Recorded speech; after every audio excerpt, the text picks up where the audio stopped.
As the clock ticked toward the dawn of 2076, the world underwent a catastrophic shift. The fabric separating reality from fantasy was torn apart, plunging Earth into a game-like chaos.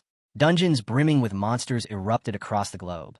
In a blink, humanity was fighting for survival. Cities fell, people vanished, and monstrous beings reduced nations to rubble. But just when hope was fading, something extraordinary happened. A handful of people were chosen, bestowed with divine abilities that transformed them into hunters. Armed with superhuman powers, these hunters stood up to the monsters, clawing humanity back from the edge of annihilation. In time, their efforts brought peace, but it came at a cost. With the world forever changed, a brutal new era emerged, one ruled by power, where the strong thrived and the weak were left behind. Hunters now lived in a constant grind, clearing dungeons, facing bosses, looting treasures, and climbing the ranks. This never-ending pursuit of strength defined the beginning of the global hunter era. At the heart of this world stood the Hunter Square, a colossal tower and a symbol of prestige. Its legendary trial, the 1,000 Steps, was the first challenge for anyone seeking to become a hunter. Those who reached the top would awaken their class and take their first step toward greatness. But not every victory was sweet. Enter Su Yang. He'd made it through the 1,000 Steps, but as he descended the grand staircase, his expression said it all. This wasn't the win he'd hoped for. He didn't land a rare or flashy class. Nope, he got stuck with warrior, plain, unremarkable, and the most generic class out there. His stats weren't any better. Strength at 12, speed and spirit at 10. Not exactly hero material.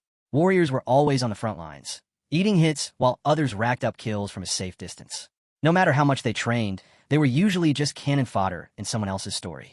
And while Su Yang was still wrapping his head around the disappointment, in swaggered Wang Fei, a newly minted ice mage with a mouth as cold as his spells.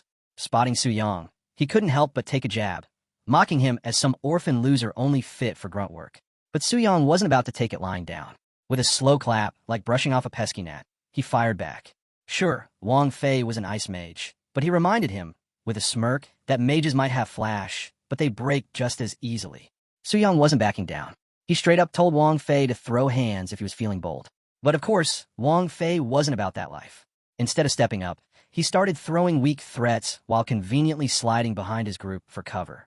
Right when it looked like fists might start flying, the whole atmosphere flipped. Someone from Wang Fei's group suddenly went pale. They'd spotted something serious. The Spirit Hunt Guild's raiding team had just arrived on the scene. And this wasn't just some average crew. These were the elites. Their name carried weight all across East Spirit City, and leading them was Zhao Ming, the guild's vice president, a living legend. Normally, you'd only see a guy like him in commercials or plastered on recruitment posters. But today, he was right there in person, exuding that quiet kind of authority that made the whole square go still. Wang Fei saw his chance and jumped at it. Still feeling himself after awakening as an ice mage, he stepped forward like he was born for this moment. He started throwing compliments left and right, talking up the Spear Hunt Guild and hyping up his own rare class.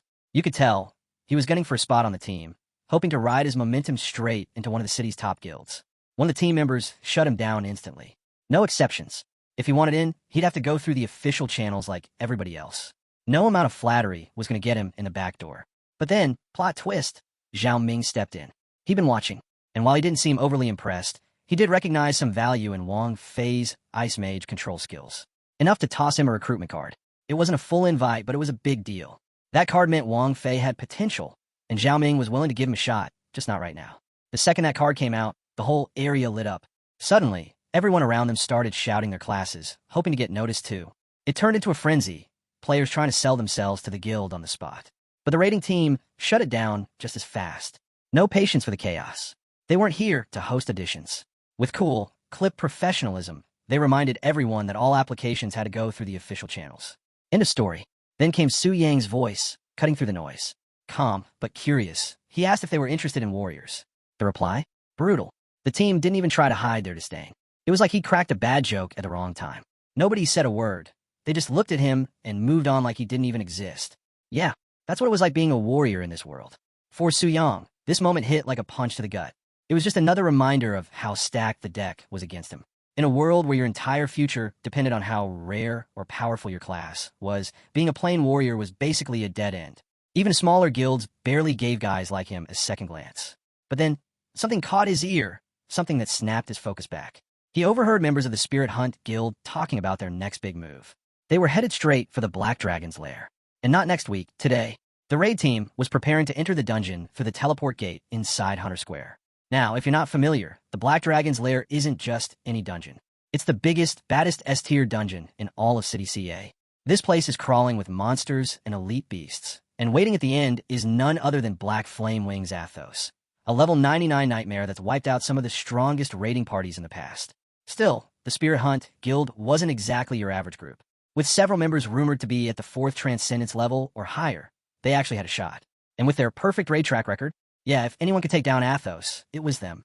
But for Su Yang, watching this unfold just made everything worse. He stood on the sidelines, powerless, stuck in a class no one respected, watching others charge toward glory while he was barely scraping by. The idea that he'd always be at the bottom, outclassed, overlooked, left behind, it was starting to eat at him. Then, right when he was at his lowest, everything changed. A notification appeared out of nowhere, lighting up in front of his eyes. System message. Perfect soul host detected. Part-time system will soon be bound to you. Wait, what? Su Yang blinked, trying to make sense of it. Was this real? This wasn't the kind of pop-up you got for killing a goblin. This felt huge, and before he could even react, the world shifted. He opened his eyes again, and he was no longer himself. He had become Athos, the Black Flame Wing, the legendary level 99 dragon everyone feared. Suddenly, Su Yang wasn't weak. He wasn't struggling. He was the endgame. His HP? A mind-blowing 5 million. His stats? Off the charts in every category. Strength, speed, spirit. Nothing could touch him. And that dragon bloodline gave him a ridiculous 80% resistance to both physical and magical attacks. Basically, he was a walking fortress with wings. And then there were his skills, each one more terrifying than the last. Black Flames, a devastating magical attack he could spam endlessly, burning everything in his path. Dragon Suppression, a passive ability that crippled anything weaker than him by 20%, making lower-level enemies crumble before they could even react. Su Yang had gone from being ignored to becoming the most dangerous creature in the entire city. But hold on, it doesn't stop there. Su Yang's new form isn't just powerful, it's downright broken. He's packing a full set of skills that make him borderline untouchable. Dragon Blast hits with 300% of his already monstrous strength. That alone could flatten most enemies in a single strike. Then there's Dragon's Roar, a terrifying AoE skill that stuns everything within 300 meters for 5 full seconds, as long as their spirit stat is lower than his. And yeah, with Su Yang's current spirit level, that's just about everyone. But the real cheat code? Dragon's Eye. With it, he can see anything and everything in his domain. Line of sight doesn't even matter. If it's within range, he knows it's there. No sneaking, no hiding. Su Yang takes it all in, still in disbelief. His strength stat alone is sitting at a jaw-dropping 3,000, not to mention his insane resistances and passive boosts.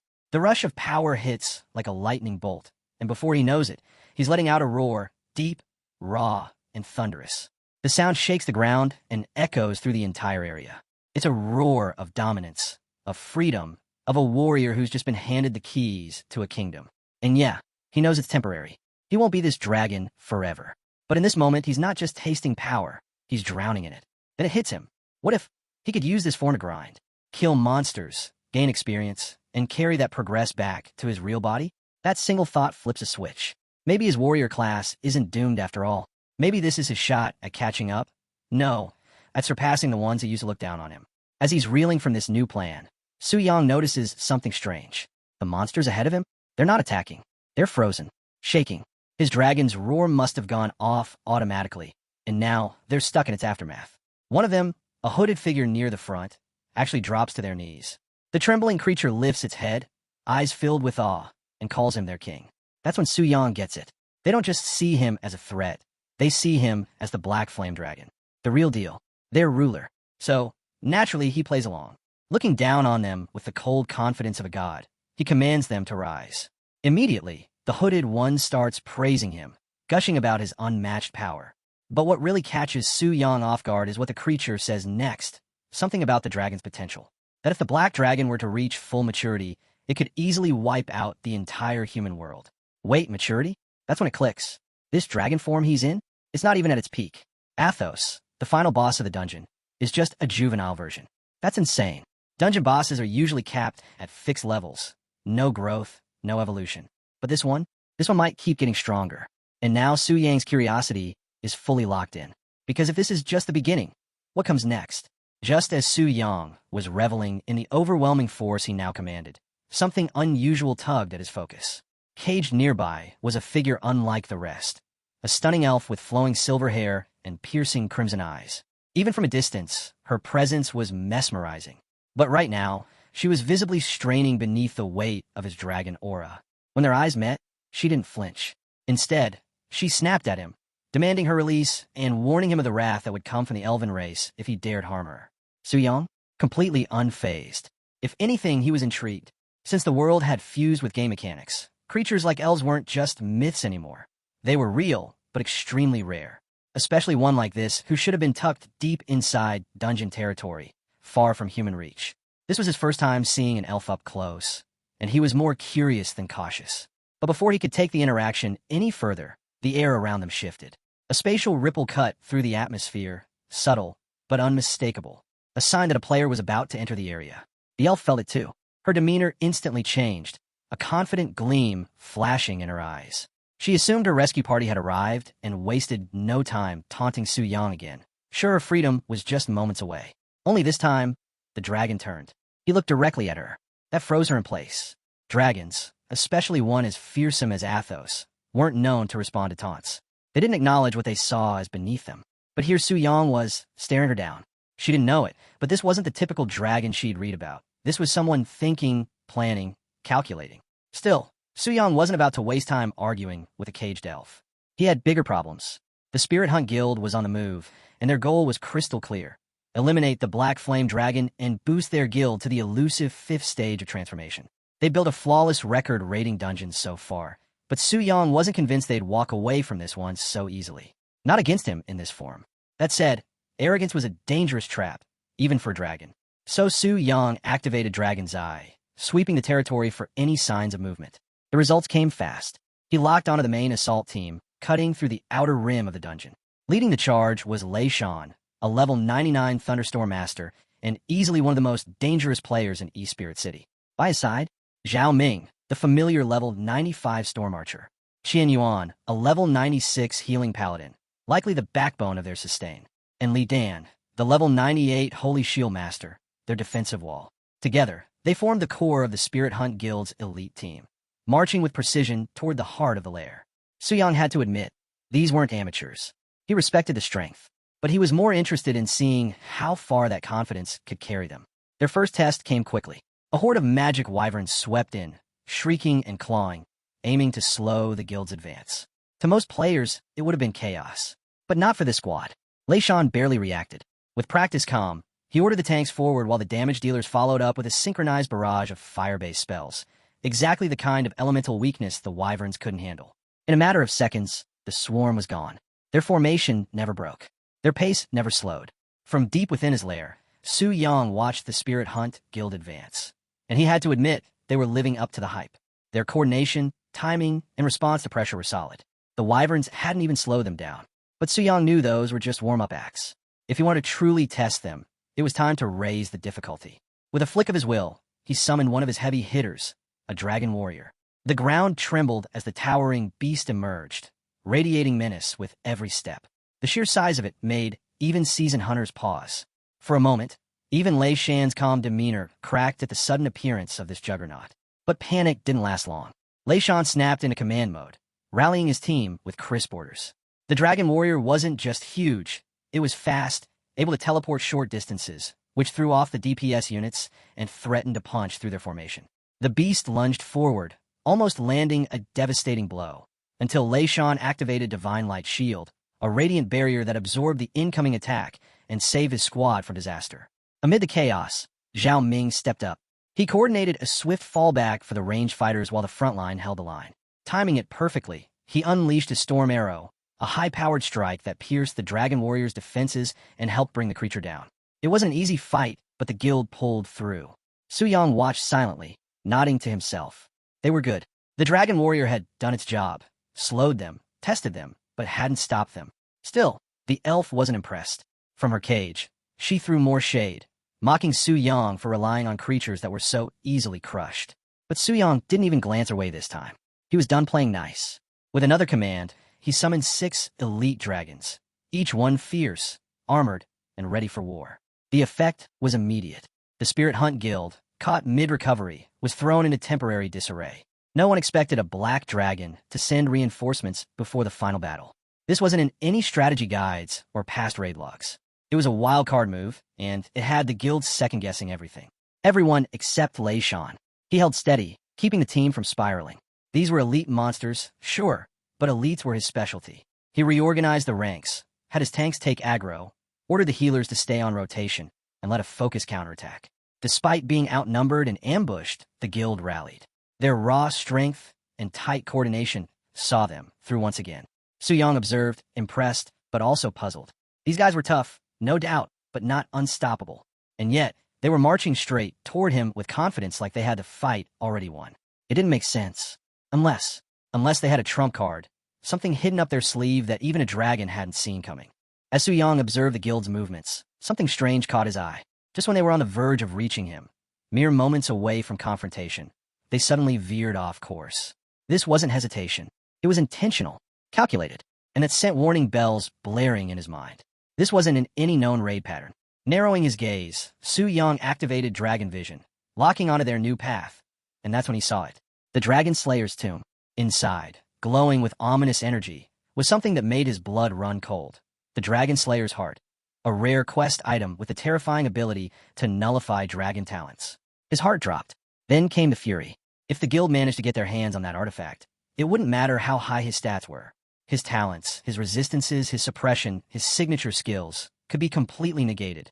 Every advantage he had would vanish. His subordinates, startled by the violent energy pulsing from him, rushed to ask if something was wrong. But Su Yang wasn't listening. His thoughts were racing. He'd seen this kind of scenario before in games. Those hidden mechanics that allowed players to bring down seemingly invincible bosses. This was exactly that. And now, he wasn't going to let it happen. Without hesitation, Su Yang took flight. The moment his wings exploded open and launched him into the sky, a shockwave erupted behind him, so powerful it shattered the sound barrier and sent a roaring boom through the dungeon. The earth trembled under the force. Loose stone cracked, monsters scattered.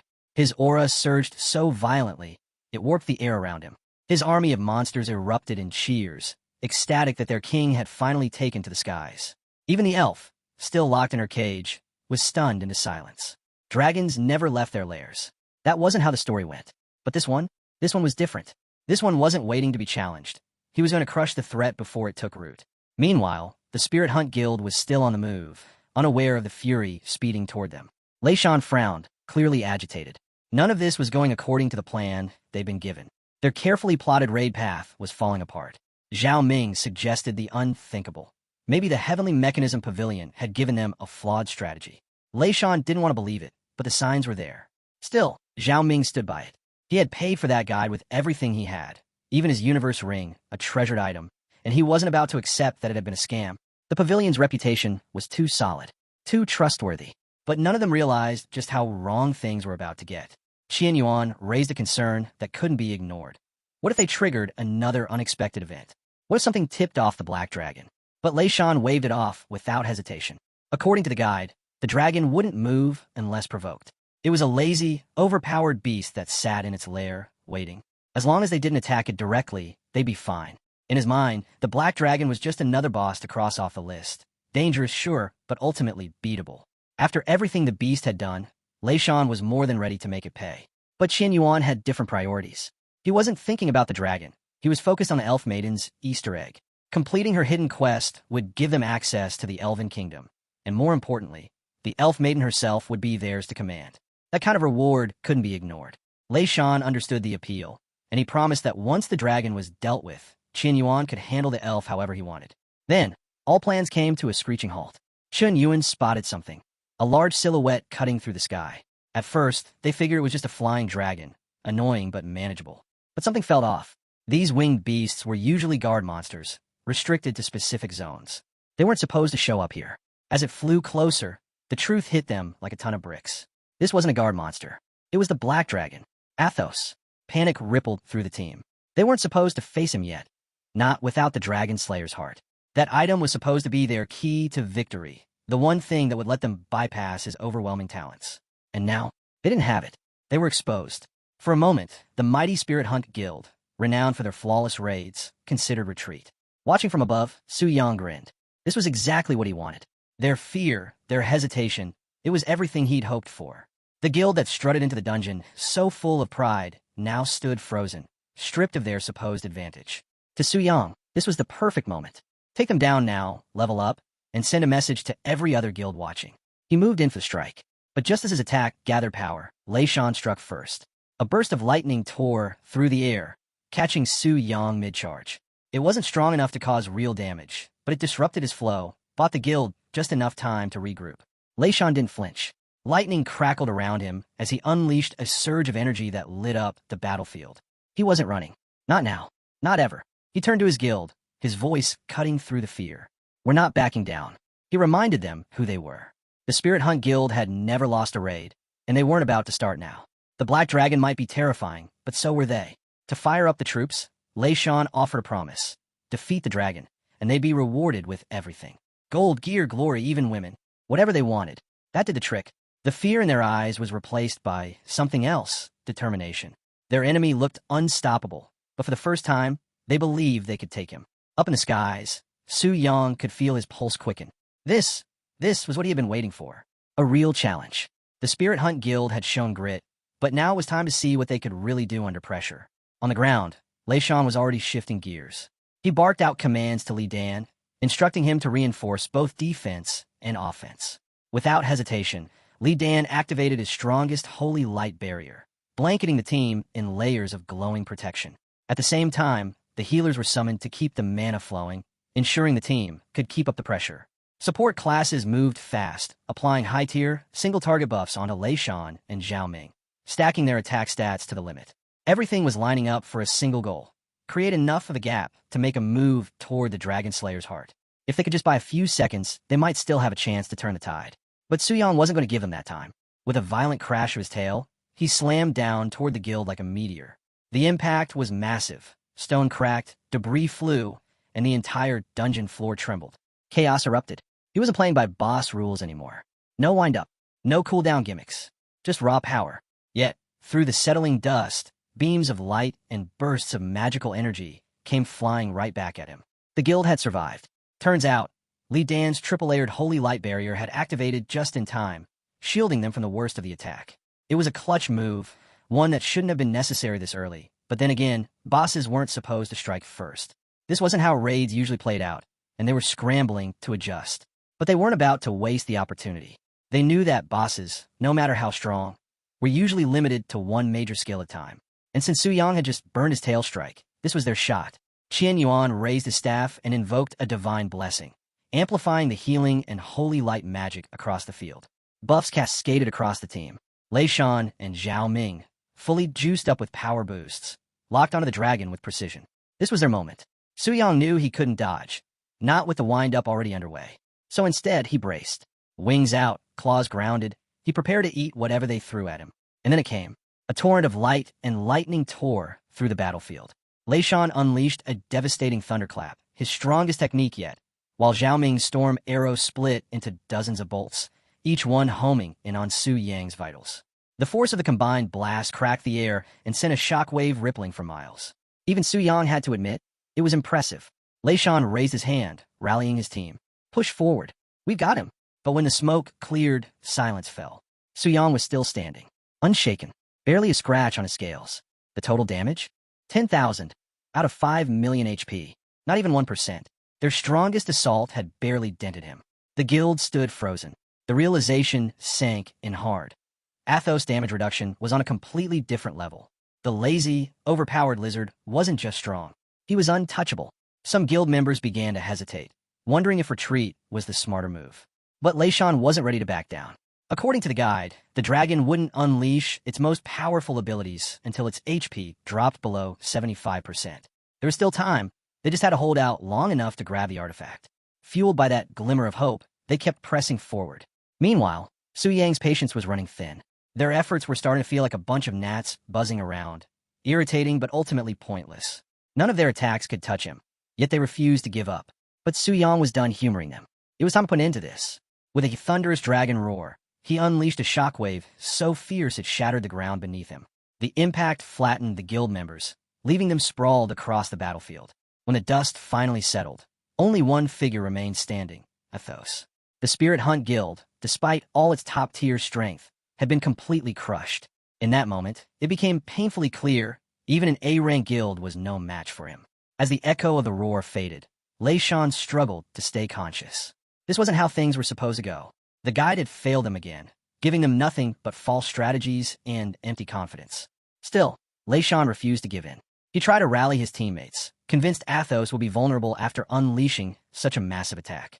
But reality hit hard. Scanning the field, Lei Shan saw his guildmates, his best fighters, scattered and defeated. Not even the strongest among them had withstood the blast. What truly broke him, though, was seeing Athos still moving. Not weakened, not slowed down, he was gearing up for another attack. Without a moment's pause, Athos released a dragon's breath. The flames that followed tore through everything in their path, erasing what little remained of the guild's defense. Lei Shan could only curse the monster, swearing vengeance even as the flames consumed them. Then, a system prompt appeared before Su Yang. The intruders had been wiped out, and it was time to allocate the rewards. The XP gain was enormous, unsurprising considering he just wiped out a guild stacked with level 80 to 99 players. In an instant, Su Yang jumped from level 1 to level 20, maxing out his first transformation. But it didn't stop there. Even with the level cap in place, the overflow was massive. Though he lost 40% of the extra XP, he still had 430,000 stored, more than enough for what came next. If everything went smoothly, he could shoot straight up to level 40 of his second transformation once his job changed. The sheer potential was electrifying. This was way more than he'd anticipated. On top of everything else, Su Yang had banked 200 unallocated attribute points, ready to invest once he returned to his human form. But before he could even think about that, his attention shifted to the battlefield. All around him, shimmering lights flickered across the ground, a clear sign of loot dropped by the high-level players he had just crushed. Curious to see the spoils, Su Yang began sweeping up the items, expecting to find some decent gold-tier gear at most. But what he uncovered blew past all expectations. A diamond-tier longbow, cloud flow boots, a platinum-tier staff, and a flame greatsword. These weren't just rare, they were top-tier treasures. And that longbow? He immediately recognized it. It had belonged to Zhao Ming, vice president of the Spirit Hunt Guild. Su Yang laughed to himself, imagining the look on Zhao Ming's face when he realized what he'd lost. Su Yang couldn't use the longbow or the staff, his class didn't allow it, but he wasn't worried. On the black market, these items would sell for a fortune. And alongside the gear, there were rare potions and high-grade skill scrolls, each one capable of boosting his power even further. But then something truly special caught his eye, a broken boundless gem. This item was a total game-changer. It removed level restrictions from gear, meaning Su Yang could equip weapons and armament from much higher levels. Like the Flame Greatsword, for instance, it normally required level 79, but with the gem, that limit no longer mattered. Not only was the sword a perfect fit for his warrior class, it came loaded with powerful traits. A flame enchantment that boosted his attack damage and the ability to summon a flame giant, though it had a one-day cooldown. Su Yang couldn't wait to swing that sword in battle. Just as he was going through his hall, a system alert popped up. He could now return to his original form. Without delay, he activated the transformation. A burst of light engulfed his towering dragon body, and in the blink of an eye, he was back in human form. What surprised him most? The system had even returned him to his home. But none of that distracted him from the biggest win of all. He was now officially level 20. This wasn't some dream or glitch. It was real. He wasted no time opening his stats and started assigning his attribute points. 100 straight into strength, 50 into speed, and the remaining 50 into spirit. Most warriors wouldn't bother with spirit, but Su Yang wasn't just any warrior. With his system advantage, the usual rules didn't apply. Besides, the new scrolls in his inventory required a certain level of spirit to activate, and he planned on using every single one. Just as Su Yang confirmed his attribute distribution, a sudden surge of energy erupted from within him. His entire body radiated power, sending out a shockwave that tore through the room. Furniture toppled, objects flew, and the space was left in complete chaos. It was a jarring reminder. He was no longer ordinary. Su Yang made a mental note to stay in control next time. Losing it again might cause more than just a mess. With his stats now settled, his next goal was clear: head to the temple and complete his job change. But when he glanced at the time, reality hit. It was already too late to go today. Reluctantly, he decided to rest and save the quest for tomorrow. The anticipation was already building. He was eager to see what new heights his job transfer would unlock. Meanwhile, back at the Spirit Hunt Guild headquarters, a wave of unease spread the moment Lei Shan returned. It wasn't just the fact that he was back early, it was what that early return meant. They all knew it could only mean one of two things. Either they had crushed the Black Dragon in record time, or they had been utterly destroyed. The truth became clear instantly. Lei Shan, once standing tall at level 99, had dropped all the way to level 90. No one had ever seen such a steep fall. The sight of him, drained and defeated, sent shockwaves through the guild. Their pride, the belief that they were unbeatable, shattered in an instant. They had placed full confidence in their strategy, the one sold to them by the Heavenly Mechanism Pavilion. It was supposed to guarantee victory. Instead, it had led them straight into disaster. Lei Shan's fury was boiling over. He barked an order. No one was to ever mention that cursed pavilion in front of him again. He had paid a heavy price, his universe ring, for a strategy that left them in ruins. The loss stung across the board. Zhao Ming, the vice president, had dropped to level 86 and lost his prized diamond tier longbow. He was silent, but the weight of that blow was clear. Qian Yuan, the guild's priest, wasn't taking things quietly. He was in a full meltdown, devastated not just by the loss of his cloud flow boots, but also the missed opportunity to impress a certain elf girl he had his eyes on. And then there was Lei Shan. His eyes burned with lightning, rage pouring off him in waves. A storm was brewing inside him, and it was aimed squarely at the pavilion. He swore revenge, vowing to get to the bottom of their betrayal and make them pay for what they had done. The next morning, the Anshan orphanage was buzzing with energy. It wasn't just the usual play and chatter. Something was different. Kids were darting around, full of excitement, while the adults scrambled to manage the unexpected chaos. A mountain of boxes had arrived, stacked high at the front gates, each one drawing more confusion than the last. The elderly caretaker stood in the middle of it all, baffled. Delivery after delivery rolled in, far more than the orphanage had ever received. He couldn't believe they were meant for them. Thinking it must be a mistake, he approached the delivery workers, asking if they'd come to the wrong address. But they assured him everything was correct. The forms clearly listed Anshan Orphanage. And the sender? Su Yang. The old man froze. Su Yang? He knew him well. A kind-hearted kid, sure, but he'd never had much money. Where'd all this come from? It didn't add up. Still caught up in his thoughts, the caretaker's eyes suddenly locked onto a little girl playing near a dangerously high stack of crates. His heart skipped a beat as the pile began to wobble. He shouted out, panic rising, but his aging legs wouldn't move fast enough to reach her in time. Just when disaster seemed inevitable, a blur shot across the yard. In a flash, an arm extended and stopped the crates from falling. The boxes stabilized, the girl unharmed. The rescuer stood tall. It was Su Yang. He'd shown up just in time. The moment the children realized who it was, they swarmed him with cheers and laughter. It was obvious he was a favorite around here. Their joy, their affection, it all brought a rare calm to Su Yang's heart. The caretaker approached, equal parts relieved and amazed. He couldn't help but notice how effortlessly Su Yang handled the crates now, like they weighed nothing. It was clear he'd undergone his job change already. The strength he displayed spoke volumes, and the old man couldn't hide his pride. Su Yang wasn't just back. He had returned stronger than ever. Despite the cheerful reunion, the caretaker couldn't hide his lingering worry. For him, looking out for the children he'd raised had become second nature, and Su Yang was no exception. He gently urged Su Yang to stay safe and not take unnecessary risks. Su Yang gave him a sheepish smile in return, one that didn't quite reach his eyes. After all, he knew the truth. He wasn't the one who needed protection anymore. He was the threat others feared. But even so, the caretaker's concern touched him deeply. Growing up in the orphanage, Su Yang had always cherished the warmth and care that felt like family. Wanting to ease the old man's mind, Su Yang reassured him. There was nothing to worry about, not with the kind of power he now held. Monsters couldn't hurt him anymore. He even mentioned he was on his way to complete his job change at the temple, which seemed to give the caretaker a bit of comfort. But as Su Yang walked away, the caretaker was left with a strange feeling. Su Yang's casual mention of monsters, and how fast he had grown in just a day, didn't sit right.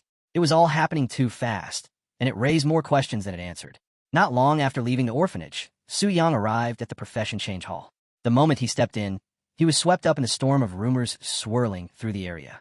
Everyone was talking about one thing, the downfall of the Spirit Hunt Guild. And at the center of it all, a botched strategy from none other than the Heavenly Mechanism Pavilion. Apparently, the guild had taken their anger straight to the pavilion's doorstep, demanding answers. The news had sent shockwaves through the community. The pavilion's reputation, built on near-perfect raid guides and precise planning, was now being questioned for the first time. People couldn't believe such a respected group had made such a critical error. As Su Yang listened in, picking up fragments of conversation, the bigger picture became clear. The Heavenly Mechanism Pavilion wasn't just some average organization. They were elite, staffed with 5th-tier experts. And if their strategy had failed so spectacularly, they wouldn't let it slide.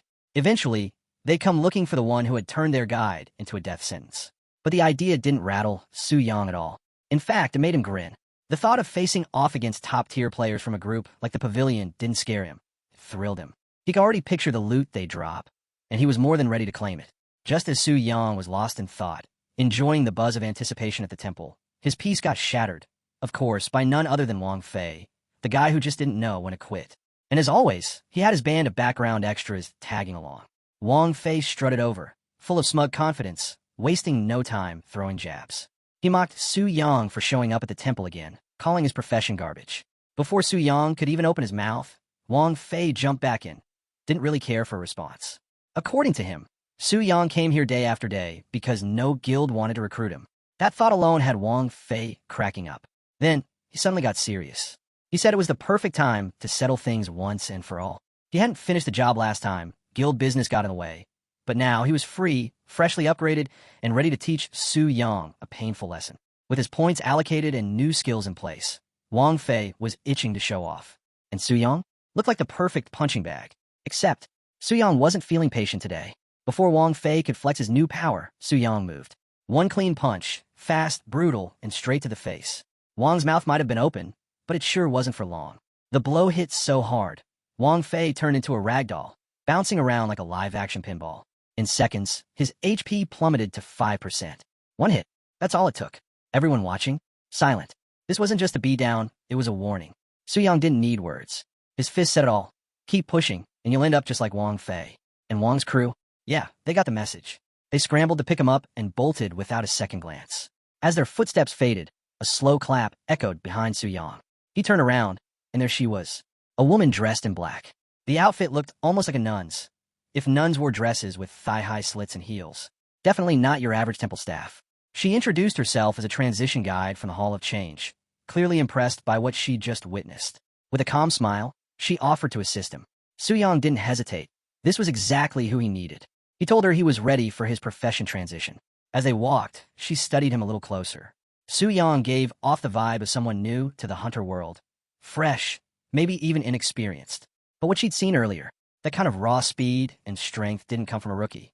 She started to wonder, was he one of those elite level 20s from powerful families? The type born into privilege and trained since childhood? But her thoughts had to wait. They'd arrived. Before them stood the transition god statue. Massive, carved from ancient marble, and pulsing with magical energy. This was the place where every hunter's path evolved. The statue would scan Su Yang's class, assess his level, and assign him a unique transition quest. Completing that quest was the only way to unlock the next stage of his power. Transition tasks? Yeah, they're no joke. For levels, each one designed to push you harder than the last. The guide recommends Su Yang start with a 3-star challenge. But of course, Su Yang being Su Yang, immediately sets his sights on a 4-star. She warns him, that level isn't just harder, it's dangerous. One failure, and that's it. No second chances, no transition ever again. Serious stuff. Still, Su Yang steps up to the statue, raises his hand, and boom, lightning crackles through the room. The statue begins its evaluation. Once he's cleared, a list of tasks appears, each more brutal than the last, each offering better rewards. First up, the 1-star task. Nothing fancy, just wipe out 10 level 20 sharp-tooth boars. Past that, and you get to choose between becoming a charge warrior or a defense warrior. Straightforward. Then comes the 2-star. Slightly tougher. But now you're playing for common grade, 1st-tier warrior skill book. Definitely worth considering. 3-star? Things start heating up. Complete it, and you're rewarded with a superior grade skill book. A big boost to Su Yang's power if he chooses this route. Then there's the 4-star task. This is where it gets serious. The challenge is fierce, but so is the payoff. Complete it, and Su Yang unlocks the bloodthirsty warlord path and earns a fine-grade 1st-tier warrior skill book. A huge step up, but the risk? Massive. Just as Su Yang's deciding, something strange catches his eye. One more task, hidden just past the others. A 5th-star. The background? Dark. It practically radiates danger. He clicks on it, and what he sees is wild. The task demands he go into the Cold Moon Forest, a deadly zone, and take down 100 regular level 20 gray wolves, 10 elite savage wolves, and 1 level 20 gray wolf boss. And the twist? He's banned from using any gifted or traded gear. It's raw survival, but the reward? Absolutely insane. A special transition to the Demon Warrior path, 100 bonus spirit points, an epic-grade first-tier demon warrior skill, and access to secret temple perks. No wonder Su Yang stunned. He was told 4-star was the limit. This 5-star task changes everything. Su Yang turns to the nun, clearly puzzled, and asks what's going on with that hidden 5-star task. She immediately apologizes, admitting they left it out on purpose. The reason? It's just that brutal. Nobody in the entire Hua kingdom has dared to attempt it in years. Both the temple and the government warn against it. They don't want people permanently stuck at level 20 because they went after something way out of their league. And honestly, Su Yang gets it. The 5-star challenge is no joke. You're basically going into a death match with a boss-level monster. No help, no special gear. It's not just a test of strength. It's a make-or-break choice. Still, that reward is tempting. 100 spirit points. The demon warrior path. Secret temple perks. Su Yang's already hooked. And with that, he makes his decision. He's going for it. The nun instantly panics. She begs him to reconsider, urging him to just take the 3-star task instead. But Su Yang's locked in. He thanks her for the advice, which softens her a bit, right until the system confirms his choice. 5-star task, officially accepted. She's stunned. Why would you do that? She blurts out. Su Yang just shrugs. It felt right. No hesitation, no second-guessing. Just instinct. The nun's still trying to process it, but Su Yang's already moving on. He tells her not to worry, promises he's going to finish the task, and even suggests she get the temple ready. He wants to see those perks for himself. Then, without another word, he turns and walks off. Gone, leaving the nun frozen in place. A moment later, she snaps out of it and frantically tells a fellow priest to alert the high priest. Someone's actually taking on the 5-star challenge. Cut to Su Yang arriving at the transmission center. The place is packed, but not because of a crowd. There's been a sudden energy disruption that's messed with the portal, so nobody's going anywhere for a while. Everyone looks annoyed, except Su Yang. He's cool with the delay. Gives him time to prep for what's ahead. Not everyone's taking the delay in stride. One person especially fed up is Su Yin, a city girl through and through, and yeah, she's definitely a baddie. She's used to fast lanes and instant results, so being stuck in a small town with slow-moving systems? Not her vibe at all. To top it off, the local guys can't stop staring, and she's over it. She warns her younger sister, Gu Xiaoqian, to stay close and not wander off. While they're waiting, something grabs Gu Xiaoqian's attention. She spots a familiar face in the crowd. It's Su Yang, just standing there in line, calm as ever. For some reason, seeing him makes her blush a little.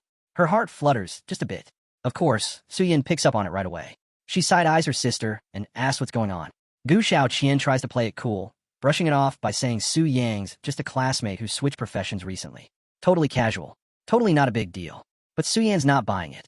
What's a so-called newbie like Su Yang doing heading to the Cold Moon Jungle? That place is practically a beginner graveyard. She's suspicious, and Gu Xiaoqian's concern only grows. What if he's walking into something way over his head? Before they can say anything, though, the portal flickers back to life, and just like that, Su Yang's gone. Teleported straight into the jungle. Gu Xiaoqian's left standing there, wide-eyed and anxious, wondering if she'll ever see him again. Meanwhile, on the other side, Su Yang materializes in the Cold Moon Jungle like it's just another stroll. But right away, something feels off. No hunters in sight. Total silence. The whole area is too quiet, and that alone tells him everything. Everyone else probably sensed how dangerous this place was and bailed. Now it's just him. Then it happens. A monster lunges from behind. Su Yang. Instinct kicks in. He ducks, dodges, smooth and effortless, like it's second nature. No panic, no wasted movement. When he turns to get a look, he spots exactly what he came for, one of the quest targets. He didn't expect to run into one this fast, but hey, no complaints. Taking down this monster would be a challenge for most. Normally, you'd need special gear or high-tier trade items to stand chance. But Su Yang? He's got something way better. He draws his long, flame-wreathed sword and cuts clean through the beast.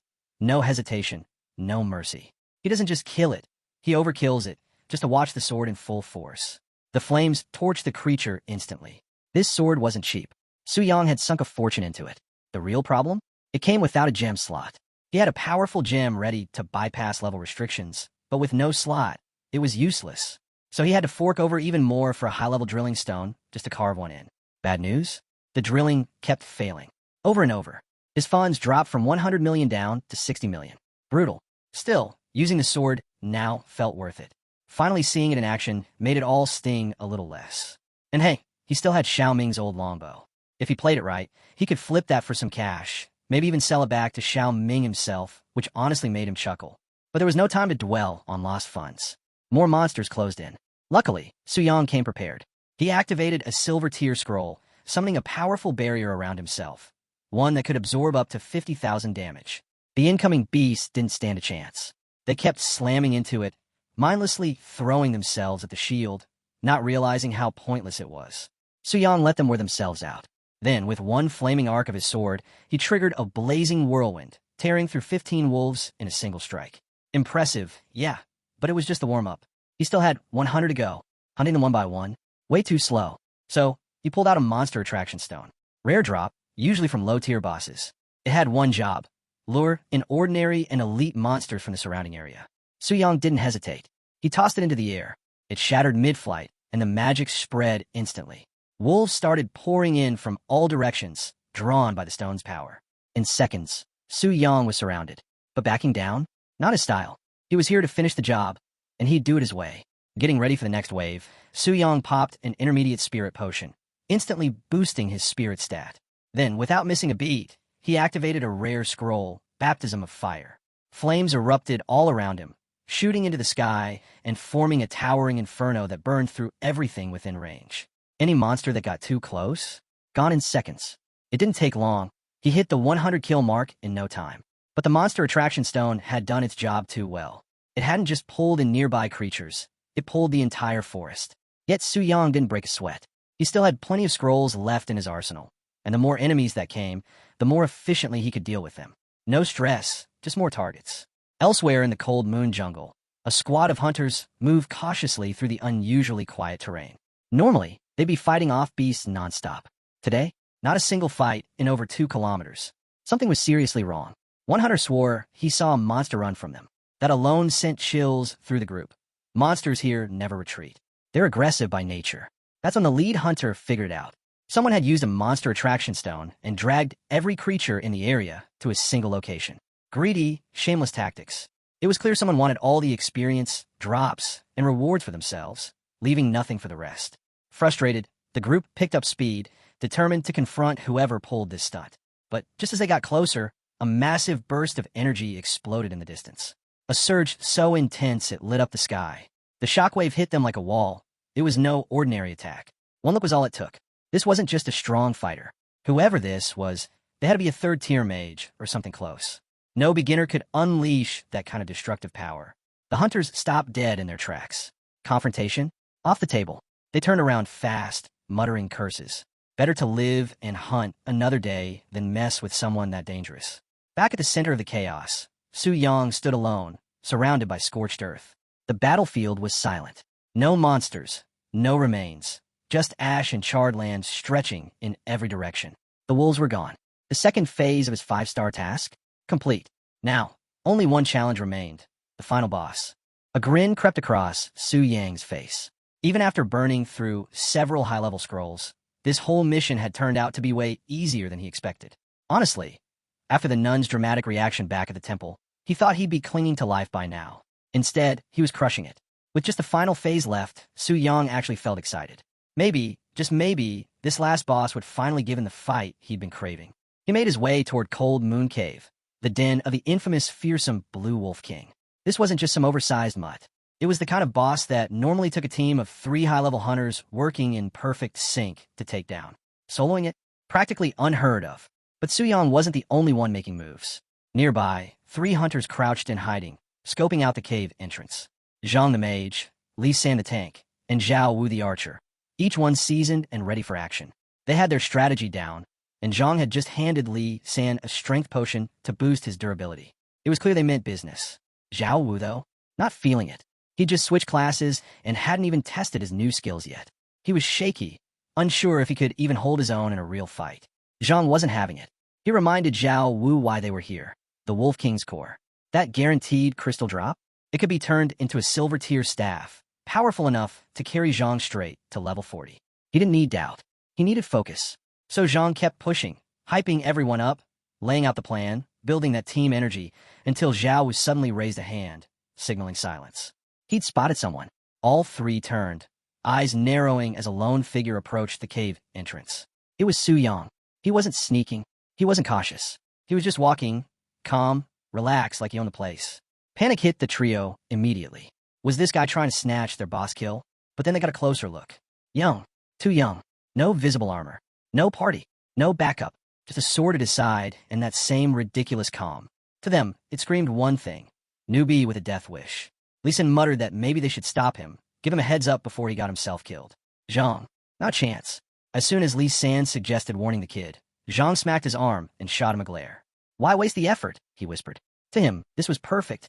Let the newbie run in and trigger the boss's aggro, get smashed, and they'd swoop in to grab all the loot. Easy cleanup, no risk. Lee Sin had to admit, it was a smart play. Ruthless but smart. So the three of them stayed hidden, silently watching Su Yang walk straight into what they assumed would be a bloodbath. Only, things didn't quite go as planned. Out of nowhere, the ground started shaking hard. A deep tremor rippled through the area, catching the trio off guard. What caused it? None of them could tell. But Su Yang knew. His earlier rampage through the wolves had triggered the Wolf King's rage. The beast's power suddenly spiked by 30%. The air grew heavy with pressure, and the aura rolling off the cave was suffocating. The boss was furious. Zhang didn't know the cause, but he didn't need the full story to know something was off. He scowled and immediately blamed Su Yang. He messed it up. Zhang growled. Stupid kid ruined everything. Frustrated, Zhang leapt from cover, barking orders at his teammates to charge in before the boss could run off. He expected Su Yang to get clobbered within seconds. But the moment he rushed forward, a violent gust of wind slammed into him, yanking back his hood and forcing him to a halt. And what he saw left him completely frozen. The Wolf King, a monster that usually took a full squad to beat, was down. Instantly. One clean, effortless strike. Su Yang had wiped it out like it was nothing. Zhang stood there, stunned. Same with Lee San and Zhao Wu. None of them could believe it. That kid they wrote off as some clueless amateur turned out to be an absolute beast. Su Yang, meanwhile, looked completely unfazed. He acted like this whole 5-star quest was a routine stroll through the park. After taking down the Wolf King, he casually sifted through the loot, only to be met with disappointment. Mediocre drops. Nothing even remotely valuable, except the Wolf King's crystal core, and even that was useless to him. Still, with the quest done, Su Yang figured it was time to head back. That's when Zhang, desperate to salvage something, overheard Su Yang's comment about the core being trash. Swallowing his pride, he stepped forward and asked, politely for once, if Su Yang would consider giving him the core. But Su Yang wasn't fooled. He'd heard everything. Every word Zhang said when they thought he was just bait. The disrespect, the plan to use him, the smug laughs. Now Zhang wanted to act nice. Su Yang turned and called him out, point blank. Told him exactly what kind of trash he was for trying to take advantage of someone he thought was weaker. And now that things didn't go his way, he had the nerve to beg. Yeah, not happening. Without even blinking, Su Yang crushed the crystal core right in front of Zhang, letting it shatter into useless fragments at his feet. No hesitation, no mercy. Message received loud and clear. He wasn't someone to mess with. If Zhang wanted to fight, Su Yang was more than ready to hand him an L on the spot. Zhang. He froze. As humiliated as he was, he didn't dare move. Just stood there, stunned and silent, watching Su Yang walk away like he owned the place. His teammates didn't know what to say either. They were still trying to process what they'd seen, this so-called rookie wiping out the Wolf King in a single hit. It didn't feel real. If they hadn't seen it themselves, they wouldn't have believed it. Back at Hunter Square, Su Yang reappeared without a scratch. Waiting there was the same nun who had tried to talk him out of the challenge. At first, she figured he'd come back with more questions, or maybe even to admit defeat. But Su Yang? He got straight to the point. 5-star task complete. He was ready to begin his job transfer. The nun stared at him, completely floored. No way. People didn't just complete 5-star tasks like it was some weekend quest. But when she checked the system records, there it was, everything confirmed. No tricks. No lies. He really did it. And just like that, her entire opinion of him flipped. He wasn't just bold. He was the real deal. So strong. It almost looked like he was cheating. But the system didn't lie. And neither did the proof standing in front of her. Still caught up in the shock, she couldn't stop staring. Su Yang finally broke the silence, asking if they could start the transfer now. Snapping out of her daze, she nodded and led him back toward the statue. Even as they walked, her thoughts were spiraling. A warrior this strong joining their temple? That could be a game changer. Good thing she'd already informed the high priest. It might help keep other factions from swooping in. But as much as she tried to stay focused, her thoughts started drifting. She caught herself admiring more than just Su Yang's strength. Handsome, powerful, mysterious, her imagination started running wild. She knew it was wrong, but her heart wasn't exactly listening. She even started wondering if she should ask for his contact info once everything was wrapped up. Su Yang had her down bad, but she pushed the thoughts aside for now. At the statue, Su Yang stepped forward without hesitation. In an instant, light exploded from the statue, and powerful streams of energy poured down, wrapping around him in waves. It was official. He passed. The transfer was happening. Su Yang was now ready to walk the path of a demon warrior. Then something incredible happened. Around Su Yang's wrist, a golden halo flared to life. This wasn't just for show. It was a job halo, a mark of distinction granted to players who completed job transfer tasks. The color of the halo determined how tough the challenge was, and the stat bonuses it granted. White gave a 2% boost, green was 4%, blue clocked in at 6%, purple granted a solid 10%, and orange. That was the top tier, with a massive 25% bonus to all base attributes. And guess what? Su Yang unlocked the orange halo. He hadn't even dared to hope for it, but there it was, glowing proof that he'd crushed a challenge few would even attempt. He could feel the power surge through him as the transformation took hold. He was no longer just a warrior. He had officially become a demon warrior, a hybrid class that blended brutal melee combat with potent magic attacks. It made him stronger, faster, and more dangerous in every way. His level cap jumped to 40, and with 400,000 experience points saved up, his level immediately soared to 34. That upgrade came with 210 attribute points to allocate, so Su Yang didn't waste a second. He boosted his strength and spirit to 90 each, then threw 30 into speed for extra mobility. The result? Over 500 strength, 300 spirit, and 100 speed. An absolute powerhouse. And just kept getting better. Next came the Demon Warrior's exclusive skill book, Magic Blade, an epic great ability. This skill allowed him to conjure a weapon out of pure mana, dealing full magic damage. And here's where it got wild. The blade's strength scaled with both strength and spirit, making it a perfect fit for Su Yang's build. He didn't wait. He tested the skill on the spot.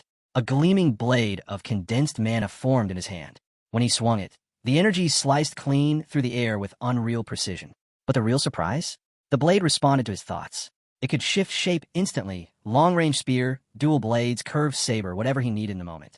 It was fast, flexible, and insanely powerful. Even better, it could grow. Infinitely. As long as his mana held up, the blade could expand in size and reach, giving Su Yang a weapon that was virtually unbreakable and endlessly adaptable. It was like wielding a personal legendary artifact, without the upkeep cost. No question about it, this 5-star transition mission had paid off in full. Compared to the lower-tier tasks, the rewards were on a whole different level. And now that Su Yang had tasted this kind of power, he was already thinking about hunting down his next 5-star challenge. His thoughts were interrupted when the nun spoke up, congratulating him with genuine awe in her voice. She told him his name would be etched onto the temple's monument, immortalizing his achievement.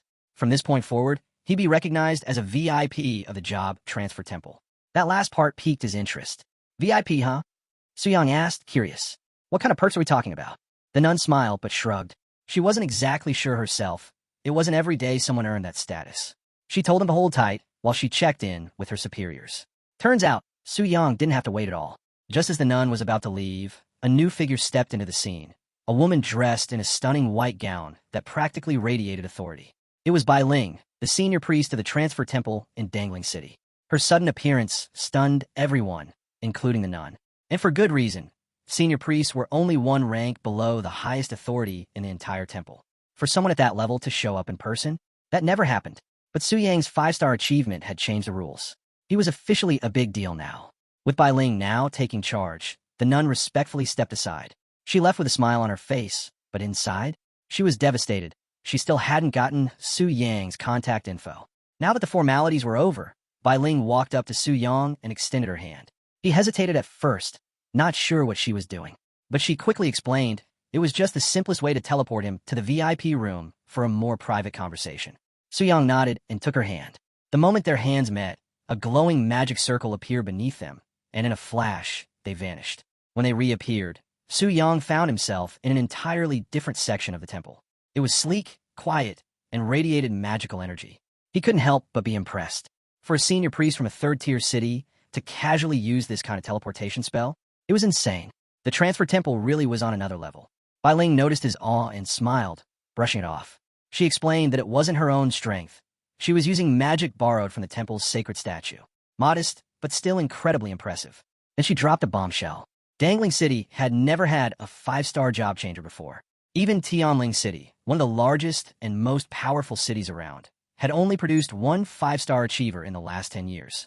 Hearing that hit Su Yang hard. His success wasn't just rare, it was practically unheard of. From there, Bai Ling began to lay out the full scope of his new VIP privileges, and they were nothing short of incredible. First, he'd receive a monthly allowance of 10 million in national currency. Not a one-time reward, monthly. That alone showed just how much the temple valued him. Next, black gold status with the EX Alliance. That meant a 20% discount on all purchases, trades, and transactions. Huge. It was the kind of perk that could shave millions off future gear upgrades and resource costs. Su Yang watched as all of this was automatically linked to his ID. No extra steps, no waiting.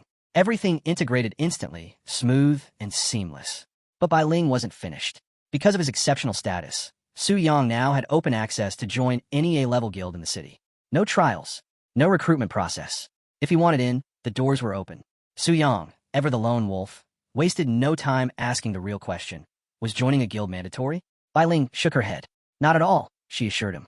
But she also made it clear, while optional, joining a guild came with serious perks. Resources, shared loot, experience buffs, or enhancements, and perhaps most importantly, team protection. Being part of a strong guild would turbocharge his progress and keep him from being an easy target in the wild. Su Yang understood the logic. He'd just made a massive splash with his 5-star transition. It was only a matter of time before someone tried to test him. Sure, he could handle most hunters at his level, but if higher-level players came after him out of jealousy or competition, it'd be a different story. Backing from a guild could be the difference between surviving and becoming someone's stepping stone. And with his eyes set far beyond Dangling City, Su Yang knew he'd need every edge he could get. He wasn't here to play small. His ambitions stretched across realms, and that thought alone brought a smirk to his face. Now, curious, Su Yang asked about the guilds available to him. Bai Ling explained that Dangling City only had 2 A-level guilds, Spirit Hunting Guild and Phantom Cloud Guild. She immediately recommended Spirit Hunting, saying it had better resources and a more dominant presence in the city. But Su Yang's expression changed the second she mentioned it. Nope, not happening. He'd already run into members from Spirit Hunting, and let's just say the experience left a bad taste in his mouth. Joining them was out of the question. Any info on the second one? He asked. That's when Bai Ling told him about Phantom Cloud Guild. Unlike Spirit Hunting, Phantom Cloud kept a low profile, avoided unnecessary drama, and focused on building strength behind the scenes. Competitive, but discreet. Su Yang didn't need to think twice. Compared to his previous run-ins, Phantom Cloud sounded like paradise. I'll go with them, he said casually. Bai Ling blinked, a bit surprised by how quickly he made the call, but she rolled with it and got the paperwork processed. Fast, clean, and hassle-free. Just as Su Yang was about to turn and leave, Bai Ling dropped a little nugget of information, like it was nothing. Oh, by the way, she said, the Phantom Cloud Guild is made up entirely of women. Su Yang stopped mid-step. Wait, what? Yeah, definitely didn't see that one coming. In the vibrant city of Tianling, the elite Phantom Cloud Guild stands tall, an A-rank powerhouse with a headquarters that looks more like a palace than a base. Makes sense, given their top-tier status. The twist. Every single member is a woman. Among them is Lin Yu, an 85-level hunter and the head of the Yu Guild. Though honestly, she spends more time hanging out at Phantom Cloud's luxurious mansion than running her own squad. She's constantly griping about how boring everything is. Quick heads up, there's Lin Yu and Lin Yun. Names that are way too similar, I know. To keep things clear, we'll call the black-haired one Lin and the brunette Yun from here on out. So Lin's doing her usual whining when Yun, the level 99 hunter and actual leader of Phantom Cloud, calls her out. She reminds Lin she's not even officially part of their guild and, as a freeloader, doesn't really have room to complain. Lin, knowing she's got no defense, stays quiet. But deep down, she has zero interest in returning to her own guild. Way too much hassle. Just as Yun's about to say more, the door bursts open. Enter Su Yan, clearly not holding back. She calls out Yun for dodging responsibilities, especially the important one, welcoming new members. Right on cue, she introduces their latest recruit, Gu Xiaoqian, an ice elementalist. Lin sizes up Gu Xiaoqian immediately. Her verdict? Approved. Not because of skills, though. Lin's more impressed with how cute she looks. Without waiting for anyone else's opinion, she greenlights Gu Xiaoqian's entry into the guild. Xiaoqian barely has time to react before Yun cuts in, fixated on something in her system interface. Curious, Lin leans in. What's so important? Yun drops a bombshell. A guy just joined their all-female guild. That gets everyone's attention. Shocked, Lin immediately suspects some admin error. Maybe someone on Yun's team slipped up. But Yun sets the record straight. No mistake. The guy completed a 5-star mission, earned VIP status from the Transcendence Temple, and as a reward, he got to choose any A-rank guild to join. Phantom Cloud included. There was no way to refuse. The moment the news drops, the entire guild is stunned. A man pulling off a 5-star mission? That's no small feat naturally. The big question buzzing through the room is, Why didn't he just join the Spirit Hunter Guild instead? Ian keeps a cool head. Rather than jumping to conclusions, she suggests they meet the guy, Su Yang, face to face. If he ends up being trouble, she promises they'll deal with it swiftly. No need to panic just yet. Out of nowhere, Gu Xiaoqian reacts. She recognizes the name. That immediately gets Yu Yun's attention. She asks if Xiaoqian actually knows Su Yang. And she does. Apparently, they're old friends from Dongling City. But here's the weird part. She says he had just awakened not long ago and was still level 1. Same as her. Yu Yun figures it must be a case of mistaken identity. Same name, different guy. Before they can dig deeper, though, the door swings open again. This time, it's Mu Rong Shui, one of their own, a level 95 hunter. And she's got bad news. She reports that the Spirit Hunter Guild has been wiped out in the Black Dragon Dungeon. Details are still unclear, but one thing's for sure. It was a total mess. The room falls into uneasy silence, with Phantom Cloud preparing to tackle the giant forest dungeon soon. This is a wake-up call. They need to be sharp, no slip-ups. But Mu Rong Shui didn't just bring disaster reports. She's also packing gossip. She'd been browsing the auction house and spotted something wild. Zhao Ming's weapon, Storm's Call, was up for sale. Only one bidder at first, probably someone from Spirit Hunter. So what does she do? She hijacks the bid, pushing the price up like a pro, until it skyrockets past 10 billion. Meanwhile, back at the Spirit Hunter Guild, Zhao Ming sneezes. The old superstition about someone talking behind his back. Yeah, he's not buying it. He's way too stressed about the nightmare that was the Black Dragon Dungeon and the ridiculous bidding war over his own weapon. And guess who's grilling him about the whole thing? Lei Shan, of course. Lei Shan had officially run out of patience with Zhao Ming's endless complaints, especially after that auction disaster cost the guild a jaw-dropping 14 billion. And to make things worse, the seller? Completely unreachable.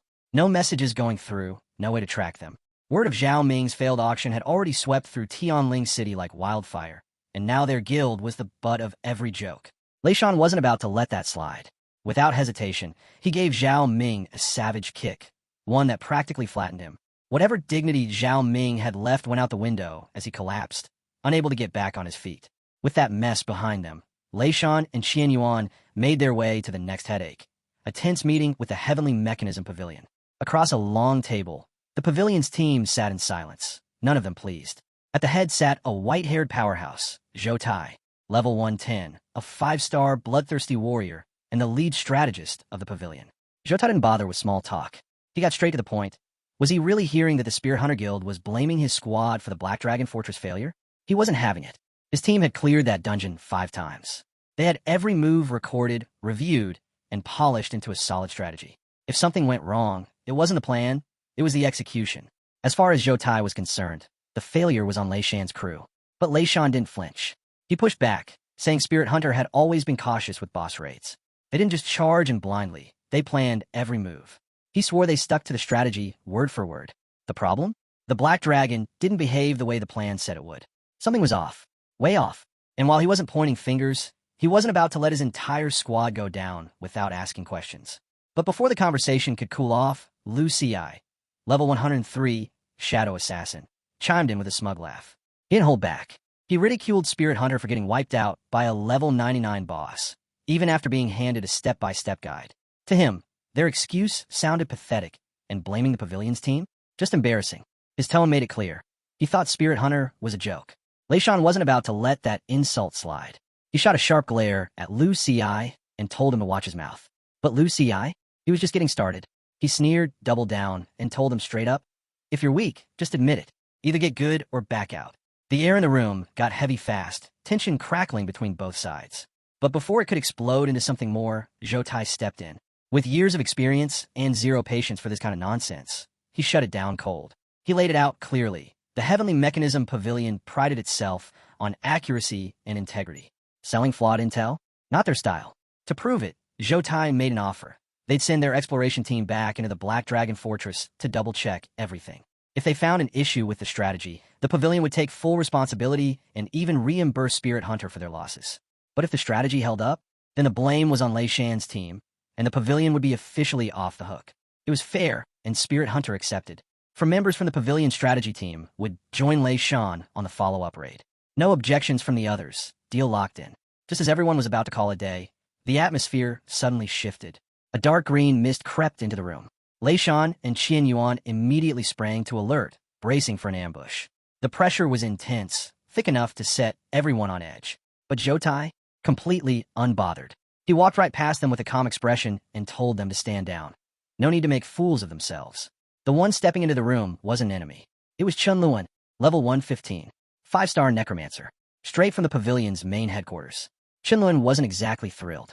He just found out about the Black Dragon Fortress operation and wasn't happy that Jotai had left him out of the loop, even after being explicitly ordered to report it. Jotai quickly apologized, explaining that this was just a support mission, nothing urgent enough to trouble Master Chun. But Chunluan wasn't hearing it. He had one reason for showing up. He was obsessed with killing the Black Dragon. More than that, he wanted its soul, an essential ingredient to power up his own treasured item. He was dead set on being part of the raid. And, yeah, the guy was a little unhinged. He stuck out his tongue with a disturbing glee, making everyone shift uncomfortably. But he didn't care. With a grin that could rival a cartoon hero's, Chunluan radiated twisted excitement. Victory or wipeout didn't matter to him. If they failed, even with a strategy in hand, he figured they had it coming. That night, Chunluan finally found a moment to unwind, stretched out in bed and ready to call it a night. But peace didn't last long. His guild chat was blowing up. People were gossiping about him nonstop, and it grated on his nerves. With a sigh, he muted the notifications, enjoying the brief silence. Just as he was about to fall asleep, a single alert lit up his screen. It was from the auction house, an update on the Storm's Call weapon he'd put up for sale. And the numbers? Wild. Only 2 bidders had gone head-to-head, but their bidding war spanned dozens of pages, skyrocketing the final price to 14 billion, an insane 40% over the average high. Su Yang smirked quietly to himself. Looked like that ice which really got caught up in the moment. Her bidding frenzy ended up padding his pockets. And the perks didn't stop there. As a member of the EX Alliance's prestigious Black Gold tier, Su Yang didn't pay any auction fees. Instead, he earned a 5% bonus on the final sale. End result? A whopping 15 billion in total profits. No more day jobs. No more scraping by. With cash like this, Su Yang finally tasted freedom. And yeah, it was addictive. The next morning, he was up early. He knew better than to get lazy now. His part-time boss cooldown had reset, and news a new raid challenge was already in. This time, the opponents weren't just any team. They were from the famed Exploration Squad. Dungeon specialists. Strategy makers. 5-star pros, most of them over level 100. And judging by the fact they were only bringing 6 members, they were clearly confident this was just cleanup after the Black Dragon Fortress incident. Su Yang was ready for them. Once more, he transformed into the mighty Athos, the Black Dragon, surveying his fortress with a sharp gaze. The elite monsters from the last raid? Already revived. No surprise there. This was a diamond-tier secret realm, which meant resets were fair game. Only realms ranked with stars or higher had strict limits. As he scanned the battlefield, something caught his eye. A silver-haired elf stood nearby. From the memories embedded in Athos, Su Yang recalled this elf, someone the dragon considered a treasure companion. And honestly, the dragon had good taste. Still, one thing didn't add up. How had she been abducted when Su Yang wasn't connected? The Black Dragon followed strict rules, so what broke the cycle? But no time to dwell on that now. He focused up as the new challengers entered the dungeon. Activating Dragon Eye, Su Yang locked onto them immediately. 5 fifth-tier powerhouses, striding forward like they owned the place. And leading the charge? Lei Shan, back from the Spirit Hunter Guild, clearly out to reclaim his reputation. Su Yang had to admit, it was impressive. The exploration team's post-sale service wasn't just for show. Compared to Lei Shan's previous squad, these guys were on a whole different level. Their strength, coordination, and confidence, way more dangerous. Still, Su Yang wasn't concerned. Unless they managed to get their hands on the Dragon Slayer's heart, they couldn't really hurt him. But even with that reassurance, he wasn't planning to sit back and relax. 5th-level professionals were no joke. On paper, they were predictable, but in a real fight, their flexibility and skill could flip the script in an instant. So, Su Yang played it smart. He sent out his Dragon Warriors, launching a strategic assault to test their response. But he didn't send them all.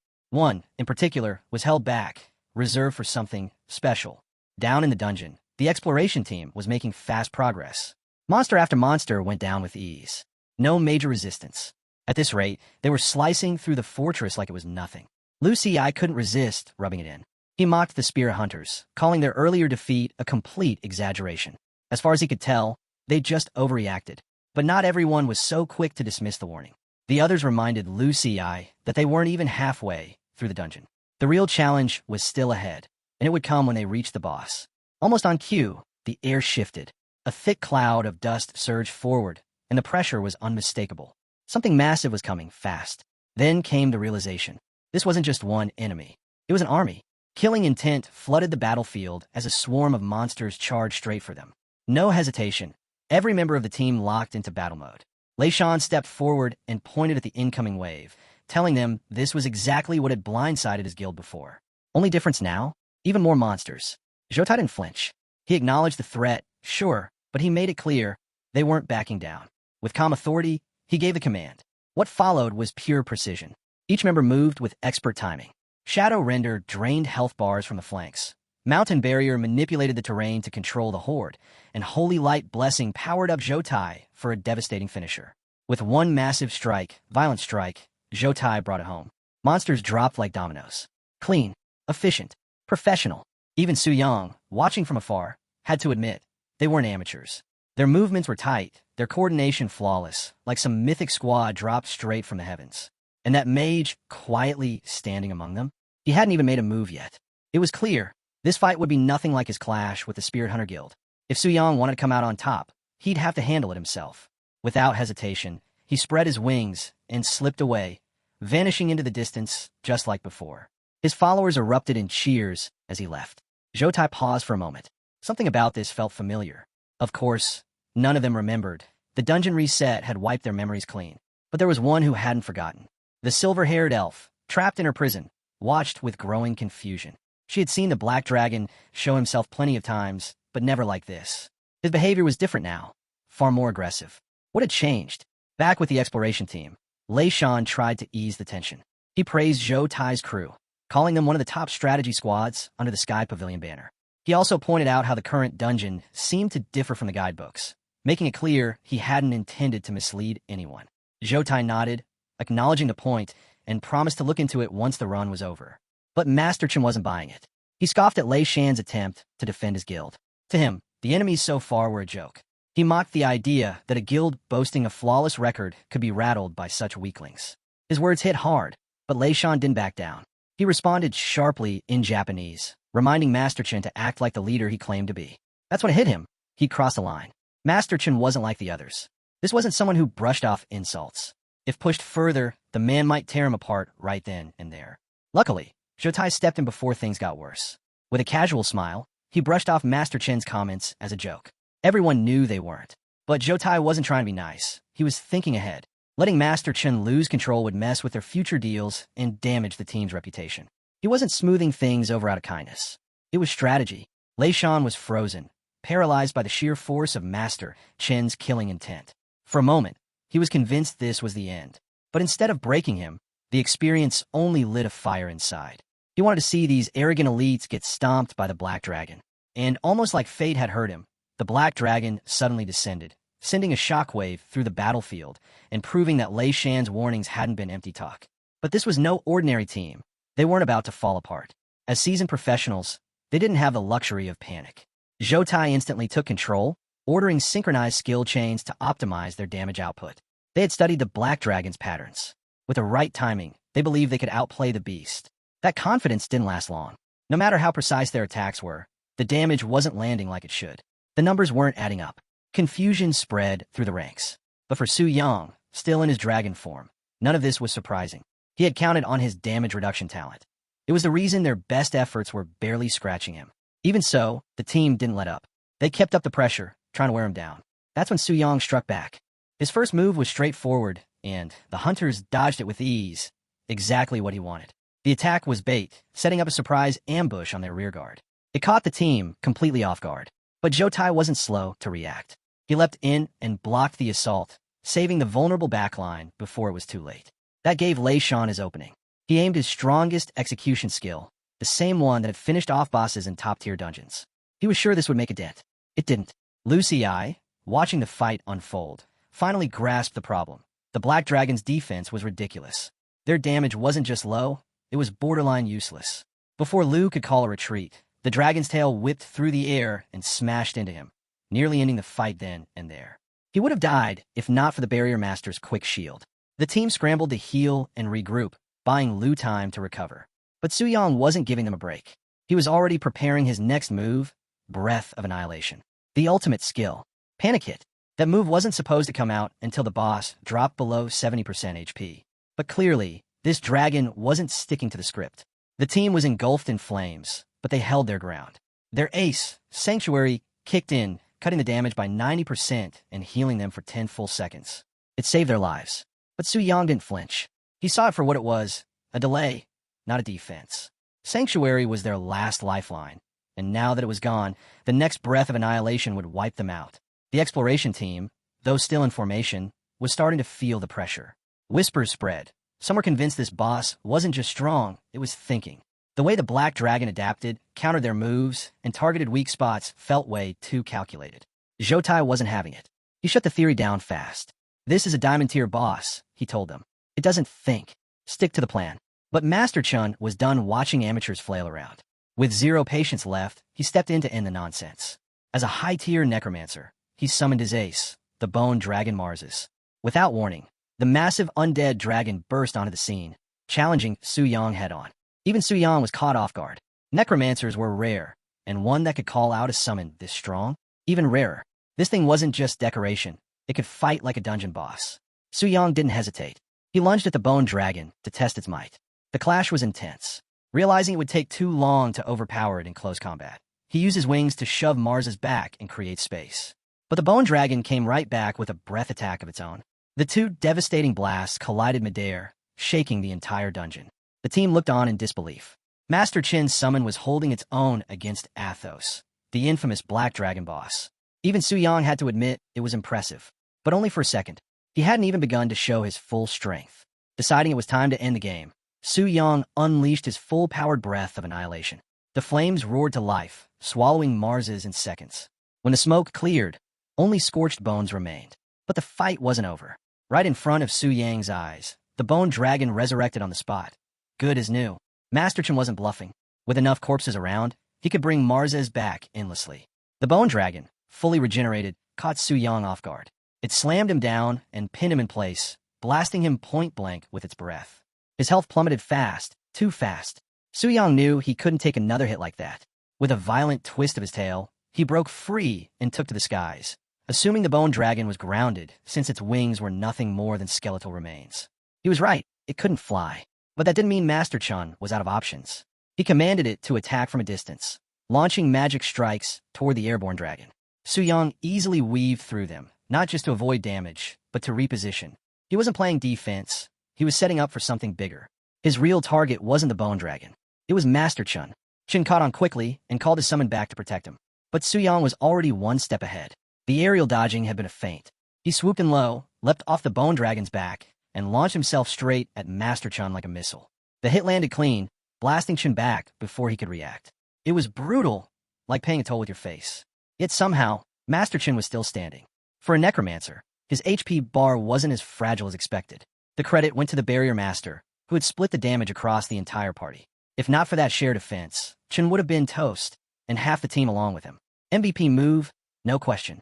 But the team wasn't just eating hits for nothing. They were stalling, waiting for Lu Ci's return. Their plan hinged on him retrieving the Dragon Slayer's heart, and he was due back any second. What it didn't plan for, Su Yang could understand everything they were saying. It didn't take much for him to figure out the real play. Lu Ci was out there trying to grab the one thing that could turn the tide. But Su Yang had already accounted for that. Then it happened. Dust clouds kicked up in the distance. Something was approaching fast. The team perked up, thinking it was Lu Ci racing back with a heart. For a moment, hope sparked. Exactly what Su Yang wanted. When the figure finally broke through the dust, it wasn't Lu Ci. It was one of Su Yang's own. The dragon warrior he'd kept in reserve. The one he'd sent ahead to intercept the heart and bring it straight to him. He held it high for all to see. The Dragon Slayer's heart, now belonging to Su Yang. The silence was deafening. Zhoutai and the others stared, stunned. Everything they thought they knew about this boss fight shattered in that instant. Su Yang wasn't some mindless dungeon monster. He had outplayed them at every turn. And now, with the Dragon Slayer's heart in his grasp, their last hope had officially vanished. But Su Yang wasn't finished. Not even close. Things were about to get a whole lot worse. The moment Su Yang's black dragon came into contact with the Dragon Slayer's heart, a flash of blinding light surged through him. An intense, crushing aura erupted from his body, spreading like wildfire. What the hunters didn't realize was that this moment had triggered a buried mechanism inside the dungeon. Something even the game devs probably forgot about. The Black Dragon Fortress, once labeled a Diamond-tier secret realm, was now evolving.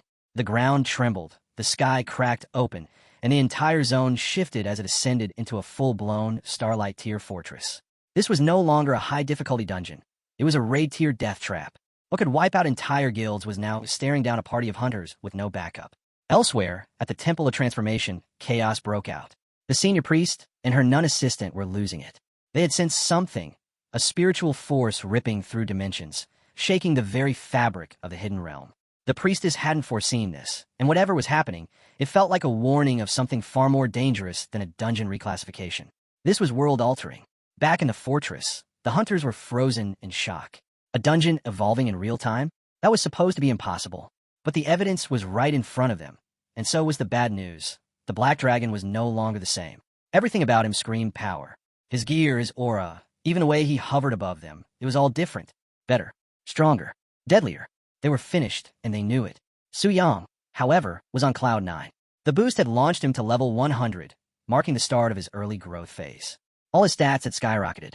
But the real prize? A brand new Starlight Tier skill, Purifying Inferno Prison. This wasn't just a flashy move. It was broken. The skill dealt a staggering 1,000% in both magical and physical damage, a rare dual-scaling nuke.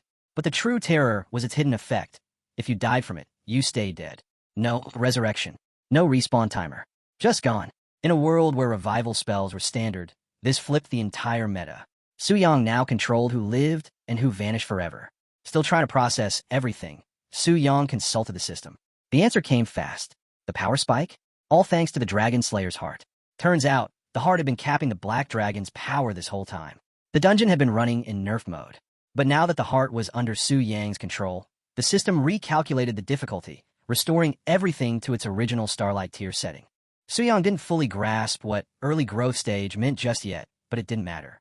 What did matter was this. The hunters weren't just outmatched now. They were irrelevant. As Su Yang took in the system's revelation, his gaze locked onto a familiar figure sprinting toward him. Lu Xi had finally returned. He was ready to report his failure, but the moment he saw the transformed Black Dragon holding the Dragon Slayer's heart, he froze. His expression said everything. Shock, confusion, disbelief. In that instant, he understood just how badly they'd been played. Zhou Tai caught the look on Lu Xi's face and instantly realized what was coming. He shouted, urging Lu to fall back and regroup. But Lu, cocky as ever, ignored the warning. He dashed straight toward the dragon, thinking his speed would keep him safe. He couldn't have been more wrong. Su Yang didn't even break a sweat. In a flash, the Black Dragon struck, tearing Lu down before he could land a single hit. This wasn't one of those feint and respawn moments. Lu Xi was done. Permanently. From the sidelines, the rest of the team watched in horror. They couldn't do anything. Panic set in fast. Lei Shan spun toward Zhou Tai, asking what they were supposed to do now. But Zhou Tai hesitated. Deep down, he knew the truth. Starlight Tier bosses weren't meant for small squads like theirs. They were meant for full guild raids, with 10 to 25 awakened players at minimum. Facing this monster now was suicide. So, he made the call. It hurt his pride, but Zhou Tai wasn't the type to let ego blind him. He shouted the retreat order, leading the charge himself, and signaling the others to fall back. Master Chun, of course, wasn't impressed. He sneered at Zhou Tai's caution, mocking him for running away. But Zhou Tai didn't respond. He didn't need to. His leadership was rooted in logic, not bravado. And right now, surviving was the only thing that mattered. Su Yang watched from the skies, and for a brief moment, he respected the decision. Zhou Tai had guts and brains, but that didn't mean he was letting them leave. With a single powerful flap of his wings, Su Yang dove down like a bolt of lightning, crashing into the ground ahead of the retreating hunters and cutting off their escape. The force of the landing alone sent shockwaves through the dungeon floor. Still, Zhou Tai kept his cool.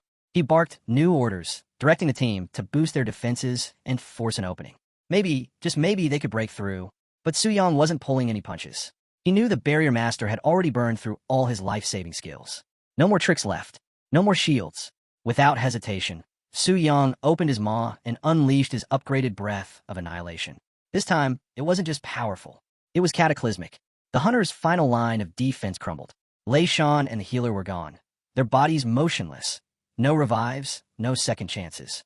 Only Zhou Tai and the Barrier Master remained, barely clinging to life, their health bars flickering on the brink. Escape was no longer on the table. Accepting the inevitable, Zhou Tai gave one last order. Stash all valuables into their infinite rings. If they were going down, they'd at least protect what they could. But not everyone was ready to fold. Master Chen refused to bow out. He'd slain this dragon countless times before, and he wasn't about to lose to a stronger version now.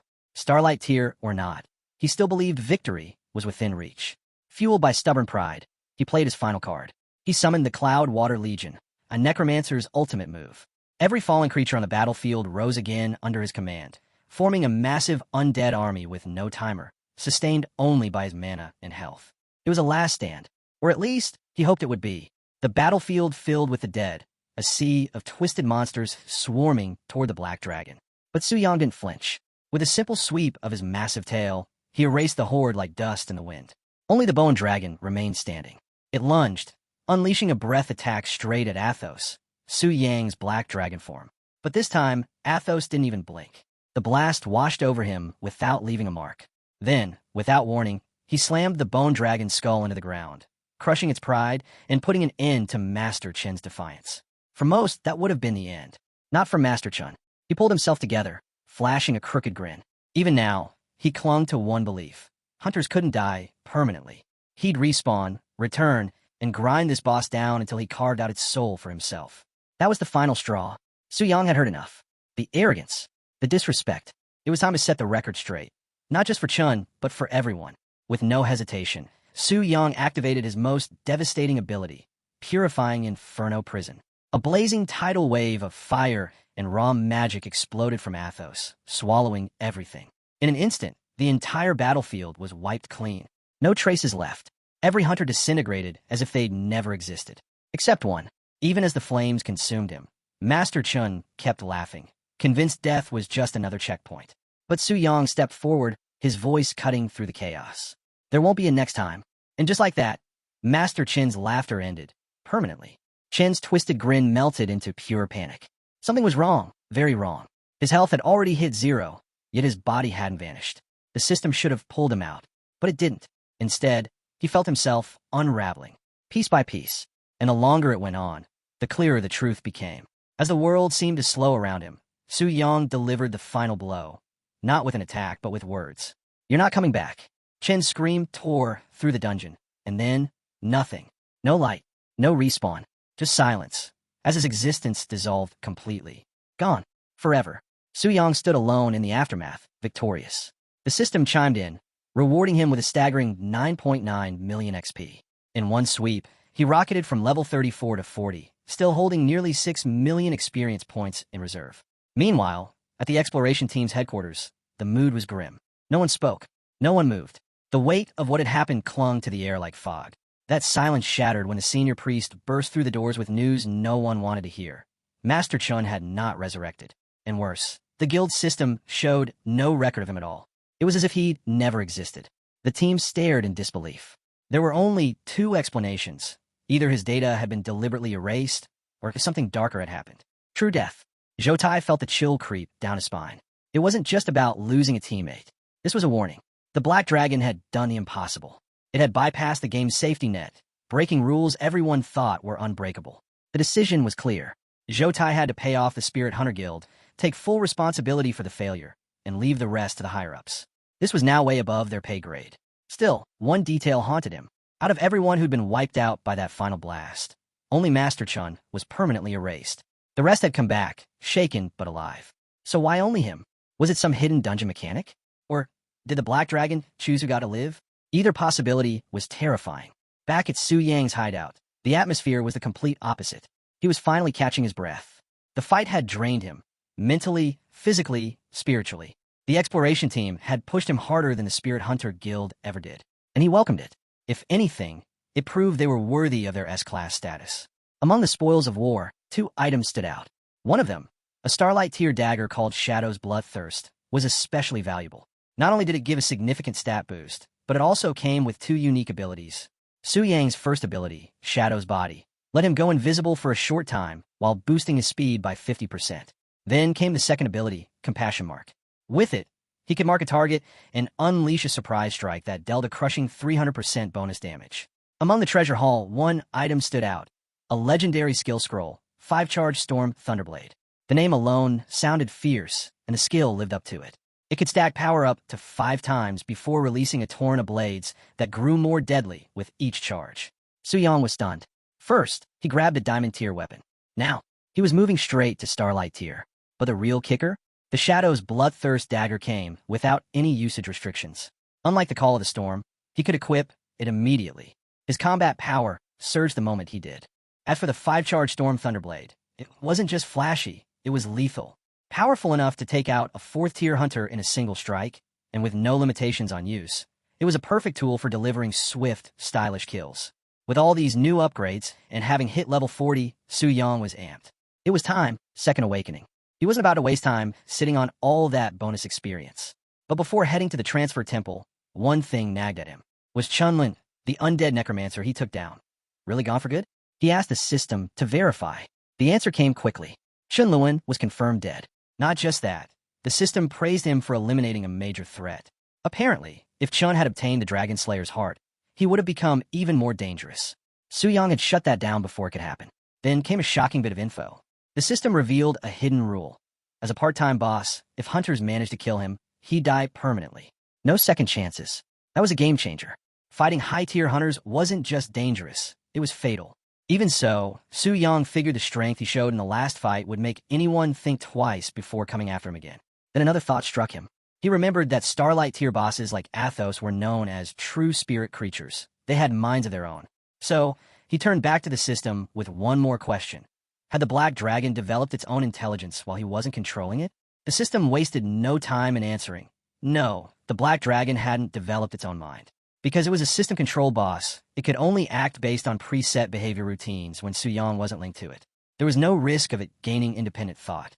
But what really grabbed Su Yang's attention was what came next. If he ever managed to defeat the part-time boss, the system would automatically assign him a tougher one, complete with enhanced abilities. That meant the challenges would keep scaling. No cap, no limits. That got his blood pumping. The system was way deeper and more dynamic than he first thought. And beating the Black Dragon? That wasn't just a dream. He had a secret weapon for that. The pendant. This wasn't just any trinket. It was a dragon-slaying artifact, already powerful, and with even more potential waiting to be unlocked. Once unsealed with the right item, it would boost his spirit points by 50% and double his strength. But what made it truly wild? It could bypass a dragon's racial traits and deal 500% extra damage to them. On top of that, once Su Yang killed a dragon solo, the pendant would gain the power to summon the blood soul of an ancient warrior, a legendary force that could fight alongside him. The only catch, he had to charge the pendant by slaying dragons. So far, it was empty, but Su Yang didn't care. He was all in. If that summoned hero was even stronger than a 5th-tier pro, having him as a minion would mean Su Yang could go head-to-head with anyone, no fear. So first step, defeat the Black Dragon. That would not only open the door to the new boss role, but also bring him one step closer to unlocking the hero soul. But before any of that, he needed to advance. Becoming a 2nd-tier hunter was key to using all this newfound power. With that in mind, Su Yang made his way to the Transformation Temple. Outside the temple, a stir was growing among the onlookers. Bai Ling, the senior priestess, was standing at the entrance, calm, elegant, and impossible to ignore. Her presence alone had the crowd buzzing. Whispers spread like wildfire. Who was she waiting for? Someone important? Clearly, priestesses of her rank didn't just stand outside for no reason. Turns out, she was waiting for Su Yang. As he walked up, Bai Ling greeted him with warmth, calling him hero. The word caught him off guard. He blinked, confused, and asked why she'd used that title and how she even knew he was coming. With a gentle smile, Bai Ling explained that the transformation statue at the temple glows with a special light whenever a VIP approaches. And in all of East Spirit City, Su Yang was the only one who qualified. As for the hero title, that was just a formality the temple used. Nothing he needed to stress over. Su Yang got the gist, but the title still made him wince inside. Hero? Way too dramatic for his taste. But he brushed it off. He had more important things to focus on, like his second awakening. Without hesitation, he accepted another 5-star transformation challenge. This one was no joke. Solo a silver-tier dungeon and defeat the boss within 3 minutes of engagement. Normally, that kind of mission called for a full squad. But for Su Yang, just another mountain to climb. Bai Ling, clearly impressed, praised his courage and, yep, called him hero again. Cue the internal eye roll. Su Yang decided not to dwell on it and steered the conversation elsewhere. He asked if she had a map of nearby silver-tier dungeons. Fortunately, Bai Ling came prepared. She handed over a detailed map showing silver, bronze, and even gold-tier dungeon locations, along with refresh timers. Su Yang couldn't help but smirk. This was a jackpot for planning future runs. As he turned to go, Bai Ling paused him with a warning. One dungeon had reportedly spiked in difficulty out of nowhere, causing a professional hunter to vanish. On top of that, The lower-level wild zones had become battlegrounds, overcrowded with players fighting tooth and nail for dungeon entries. She urged him to be extra careful. Su-yang appreciated the heads-up, but he wasn't too concerned. With his current strength, clearing 2 silver-tier dungeons should be easy. Or so he thought. What should have been a quick job turned into a headache. Every dungeon he went to was swarmed with players, queues stretching for hours. The real fight wasn't inside the dungeons. It was just getting in. After striking out at 8 different locations, he began to wonder if silver-tier dungeons were even worth the grind. Maybe this was karma, balancing out all the insane luck he'd had lately. Still, Su-yang wasn't one to quit. Eventually, he found his way to the Cave of Suffering, tucked away in a remote canyon. Unfortunately, it was just as jam-packed as the others. He was about to walk away when he spotted 2 familiar figures in the crowd, Gu Xiaoqian and Wang Fei. They were arguing over who had claim to the dungeon. Su-yang almost turned back on sight. Just seeing Wang Fei was enough to ruin his mood. But then he remembered Gu Xiaoqian was with the Yuyun Guild, a sister guild of Phantom Cloud. No way he was letting a guy like Wang Fei push them around, especially someone he was loosely connected to. Besides, this might be the opening he needed to get into the dungeon himself. Things were heating up on Gu Xiaoqian's end. Wang Fei and his crew had started throwing off some seriously creepy vibes, typical low-life behavior, and it was putting her on edge. Fortunately, she wasn't flying solo. Right beside her stood Helan, a level 61 hybrid-class ranger swordsman. 3rd-tier awakener, tough as nails. The moment Wang Fei noticed Helan, whatever fake bravado he had vanished. He shrank behind one of his teammates, a hulking 3rd-tier hunter built like a tank. The guy looked like he'd been bench-pressing buses since birth. But he wasn't just muscle. He had real martial arts chops, and he wasn't afraid to throw down. He stepped up, throwing down a warning. If Helan's group tried to force their way into the dungeon, it would mean a fight. No hesitation, no bluff. And he wasn't done. He made it clear they'd jump the entire squad, newbies included. No mercy. Helan froze. She wanted to act, to push back, but she knew the odds weren't in their favor. Her group was mostly fresh blood, no match for seasoned hunters. Backing off meant giving these guys free rein, but going forward, that was risky. Still, she prepared to strike first, hoping an early advantage might turn the tide. But the big guy wasn't just watching. He was reading her like a book. He saw right through her intentions. Then, before anything could explode, Su-yang strolled in, calm, collected, and casually claimed the dungeon for himself. The sudden move stunned everyone. To the outsiders, Su-yang looked like a random face, definitely not someone who should be jumping into this kind of mess. Gu Xiaoqian was caught off guard too. The last time she saw him was at the teleport station. She was relieved to see he was okay, but also anxious. Why step into a fight with 2 ticking time bombs? Wang Fei recognized Su-yang right away, and his face twisted with annoyance. He stormed up, demanding to know why Su-yang always managed to pop up and get in his way. Su-yang didn't flinch. He shot back with a smirk, saying Wang Fei was like a buzzing mosquito, loud, annoying, and impossible to get rid of. The jab landed hard, and Wang Fei's temper flared. But with his muscle nearby, he held back, thinking he had the upper hand. Grinning, Wang Fei mocked Su-yang, suggesting he get on his knees and beg if he wanted to leave without a beating. But Su-yang? He didn't even acknowledge the threat. He walked straight past them, completely unbothered, and greeted Gu Xiaoqian like nothing had happened. Helan, still trying to make sense of what just happened, turned to Gu Xiaoqian. Who was that guy? Gu Xiaoqian kept it simple. An old classmate. That only confused Helan more. If he was just someone from school, why was he out here taunting 3rd-tier hunters like he owned the place? She figured Su-yang was clueless about the dungeon's difficulty and tried to give him a heads up. But Su-yang wasn't fazed in the slightest. He looked Helan straight in the eye and told her he knew exactly what he was doing. This dungeon? It was part of his second transfer mission. That threw her for a loop. Second transfer? That meant level 40. How had he gotten that far so fast? Before she could process it, Wang Fei stepped up again, fed up with being ignored. He flared some of his aura, trying to intimidate and challenge Su-yang to reveal his level. According to him, if Su-yang didn't show his status, he had no right to act tough and should just kneel and beg. Bad move. Su-yang had been waiting for an excuse. And now that Wang Fei was over level 10, there was no penalty. No need to hold back this time. Su-yang cracked a grin, flicked his finger, and in the blink of an eye, Wang Fei dropped like a rock. A perfect donut hole burned right through him. He didn't even get to react. One moment he was talking, the next gone. Su-yang strolled over and casually picked up the loot, like swatting a fly off his shoulder. That's when the big guy lost it. He barreled forward, ready to avenge Wang Fei, fists flying. But Su-yang? He was in full Ultra Instinct mode. Every swing missed by a mile. He danced around the attacks like they were nothing. The big guy was raging. He'd made a promise to protect Wang Fei, and now that promise was in pieces. Driven by fury, he went all in, determined to crush Su Yang on the spot. Su Yang didn't even flinch. In fact, he looked bored, and even threw Helan a casual invite to join in. Might as well get both of them out of the way at once. That set Helan off. Transformation or not, she wasn't about to stand there while someone treated her like background noise. Friend of Gu Xiao Qian or not, she had her pride. She and the big guy charged together. No warm-up, no warning. The big guy threw the first punch. Su Yang slipped right past it. Another blow followed, then another. None landed. The guy was starting to doubt his own speed. Frustrated, he roared and switched to his finisher, Thunder Tiger Fist. A crushing hook, aimed dead at Su Yang's head. This time, he was sure this one would land. Su Yang took the brunt of the Thunder Tiger Fist head-on and didn't even budge. It was like getting hit by a breeze. Then, with one clean swing, he launched the big guy through the air like a baseball headed for the bleachers. That opening gave Helan her chance. She came in fast from behind, sword flashing, but Su Yang was already prepared. A shimmering crystal barrier flared to life, stopping her strike cold. It was powered by a one-time use scroll, strong enough to absorb a whopping 880,000 damage. Her blade barely scratched it. The realization hit hard. Helan backed up, scanning Su Yang's weapon. It wasn't just impressive, it was next level. Definitely beyond anything gold tier. That, plus how he instantly erased Wang Fei earlier, told her everything she needed to know. She hadn't even seen the attack happen. It was that fast. If she kept pressing him, she might end up just like Wang Fei. Before she could make her choice, the big guy groaned back to life, shouting about how he wouldn't rest until Su Yang was 6 feet under. But Su Yang was already over it.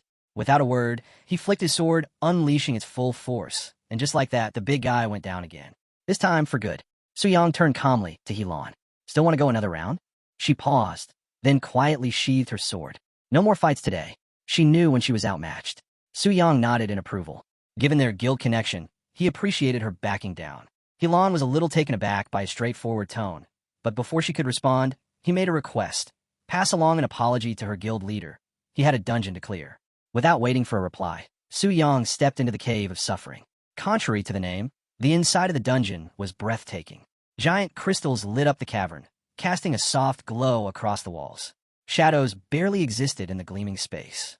Aside from the chaos of the Black Dragon Fortress, this was Su Yang's first time entering a true wild dungeon. And honestly, it felt like a breath of fresh air. This dungeon was home to goblins, a species Su Yang hadn't fought before. He didn't have to wait long for an introduction. From the edge of the light, a goblin archer took a shot at him, aiming for his head. Su Yang didn't even flinch. The arrow bounced harmlessly off him, and he let out a sigh. That was it. But the goblins weren't just reckless, they were sneaky. Hoping to trick him, they staged a surprise ambush, creeping in from the sides. Too bad for them. Su Yang's reflexes were razor sharp. He launched one goblin straight into the air and knocked it into another, taking both out in one smooth move. After clearing out the goblin ambush, Su Yang quickly realized this dungeon wasn't as simple as it first seemed. Letting his guard down now would be a mistake. As he moved deeper into the cave, he reflected on his earlier fight with the big guy. He'd relied too much on raw power, crushing opponents with stats instead of skill. That approach worked for weaker enemies, sure, but against stronger foes? It wouldn't hold up. If he wanted to reach the top, he needed more than muscle. He needed technique, strategy, and total control of his weapon. This dungeon was the perfect training ground to fix that. Pressing forward, the glowing crystals gave way to thick shadows. Ideal terrain for another ambush.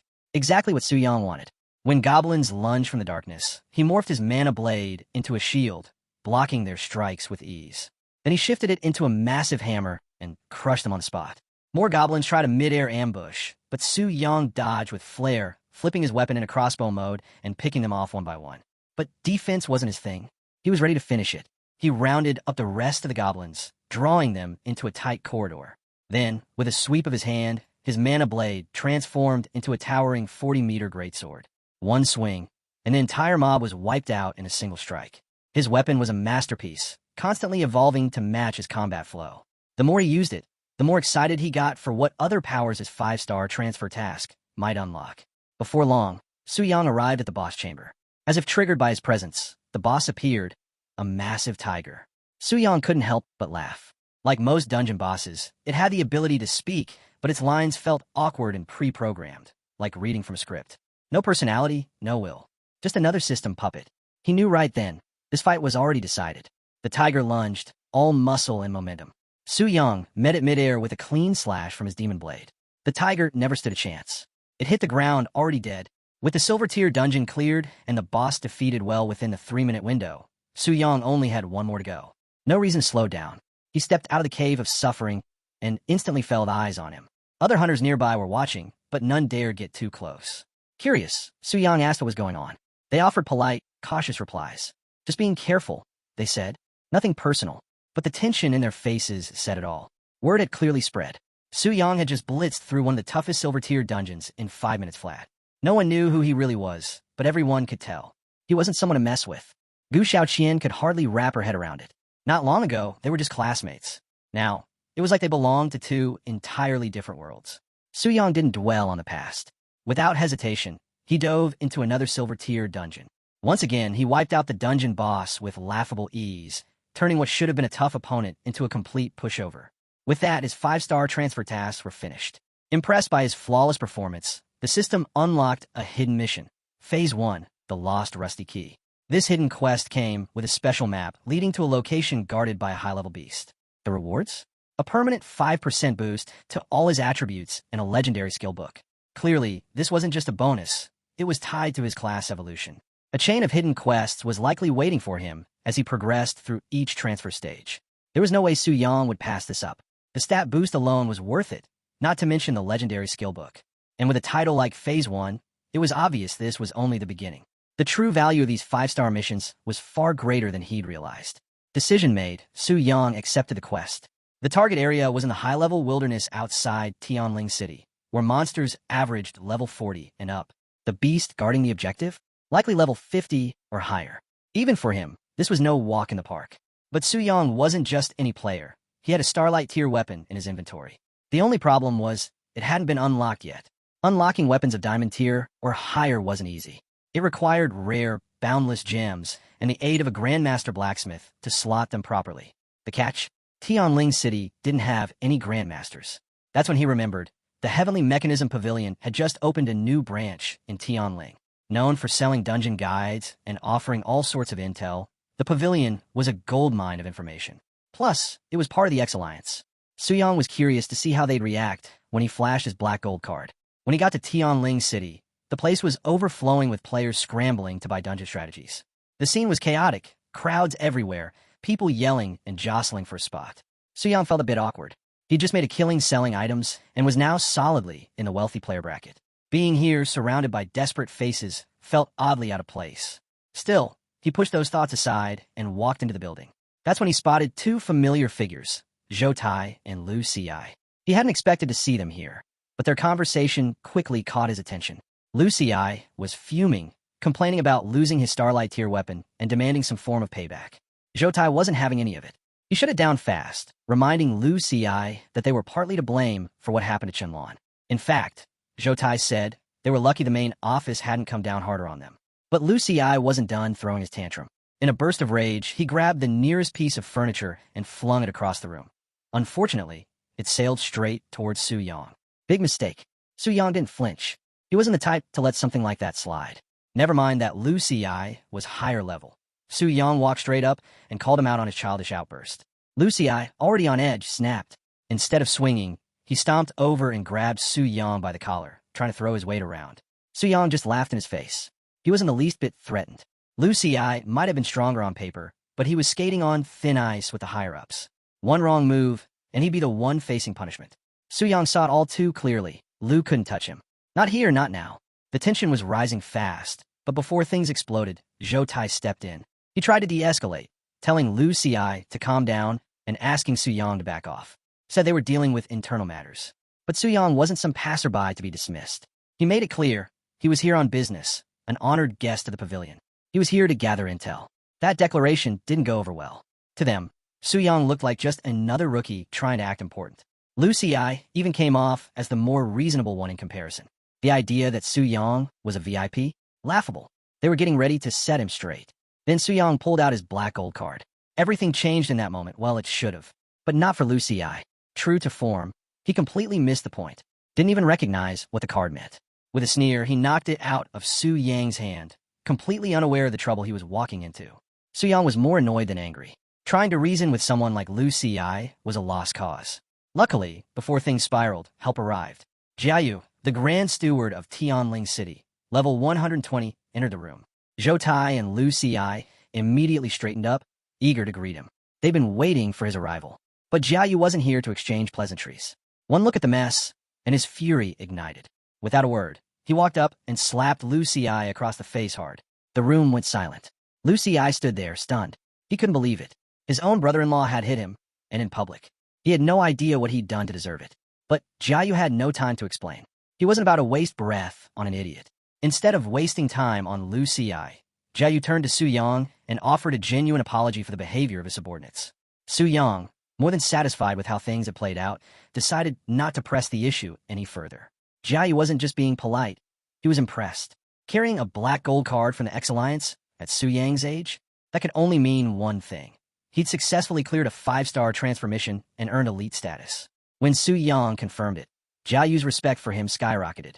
Without hesitation, he turned to Zhou Tai and ordered him to treat Su Yang with the highest level of courtesy moving forward. Zhou Tai nodded, now fully aware of who he was dealing with, while Lu Ci was still frozen in disbelief, trying to piece everything together. Then Jiayu yanked Lu Ci aside, saying they needed to have a little talk and discuss plans for their next dungeon run. That bit of information caught Su Yang's attention.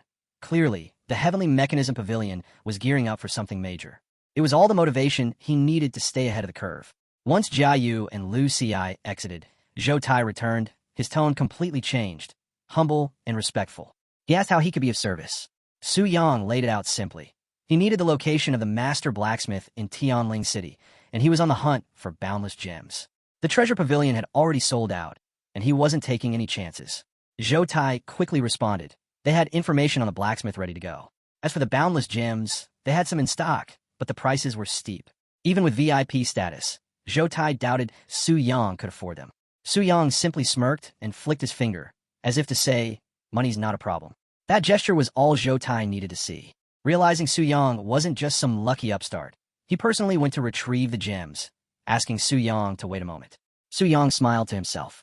The fact that even the Grand Steward of the city showed him such deference only deepened his curiosity about the true reach of the Transfer Temple. Clearly, it held more influence than he'd imagined. It wasn't long before Zhou Tai returned, bringing everything Su Yang had requested. Su Yang accepted the items with a quick thank you, then turned and made his way to the Old Wolf Forge, the place where the master blacksmith was said to reside. Tucked away from the city's main roads, the forge wasn't flashy or crowded, and that, in Su Yang's eyes, only confirmed its authenticity. Su Yang's worries were catching up to him quicker than he'd hoped. Word was spreading fast. Another exploration team was gearing up to dive back into the Black Dragon Sanctuary. He had figured the fear from his resurrection blocking skill would buy him more time. But clearly, the Heavenly Mechanism Pavilion had more nerve than he'd given them credit for. Even so, Su Yang wasn't rattled.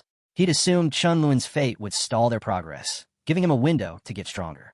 Still, better to deal with the Black Dragons before things got messy.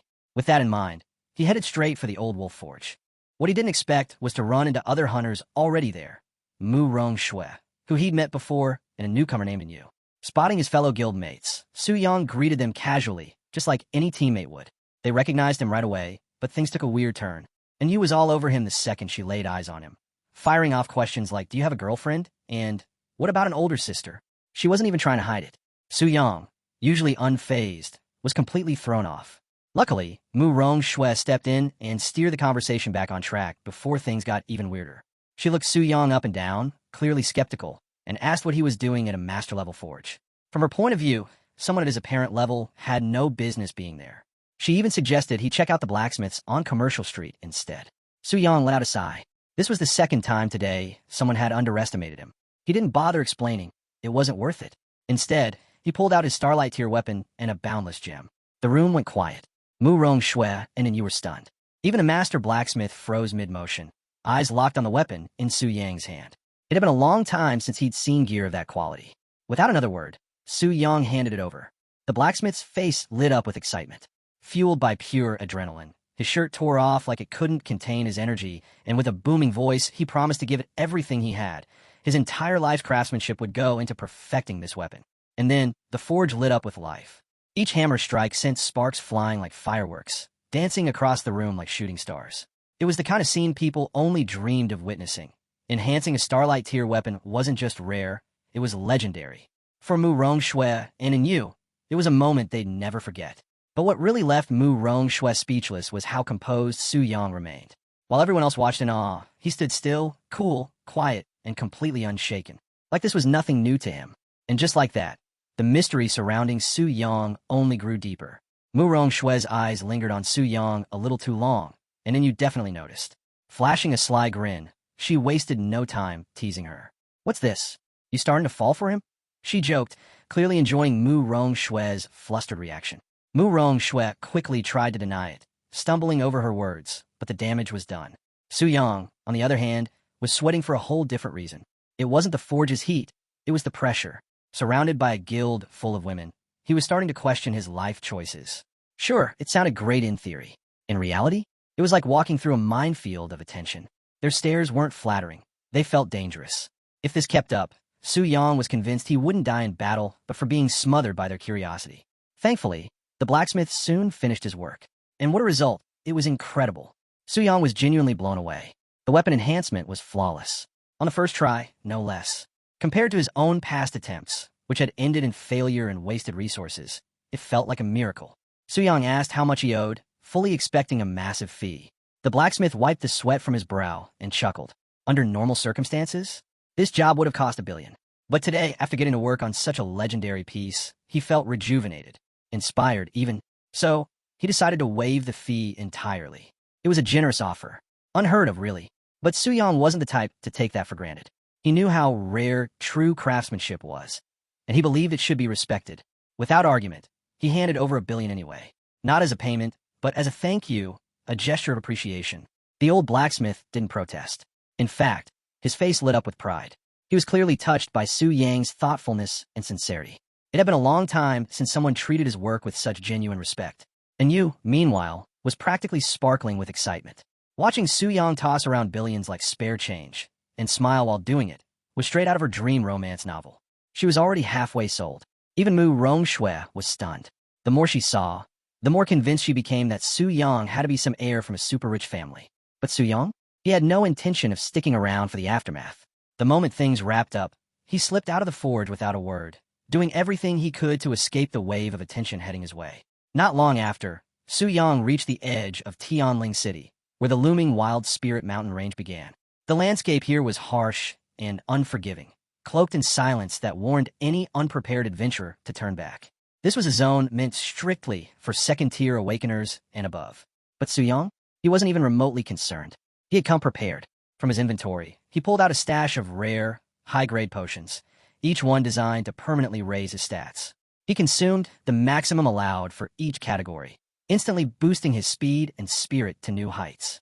Then, he carefully reassigned his remaining attribute points, optimizing his build. With that, the time had come. Su Yang drew the Shadow Bloodthirst Dagger, a legendary weapon now finally within his grasp. The moment it touched his hand, it was like a surge of energy burst through him. His combat power shot up, making him comparable to a fourth-tier awakener. Fueled by this newfound strength, he plunged into the dense forest without hesitation. As expected, the monsters here were relentless. The moment Su Yang stepped into their domain, they came rushing in, claws bared and teeth flashing. But this was exactly where he thrived. With a flick of his fingers, Su Yang activated Shadow Form. His body blurred, speed amped beyond recognition. The monster's attacks hit nothing but air. In one clean motion, he lashed out with his Starlight Tear Blade. Instant kills with every strike.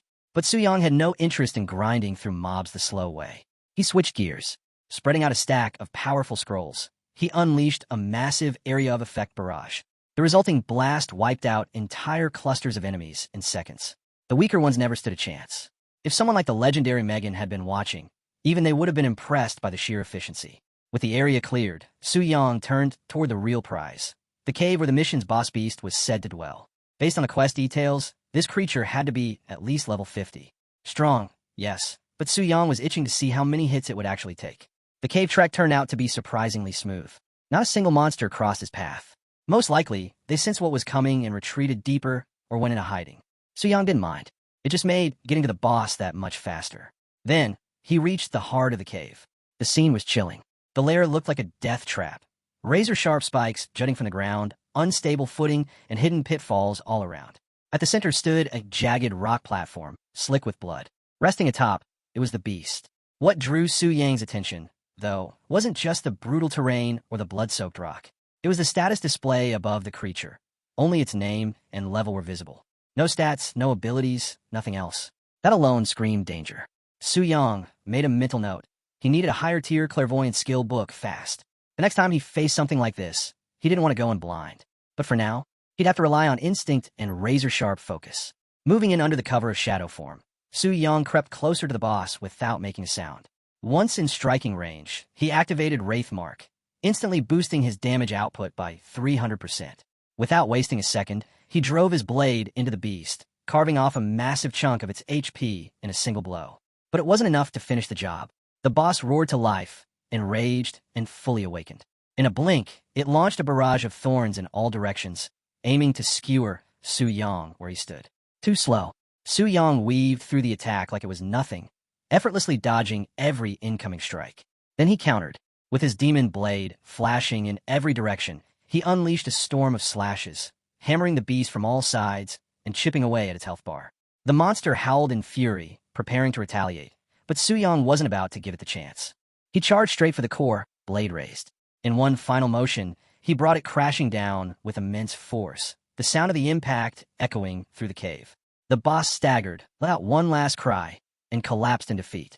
Su Yang stood over the body, a little surprised. He'd expected more resistance, but the quick kill only confirmed just how far he'd come. Among the loot was the item tied to his mission, the lost key. But there was something else that caught his eye, a rotten chunk of flesh. The description was vague, only hinting at the raw, corrupted power it once held. Even now, it still had enough energy to mutate a beast into a boss-level threat. Intrigued but cautious, Su Yang decided to stash it for later. There'd be time to figure out. Right now, he had bigger priorities. It was time to complete his class advancement. Moments later, Su Yang stood at the threshold of a massive leap forward. This wasn't just another upgrade.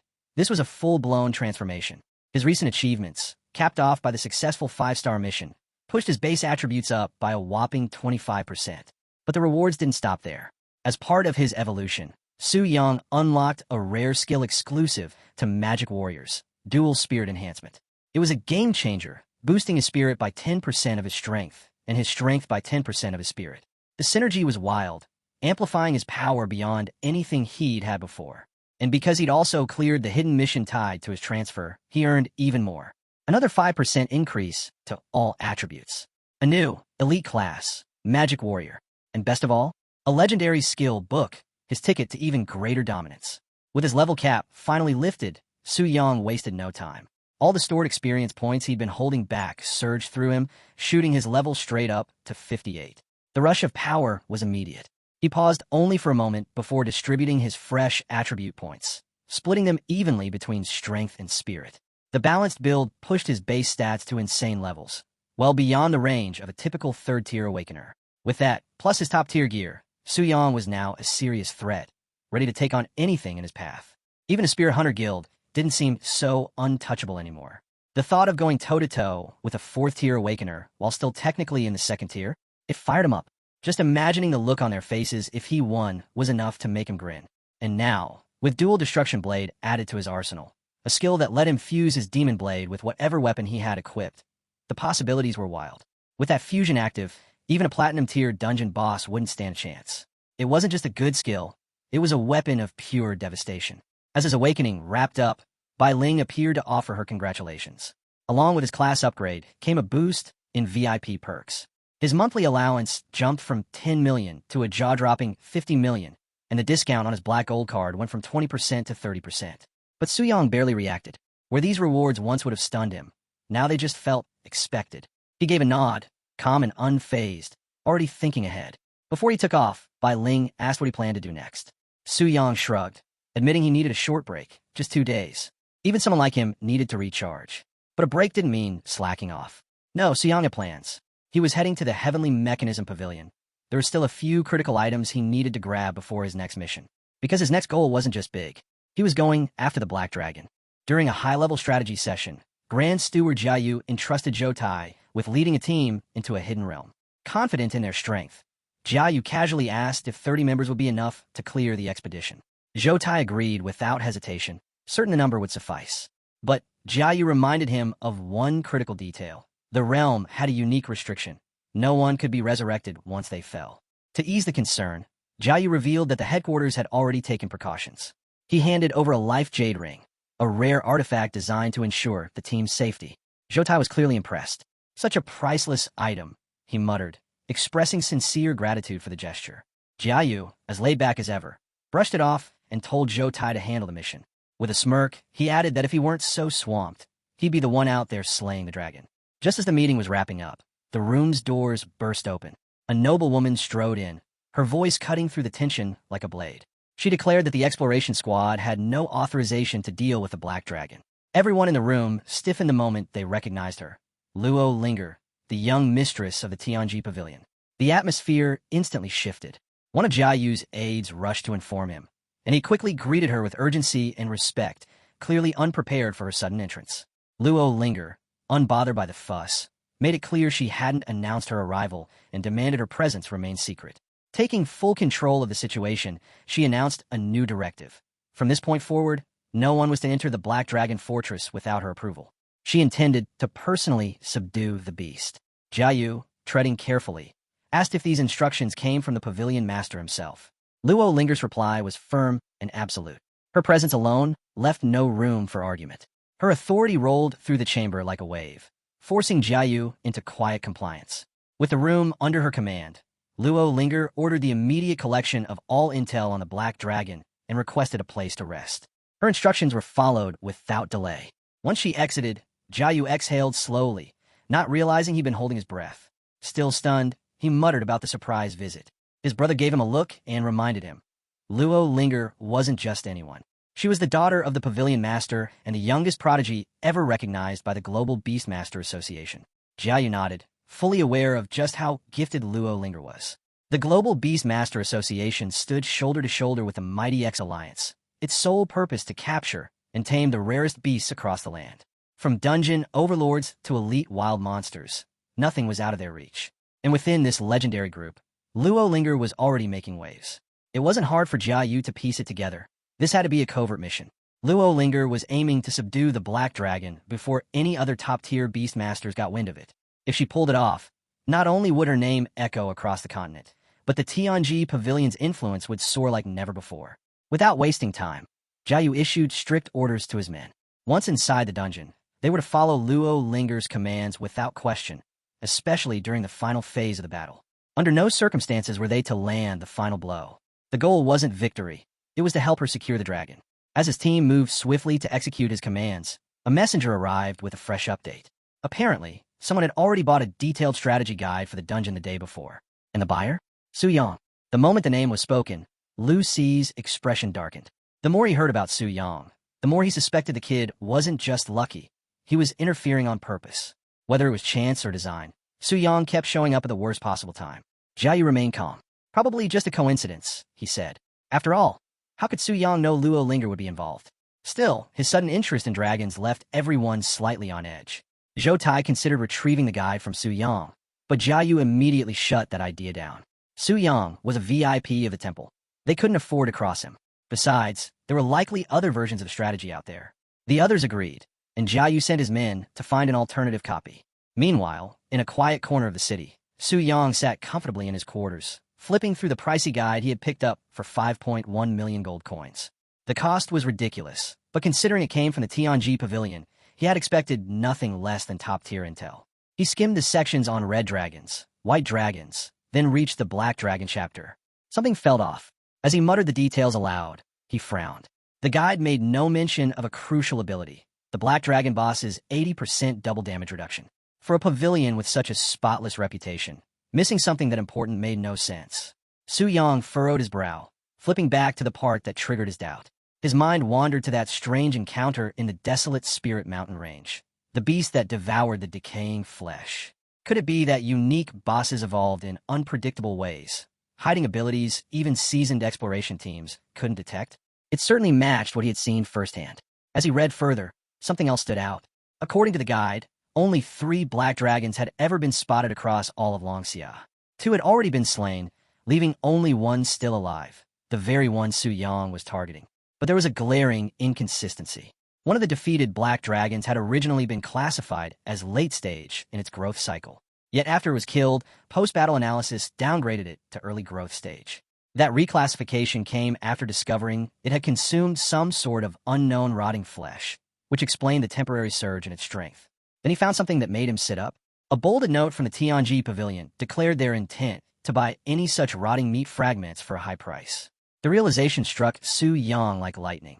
He might already possess that exact item. If that mysterious meat truly was the same kind, it could boost the Black Dragon boss to terrifying new levels. His heart pounded. This wasn't just a rare item. This was game-changing.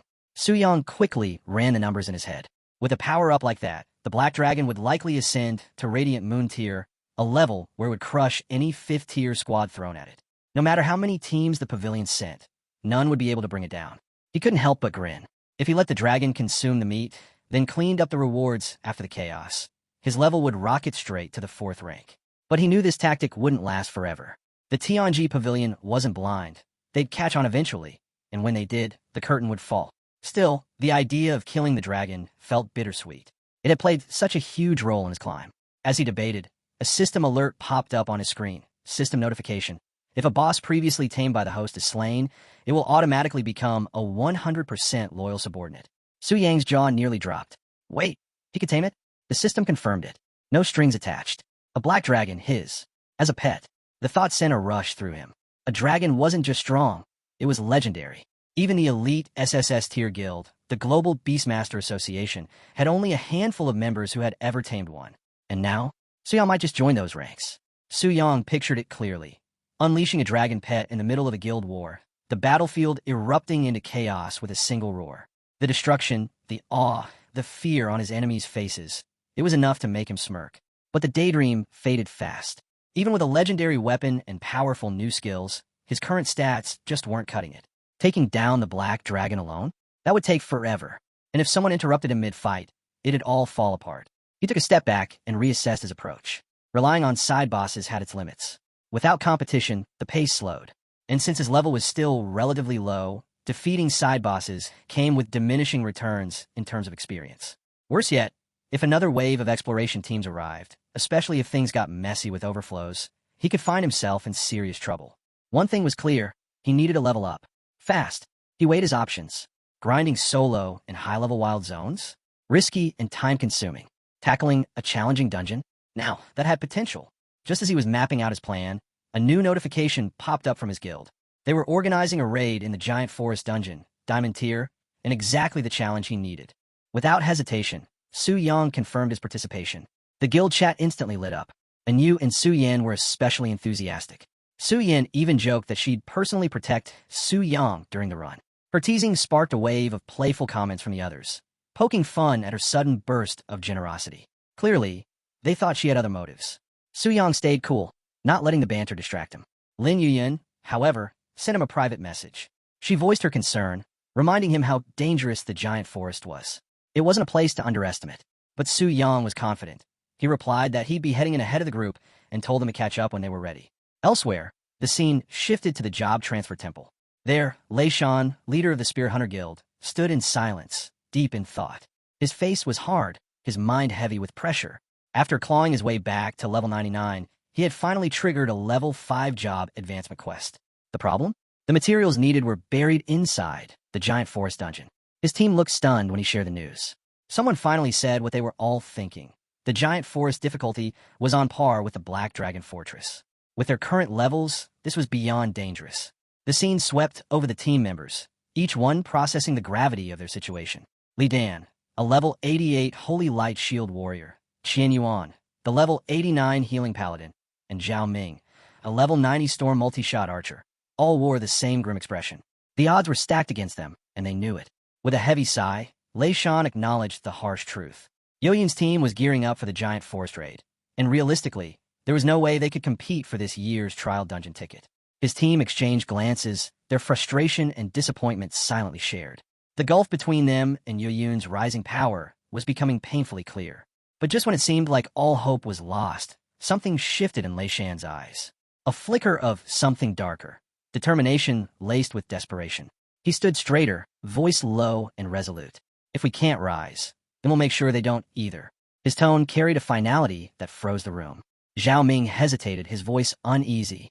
Boss, what do you mean by that? Lei Shan's smile twisted into something cold. If they couldn't win by the rules, then they'd break them. If they want to take the ticket, let them earn it through blood, he said. We'll crush their hope. Make them feel what it's like to lose everything. The message was clear. Lei Shan had no intention of walking away quietly. He was ready to sabotage Yoyun's team, no matter the cost. The scene cut sharply to the giant forest dungeon. A warning echoed in the air. Recommended level, 90+. Towering ancient trees stretched skyward, their massive trunks casting deep shadows across the canyon floor. The forest canopy was so thick, barely a sliver of light filtered through. The environment pulsed with danger, the deep growls and beastly roars making one thing certain. This was enemy territory. Above the canyon, a glowing digital timer floated in the sky. Countdown to opening, 35 minutes. Su Yang scanned the growing crowd, analyzing the players arriving. A decent turnout, he murmured. It makes sense. The giant forest is diamond tier, same level as the Black Dragon Fortress. Yuyun Guild probably chose this exact timing to match the difficulty curve. This dungeon was no ordinary challenge. It was part of the yearly trial dungeon event hosted by the Transfer Temple in Tianling City, an exclusive competition that only opened once a year. Participation was limited to A-grade or higher guilds with at least one fifth-term professional, and each city had only one ticket to give. The prize pool? Insane. Top 3 guilds would walk away with powerful A-star tier gear, 3 diamond tier weapons, and a bonus guild-wide buff. It was the kind of event that could tip the balance of power for an entire year. Everyone gathered knew what was at stake. And Su Yang? He was more than ready. Su Yang stood silently, taking in the buzz of anticipation around the giant forest dungeon. He understood exactly how high the stakes were. This trial dungeon is a game-changer for any guild, he thought. With only 2 A-grade guilds in Tianling City, Yin and Spirit Hunt. Both are desperate to claim that single ticket. They're racing to reach 5th-turn qualifications, and whoever gets there first wins more than just prestige. He glanced around, evaluating the competition. Spirit Hunt used to have the upper hand, he mused. But after that disaster in the Black Dragon Fortress, they took a huge hit. Lost gear, lost levels, lost momentum. Now it's Yuyun's time to shine. Most of the surrounding players wore badges from B-grade guilds. Su Yang knew they weren't real contenders. They're here to watch, maybe try their luck, but they're no threat to either of the top dogs. Then his eyes narrowed. Spirit Hunt Guild was here in force, and their presence was far from passive. Their guild leader stood front and center, radiating dominance as he barked a clear command to the crowd. All lower-level professionals were to clear out immediately. This dungeon, he declared, was Spirit Hunt territory. Nearby players whispered among themselves. I didn't expect Spirit Hunt to show up after the mess they were in. Should keep it down. Word is they've been on a losing streak, and might be looking to take someone down with them. Su Yang processed it all quickly. Spirit Hunt clearly isn't ready to take on the dungeon. They don't even have a full squad at level 90. But they're not here to clear it. They're here to block Yuyun. Hold the entrance, delay their run, maybe even sabotage it. TCH, pathetic tactics. While he was still piecing it together, a rogue from Spirit Hunt strutted over, hostility written all over him. Level 72. Loud. Cocky. What are you still doing here? The rogue snapped. Didn't you hear the order? Get lost. Su Yang didn't even flinch. Just passing through. I'm not involved in whatever power trip your guild's on. His calm response only made the rogue bristle with rage. You think you're better than us? The rogue growled, launching himself at Su Yang without warning, dagger flashing through the air. But Su Yang moved faster. In one smooth motion, he caught the rogue's wrist mid-strike, twisted sharply, and slammed him to the ground. The rogue let out a sharp cry, completely overpowered in an instant. Silence fell around them. Before the rogue could even register what had happened, Su Yang's grip tightened, and in the next instant, the rogue was airborne, hurled straight into the mountainside. The impact triggered a deafening explosion, sending shards of rock and clouds of dust flying in every direction. When the debris finally settled, a massive crater marked the rogue's landing point. The entire area fell silent. Su Yang stood at the center of the chaos, his expression cool, his voice calm but cutting. Next time you think about picking a fight, he said, don't. Players all around watched, stunned by the display of raw strength. Lei Shan stepped forward, eyes narrowed as he sized Su Yang up. Who are you, he asked, and why attack my guild member like that? Su Yang didn't blink. He attacked first. I defended myself. Zhao Ming didn't take that lightly. He stepped forward, voice sharp and filled with anger. Defended yourself? You almost killed him. Don't act like that was restraint. You're just arrogant. Before things could escalate further, Lei Shan raised a hand. He addressed the crowd with a firm tone, acknowledging the truth. Our man struck first. Let's not drag this out. He showed restraint. Leave it at that. Zhao Ming clenched his jaw but backed off reluctantly. Still, the fire in his eyes hadn't dimmed. Lei Shan, meanwhile, was thinking deeper. Anyone capable of neutralizing a third-turn rogue that quickly was likely fourth turn or higher. That alone made Su Yang dangerous. Suspicion crept into Lei Shan's voice as he glanced back at Su Yang. You with Yin Guild? Su Yang raised an eyebrow, but said nothing. Lei Shan scoffed to himself. Doesn't seem likely. The women in Yu Yun's guild don't usually ally with men. That comment caught Su Yang's attention. He didn't react outwardly, but something had clearly clicked in his mind. Just then, as if on cue, Lin Yuyun and her team arrived. Their presence was commanding, the energy in the canyon shifting instantly. Confidence radiated off every member of her squad, and the gathered crowd instinctively stepped aside as they approached. The air grew thick with tension. Lei Shan immediately made a move to reassert dominance. This territory's already claimed, he said. Spirit Hunt Guild was here first. But Yuyun wasn't impressed. She met his words with a calm, piercing reply. Claimed? You mean occupied? Let's not pretend you're here to challenge the dungeon. We both know your guild was wiped out at Black Dragon Fortress.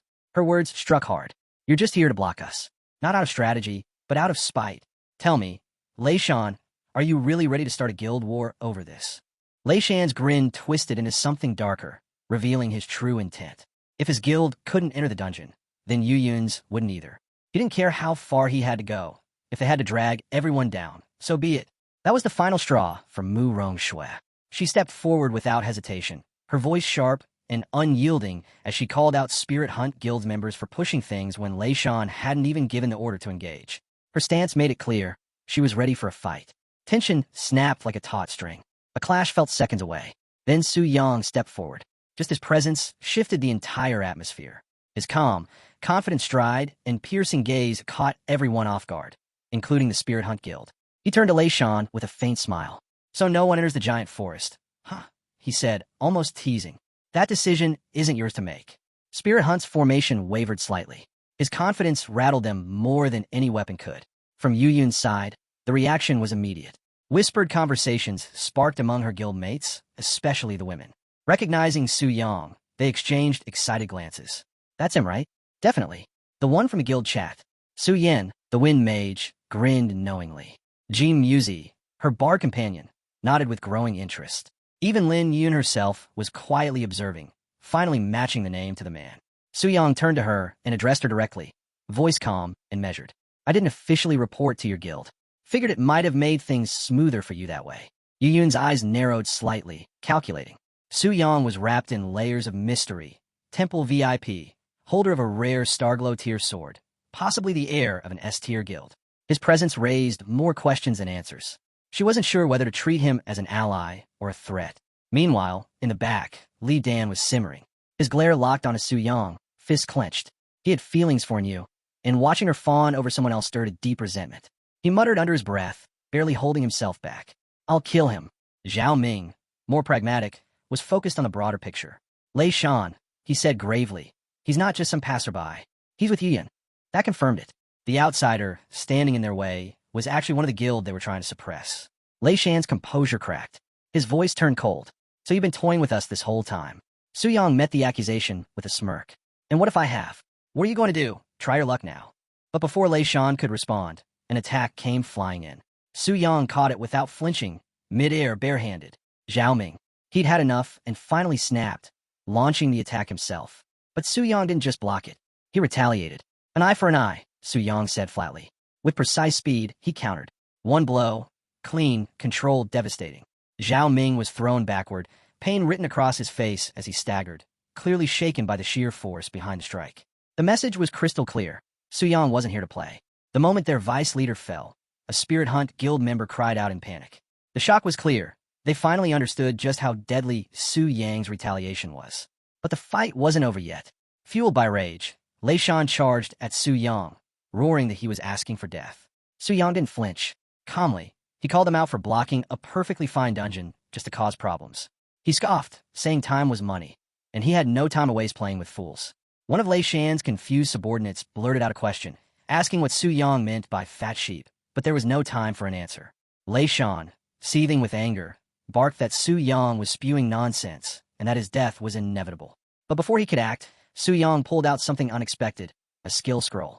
Lei Shan's expression twisted in shock as he shouted for his team to raise their defenses. Instantly, protective barriers flared to life, glowing with energy as the guild activated their strongest damage reduction skills. Lei Shan smirked, confident that no one could breach their ultimate defense. But Su Yang didn't back down. With unwavering resolve, he unleashed a powerful elemental wave that slammed into the barriers, shaking the earth and stunning everyone watching. And you stared in disbelief, asking what kind of skill could cause such destruction. Mu Rong Shue's voice trembled as she compared it to a force of nature from ancient times. Even Lei Shan was shaken. He couldn't believe what he was seeing and muttered in disbelief, wondering if it was a legendary-level ability. Then, Su Yang, his voice like ice, spoke a single word, disappear. In the next instant, he unleashed Storm Thunder Thousand Blades. A violent surge of energy tore through the battlefield, slicing apart everything in its path. The sky turned dark, the air cracked with power, and the force of the attack shattered the land itself.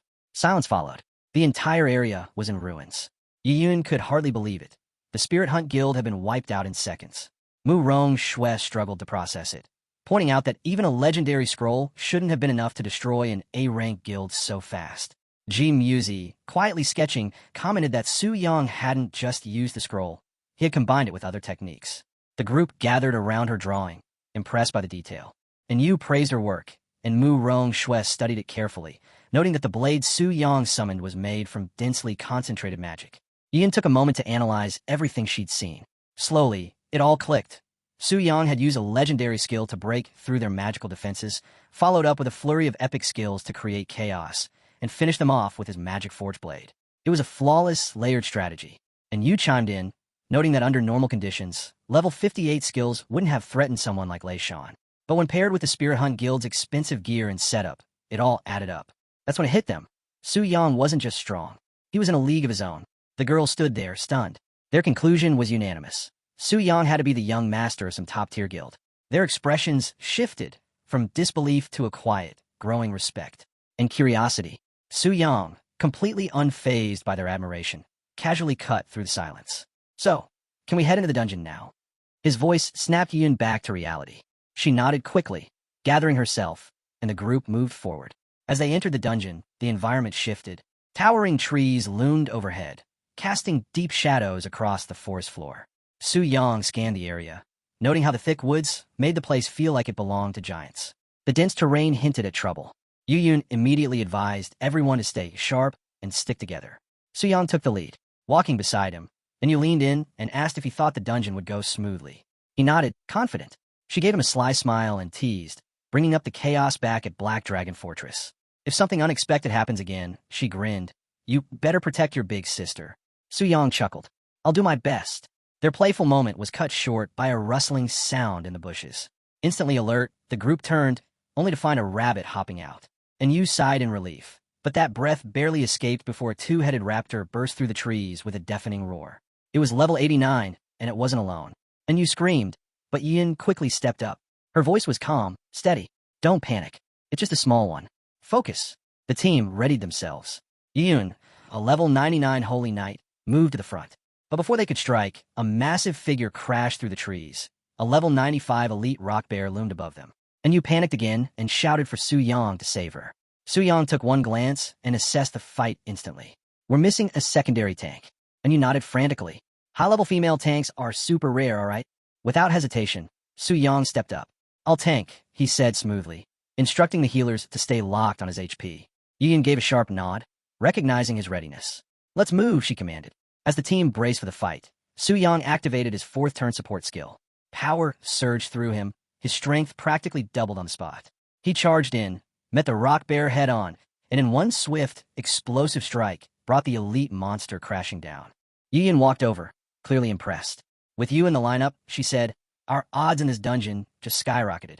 Su Yang kept it modest. It's actually my first time teaming up for a dungeon. I'll need you to guide me when it comes to group coordination. That caught Yin off guard. She nodded, still processing what he'd said, but silently, she wondered, has he really been clearing dungeons solo this whole time? The more she learned about Su Yang, the more mysterious he became. The team regrouped, tension thick in the air as they approached the dungeon's climax. They had arrived. The boss chamber stood ahead. Yin turned serious. We're here, she said, then glanced at Yu with a hint of hesitation. Are you sure the strategy will work? And he gave a quick nod. I bought it from Tianji Pavilion. As long as we follow it, We should be fine. Their opponent was no pushover. A level 96 deteriorated hybrid giant, a massive creature with a staggering 4.5 million HP. Yin, remembering the disaster at the Black Dragon dungeon, couldn't hide her unease. But Su-yang just smiled, calm and certain. Don't worry. I've got a good feeling about this one. We're not losing here. Something in his tone made Yin pause. His confidence wasn't loud, but it carried weight. She couldn't explain it, but it made her believe him. Drawing a deep breath, she raised her voice. All right, let's go. As the group charged into battle, the scene cut to a different place entirely. Behind a large desk sat Jiayu, the general manager, calmly listening to a report from Zhou Tai. There was a confrontation near the giant forest, Zhou Tai explained. Spirit Hunt Guild clashed with Yu Yun's team. Jiayu leaned forward slightly. Outcome. Spirit Hunt Guild was completely wiped out, Zhou Tai replied. Jiayu didn't look shocked. Desperation makes people reckless, he said thoughtfully. Looks like Yu Yun's team will take this year's qualification spot for the trial's secret realm in Tianling City. But Zhou Tai wasn't done. There's something else. News about the Black Dragon's secret realm. That made Jiayu pause. He straightened, eyes narrowing with interest. Go on, he said, voice sharper now. What did you find? Back in the dungeon, the battle reached its peak. With a clean, powerful strike, Yu Yun's blade cut through the deteriorated hybrid giant. The towering boss let out one last guttural roar before collapsing into the ground with a thunderous crash. The dust settled, and victory was theirs. Cheers erupted from the Yu Yun Guild, and Yu practically jumped with excitement, her voice ringing out in celebration as the team erupted in high spirits. A system message flashed before them. Yu Yun Guild has successfully cleared the secret realm. Rewards have been distributed. Guild leader, please allocate the loot. Amid the cheers, Yun walked over to Su-yang, gratitude in her eyes. That last hit, you could have taken it, she said. But you let me finish it off. Su-yang just shrugged. You probably needed the bonus more than I did. She smiled, understanding the gesture. I owe you one. The rest of the guild joined in, crowding around with praise. One member beamed. If Su-yang hadn't been here, we wouldn't have cleared it so easily. Su-yang waved it off, a bit awkward. You're giving me too much credit. Just then, G Musi chimed in excitedly. 2 platinum tier drops and a diamond tier 1, she announced, holding up the item report. The moment the loot was mentioned, Yin turned to Su-yang. Pick whatever you want. You earned it. But Su-yang shook his head with a smile, thinking to himself that his inventory was already overflowing with diamond tier gear. Their attention turned to what mattered next. Yu Yun mentioned they'd finally gathered the materials needed for the 5th transfer quest, one of the keys to securing entry into the trial's secret realm. And Yu, still glowing from the win, threw out a suggestion. We should celebrate. Let's grab a good meal. Yu Yun laughed. I'm in. As the group started packing up and preparing to leave the dungeon, someone called out to Su-yang. Hey, you coming with us to celebrate? But just as he opened his mouth to reply, a sudden mental notification appeared. A challenger has been detected. Would you like to connect? Su-yang's expression shifted. He instantly understood. Someone must have triggered the next stage early. Sorry, he said quickly. Something just came up. I have to go. Before anyone could stop him, Su-yang turned and took off, disappearing into the distance, leaving the group puzzled in his wake. The scene shifts dramatically into a bleak, shadowed realm. From the swirling darkness, Su-yang emerges, no longer in human form, but as Athos, the formidable Black Dragon. The tension in the air is unmistakable. As he takes in the landscape, his eyes lock onto a single figure approaching from a distance. So, who's the challenger this time? He mutters. The lone figure comes into focus. Alcaray Lawrence, a level 140 court magician of the elf race. Dressed in flowing white robes and emanating a chilling aura, Alcaray surveys the land with thinly veiled contempt. His gaze flicks over the nearby creatures. Filthy creatures, he scoffs under his breath. Without hesitation, he begins his so-called test. With a wave of his hand, 3 high-level monsters appear in a flash of arcane light. A level 98 Dragon Priest, a level 96 Kobold Chieftain, and a level 95 Dragon Blood Warrior. His voice is sharp and cold. Erase everything in your path. As the monsters charge, Alcaray's sneer deepens. His eyes settle on Athos. So that's the Black Dragon everyone's so afraid of? He mocks. Looks like a fledgling to me. A few forbidden spells should be more than enough for garbage like you. Dark energy coalesces around him, crackling with violent force. Alcaray unleashes it without hesitation, a surge of destructive magic tearing through the land. The earth shakes, darkness swallowing everything in its path as raw power floods the battlefield. But Alcaray doesn't stop there. His expression twists in disgust. The stench of lower creatures. If it weren't for Lilith, I wouldn't waste a breath in this wretched place. With a flick of his fingers, he calls forth a towering mountain giant, its presence dwarfing even the elite monsters. Be my spear and my shield. The giant obeys instantly, its strength devastating. Under Alcaray's command, it effortlessly tears through the summoned elite monsters. Monsters strong enough to be considered threats on their own, crushing them without mercy. Watching it all unfold, Su Yang, still in his dragon form, stood silent. His mind raced. The sheer gap in power was undeniable. Alcaray wasn't just strong, he was a 6th-tier class. A level of power that far surpassed anything Su Yang had encountered up to this point. Charging in recklessly would be suicide. But then he remembered something. The name Alcaray let slip. Lilith. Su Yang's eyes narrowed. That one word might be the key. And now, he was already thinking 3 steps ahead.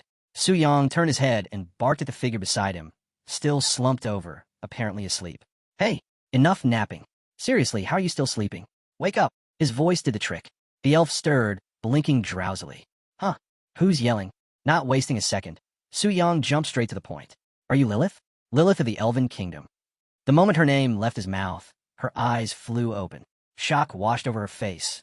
Not just because he knew who she was, but because Su Yang, in full dragon form, was speaking to her. She stammered, completely thrown off. Why, you can talk. Su Yang, clearly annoyed, snapped back. You never asked, and you're focusing on the wrong thing. The elf shot upright, frustration bubbling over.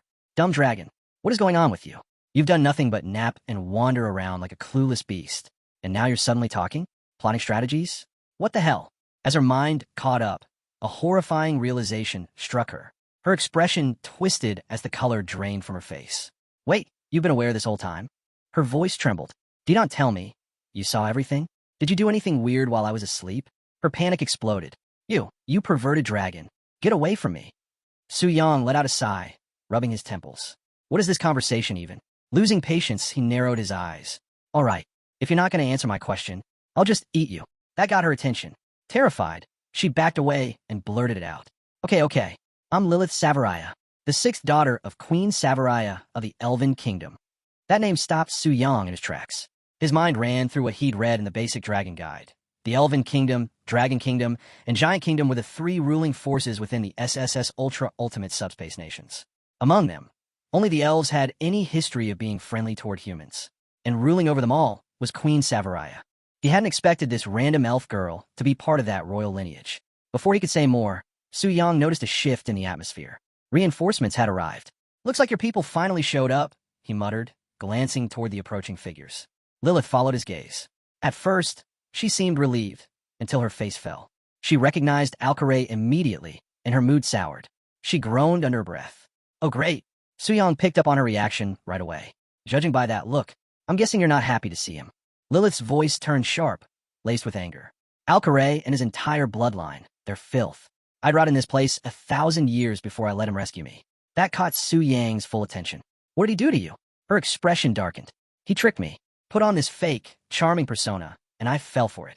Thought he was just another noble trying to impress me. But behind the smile, he tried to drug me, tried to force himself on me. I barely escaped. The fury in her voice left no room for doubt. Su Yang's expression hardened. Someone had the nerve to pull that on you? A princess of the Elven Kingdom. Lilith laughed bitterly. Princess in name only. My mother barely acknowledges me. I'm the 6th daughter, and our family plays favorites. The Lorents hold more real power than I ever will. Even the queen can't touch them without causing a political disaster. As the weight of her story sank in, Su Yang's mind started working. This wasn't just about revenge. It was an opportunity. He tilted his head, voice cool. Then maybe I'll just hand you over. Lilith's eyes went wide. What? No, you can't. Please, I'll tell you anything. Just don't give me to him. I'd rather die. Su Yang didn't flinch. That wasn't a question. Alcaray's a 6th-tier monster. You know how strong that makes him. If I refuse, I might not make it out of here alive. But then his tone shifted. Unless you've got something for me. Beg properly. Tell me something useful. Something I can use. Realizing she had no choice, Lilith's panic gave way to urgency. Fine. I'll tell you a weakness. The Lorentz family's biggest flaw. She leaned in. They're all magic and no body. Total glass cannons. Their spiritual and arcane power is immense, but physically, they're weak. Pathetic even. The only reason they survive is because they hide behind layers of magical barriers. Take that down, and they break like twigs. Su Yang absorbed the information, eyes narrowing. Barrier's the key, then. Lilith nodded. But with your current power, it's impossible. You won't be able to punch through it. Su Yang stayed silent for a beat, then smirked. Maybe not now. But if I hit Radiant Moon stage, I might stand a chance. His smile faded just as quickly. That upgrade came with consequences, spiking the dungeon's difficulty and attracting the attention of the Explorer Guild. It would complicate everything. The question now wasn't just about saving Lilith. It was about pulling it off without blowing up his entire strategy. He stared out into the darkened landscape, mind racing. There has to be a way to do both. As Su Yang weighs his next move, a memory surfaces, one tied to the heart of the Dragon Slayer, an artifact that once fused with his dragon form and greatly enhanced his strength. The thought sparks an idea. Without hesitation, he attempts to merge his current gear with his dragon form. The result is immediate and explosive. His body vanishes from Lilith's view, only to reappear as a fully transformed, empowered dragon. His upgraded stats race through his mind. The spirit attribute, especially, has surged, closing the power gap he once feared. Confidence settles in. He's ready, but the moment doesn't last. A thunderous voice echoes across the battlefield. Alcaray. He mocks Su Yang with sneering arrogance, demanding he hand over Lilith. When the dragon remains silent, Alcaray mistakes it for fear. A wicked plan forms in his mind. If he can't take her alive, he'll destroy everything with a forbidden spell, resurrecting her later with twisted memory magic to bend her will. He begins preparing the incantation, convinced no one can stop him in time. Then, a shadow falls over him. Before Alcaray can react, Su Yang descends like a bolt of judgment. One crushing blow lands, shattering Alcaray's barrier and launching him into a wall. His health bar nosedives, clinging just above zero. Dazed and horrified, Alcaray stares at the towering dragon. How had he closed the distance? How had he bypassed his defenses so easily? None of it made sense. Standing above him, in full dragon form, flames dancing across his scales, Su Yang finally speaks. The usual rules? They don't apply to him. Channeling every ounce of his upgraded power, he unleashes his finishing move, Spirit Cleansing Inferno. Flames roar to life, swallowing Alcaray in an all-consuming blaze. His screams vanish into the inferno, and within seconds, nothing remains. As the fire fades, a system notification flashes in Su Yang's vision. You have slain Alcaray Lawrence, 140th level court magician. Another prompt follows. Experience gained, 12,100,000. With the battle over, Su Yang surveys the scorched battlefield. Time to see what loot Alcaray left behind. He digs through the aftermath and finds exactly what he hoped for: rare and powerful spoils. High-tier spells, ancient relics, and scrolls of immense value. Among them, First-Order Banishment spell, capable of wiping entire cities off the map. Thunder of the Nine Worlds, summoning a never-ending storm to tear through the sky. Legendary Soul Summoning Stone, which can call forth the elusive lunar wolf spirit, an honored guardian of elven legend. Scroll of Nature's Guardian, an artifact strong enough to withstand even 8th-tier attacks without a mark. Not bad. Still, Su Yang frowns slightly. Alcaray's best gear, his staff, robe, and high-end accessories, didn't drop. Annoying. Gear like that doesn't come around often. He sighs, already thinking ahead. Where's the next target who's stacked like this one? Back in the hidden chamber, Lilith, tense and waiting, jumps as Su Yang reappears out of nowhere. Her eyes dart around, confused to see Alcaray missing. She turns to Su Yang, asking where the elf went. Su Yang casually explains he used an invisibility trick to get the drop on Alcaray, leaving nothing but ashes behind. Lilith stares at him, stunned. Invisibility?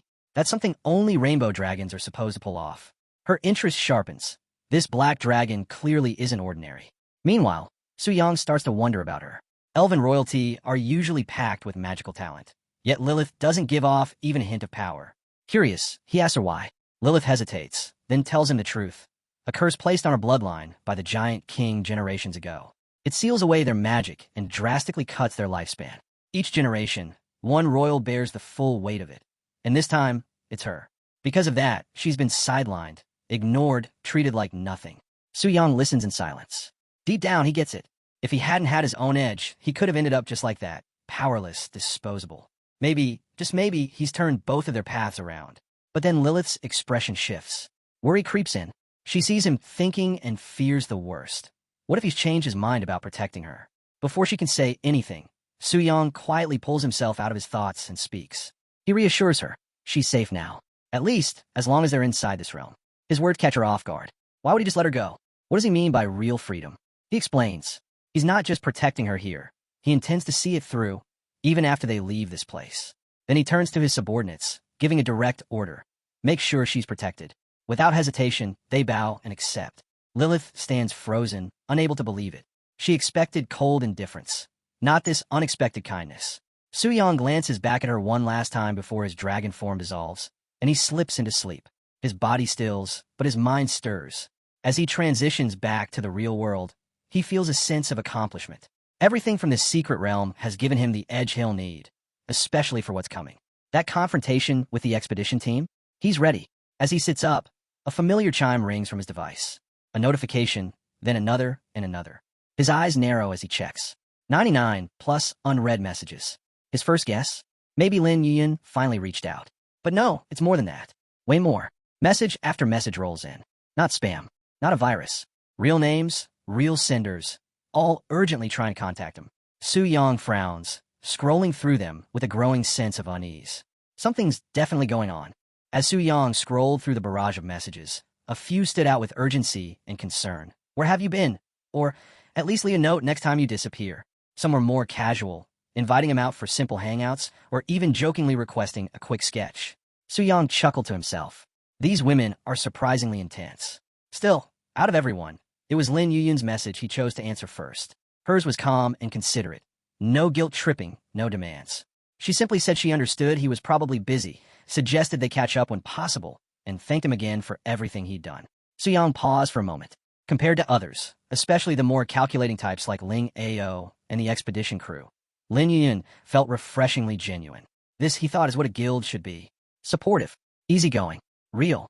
The next morning, Soo-young headed for the tower to begin his third job change. As luck would have it, he ran into a familiar face, Gu Xiaoqian, his classmate. She lit up when she saw him, running over to say hi. Turns out, she just hit level 20 thanks to help from some senior players and was there to start her first job change. But when she found out Soo-young was already on his third job change mission, and at level 60, her smile faltered. The gap between them felt massive. Soo-young picked up on her hesitation right away. With a calm voice, he reminded her that her hidden class had serious potential. You'll catch up, he told her. You've got the kind of power that takes time to grow. Gu Xiaoqian smiled again, reassured. As she left, she couldn't help but think.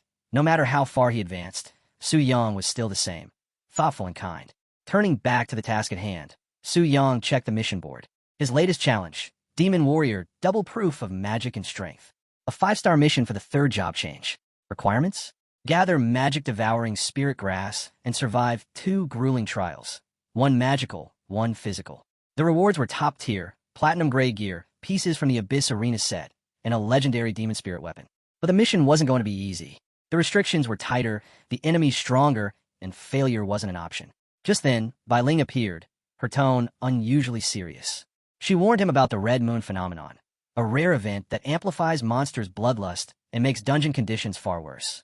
She advised him to be extra careful, especially if his mission led him to dangerous areas like the Ruin Mansion, where even normal days were riddled with spiritual disasters. Soo-young nodded, listening, but inside he wasn't too worried. With the strength he'd gained, now hovering at 4th level power, he was more than ready. He just couldn't say that out loud. The scene shifts. Now standing at the gates of the Ruin Mansion, Soo-young takes in his surroundings. This secret realm is platinum tier, meant for level 60 adventurers or higher. Once a grand estate owned by a powerful official, it's now swallowed by darkness and tragedy. After its owner descended into madness, the entire place was cursed, haunted by the restless souls of those who died inside. As Soo-young approaches the eerie mansion, a drowsy guard stationed at the entrance stirs from his half-sleep. Still rubbing his eyes, he grumbles under his breath about his rotten luck. Of all times to be on shift, it had to be during the Red Moon. The timing couldn't be worse. Just as he's about to raise an alert, his jaw drops. A portal flickers open right in front of him. Someone's actually entering the dungeon. During the Red Moon, inside the mansion, Soo-young moves swiftly through its haunted halls, cutting down ghostly figures that drift in and out of the shadows. He makes quick work of several childlike spirits, thinking the challenge, while creepy, is still well within his control. But then the air thickens. Ghosts begin oozing out of the walls in droves, their cries turning from eerie to blood-curdling. Soo-young watches, tense, as their forms twist and distort, mutating into terrifying creatures. Level 70 mad, ghost child. The Red Moon's effect has fully kicked in. These aren't the same spirits anymore. They're faster, stronger, vicious. One bolts toward him with unnatural speed, landing a blow that nearly knocks him off balance. Soo-young grits his teeth. No more playing around. He activates Demon Blade, sending a slicing wave through the air that forms a barrier between him and the advancing swarm. Just then, a new notification flashes across his screen. Sanity, 90 out of 100. A warning follows. If it drops to 0, madness becomes permanent. Su-yang narrows his eyes. This is turning into some horror nightmare scenario. Pushing forward, he unleashes Demon Blade. Sword rain. Dozens of energy slashes rain down in all directions, clearing a path through the onslaught. The wave of ghosts begins to thin, but not without cost. His sanity drops to 60, and mana dips below 20%.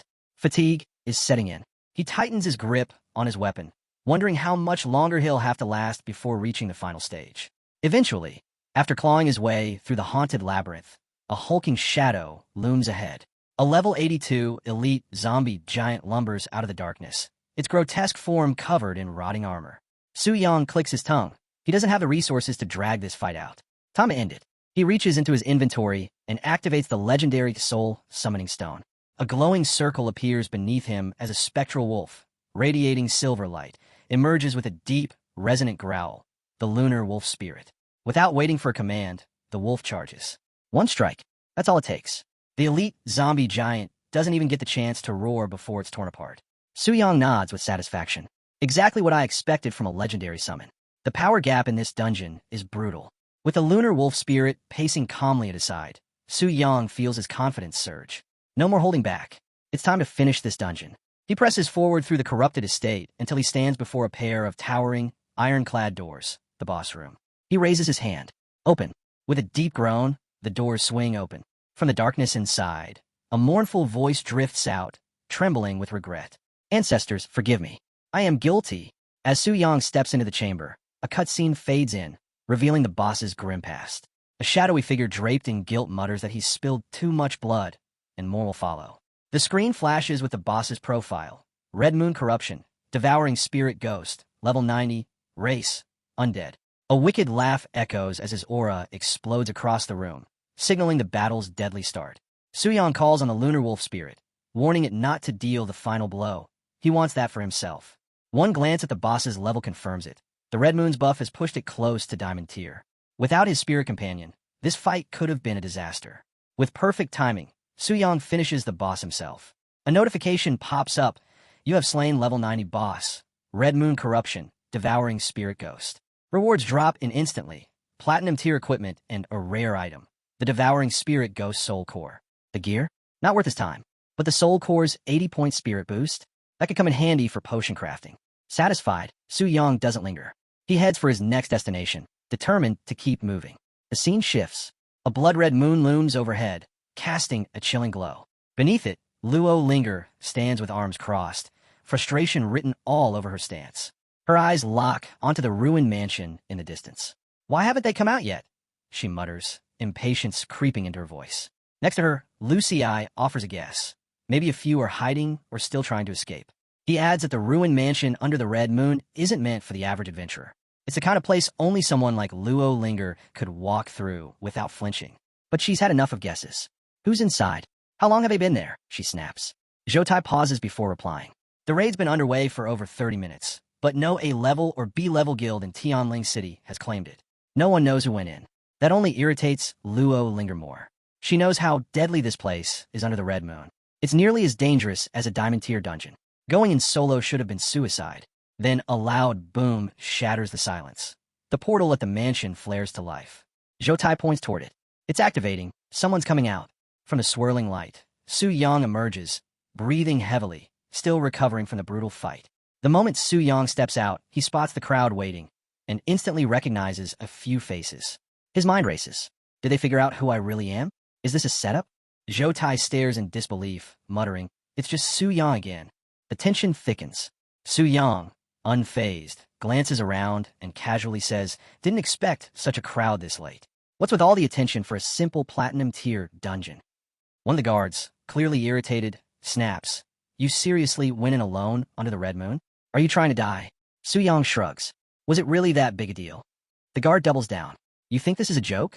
If something happened to you, I'd be the one answering for it. Before the guard can continue, Luo Linger steps forward.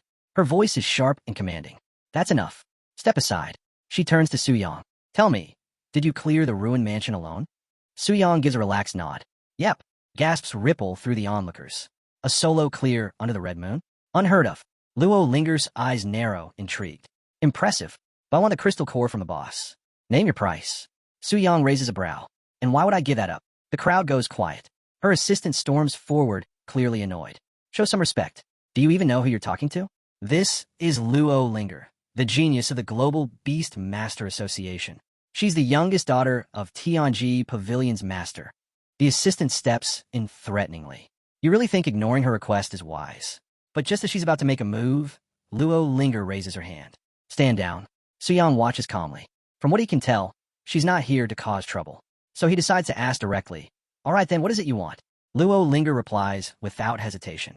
I came here to collect rare ingredients for my spirit horse. But you beat me to it. She pauses, then adds, still, I can't let this go. So here's the deal. If you can hold out against my soul-hunting falcon for 3 minutes, I'll drop it. A gust of wind surges as a level 90 beast appears overhead. The soul-hunting falcon dives, its power unmistakable. Su Yang eyes it and remarks dryly, bit much, don't you think? Off to the side, Lu Ci shakes his head. He's seriously underestimating her. But Zhou watches with sharp focus. If he soloed that dungeon, his power's got to be close to a 4th-tier master.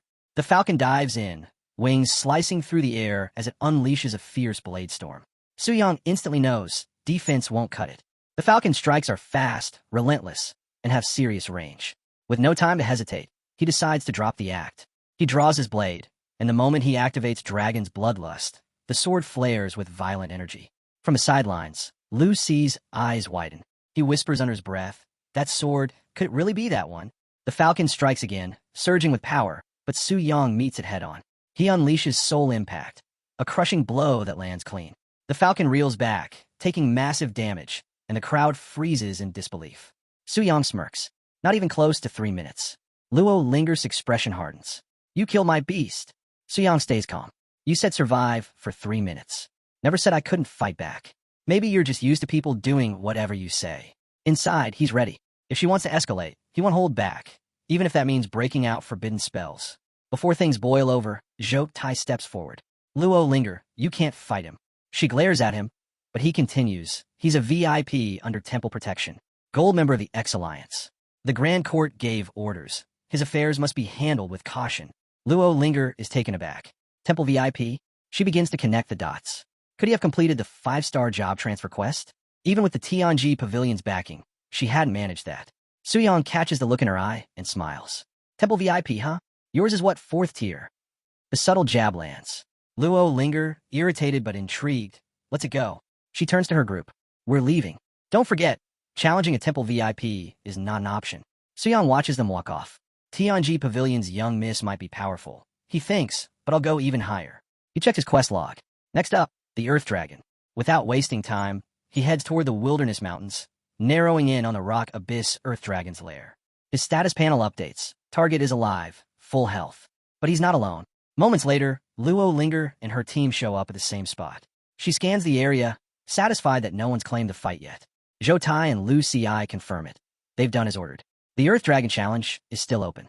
Luo Linger scans the area, assessing the Earth Dragon's value. Though not the highest level, it's rare and dragon type. Perfect for her team's training run. She steps forward, ready to begin the assault. A voice calls out behind her, halting her steps. Sorry, Su Yang says casually. Someone's already claimed that boss. Her expression hardens as she turns to face him. Lu Ci immediately jumps in, lashing out at the guard nearby. You just let someone cut in line. The guard looks uncomfortable. Apologies, but the slot's already been prioritized by a temple VIP. There's nothing I can do. Su Yang stands there with mild amusement. If you're done arguing, kindly step aside. I've got a dungeon to clear. Luo Linger's gaze sharpens, clearly not pleased. Lu Ci grumbles, this guy again? Su Yang chuckles. Funny seeing you twice in a row. You sure you're not following me? Luo Linger snaps. Don't flatter yourself. No one's targeting you. But don't think your temple status gives you free reign. One failure in that class transfer of yours, and it's over. Su Yang flashes a grin. How thoughtful of you to worry. Do you always pick on solo players? Or am I just special? Zhou Tai steps in, try to ease the tension. Luo Linger's preparing to tame the Black Flame Wing. She wanted the Earth Dragon for warm-up. Su Yang's tone shifts, firm, unyielding. This dragon's part of my class transfer. I need it too. Luo Linger crosses her arms. Fine, take it. But remember this. Once I tame the Black Flame Wing, Not even your temple title will save you. Su-yang turns toward the portal, already walking away. Then wait for the respawn. Bye-bye. He vanishes into the portal, leaving Luo Linger visibly fuming. Her assistant scoffs. He's so full of himself. Zhou Tai, still confused, murmurs. He's really planning to solo it? Inside the cavern, dim light flickers across jagged stone. Su-yang steps toward the massive creature slumbering at its center, the rock abyss earth dragon. He pauses, thinking about Luo Linger's goal to tame the black dragon. With her resources, she might just succeed. But he can't fall behind now. The system pings. Level 61 wild boss. Rock abyss earth dragon detected. Su-yang eyes it critically. This is a dragon? Looks more like a giant lizard. Even without his wolf spirit and demon blade skills, he doesn't flinch. With his starlight grade weapon in hand, he's confident. This fight's already as good as won. Without a moment's delay, Su-yang dives in, slashing the earth dragon with soul mark. His strikes land clean, but the boss's defenses are solid, thick scales absorbing much of the damage. The dragon snaps back with a heavy tail swipe, forcing Su-yang to roll out of the way. He retaliates instantly, unleashing a relentless combo, gradually chipping away at its defense as he taunts it between attacks. The momentum shifts as the earth dragon's HP hits 50%. Su-yang feels the tide turning, until the system flares a warning. Berserk mode activated. The cave trembles. With a roar, the dragon charges, its power doubled, and now it's not just fast, it's locked onto him. Su-yang's eyes narrow. This dragon charge isn't random, it tracks. He scans the cave, searching for anything he can use, and spots a thick granite wall nearby. It's a gamble, but it's all he's got. He leads the dragon straight to it, diving behind the wall, just in time. The dragon smashes into the stone with a deafening crash. Dust and rubble fly, and the system confirms. Target stunned. Damage intake increased by 25%. Su-yang doesn't hesitate. Sword in hand, he drives into a flurry of attacks, every hit punishing the dazed boss. Outside the dungeon, Lu Ci shifts uncomfortably. Should we really just stand here? He mutters. Zhou Tai shrugs. Ask Luo Linger, not me. But Luo Linger doesn't move. Her eyes stay fixed on the portal. Let's see what he's really capable of. Inside, the battle rages on. After a punishing back and forth, Su-yang delivers the final blow. The system chimes. Rock Abyss Earth Dragon defeated. New solo record. 20 minutes, 16 seconds. Outside, the leaderboard updates. Su-yang's name flashes at the top. Lu Ci gapes. That has to be a bug. He couldn't have. He stops mid-sentence as Su-yang steps out, calm and collected, now fully suited in Rock Abyss Earth Dragon armor. The group stares in silence. Su-yang smirks. Still waiting around? No one replies. The silence stretches, until Lu Ci suddenly bursts out laughing. You're really wearing that? Su-yang winces inwardly. The armor's bulky, and it clearly doesn't fit right. He curses himself for not making room in his inventory earlier.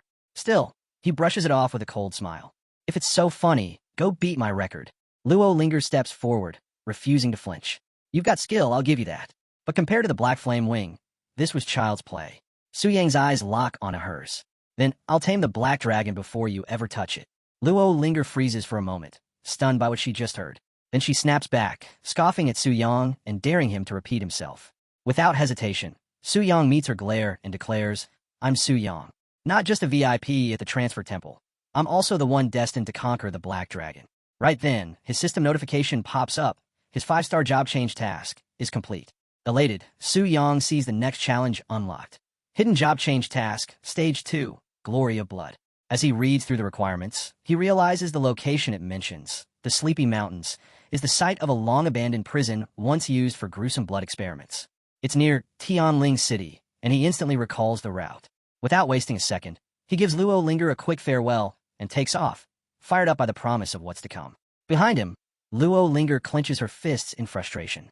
Lu Ci grumbles about Su-yang's arrogance, and Zhou Tai glances at her, asking for instructions.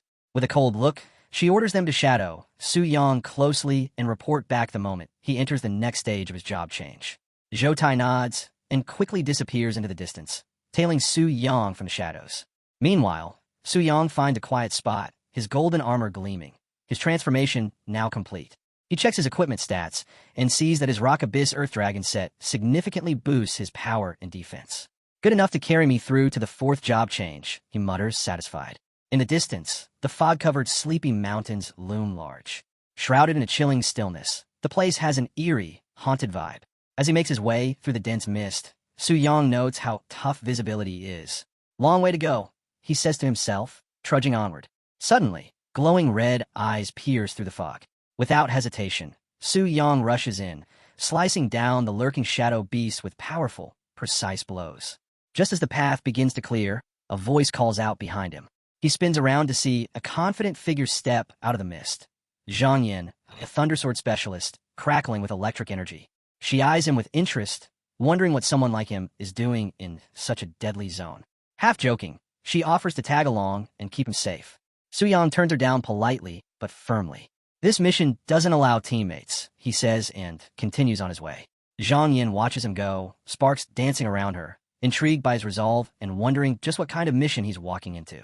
Su Yang pushes forward, calling forth his spirit wolf to help him navigate the blinding fog. Activating his blood-charged dash, he surges ahead, cutting down anything in his way with lethal precision. Noticing the strange red glow surrounding him, he wonders if the red moon is somehow boosting his soul-summoning stone. Feels stronger than usual, he murmurs, making a mental note to check its condition later. After a grueling trek, he finally arrives at the entrance to the underground prison, a concealed path buried under tangled vines and jagged rocks. Took forever to find, but clever hiding spot, he mutters before slipping inside. The moment he enters, a rancid odor hits him hard. Disgusting, smells like rotting flesh. All around him lie twisted corpses, their expressions frozen in horror and soaked in dried blood. Looking around, he suspects this gruesome place is tied to the glory of Blood Task. Venturing deeper, he notices an eerie calm. No monsters in sight. Something got to them before I did, he guesses. Up ahead, a flickering red pentagram glows faintly, hinting at a lingering force. As he approaches, he spots a skull radiating light and cautiously reaches for it. The moment his hand makes contact, a blood-curdling scream tears through the silence. A hulking figure materializes, the zombie of the dead wizard's resentment. Its glowing eyes lock onto Su Yang with savage intent. The system identifies it as a corrupted wizard who once sought the glory of blood through dark, forbidden rites, now returned as a cursed undead, fueled by endless hate. Su Yang wastes no time. In one smooth motion, he strikes, his blade tearing through the creature with devastating force. It collapses in silence, and a system message appears. Special boss defeated. Zombie of the dead wizard's resentment. Experience gained. 213,000 points. Among the drops, Su Yang picks up a worn book, Mad Wizard's Experimental Notes. Flipping through the pages, he reads about horrific rituals and twisted human trials, all done in the name of power. The wizard had been obsessed with unlocking the glory of blood, but ultimately failed. Before Su Yang can ponder further, the system pings, task item detected, Mad Wizard's Experimental Notes. Detection complete. Reward unlocked, Blood Blessing Ritual. His eyes narrow as realization sets in. The ritual is a permanent power boost, but needs the blood of a powerful being. The wizard had used human blood and failed. But Su Yang has something far stronger, Earth Dragon blood. A daring thought strikes him. Why stop there? If he's going to do this, why not use something even stronger, like the blood of a black flame wing? With a clear goal, Su Yang turns to the system and asks if it's possible to enter the boss realm when no one else is present. The system confirms. If the area is clear, access is granted. Grinning, he orders his summoned beasts to guard the entrance, blocking anyone from interfering. System, initiate connection, he commands. In an instant, golden light surrounds him. Inside the hidden realm of the black dragon Athos, Lilith sat beside the massive sleeping dragon, boredom written all over her. She sighed, restless and irritated. Trapped for who knows how long, she glanced at the beast and muttered, "All this talk of freedom, and all you ever do is sleep." Her voice trailed off as she reflected on her captivity. No one ever came for her, except Alcaray. That thought only deepened her belief that her family had long abandoned her. Suddenly, a deep rumble echoed through the air as the black dragon's eyes snapped open with a deafening roar. Lilith flinched, startled by the sudden noise. She stared in disbelief as the dragon rose, bellowing loud enough to shake the ground. "What's with the tantrum?" she quipped, half joking, half annoyed. The dragon paused for a breath, then resumed roaring like it hadn't heard her at all. Just as she began to let her guard down, the dragon's tail whipped out without warning. Lilith gasped, stumbling back as the tail sliced the air and splattered golden blood in its wake. This wasn't just any dragon. Its blood was pure, noble, the kind that could transform a ritual's outcome entirely. Alarmed, Lilith asked, "Why are you bleeding like that all of a sudden?" The dragon let out a casual grunt. "Just got a little too worked up, that's all," it replied. Lilith narrowed her eyes.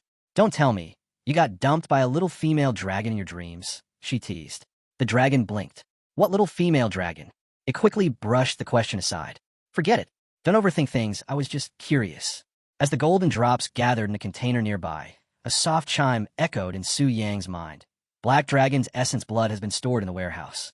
The dragon, seemingly done with its episode, rumbled, back to sleep, and shut its eyes without another word. Lilith couldn't help herself. Still dreaming about that little dragon. Huh, she teased again. Without even opening an eye, the dragon mumbled, stop imagining things. The next wave will be here soon. Just be patient. Lilith threw her hands up. What wave? What are you even talking about? But her words fell on deaf ears. The dragon was already fast asleep. Every time you say something weird, you just pass out again, she grumbled, thoroughly exasperated. At that moment, Su Yang strolled in with a grin, announcing his return. Seeing everything untouched, he gave a nod of satisfaction. His red spirit beasts snarled softly, alert and ready for whatever came next. Stepping into the heart of the blood ritual circle, Su Yang reviewed the instructions in his mind. He pulled out the vial containing the black dragon's essence blood, weighing the risk against the reward. There was danger, no doubt, but the path to greatness never came without pain. Now or never, he thought. With a deep breath, he downed the blood. A searing burn tore through his throat, spreading like fire through his veins. His body gave out almost instantly, crashing to the ground as violent spasms racked him. It felt like every cell inside him was being torn apart and remade. Clenching his jaw, he fought through the pain, refusing to give in. The blood wasn't just merging with him. It was resisting him, trying to consume him. Thick tendrils wrapped around his limbs, tightening like living chains. Panic clawed at the edges of his mind, but he forced it down. Don't interfere, he shouted at his companions. This is the price of strength. If you're not strong enough to survive it, then you don't deserve it. The ritual intensified. The blood writhed and pulsed, testing him, trying to break him. Every second felt like an eternity. Then ping. A system message flashed. Chrysalis completed. The blood surged one last time and hardened, forming a cocoon around him. His spirit beast growled low, sensing the incredible force building from within. The cocoon began to crack, glowing lines of raw energy racing across its surface. Then, with a thunderous burst, it shattered, shock waves blasting through the circle. Su Yang slowly rose from the debris, his voice low. So this is the blood blessing. He clenched his fist. Power flooded his body, unmatched, overwhelming. It was unlike anything he'd ever felt, far beyond the limits of his previous evolutions. This wasn't just an upgrade, this was ascension. He knew now. He could go head-to-head with a 5-tier powerhouse. A final system prompt lit up before him. Black Dragon's essence blood successfully used. Blood blessing ritual complete. All stats increased by 50%. New skill acquired. Perpetual Black Flame. Exclusive to Black Flame Kings. Now yours to command. As the black flame flickered in Su Yang's palm, he stared at it in silent awe. The raw energy radiating from it was staggering. He now understood. This was just a fragment of the power the Black Dragon held. Even bosses didn't dare challenge that beast. No wonder, he thought, eyes narrowing. In the wild, strength ruled all. The weak bowed, the strong conquered. That was the law. A smirk crept across his face. Time to put this to the test. With a flick of his wrist, he hurled the black flame forward. It roared through the air, exploding on impact with a thunderous blast. The shockwave tore through the terrain, sending debris flying and leaving a charred path in its wake. Stronger than I expected, he muttered, genuinely impressed. The black fire danced wildly across the ground, crackling with destructive energy. The mountain air trembled under its force, and Su Yang took a step back, watching the devastation unfold. He'd never wielded anything like this before. This power, it was beyond devastating, it was absolute. He took a moment to collect himself, reflecting on the ritual. The blood blessing was now a part of him, sealed deep within. One-time use. That was it. No second chances. Though a hint of regret crossed his face, he pushed it aside. I'll just have to master it now. His gaze turned determined as he reached for the glowing job change tablet, ready to evolve once more. But just as he was about to activate it, a cry echoed in the distance. Help! He froze. The voice cut through the wind like a blade. It was faint, but something about it tugged at his memory. That voice. It had to be her, the Thundersword wielder from before. Without hesitation, Su Yang turned toward the sound, a flash of urgency in his eyes. The scene shifts. Zhang Yin is completely surrounded, but she's not flinching. Sword at the ready, her stance is steady, her voice firm. Take one more step, and I'll cut you down, she warns, cold and unwavering. Closing in are 4 men, rough and seasoned. Zhao Si, Wang Xiaoer, Chunjin, and Lei Pu, all boasting levels in the 90s. Their sneers say it all. One of them cracks a mocking grin, making a sick suggestion about protecting her, but we know exactly what he means by that. Zhang Yan's response? Ice cold.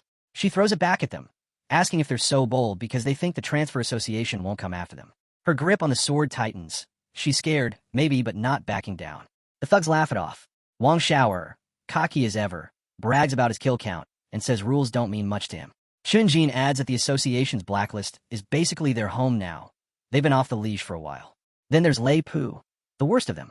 He's been lurking in the area for over 2 weeks, and now he's eyeing Zhang Yan like she's his prize. Calls her a gift from the heavens, like some twisted reward. They move in, circling her like wolves. They think it's already over. But Zhang Yan isn't going out like that. She braces herself, ready to fight to the death if she has to. Just as she's about to strike. Slash.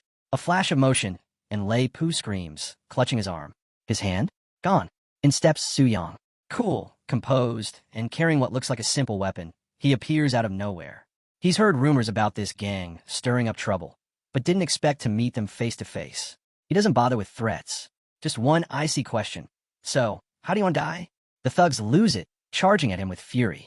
Zhang Yan shouts for him to run, but Su Yang doesn't move. Doesn't even blink. He just mutters to himself. Maybe back then he'd have needed some legendary gear to take them on. But now? Not anymore. With a faint smirk, he moves. So fast, they can't even see it coming. Su Yang moves like a storm. Swift, clean, and merciless. One by one, the thugs drop, barely able to register what's happening before they're on the ground. Even as they try to catch up to his speed, it's already far too late. With his crew wiped out, Lei Pu decides to throw everything he's got into one final attack. He swings his massive greatsword, convinced it'll turn the tide. But Su Yang meets it head-on, with nothing but a dagger. In one clean strike, the greatsword shatters like brittle glass. Lei Pu freezes, his platinum-grade weapon destroyed in an instant. His eyes lock onto Su Yang's dagger, realization dawning. That's no ordinary blade, it's gotta be star-grade. And just like that, greed flickers in his eyes. Thinking they've hit the jackpot, Lei Pu shouts to the last of his men, telling them Su Yang's gear could make them rich. They charge again, reckless, desperate. But Su Yang just sighs. You won't live long enough to spend a single coin, he says. Then he lets loose. A wave of blue flames erupts, engulfing the thugs in seconds. The blaze roars, and then silence. Smoke clears. Notifications chime in. Lei Pu down. Wang Xiaoer down. Over 22,000 experience points gained. Among the dropped loot, a few, let's say, unusual items, like a strawberry-flavored rubber ring and a black bodysuit. Su Yang glances at them and mutters, perverts had it coming. Then he walks away, not bothering to look back. Standing amidst the fading flames, he takes a moment to admire the raw power of his black flame wings. The heat, the destruction, it's something else. With a breath, he turns toward Zhang Yan. You all right, miss? He asks, calm and composed. Zhang Yan is still in shock, trying to process everything. She manages to speak, asking what kind of power that was. Su Yang just shrugs it off. A secret, he says simply. Even though he plays it cool, Zhang Yan's clearly shaken and impressed. She admits she misjudged him earlier. If he hadn't shown up, she says, she would have chosen death over the alternative. That catches Su Yang's attention. He sees it. The fire in her, the strength beneath the fear. She's no ordinary fighter. Before he can say anything, Zhang Yan interrupts his thoughts. What's your name? She asks. Su Yang, he replies. Her eyes widen in recognition. She's heard of him. Turns out a mutual friend knew. Mentioned him at a party just yesterday. Apparently. And you had one too many drinks and couldn't stop bragging about Su Yang's feats. Now, his name is starting to spread. Su Yang let out a sigh. Typical in you, always running his mouth. Still, he didn't dwell on it. Instead, he handed Zhang Yan a return scroll and told her she could head back safely now. She took it with gratitude, eyes following him as he turned to leave. Her thoughts lingered. Su Yang, huh? Definitely not your average warrior. With that, Su Yang moved on. The system chimed in just as he took his next step. Mission complete, weapon mastery proof. In a flash, a notification rolled in confirming his advancement. He was now a 5-star mage warrior. A surge of upgrades followed. HP and XP up, level cap raised to 80, and a stack of bonus stat points. Not bad at all. But the real surprise came next. The system processed his performance and officially unlocked the mage warrior class, arming him with a new arcane mystic weapon. His strength and spirit attributes jumped significantly. And to top it off, a legendary skill book appeared in his inventory, tailor-made for taking down magic users. Inside, 2 powerhouse skills. Nullify all magic, a legendary move that doesn't just cancel magic attacks. It bounces them back with double the force. Arcane Armor, an epic defense that reduces incoming magic damage and amps up his own magical attacks. And then came the kicker, a passive skill called Dual Cultivation. It tied his physical and magical stats together, strengthening both based on his core attributes. Suyang gave the new abilities a test run. The results? Impressive. His physical damage shot up by 24% and magic damage climbed by 15%. With these boosts, even the Rock Abyss Earth Dragon wouldn't stand a chance. As he reveled in the power spike, Bai Ling's voice cut in. "Congratulations, hero," she said in her usual tone, but something about it was off. Softer, distant. Suyang caught it immediately. "What's wrong?" he asked. Bai Ling hesitated, then finally admitted what was weighing on her. The transfer temple in Dongling City couldn't handle anything beyond third-class transfers. If Suyang wanted to keep moving forward, he'd have to head to Tianling City. She paused before continuing, said the thought of him leaving made her feel empty, like something important was about to vanish. Before the moment could settle, the statue behind them suddenly came to life. A radiant light burst from its surface, bathing the area in a soft, holy glow. Bai Ling froze, stunned. Is this the blessing? As the light wrapped around her, something began to change. Wings, pure and angelic, started forming on her back. Suyang watched closely. The scene brought back memories, not of light, but of blood, of the eerie blessing ceremony he'd witnessed before.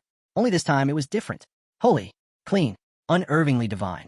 Bai Ling slowly rose into the air, her body glowing as she transformed into something otherworldly, an angelic figure, graceful and radiant. A system alert popped up. Bai Ling has advanced to a 5th-class temple priestess. That settled it. Their journey would now lead them to Tianling City. Suyang stared, caught off guard by the sudden change. "That power, what happened to you?" he asked. Bai Ling explained calmly, her voice softer than usual. Her advancement wasn't like most transferees. Her path was unique. But the real win? It meant she didn't have to leave Suyang behind. She smiled, genuinely relieved. But the transformation had drained her. She swayed slightly, her energy slipping away. Leaning on Suyang, she asked, almost in a whisper, "Is it okay if I rest for a bit?"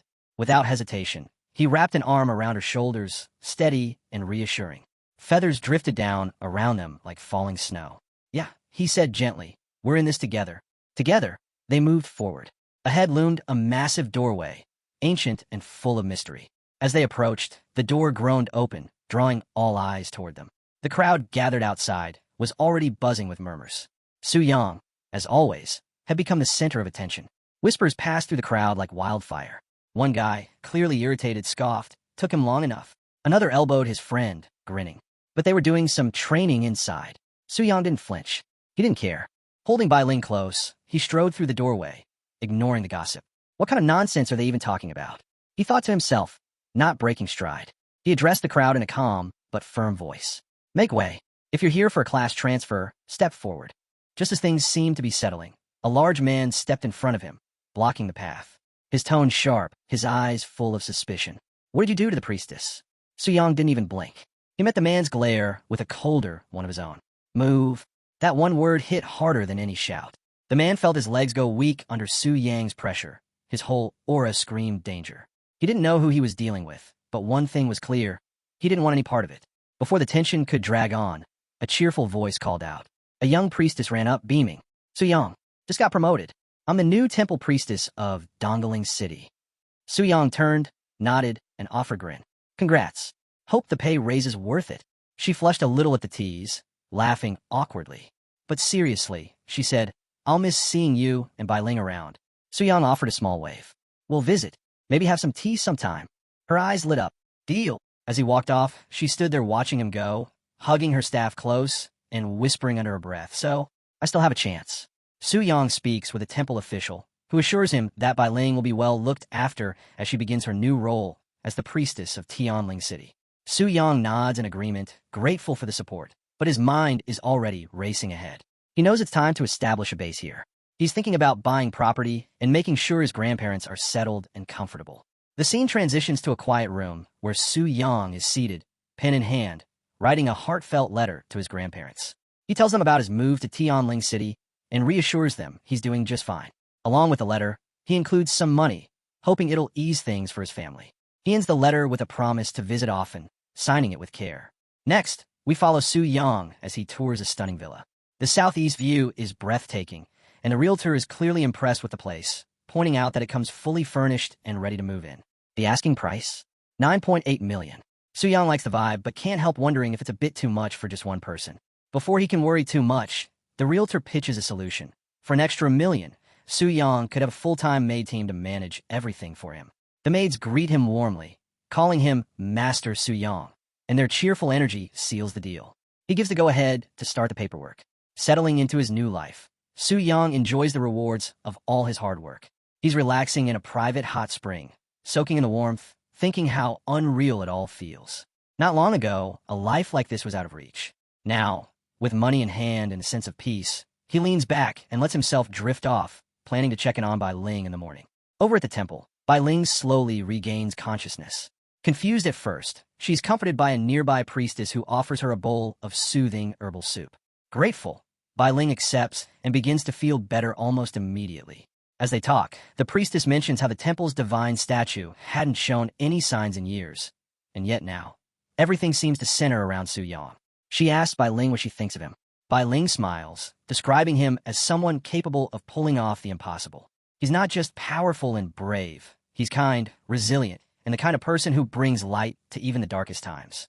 The priestess listens in silence, then her tone shifts. She brings up the red moon, how it's been hanging in the sky for days now. A clear warning that something dangerous is coming. She urges Bai Ling to be careful. But just then, something clicks. Bai Ling's eyes widen. She remembers something critical. Without a word, she jumps up and rushes out of the room, urgency written all over her movements. The head priestess calls after her, asking where she's going in such a hurry. Bai Ling doesn't slow down, shouting over her shoulder that Soo-young still doesn't know about the Red Moon invasion. She has to warn him. Watching her disappear down the hallway, the priestess smirks, lightly teasing whether Bai Ling's worry means she's falling for the hero. Back at Soo-young's villa, the atmosphere shifts in an instant. He's suddenly jolted awake, sensing something's off. A maid lets out a sharp gasp, her voice trembling with fear. She's staring at something massive and menacing right outside. The system flashes a warning. A rare event has been activated. Red Moon invasion. The enemy? A towering 6-tier giant axeman from the demon clan. The beast glares at Soo-young and lets out a blood-chilling roar. Fated 1 kill. Soo-young? He just groans, clearly not impressed. Still half asleep, he complains about being woken up in the middle of the night, muttering about how cranky he gets without rest. The monster doesn't intimidate him. He's more annoyed about the timing than anything else. With a sigh, he gets ready to end the fight fast. Suddenly, the pounding of hooves breaks through the chaos. Soo-young turns to see Luo linger, charging in on horseback, her expression sharp and focused. She takes one glance at the scene and instantly understands. Soo-young is the target of tonight's invasion. He calls out in surprise, recognizing her, but Luo linger doesn't waste time. She cuts him off, telling him to stand back. He's not ready for this kind of enemy, and she's not about to let him get hurt. Soo-young tries to ask what this invasion even is, but she shuts him down. No time for explanations. Her voice is firm as she commands her water beast to attack. The battle kicks off in an explosion of force. Her beast lunges at the red-eyed monster, and a clash shakes the ground. Shockwaves ripple outward, tearing through the landscape and wrecking parts of the villa. Soo-young watches the destruction, then mutters to himself, joking about how he just finished fixing the place up. Right then, Bai Ling bursts onto the scene, breathless and clearly worried. She calls out to Soo-young, asking if he's okay. He looks at her, surprised by her sudden appearance, and asks why she came. She tells him everything. How she saw the red moon, realized she hadn't warned him, and rushed over as fast as she could. Her only thought was making sure he was safe. With Bai Ling in his arms, Soo-young holds her protectively and asks her to explain what's really happening. She nods quickly and begins to lay it all out. Whenever the red moon rises, creatures from a hidden realm called the Scarlet Decay break through into their world. These monsters aren't just any threat. They specifically target warriors like Soo-young, and only other warriors can actually hurt them. This whole phenomenon is known as the Red Moon Invasion, and it's every bit as dangerous as it sounds. As she continues, Bai Ling drops a crucial detail. If a warrior dies during one of these invasions, that's it. No respawns, no resurrection, just permanent death. According to ancient temple texts, these invasions don't start until after a warrior reaches their 3rd advancement. Soo-young processes the info, eyebrows furrowed. He finds it hard to believe that something this deadly only kicks off after a 3rd advancement. The timing seems suspicious, and the threat level? Way too high. Before he can dwell on it further, the real battle kicks off. The giant axeman charges in with crushing force. its weapon slamming down hard enough to crack the earth wide open. Su Yang jumps into action, quickly realizing this monster is unlike anything he's faced before. Its strength is off the charts. As he dodges another brutal swing, Su Yang starts piecing things together. He suspects Luo Linger's real reason for showing up might be the Red Moon Crystal Core, an ultra-rare power-up that drops from these elite monsters. He watches the axeman closely, noticing something strange. The creature's strength seems to fluctuate, as if it's adapting to match its opponent. That kind of scaling shouldn't happen unless the monster's power is somehow linked to its target. Amid the chaos, Su Yang slams the ground with an earthquake strike, sending shockwaves through the area. The whole battlefield trembles from the impact. Luo Linger, locked in combat nearby, is shocked at how tough their opponent really is. She's forced to go full power just to hold her ground. But Su Yang's focus shifts to something else, his villa. As explosions rock the area, he sees his walls cracking and the garden torn to shreds. Fed up, he yells at them to stop, more worried about his newly renovated home than the monster itself. Since the axeman is clearly locked onto him, he insists on taking over the fight. Luo Linger steps back, but not without a warning. She tells him flat out, if he bites off more than he can chew, she's not swooping in to save him. Su Yang just grins, brimming with confidence, and tells her to sit back and enjoy the show. Then, he unleashes his full power. Activating Shadow Body, his form blurs into streaks of motion, wrapped in trails of purple energy. Moving like a phantom, he closes in and lands a crushing strike that sends the axeman flying across the battlefield. Without hesitation, he follows up with his soul mark ability, targeting the monster directly. The result? A devastating blow that wipes out 60% of the monster's health in one hit. Luo Linger stares in disbelief. That one strike from Su Yang? It left her speechless. She hadn't expected him to deal that kind of damage. Su Yang, still analyzing the fight, figures it out. The monster's strength scales based on who it's targeting. Now that it's locked onto him, it's back to 3rd advancement level, right in his wheelhouse. And with the boost from his extreme dual cultivation blessing, he knows he can crush it easily. The fight heats up fast.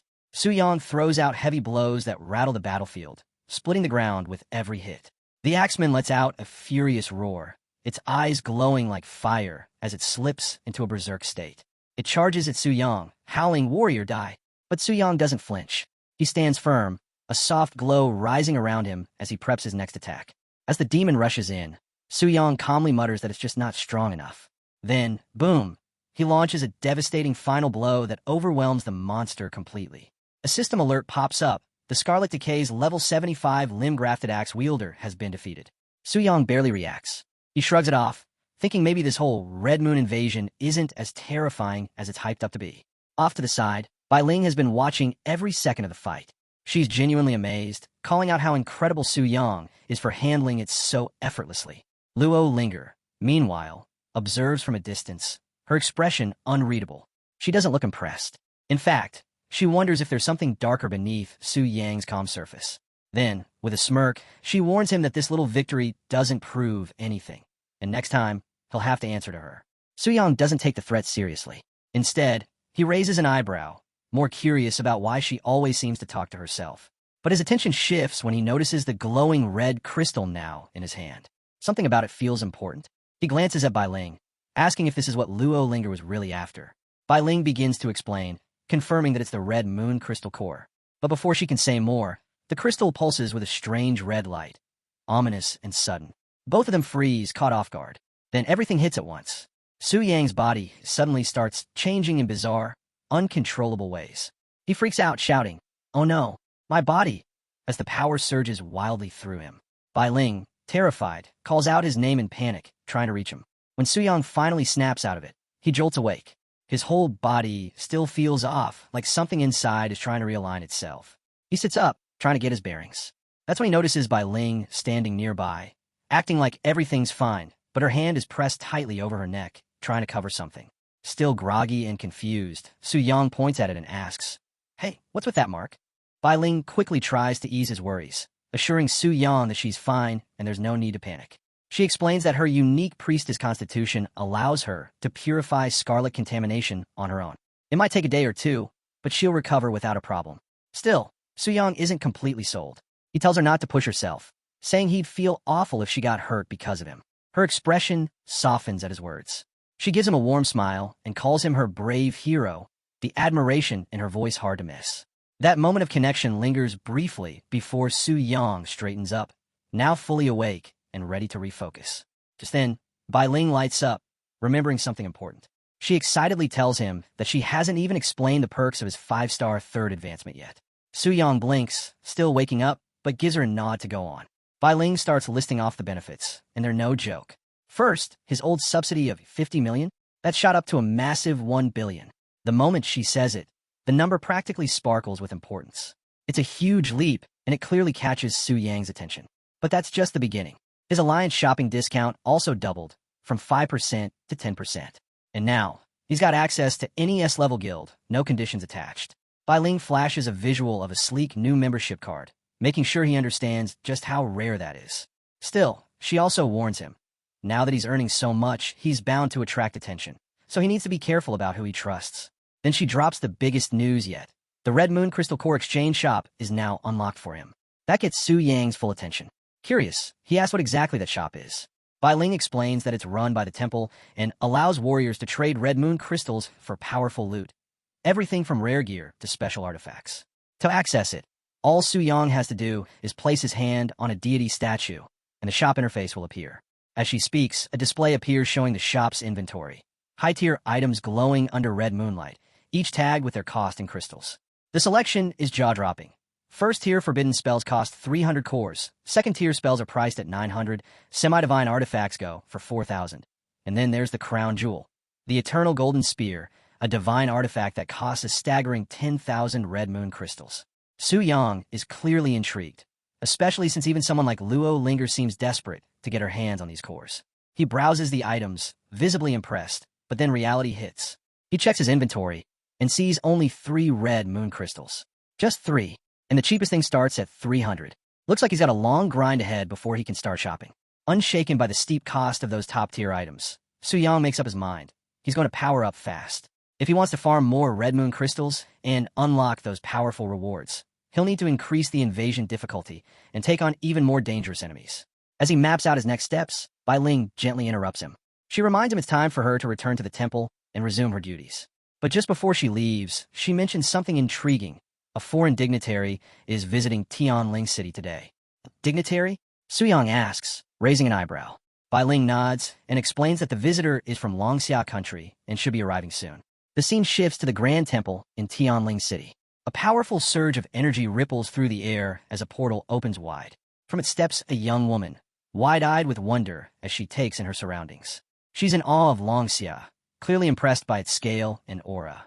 This is Isuhi Mikiko, a beast master from Sakura country, level 128, and daughter of the prominent Isuhi family.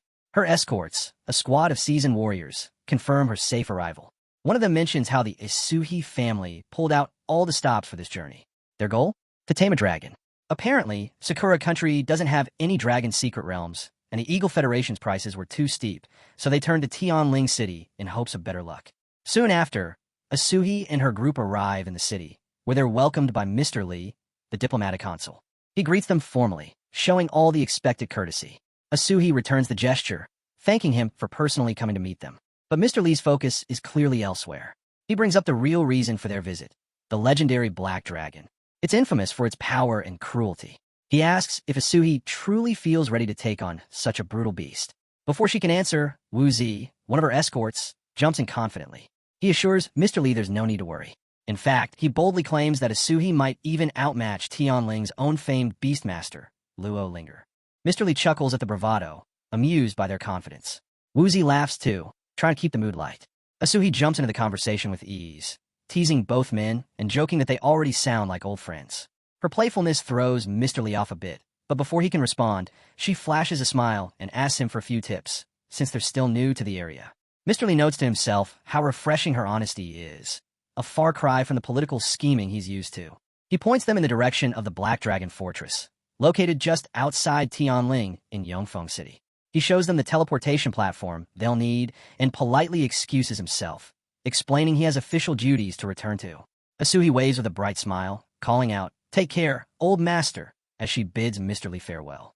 One of her escorts, clearly unimpressed, mutters about how cold the welcome was. Another joins in, suggesting that Tianling City probably doesn't bother treating guests from smaller nations well, especially with Longxia holding so much power. But Isuhi shuts that down immediately.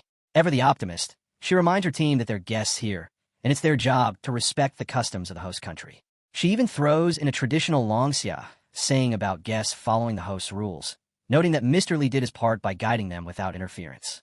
She warns them not to stir up trouble, showing a surprising level of maturity that catches even her own guards off guard. Woozy mutters quietly that her good-natured attitude might get her in trouble one day. Another guard comments that it probably stems from her sheltered upbringing. Her family's always been protective of her. Meanwhile, from a rooftop not far away, Luo Linger watches the group carefully. Her eyes narrow as she recognizes the newcomer instantly. Asuhi Mikiko, the so-called prodigy beastmaster from Sakura Country. Jotai, standing beside her, confirms it.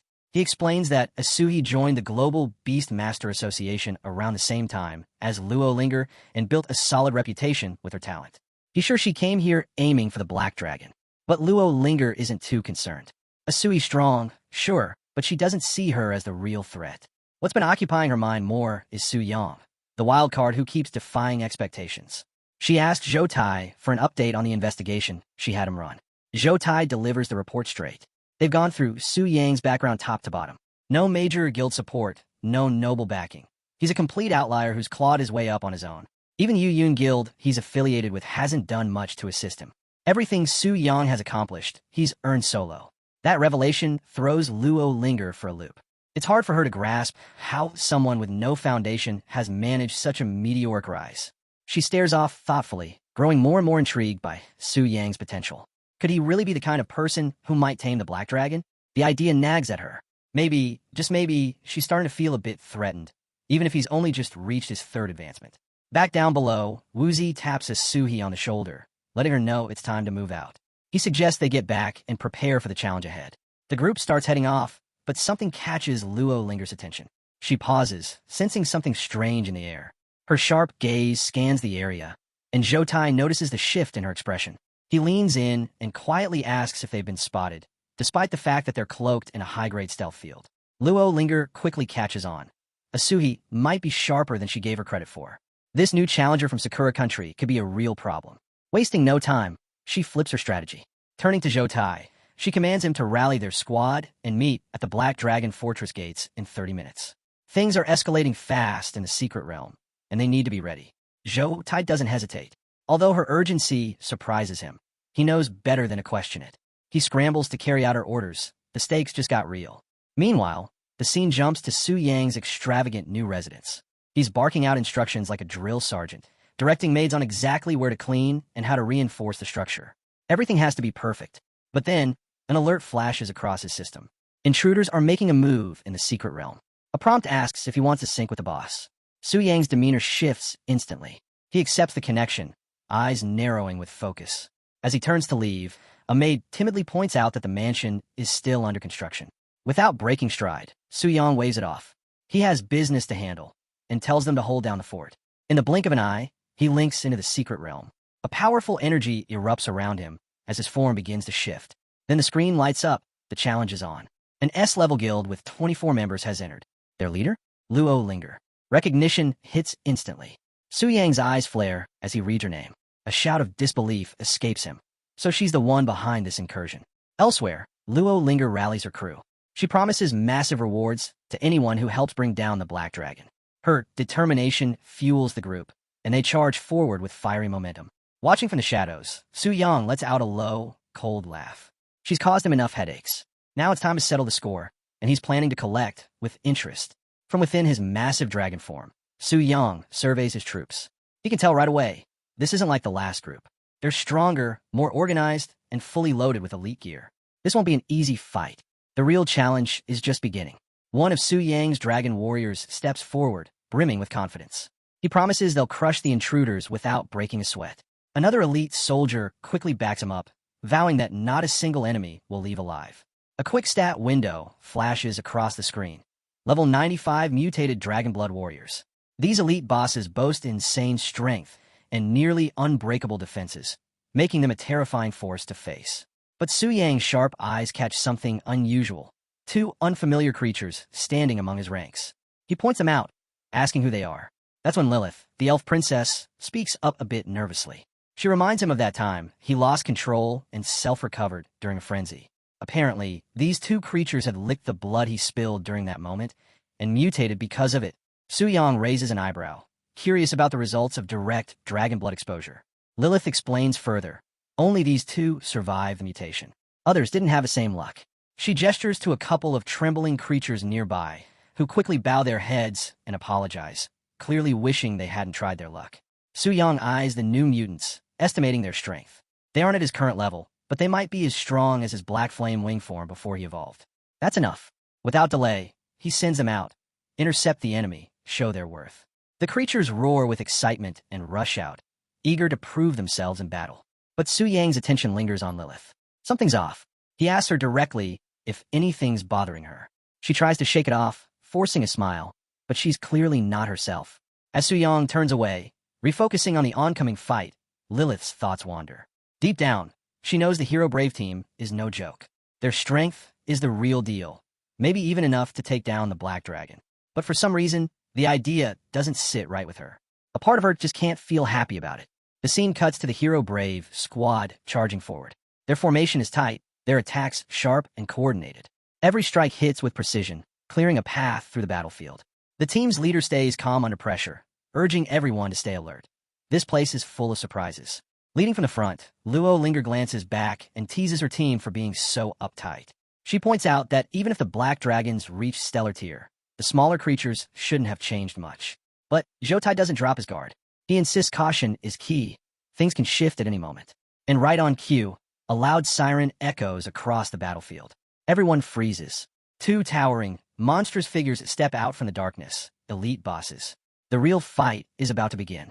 Zhoutai eyes the monstrous figures ahead and lets out a dry remark. Figures. Spoke too soon. The real fight is just getting started. Luo Linger steps forward at the front of the team, composed and commanding. She sizes up the two elite monsters in an instant.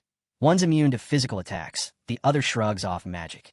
Without hesitation, she splits the team, assigning the right damage types to the right targets and making sure the bosses don't sync up their attacks. The team scatters, each member locking in on their target with precision. Spells light up the field, weapons clash, and Luo Linger keeps everyone in check, warning them not to push the bosses too close to the edge. The last thing they need is a berserk frenzy from either of them. Zhoutai charges in, activating his signature move, Shadow Horn Instant Kill.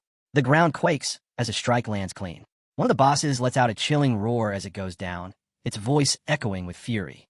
Lord Athos, I will return. Vengeance will be ours.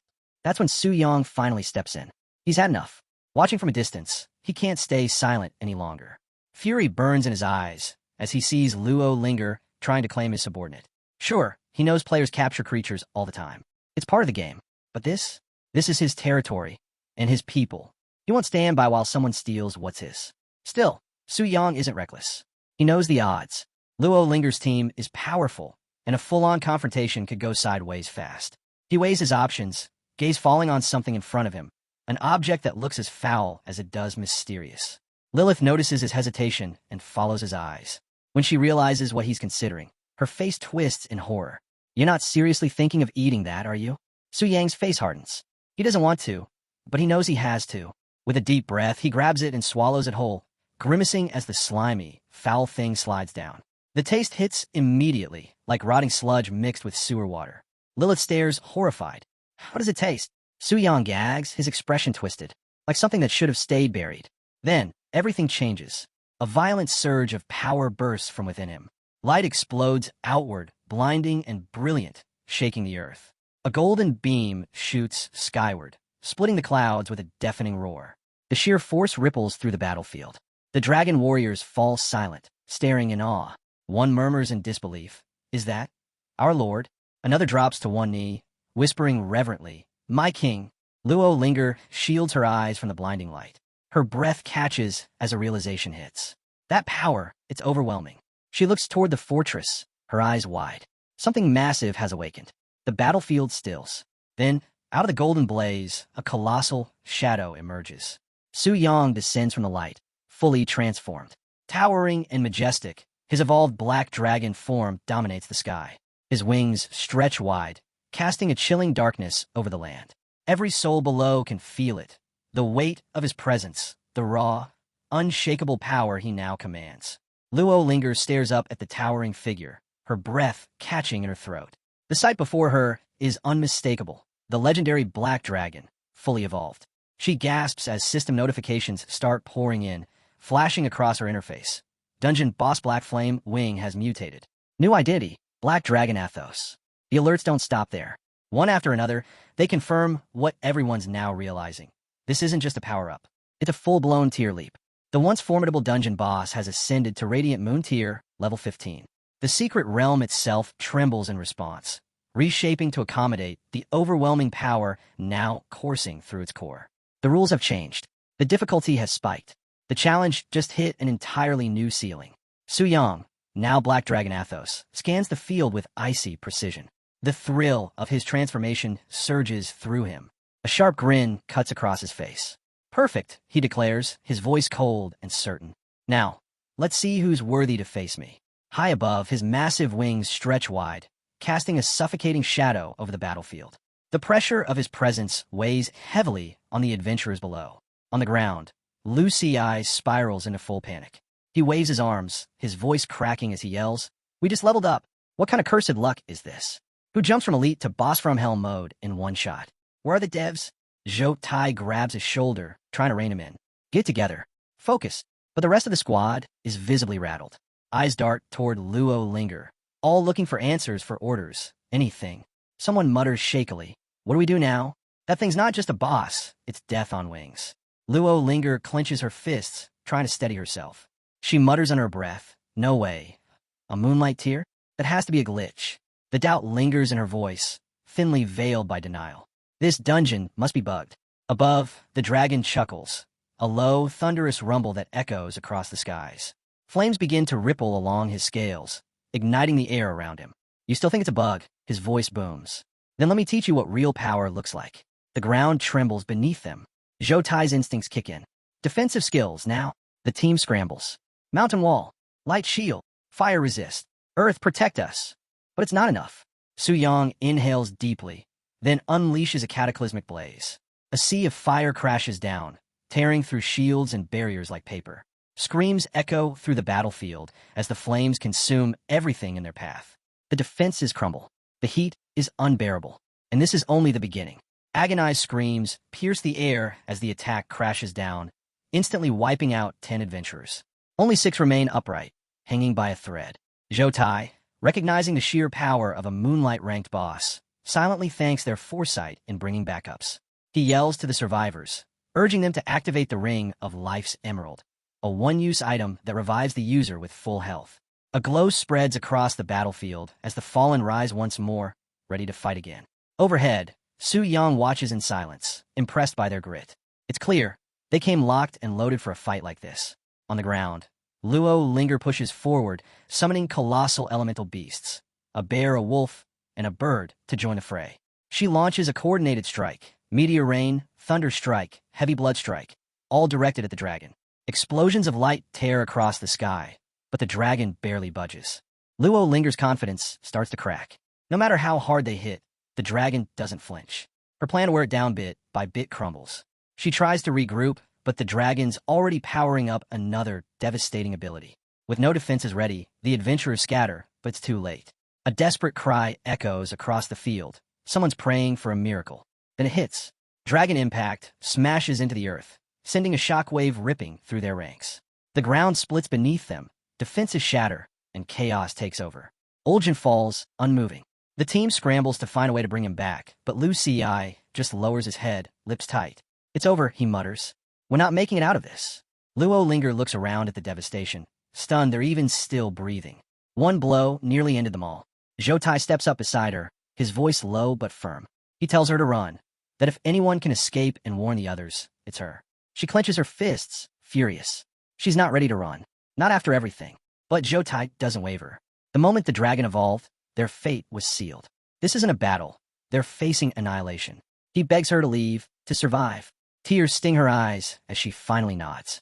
As much as it hurts, she knows he's right. She turns, heart heavy, and bolts toward the horizon on her mount. She doesn't look back. Her team is staying behind to face the end.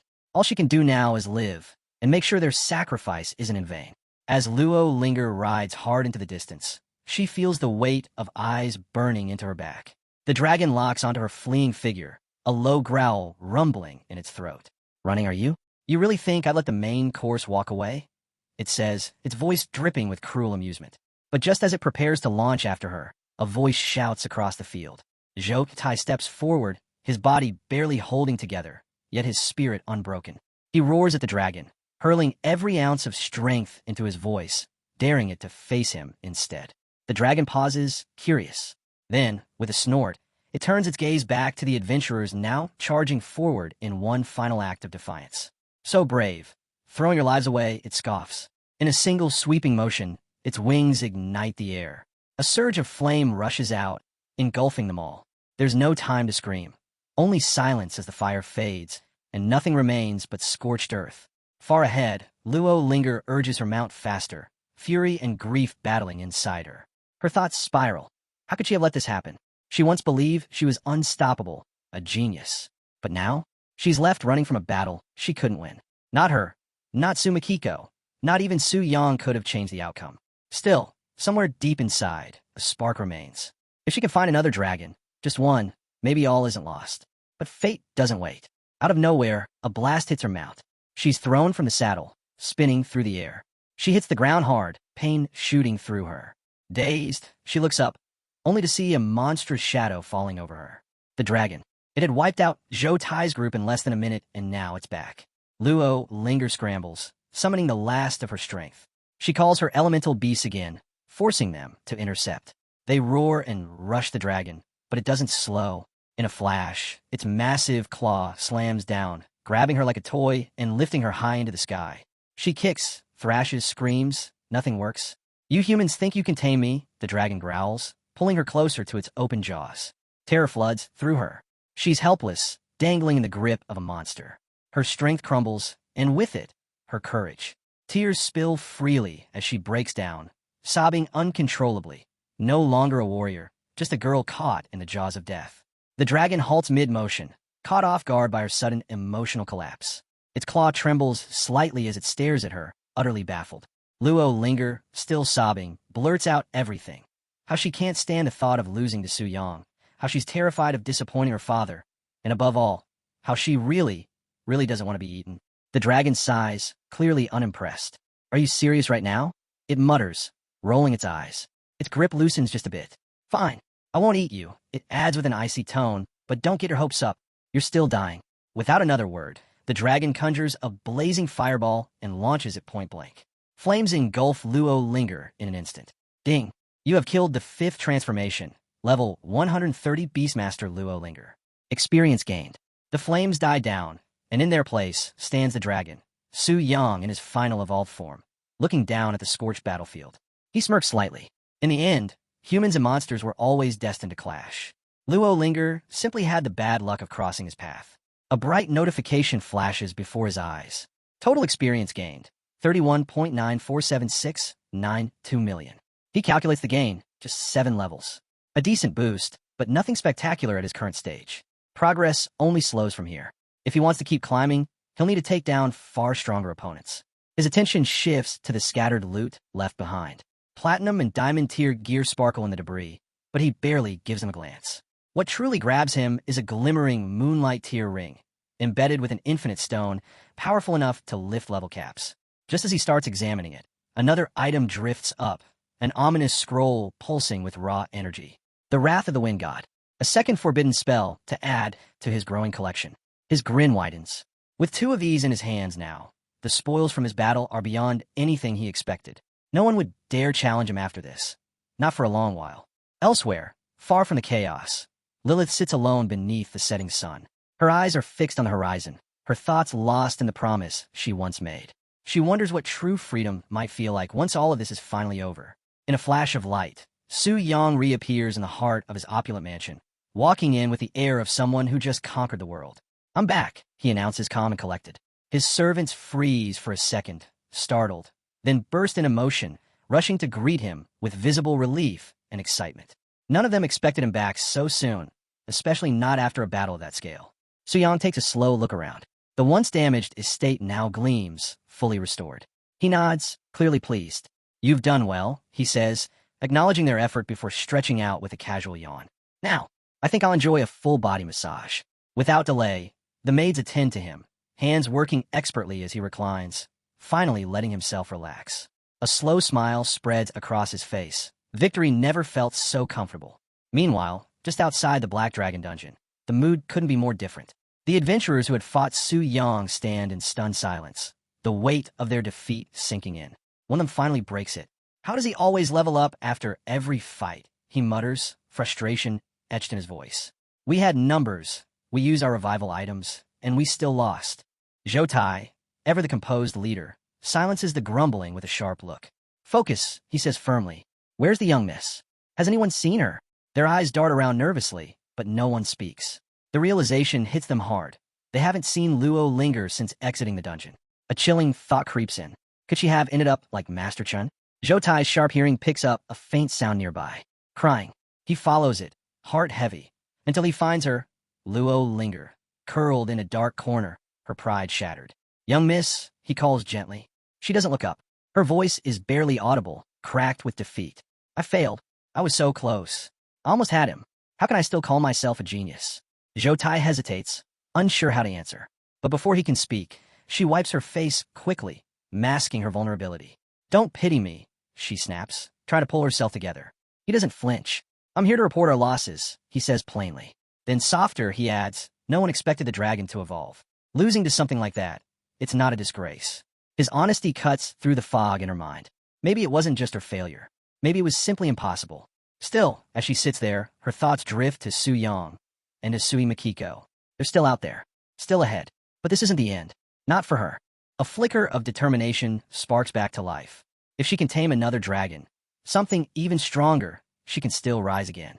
This defeat won't define her. Not if she can help it. Luo Linger's thoughts spin as she considers her next move. Two dragons come to mind, one red, the other silver. Both are Starlight tier, but it's the silver dragon that captures her attention. Stronger, smarter. If she can tame that one, she'll rise above everyone. No more chasing Su Yang or a Suhi Makiko. She'll be unmatched. Her focus hardens, cutting through the doubt. She finally straightens, brushing off the weight of failure. Glancing at Zhou Tai, she gives him a surprising nod. I misjudged you, she says coolly. Thought you were all muscle, but you seem more than I gave you credit for. Zhou Tai lets out a quiet laugh, relieved to see her fire returning. Took you long enough to notice. Reinvigorated, Luo Linger raises her hand, a glow radiating from her palm as she steps forward with purpose. Her voice rings clear and sharp. Report your casualties. Zhou Tai will collect the data. The team snaps to attention. Her confidence rallies them, their energy rising as they move with new purpose. But just as order returns, she spots unfamiliar faces in the crowd. A frown tugs at her brow. Then someone steps forward, a figure in green, eyes sparkling with recognition. A Suhi Makiko, the newcomer announces with a grin. Finally, I get to meet the one and only Luo Linger. Her tone is light, but her presence commands attention. There's an unmistakable charge in the air as the two stand face to face for the first time. Luo remains calm, her gaze steady. What do you want? Asuhi beams, unbothered. Same as you. The Black Dragon. Luo doesn't flinch. She simply turns, offering a curt, good luck, as she walks away, leaving Asuhi's outstretched hand hanging midair. The crowd stirs, whispers flying. She didn't even shake her hand, still bitter about the dragon. That was cold, but before the murmurs grow louder, Asuhi steps forward and shuts them down. Her voice rings with clarity. Enough. Focus. We've got bigger things to worry about. The chatter dies instantly. All eyes shift forward, then widen in shock. Towering in front of them stands the Black Dragon's fortress. But something's changed. It now glows ominously, reclassified as a Moonlight tier dungeon. Panic sets in. Confused voices rise as adventurers scramble to contact their superiors. The difficulty spike wasn't part of the plan. Something's changed, and no one knows what they're walking into anymore. Mr. Lee steps forward calm, but clearly carrying the weight of the moment. With a measured voice, he apologizes to the gathered adventurers, acknowledging the unexpected evolution that disrupted their plans. He urges everyone to return to Tianling City and rest for now. New strategies are already in motion. But as he walks away, a troubling thought lingers in his mind. That kind of evolution wasn't natural. Something or someone had interfered, and that kind of power doesn't just appear without a reason. The next day, the battlefield lies in silence. The once crowded area is now abandoned, haunted by the defeat of Tianling City's top team. No one else dares to approach, no one but Su Yang. He walks toward the swirling portal, its energy pulsing with unease. The moment he steps through, the air thickens, charged with dread. The sky overhead is painted in deep crimson, and jagged peaks surround the desolate land like broken teeth. Yet Su Yang moves with purpose. This place, once his domain as a dungeon boss, now welcomes him back. Only this time, he returns as a challenger. Above him, dragonlings screech and dive in a dramatic display, but their mockery is short-lived. A surge of black fire ignites around Su Yang, his aura erupting with raw power. The dragonlings falter mid-air, their formation breaking. What they sense isn't just strength, it's something ancient. Then they feel it, the pressure of Lord Athos's legacy. The flames coiling around Su Yang bear the unmistakable mark of a forgotten tyrant. Confusion spreads through the swarm. How could a human wield that kind of force? But there's no mistaking the truth. Lord Athos's dark essence now lives on in him. Su Yang lifts his gaze, and with one command, shatters the stillness. Get lost. His voice cuts through the air like a blade. The dragonlings scatter, overwhelmed and shaken, vanishing into the clouds. The tension breaks, but only for a moment. A pale glow emerges beside him as a moon spirit wolf materializes, its form ethereal and menacing. Without a word, Su Yang commands it to stand guard. The beast lets out a chilling howl that rolls through the valley like a warning bell. The battlefield responds. Black flames rise around Su Yang as he steps forward, his grin widening. There's no fear, no doubt, only power. And the moment he reaches the center of the field, everything falls into place. Boss duty has officially begun. The black dragon stirs from its slumber, its massive form rising with a guttural growl. Not far away, an elf lounges lazily, her gaze half-lidded with disinterest. She's seen this play out too many times, overconfident challengers charging in with big dreams and leaving in pieces. To her, this just feels like another repeat performance. She sighs, wondering if any of the grand vows made by monsters ever meant anything at all. Her musings are drowned out by the rising chorus of dragon roars cutting through the sky. Then, without warning, the black dragon slams down onto the battlefield like a meteor, shaking the ground with its landing. Its presence is suffocating, commanding. Even the spectral moon spirit wolves, loyal and fierce, recoil at the sudden shift in energy. Something about it feels familiar, and then it does the unthinkable. The dragon raises one titanic claw and drives it into its own chest with a roar of anguish. The force of the blow echoes through the valley. The wolves flinch, stunned. What is it doing? Has it lost its mind? But Su Yang doesn't flinch. He watches with sharp, calculated eyes. He's already figured it out. The dragon's attack bypasses its natural defenses. It's hurting itself on purpose. He notes the HP drop with clinical precision. 54%, perfect, he mutters. He lifts his hand and gives the order with commanding finality. Black dragon, cease all recovery. Freeze every monster in this dungeon. His voice cuts through the air like a whip. Instantly, the dragon obeys. The battlefield stills. The wolves, finally understanding, fall into line. This isn't madness, it's mastery. Their master has returned. Su Yang's rise from his earlier, weaker class is now complete. He's carved a new path with sheer will and power, and the future lies wide open before him. Energy surges through him, electric and alive, the air practically humming with potential. The black flame wing Athos, his legacy, is awakening once more, ready to claim dominion over lands that once seemed beyond reach. But the cost of this ascent weighs heavily on him. 2 hours of non-stop fighting has drained his strength. His arms are numb, his legs barely holding him upright. Every breath is a struggle, every movement laced with pain. Still, the black dragon refuses to go down easily. Wounded and bleeding, it stands tall, clinging to life with 19% HP remaining. Su Yang downs a restorative potion, the cool liquid jolting him back into focus. He tightens his grip on his weapon, running through every tactic, every possibility. He's come too far to fall short now. Then, from a distance, a thunderous roar tears across the sky, shaking the earth itself. The elf, who had all but given up watching, jerks upright. The air shifts. The clouds above part. The heavy fog lifts. One by one, the dragons begin to vanish. And then, silence. The black dragon's presence, its immense, suffocating aura, is gone. The battle is over. Su Yang pants heavily, eyes locked on the sky as the adrenaline fades, and every bruise makes itself known. It's finally over, he mutters, half in disbelief. But the fight isn't quite finished yet. The black dragon, battered and broken, refuses to bow quietly. With the last of its strength, it rises once more, cloaked in blazing energy, a final show of defiance. For Su Yang, this is more than just an ending. It's the start of something new. The world has shifted, and so has his place in it.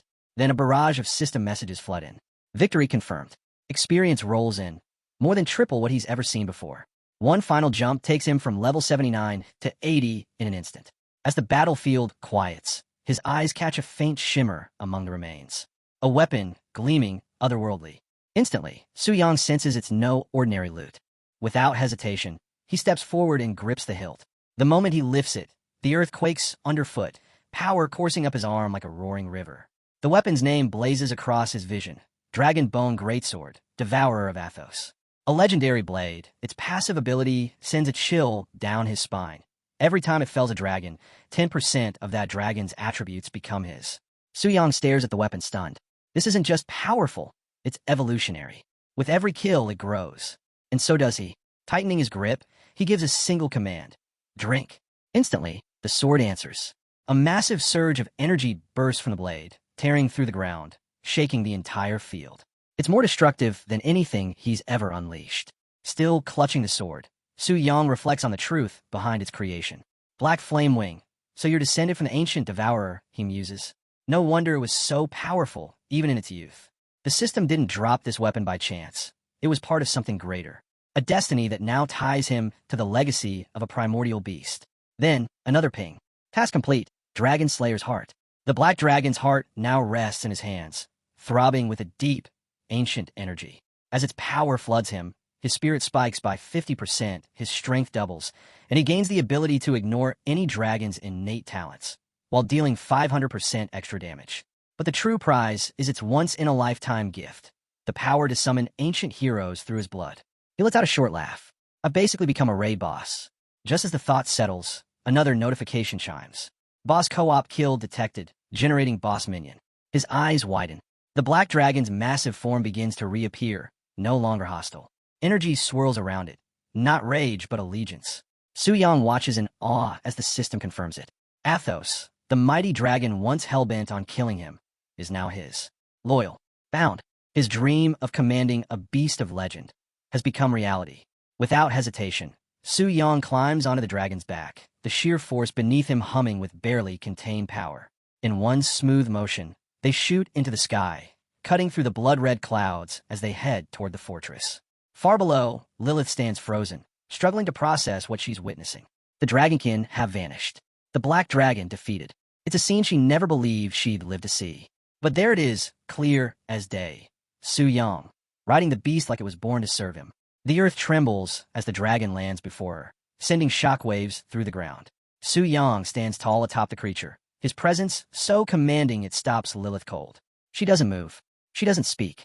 Then he steps forward and offers a hand. No hesitation, no words wasted. I'm here to rescue you. That's all he says. Simple, direct. And in that moment, something changes. Lilith can't look away. She's looking at someone who just shattered the impossible. Because yes, it's real. Su-yang has tamed the black dragon. The same dragon everyone feared. The one they said couldn't be controlled. Yet here it is, calmly resting beneath a human's feet. Even Lilith, who's seen enough magic to last a lifetime, is at a loss.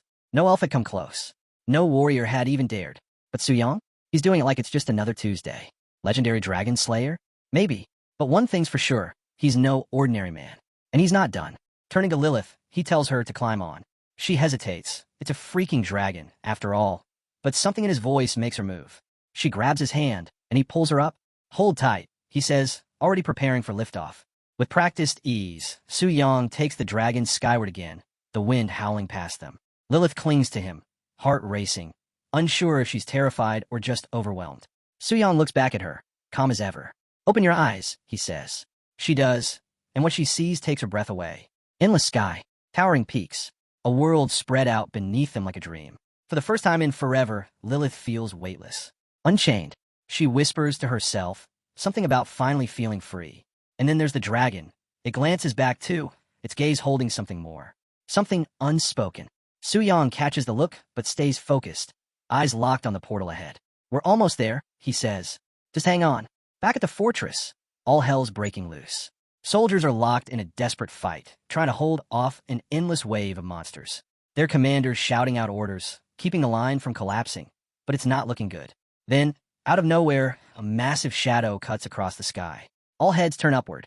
Boom. Su Yang descends from the heavens, riding a dragon like it's no big deal. The battlefield goes dead silent. These soldiers have seen horrors before, but this? A dragon? Nobody was ready for that. One Knight just stares, mouth open, brain clearly trying and failing to make sense of the scene. The black dragon lands with a roar that rattles bones and shakes the very ground beneath them. It's the kind of entrance that rewrites legends. Su Yang hops off casually, waving a hand like he just tripped over someone's lawn. Oops, didn't mean to freak everyone out, he says, as if flying in on a legendary beast is something that happens every Tuesday. Lilith just rolls her eyes. She's gotten used to his whole accidental villain energy. Still, it works. They quickly shift gears. Su Yang brings up the idea of heading to the Lord's mansion. Maybe there's a way to help Lilith return to her kingdom. But she hesitates. Instead of jumping at the chance, she softly asks if she can stay a bit longer. She doesn't say it outright, but there's something in her eyes, gratitude, maybe even admiration. Like she's made a silent vow to herself. Su Yang shrugs it off, but he's not heartless. Stay if you want, he says. Just don't expect me to play hero every day. She's dying to know how he pulled off the dragon taming, but he dodges the question completely. Trade's secret, he says, walking away with that same unreadable grin. Typical Su Yang, always leaving people guessing. Just as things start to feel somewhat normal again, a thunderous roar tears through the city. Panic spreads fast. Citizens scream. Soldiers scramble. Luo Linger hears the sound too, stiffening as she mutters. That couldn't be the Black Dragon, could it? Elsewhere, Zhou Tai is in full-on crisis mode, trying to wrap his head around how a dungeon boss could have ended up loose in the city. And far from the chaos, Asuhi senses the surge of energy. A dragon, in Tianling, she whispers, eyes narrowing. In the shadows, a cloaked figure nods once. Send a team. Find out what's going on. Meanwhile, outside the Black Dragon fortress, Su Yang lounges without a care, completely unfazed by the rising tension. Lilith is restless, ready to move, but he holds her back. Wait, he says, eyes fixed on the horizon. We've got company. He's right. A massive dust cloud kicks up in the distance, signaling the arrival of someone important. Moments later, the ground shakes again, this time from an army on the move. At the head of the formation is Wei Ming, Lord of Tianling City, storming in with authority. The crowd erupts in whispers. Some are convinced a world boss has spawned. Others are freaking out, convinced the Black Dragon escaped its dungeon. And in the middle of it all stands Su Yang, cool as ever, waiting for the storm to hit. When Wei Ming finally lays eyes on the massive dragon, he freezes. It's not just any dragon, it's the Black Dragon. Out here, right in front of him. Su Yang greets Mr. Jia casually, like they've known each other for ages, and that alone throws the entire crowd off. Wei Ming's eyes dart between Su Yang and the dragon, disbelief written all over his face. Actually tamed it? He asks, barely managing to get the words out. Su Yang doesn't flinch. As you can see, he replies coolly, as if taming legendary beasts is just part of the routine. But Wei Ming isn't buying it. Not yet.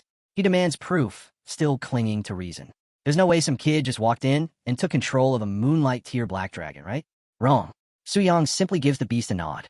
The dragon unleashes a thunderous roar, shaking the air and sending waves of panic through the crowd.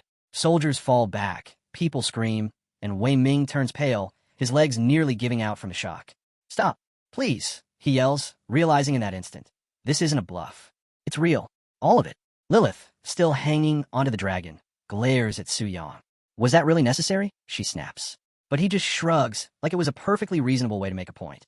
Wei Ming, now thoroughly humbled, stammers out apology after apology for ever doubting him. His mind's racing, trying to make sense of it all. Did he find a secret dungeon egg? He wonders aloud. That kind of drop is nearly unheard of, even for someone who slays a dragon boss. And how? How could someone so young handle something this powerful? The more he thinks, the wilder his theories get. Could Su Yang actually be a hidden deity? Some kind of divine beast tamer in disguise? And he's not the only one thinking it. Word is already spreading. The Global Beast Tamer Association, home to the most elite tamers, has only ever confirmed one person capable of controlling a dragon. And now here's Su Yang, standing beside one like it's no big deal. Wei Ming can't take it anymore. His head drops low. With trembling hands, he bows to Su Yang, totally surrendered, both out of respect and fear. Just then, a soft ding echoes in Su Yang's mind. Boss mission, Phase 1 complete. But before he even has time to enjoy it, another notification pops up. Next boss target, located. Even Su Yang has to pause. Already, he mutters, eyes narrowing. Looks like this break won't last long. Wei Ming, still rattled and wiping the sweat from his brow, steps forward again, trying to make sense of everything. You must be from the Global Beast Tamer Association, he blurts out, convinced that it's the only explanation. Su-yang gives him a blank look, clearly not following. Before Wei Ming can press further, Jiayu leans in and reminds him that no high-ranking officials or important guests have arrived in the city recently. That throws Wei Ming off. Maybe Su Yang's arrival was kept secret, but without any teleportation records to prove it, that theory falls apart just as quickly. Then the entire vibe shifts. A burst of energy crashes onto the scene. Enter Asuhi Makiko, practically glowing with enthusiasm. "Hi there," she calls out, grinning ear to ear. Wei Ming and Jiayu barely have time to react before she's right in front of Su Yang, introducing herself as a beast tamer from Sakura country. She's clearly fired up, and she wastes no time. "How'd you do it? How'd you tame the dragon?" she asks, practically bouncing. Su Yang just stares, caught off guard by the sudden energy spike. Makiko starts firing off questions, full of curiosity and admiration, but halfway through, she pauses. "Wait, some things are supposed to be confidential between tamers," she remembers aloud, looking sheepish. But Su Yang drops a truth bomb right then and there. "I'm not a beast tamer." Silence. Wei Ming, Jiayu, even Asuhi, completely floored.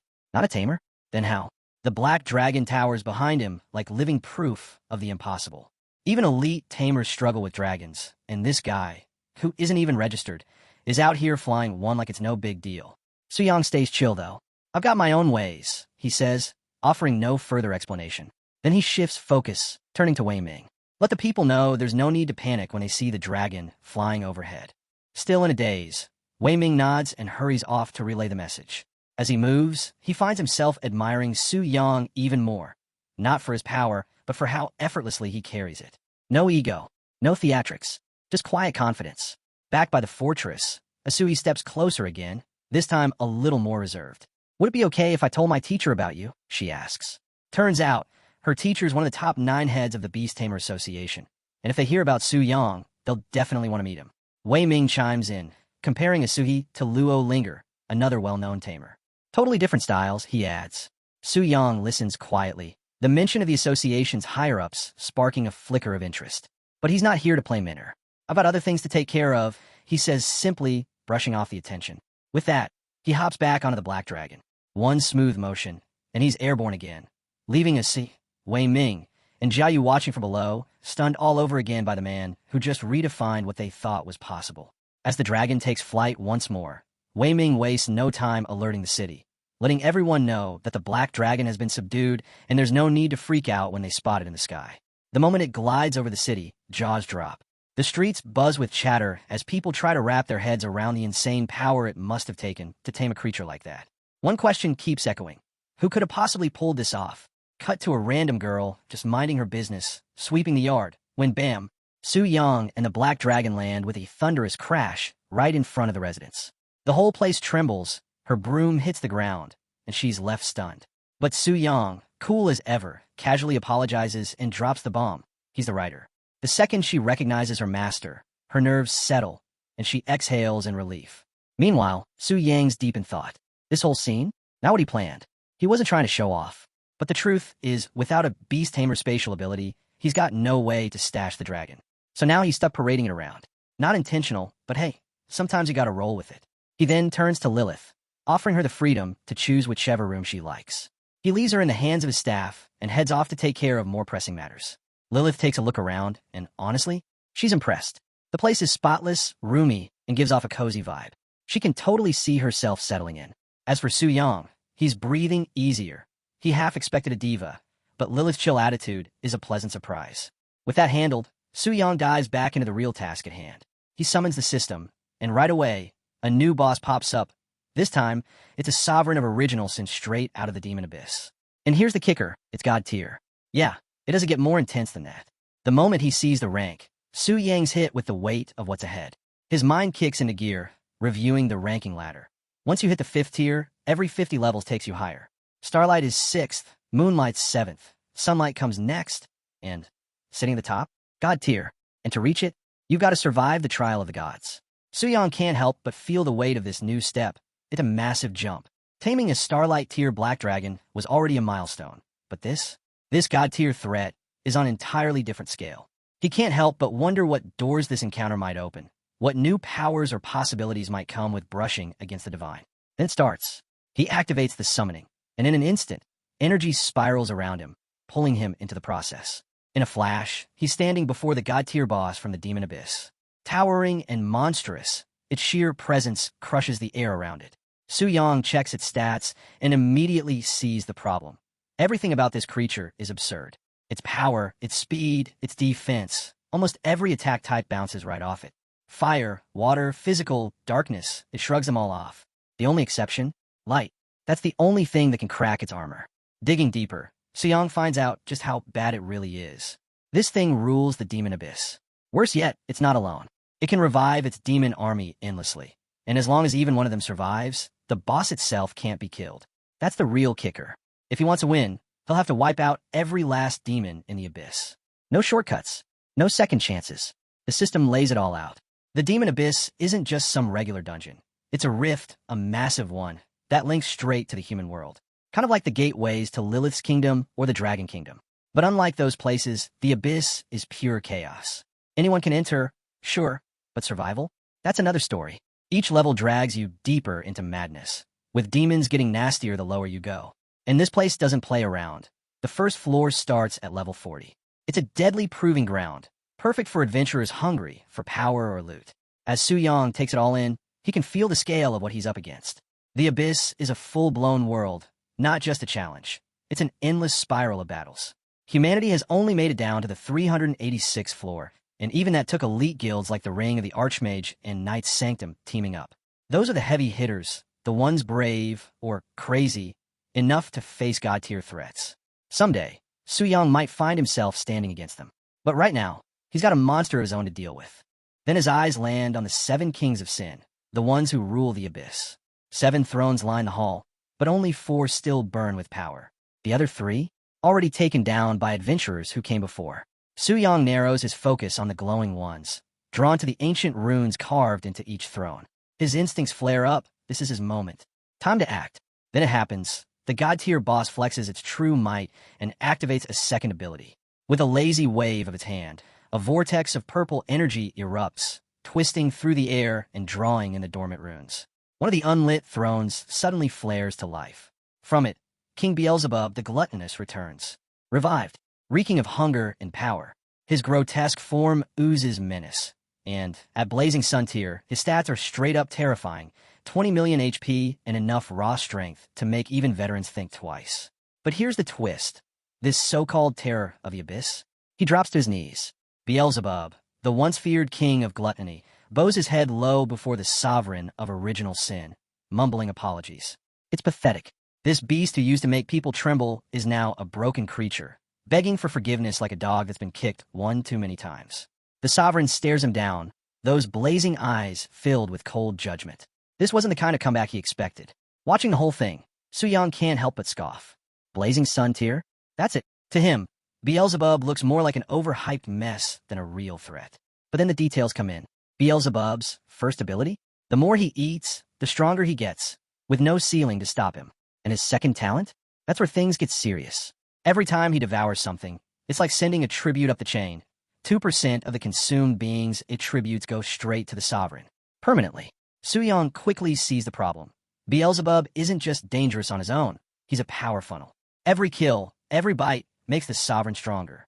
And if those tributes pile up fast enough, the sovereign could manifest in the physical world immediately. That's a disaster waiting to happen. Meanwhile, Beelzebub keeps whining, but the sovereign barely acknowledges him, already bored. With a flick of his will, he dismisses the groveling king. Beelzebub stumbles to his feet and vows vengeance against humanity, but the sovereign isn't even listening. The system chimes in, confirming that Beelzebub has been sent back to the 100th layer of the abyss.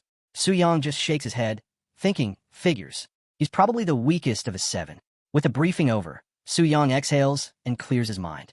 As he rises from his meditation, he can feel it, the power of the sinful Lord humming through his body. It's intoxicating, the kind of strength that explains why so many rulers throughout history chase power at any cost. But just as he starts to settle into that rush, there's a knock at the door, snapping him out of it. "Master, are you in there?" comes a voice from outside. Su Yang lets out a quiet sigh, mildly annoyed by the interruption. Still, he gets up and heads for the door. "Yeah, hold on," he calls out, doing his best to keep his tone neutral. As he opens the door, His servant bows slightly and relays the message. City Lord Wei Ming has arrived and wishes to speak with him personally. Su Yang nods once and steps outside, curious to see what this is all about. Wei Ming's already waiting, practically bouncing on his heels.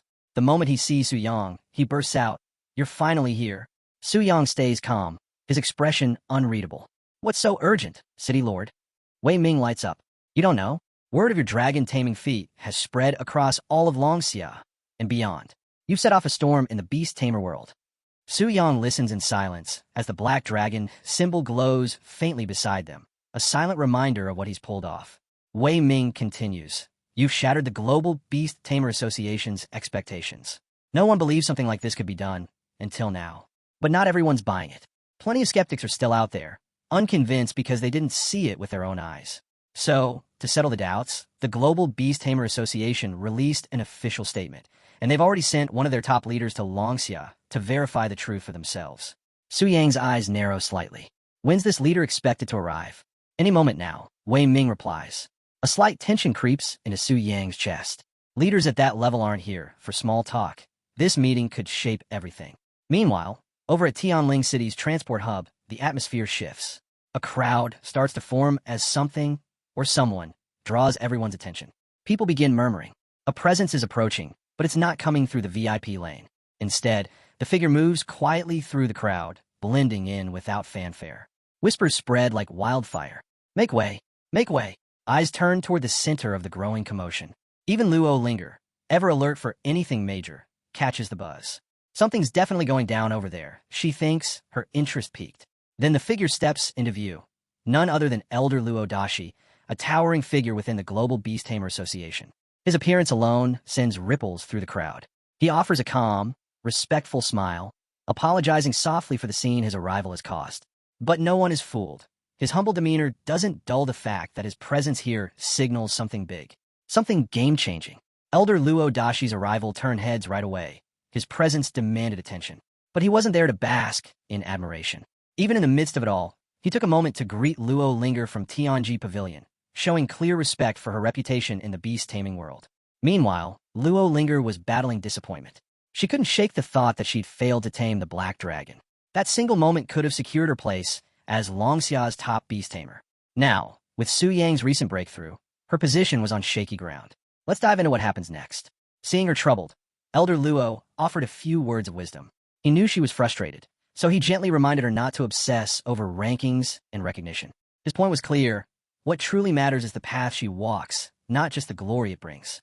It was a rare, sincere moment that showed Elder Luo's insight and care. Then he dropped a bombshell. The Dragon Spirit's secret realm had been discovered. This wasn't just any realm. It was a direct link to the dragon's homeland, filled with powerful rewards for those bold enough to enter. The moment Luo Linger heard that, her spirit reignited. This was her second chance, maybe even a better one. But there was a catch. To even step foot inside the realm, a dragon companion was required. And right now, only one person met that condition, Vielria from the Eagle United Federation.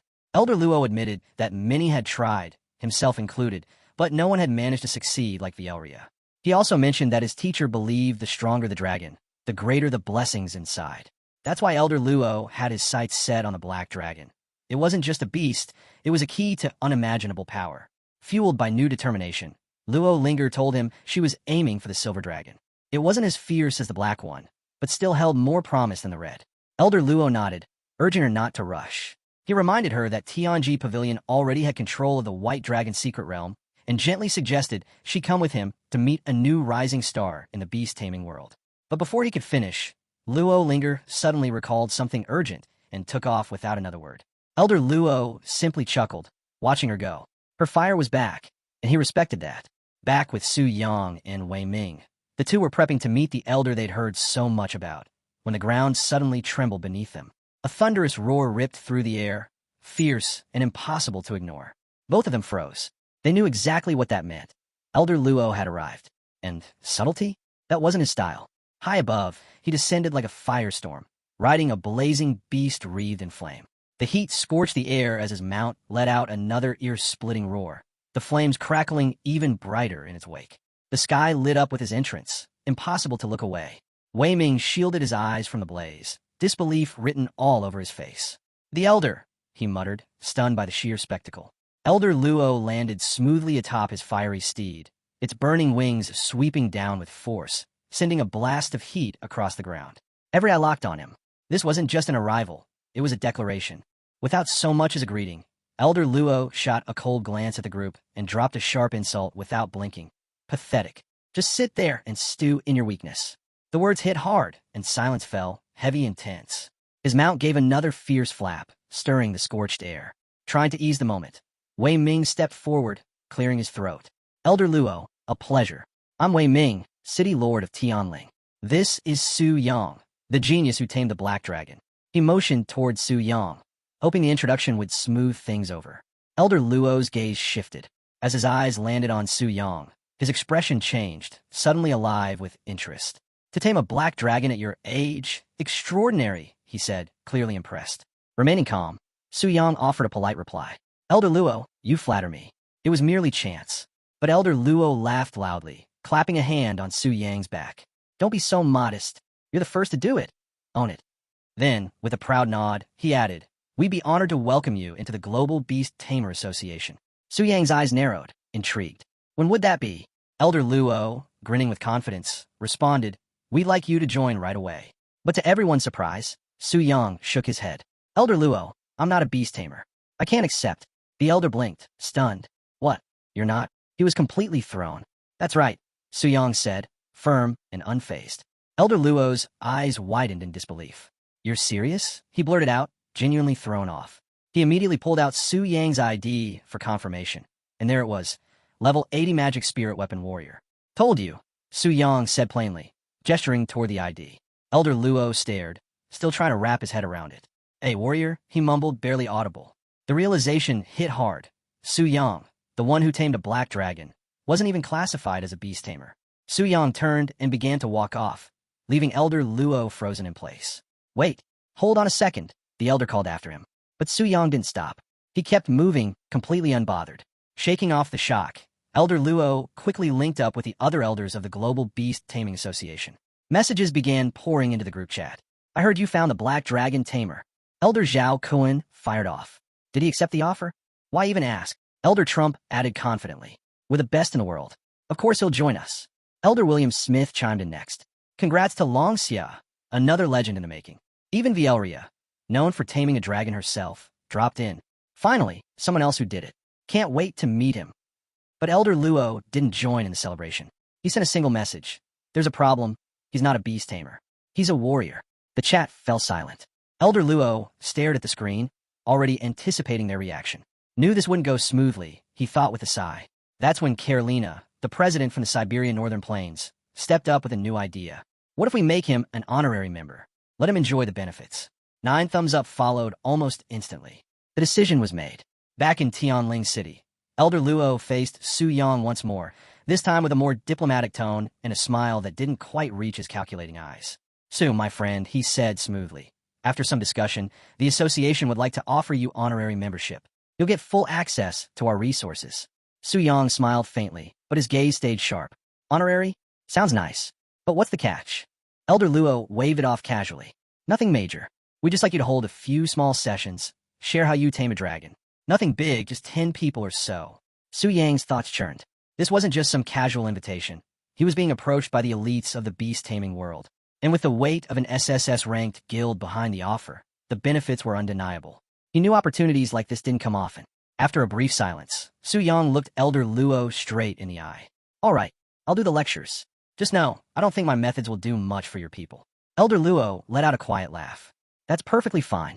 Even Vielria gave a talk once, and honestly, no one got much out of it either. We're all aware that no two paths are the same. Just share what you experienced. No pressure. Su Yang gave a knowing smirk. If that's the case, then sure. I'll join. And if it's just about storytelling, then get ready, because I'll be telling it my way. Let's see how the beast-taming elites handle my version of events. But while Su Yang was striking deals, the world itself was shifting in ways no one could ignore.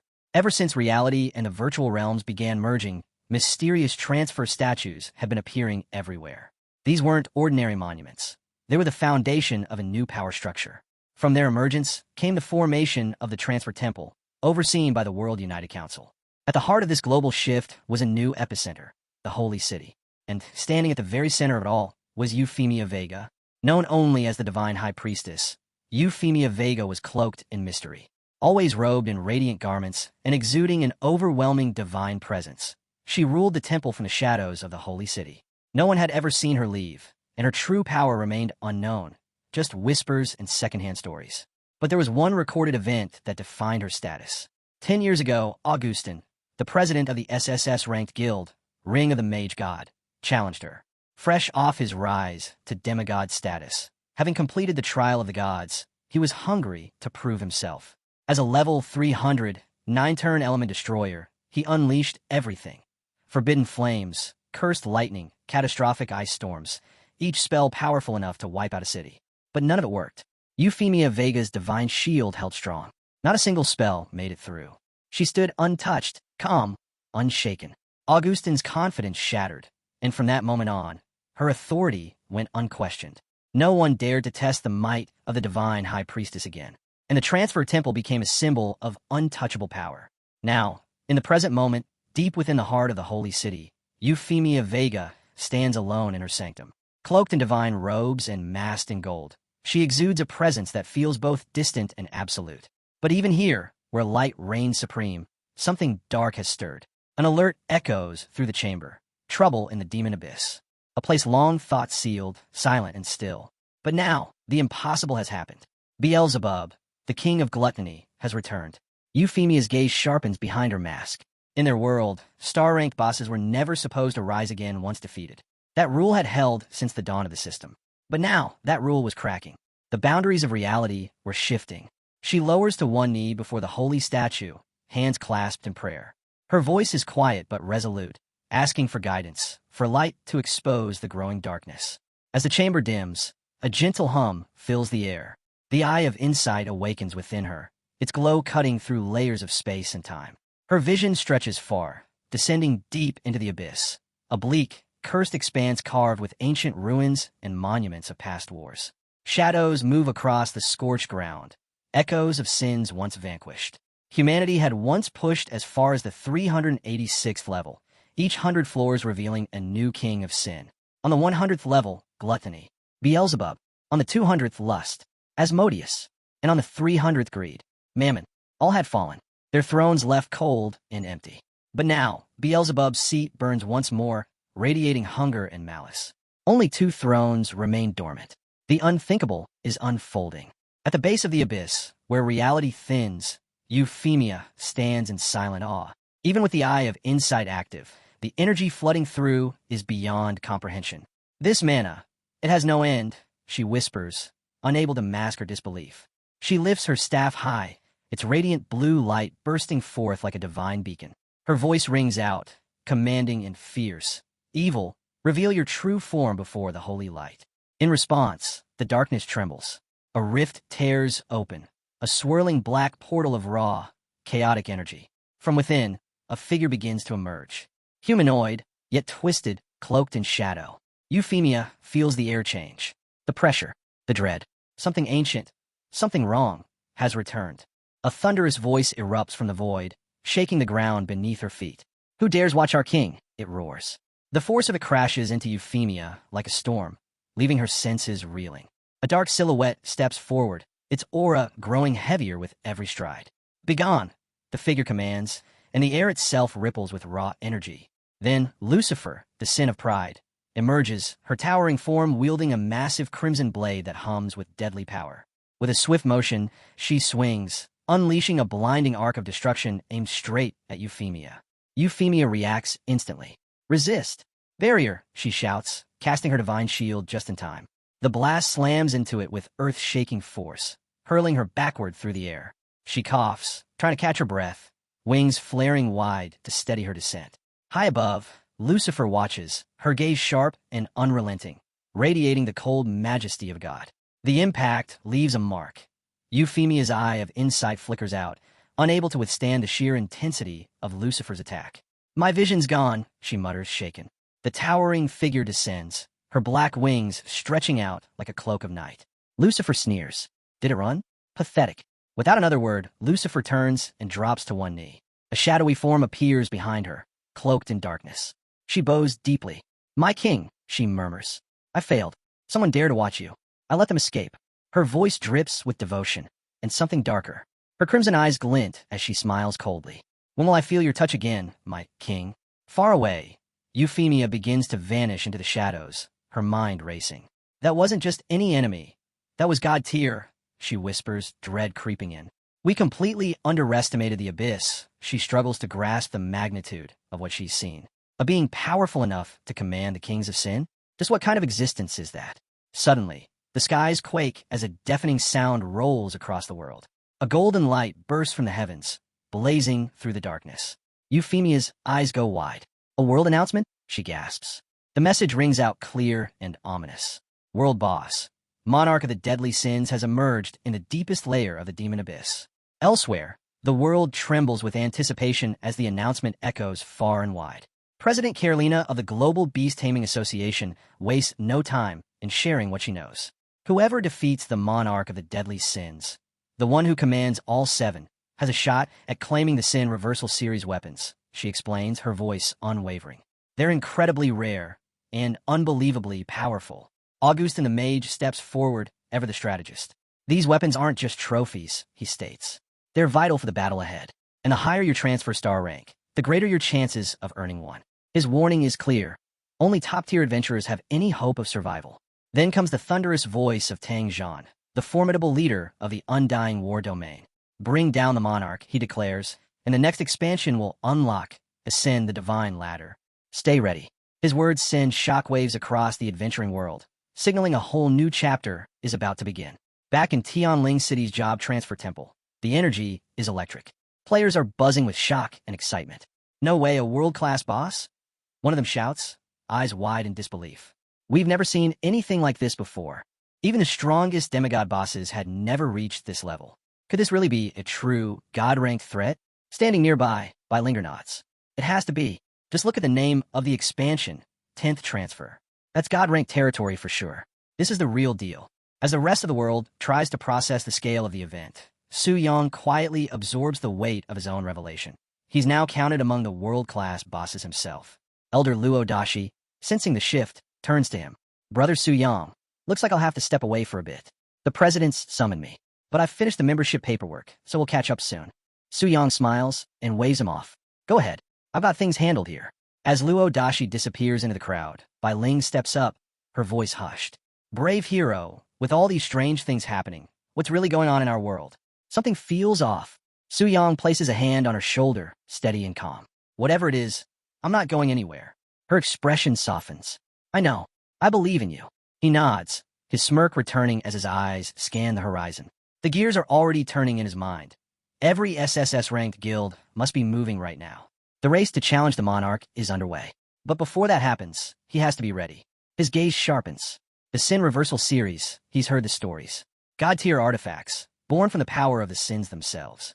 My returning prison bone gave is strong, he thinks, but it won't cut it this time.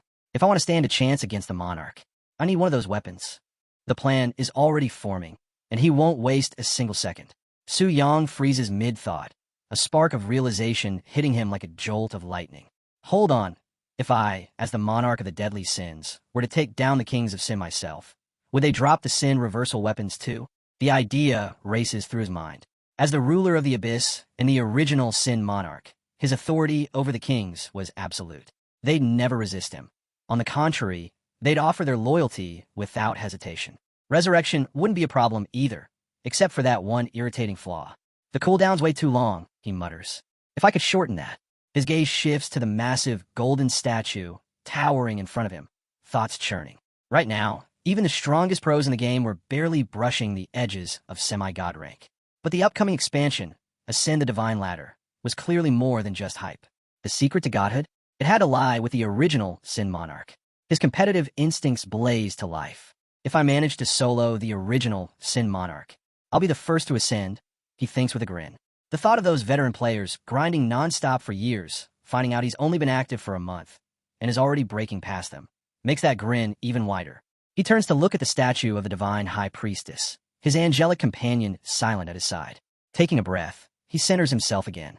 First things first, he says, let's take care of this 4th rank, 5-star mission. As if answering his resolve, golden beams shoot into the sky from the Grand Cathedral. Not a random flare, but but a signal. Something or someone was arriving. And, just as expected, 4 figures gather at the foot of the cathedral's towering entrance. Augustin, Carolina, Tang Zhan, and Poker, each of them a powerhouse in their own right.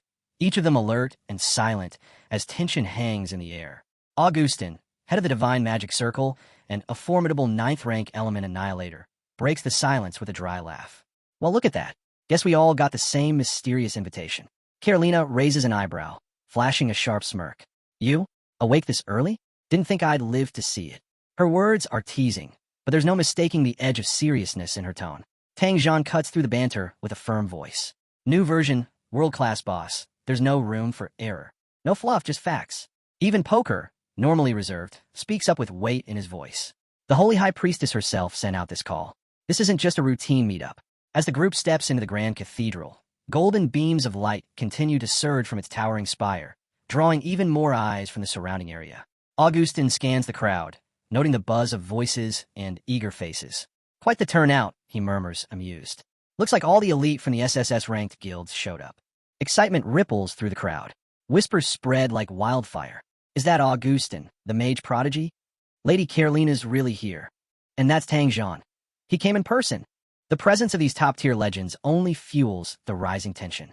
Above them, massive holographic displays flicker to life, projecting the images of global leaders, their solemn faces suspended in midair. Augustin raises his cup and chuckles. Even the heads of state couldn't sit this one out. Guild leaders, national rulers, talk about a power-packed room. Then silence falls as a figure steps into the spotlight. Euphemia Vega, the Divine High Priestess, advances with calm authority. Light bends around her presence, and when she speaks, her voice carries through every corner of the cathedral. Thank you for answering the temple's call, she begins. You likely understand why you're here. Her expression sharpens. The original Sin King, Gluttony, Beelzebub, has returned. And it's no coincidence.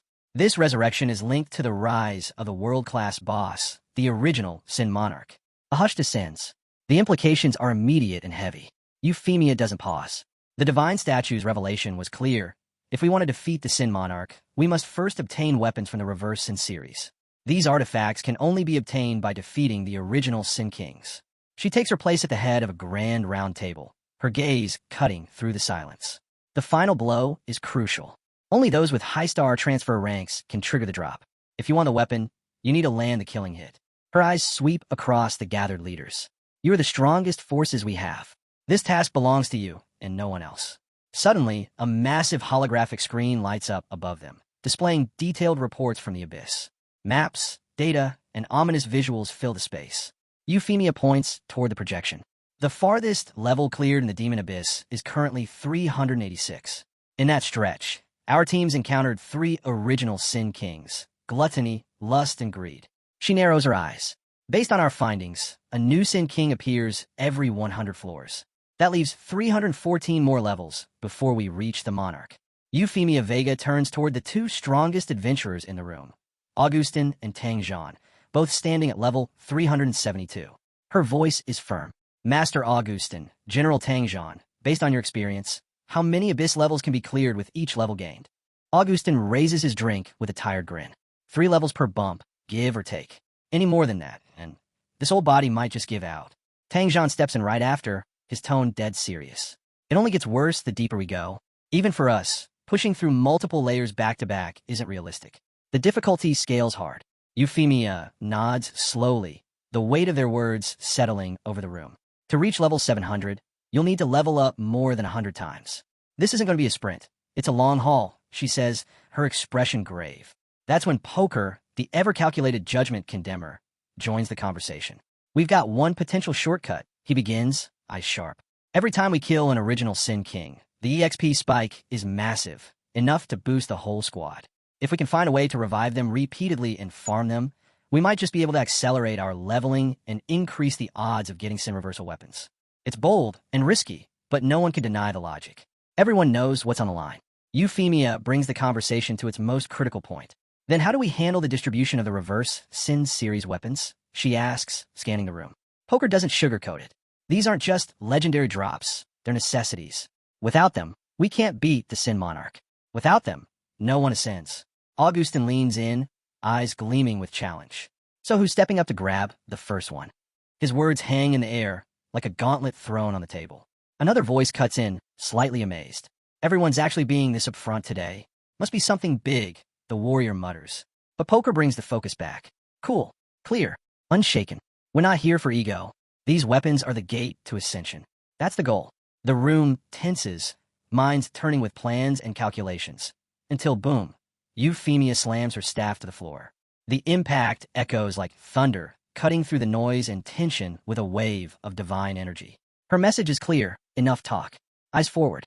Euphemia raised her staff once more, this time not in warning, but to bring the room back to order. Her tone was calm, but resolute. Everyone, patience. The transfer temple is closely monitoring our actions here. Weapon distribution will be finalized after we confirm the extermination team. One of the warriors lowered his head, scratching the back of his neck. Apologies. I got ahead of myself. Euphemia gave a small nod. It's understandable. The pressure is high. We all feel it. That's when Tang Zhan stepped forward with a plan. Here's my proposal. We organize extermination teams by nation. Each country forms its own elite squad. We rotate through the Sin Kings, and whichever team gets the kill keeps the drop. Simple, fair, and it cuts down on unnecessary infighting. Voices immediately began to rise in debate. It wasn't perfect, but it was a structure, a path forward. The room filled with cautious optimism and quiet skepticism. Poker leaned back in his chair, arms crossed as he listened. Using countries as the basic unit. I like it. It gives structure to the chaos. Euphemia said nothing at first, silently processing the implications. It was a bold shift, but one with potential, if it could be enforced. But then came the inevitable concern. A voice from the back asked the obvious. What about the smaller nations? The ones without top-tier players? Won't they just get left behind? Tang Zhan didn't hesitate. This isn't about politics. It's about power. If your country doesn't have the strength to contribute, then you'll need to find another way to stay in the game. His words cut clean, no room for softness. Euphemia, recognizing the need for consensus, raised her voice. We'll settle this with a vote. Focus on the mission, nothing else. Moments later, the results came in, 80% in favor. Tang Zhan's system was officially approved. Euphemia continued. Countries without ninth-rank professionals will not take part in the initial wave. Their slots will be assigned by lottery. Details will follow. With the first matter decided, attention shifted swiftly to the second item on the agenda. All eyes turned as President Carolina stepped forward, her presence unmistakable. She wasted no time. With the rise of the Dragon Spirit Realm, the gates to the Dragon Kingdom are open again. It's massive, packed with high-tier bosses. If we can conquer it, the EXP rewards will give us the power boost we need to handle the abyss. The idea electrified the room, but not everyone jumped on board. Augustin raised a hand, voice low and sharp. Hold on. The Dragon Spirit Realm isn't open to just anyone. Entry requires taming a dragon. No exceptions. He fixed his gaze on Carolina. Your association's Vielria was the only one who ever pulled that off. Unless something's changed. Carolina's smile deepened, the kind that hinted she'd been waiting for this moment. You heard right. Words already spreading. Someone from Longxia did the unthinkable. He tamed a black dragon. She paused for effect, letting it sink in. And now, he's joined our association as an honorary member. Gasps and murmurs erupted across the chamber, the council shifting in surprise. But Poker wasn't convinced. His voice cut through the noise, sharp and direct. Wait, a black dragon? That's no small feat. Why honorary status? Shouldn't someone like that be a full member? Or even leading a division? Honorary roles are usually for non-combatants. The question hung heavy, drawing all eyes back to Carolina. She met the scrutiny head-on, her tone unwavering. Because Su Yang isn't a beast tamer. He's not even close. He's a warrior class. The room froze. Shock rippled through the crowd like lightning. Even the most seasoned leaders looked stunned. A warrior, not a tamer, had succeeded where countless specialists had failed. Silence gripped the chamber as the weight of it all began to register. The rules had been rewritten.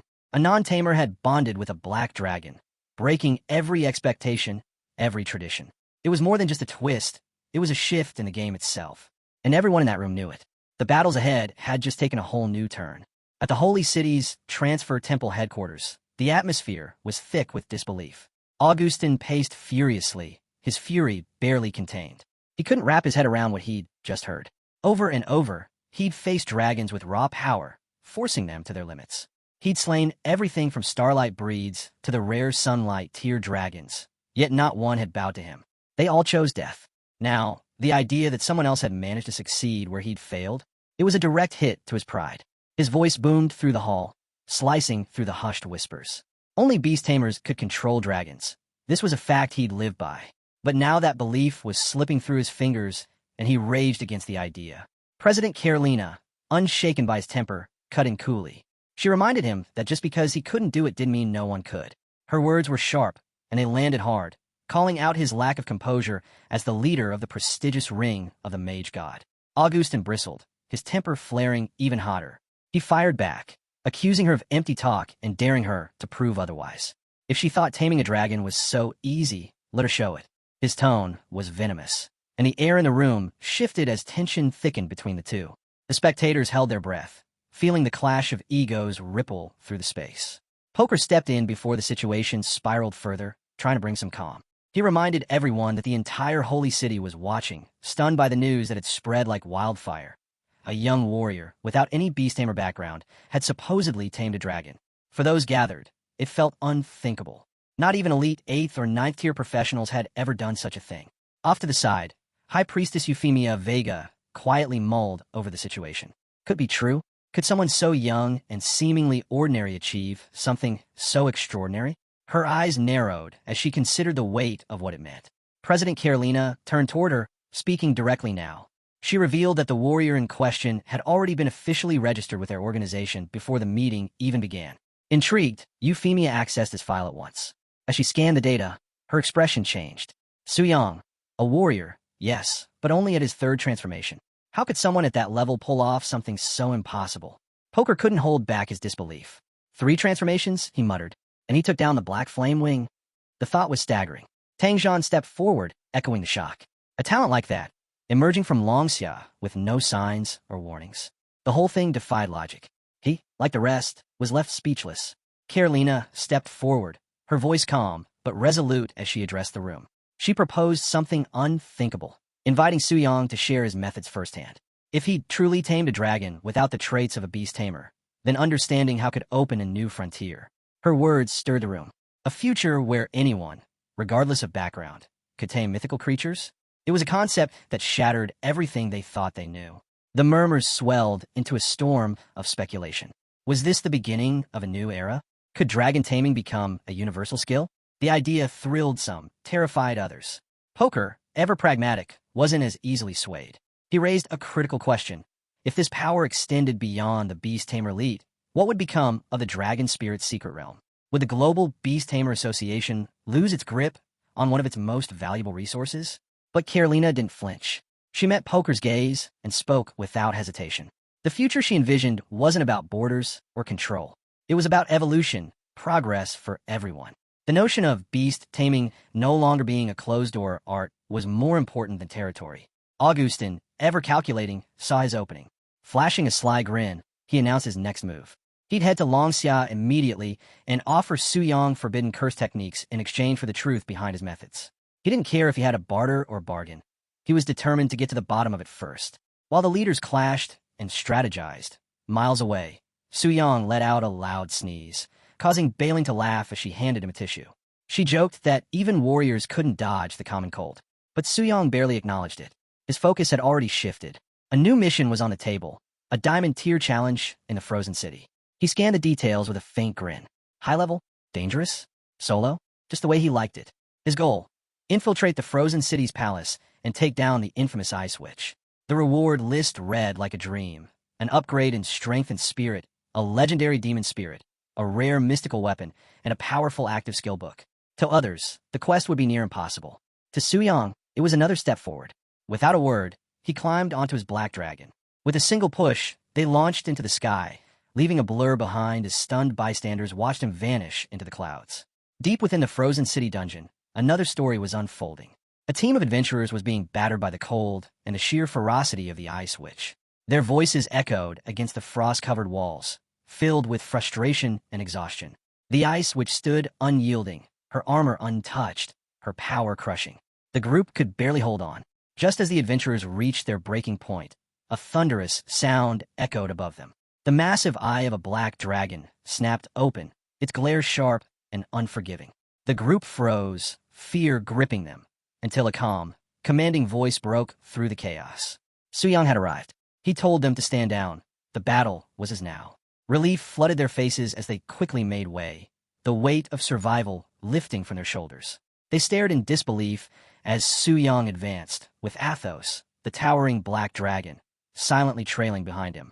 One of the adventurers whispered hoarsely, barely able to get the words out. It was him, the one from the citywide announcement. The warrior who tamed a black dragon. Seeing Soo-young now, walking into this brutal dungeon alone, felt unreal. Wind howled through the icy corridors, sharp as blades, but Soo-young moved steadily, unfazed by the cold.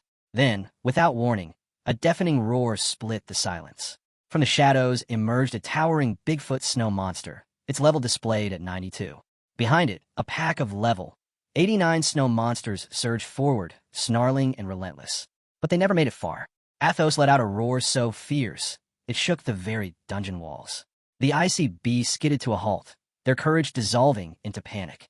The air trembled with the black dragon's presence, and even the strongest monster began to back away. Soo-young stepped forward, unbothered. His gaze was steady, unreadable. The Bigfoot snow monster, once the terror of the dungeon, stood trembling, unable to move. Soo-young nearly laughed. Here, too, his power was absolute. There was no challenge here. With a flick of his wrist, he dismissed the encounter. He had no interest in wasting time. He gave the signal, and Athos surged ahead toward the final battle. Flames erupted from the dragon's jaws, engulfing the ice in a blinding inferno. The dungeon shook as fire clashed with frost, melting snow, and splitting frozen walls apart. From the blazing ruins, a furious shriek rang out, the ice which had arrived. She appeared through the smoke, her voice shrill as she demanded to know who dared wreck her domain. But she got no chance to finish. Athos slammed the ground with explosive force, cutting her off instantly. Soo-young stared her down, emotionless. The fight was already over. Realizing too late that she was hopelessly outmatched, the ice which let out a final, panic scream, only to be silenced by the system's crisp announcement. Challenge complete. Victory. Soo-young. As the last flickers of flame danced along the shattered dungeon walls, Soo-young scanned the ruin with a trace of boredom. It had ended far too quickly. The ice which, for all her infamy, hadn't even pushed him. He let out a soft sigh. Yet another opponent who failed to deliver. The fourth transformation, he thought, was clearly just a formality. Maybe once he reached the legendary stage, things would finally start getting interesting. Outside, the mood couldn't have been more different. A buzz had taken over the crowd of adventurers who'd gathered near the dungeon's entrance. Initially, most were skeptical, challenging the ice which solo was suicide. But that disbelief had turned into astonishment the moment Soo-young's name started circulating. Some adventurers lingered near the entrance, hoping, perhaps even betting, that he might fail. That maybe, just maybe, the dungeon cooldown would trigger again. In the crowd, Mu Rongshui and her friend and Yu stood quietly, listening to the growing chatter. Both were members of Soo-young's guild, and it didn't take long for them to realize who the challenger had been. Anyu's eyes lit up with excitement. She insisted they stay. This could be a rare chance to meet the man behind the legend. Maybe, she whispered, this encounter could open doors they hadn't even imagined. Mu Rongshui, ever the skeptic, acted indifferent, but the glint of curiosity in her eyes gave her away. Not far off, Augustin leaned lazily against a post, muttering about the chill in the air and chuckling softly to himself, a little buzzed. His demeanor was a stark contrast to the ever-serious Tangjean beside him, who hadn't moved an inch, eyes fixed on the dungeon's mouth, waiting. Then came the roar. A deep, earth-shaking bellow rolled out of the dungeon, silencing every voice. The crowd turned just in time to see Athos step into the open, its shadow swallowing the snow beneath. The dragon's presence was overwhelming, majestic and terrifying all at once. And you stared in open admiration, breathless. She murmured a fantasy aloud, imagining the kind of person who could command such a beast. Surely he must be a guild master, powerful, refined, maybe even breathtaking. And then Soo-young appeared. He stepped out with effortless ease, casual, almost unaware of the attention. The crowd stared, stunned into silence. He didn't posture, didn't boast. He simply walked. Lin Yuyun, their guild leader, gasped. She had heard the rumors, but seeing Soo-young in person was something else entirely. Even Mu Rongshui, who had tried to act unimpressed, whispered in disbelief. He was only level 80, and he'd defeated the Ice Witch. Soo-young acknowledged them with a simple nod, his voice calm and direct as he asked if they were there to level up. Lin Yuyun quickly explained they were gathering materials for Mu Rongshui. Without missing a beat, Soo-young opened his inventory, pulled out a radiant, pulsing orb, the Heart of Frost, and handed it to her. It had dropped from the Ice Witch. He offered it like it was nothing. Take it, he said. Mu Rongshui hesitated, clearly flustered. The Heart of Frost was too rare, too valuable. She couldn't just accept it. She tried to decline, but Su Yang's tone left no room for negotiation. He wasn't offering it for praise or thanks. It was simply his way. Reluctantly, cheeks flushed, she accepted it and held the orb close. And Yu grinned, nudging her friend with a teasing whisper. She called Su Yang a real young master type. Handsome, cool, and generous. If he said he didn't need the item, then he truly didn't. That was the kind of person he was. Su Yang waved off the group's amazement. He told them to ease up. After everything they'd been through together, there was no need to stand on ceremony. They were comrades, after all. Lin Yun smiled at that. His humility didn't match the power he'd just displayed, and she found herself respecting him even more. But the moment was shattered by a deep, low growl. Athos suddenly tensed, head whipping around. Su Yang immediately turned to the dragon, his senses on high alert. Something wasn't right. Before he could act, Augustin calmly stepped forward and reached out. The crowd held its breath. Athos didn't recoil. He didn't roar. He allowed the touch, standing perfectly still. Su Yang's heart skipped. No one, not even the highest-ranking beast tamers, had ever approached Athos uninvited and walked away unscathed. And yet here was this old man, casually laying a hand on the dragon like it was nothing. A cold bead of sweat rolled down Su Yang's face. Augustin just chuckled. Just saying hello, he said lightly, brushing the moment aside. But Su Yang couldn't relax. There was something off, something deeper. Who exactly was this man? They stood together at the edge of the snowy cliffs, the cold wind howling through the mountains.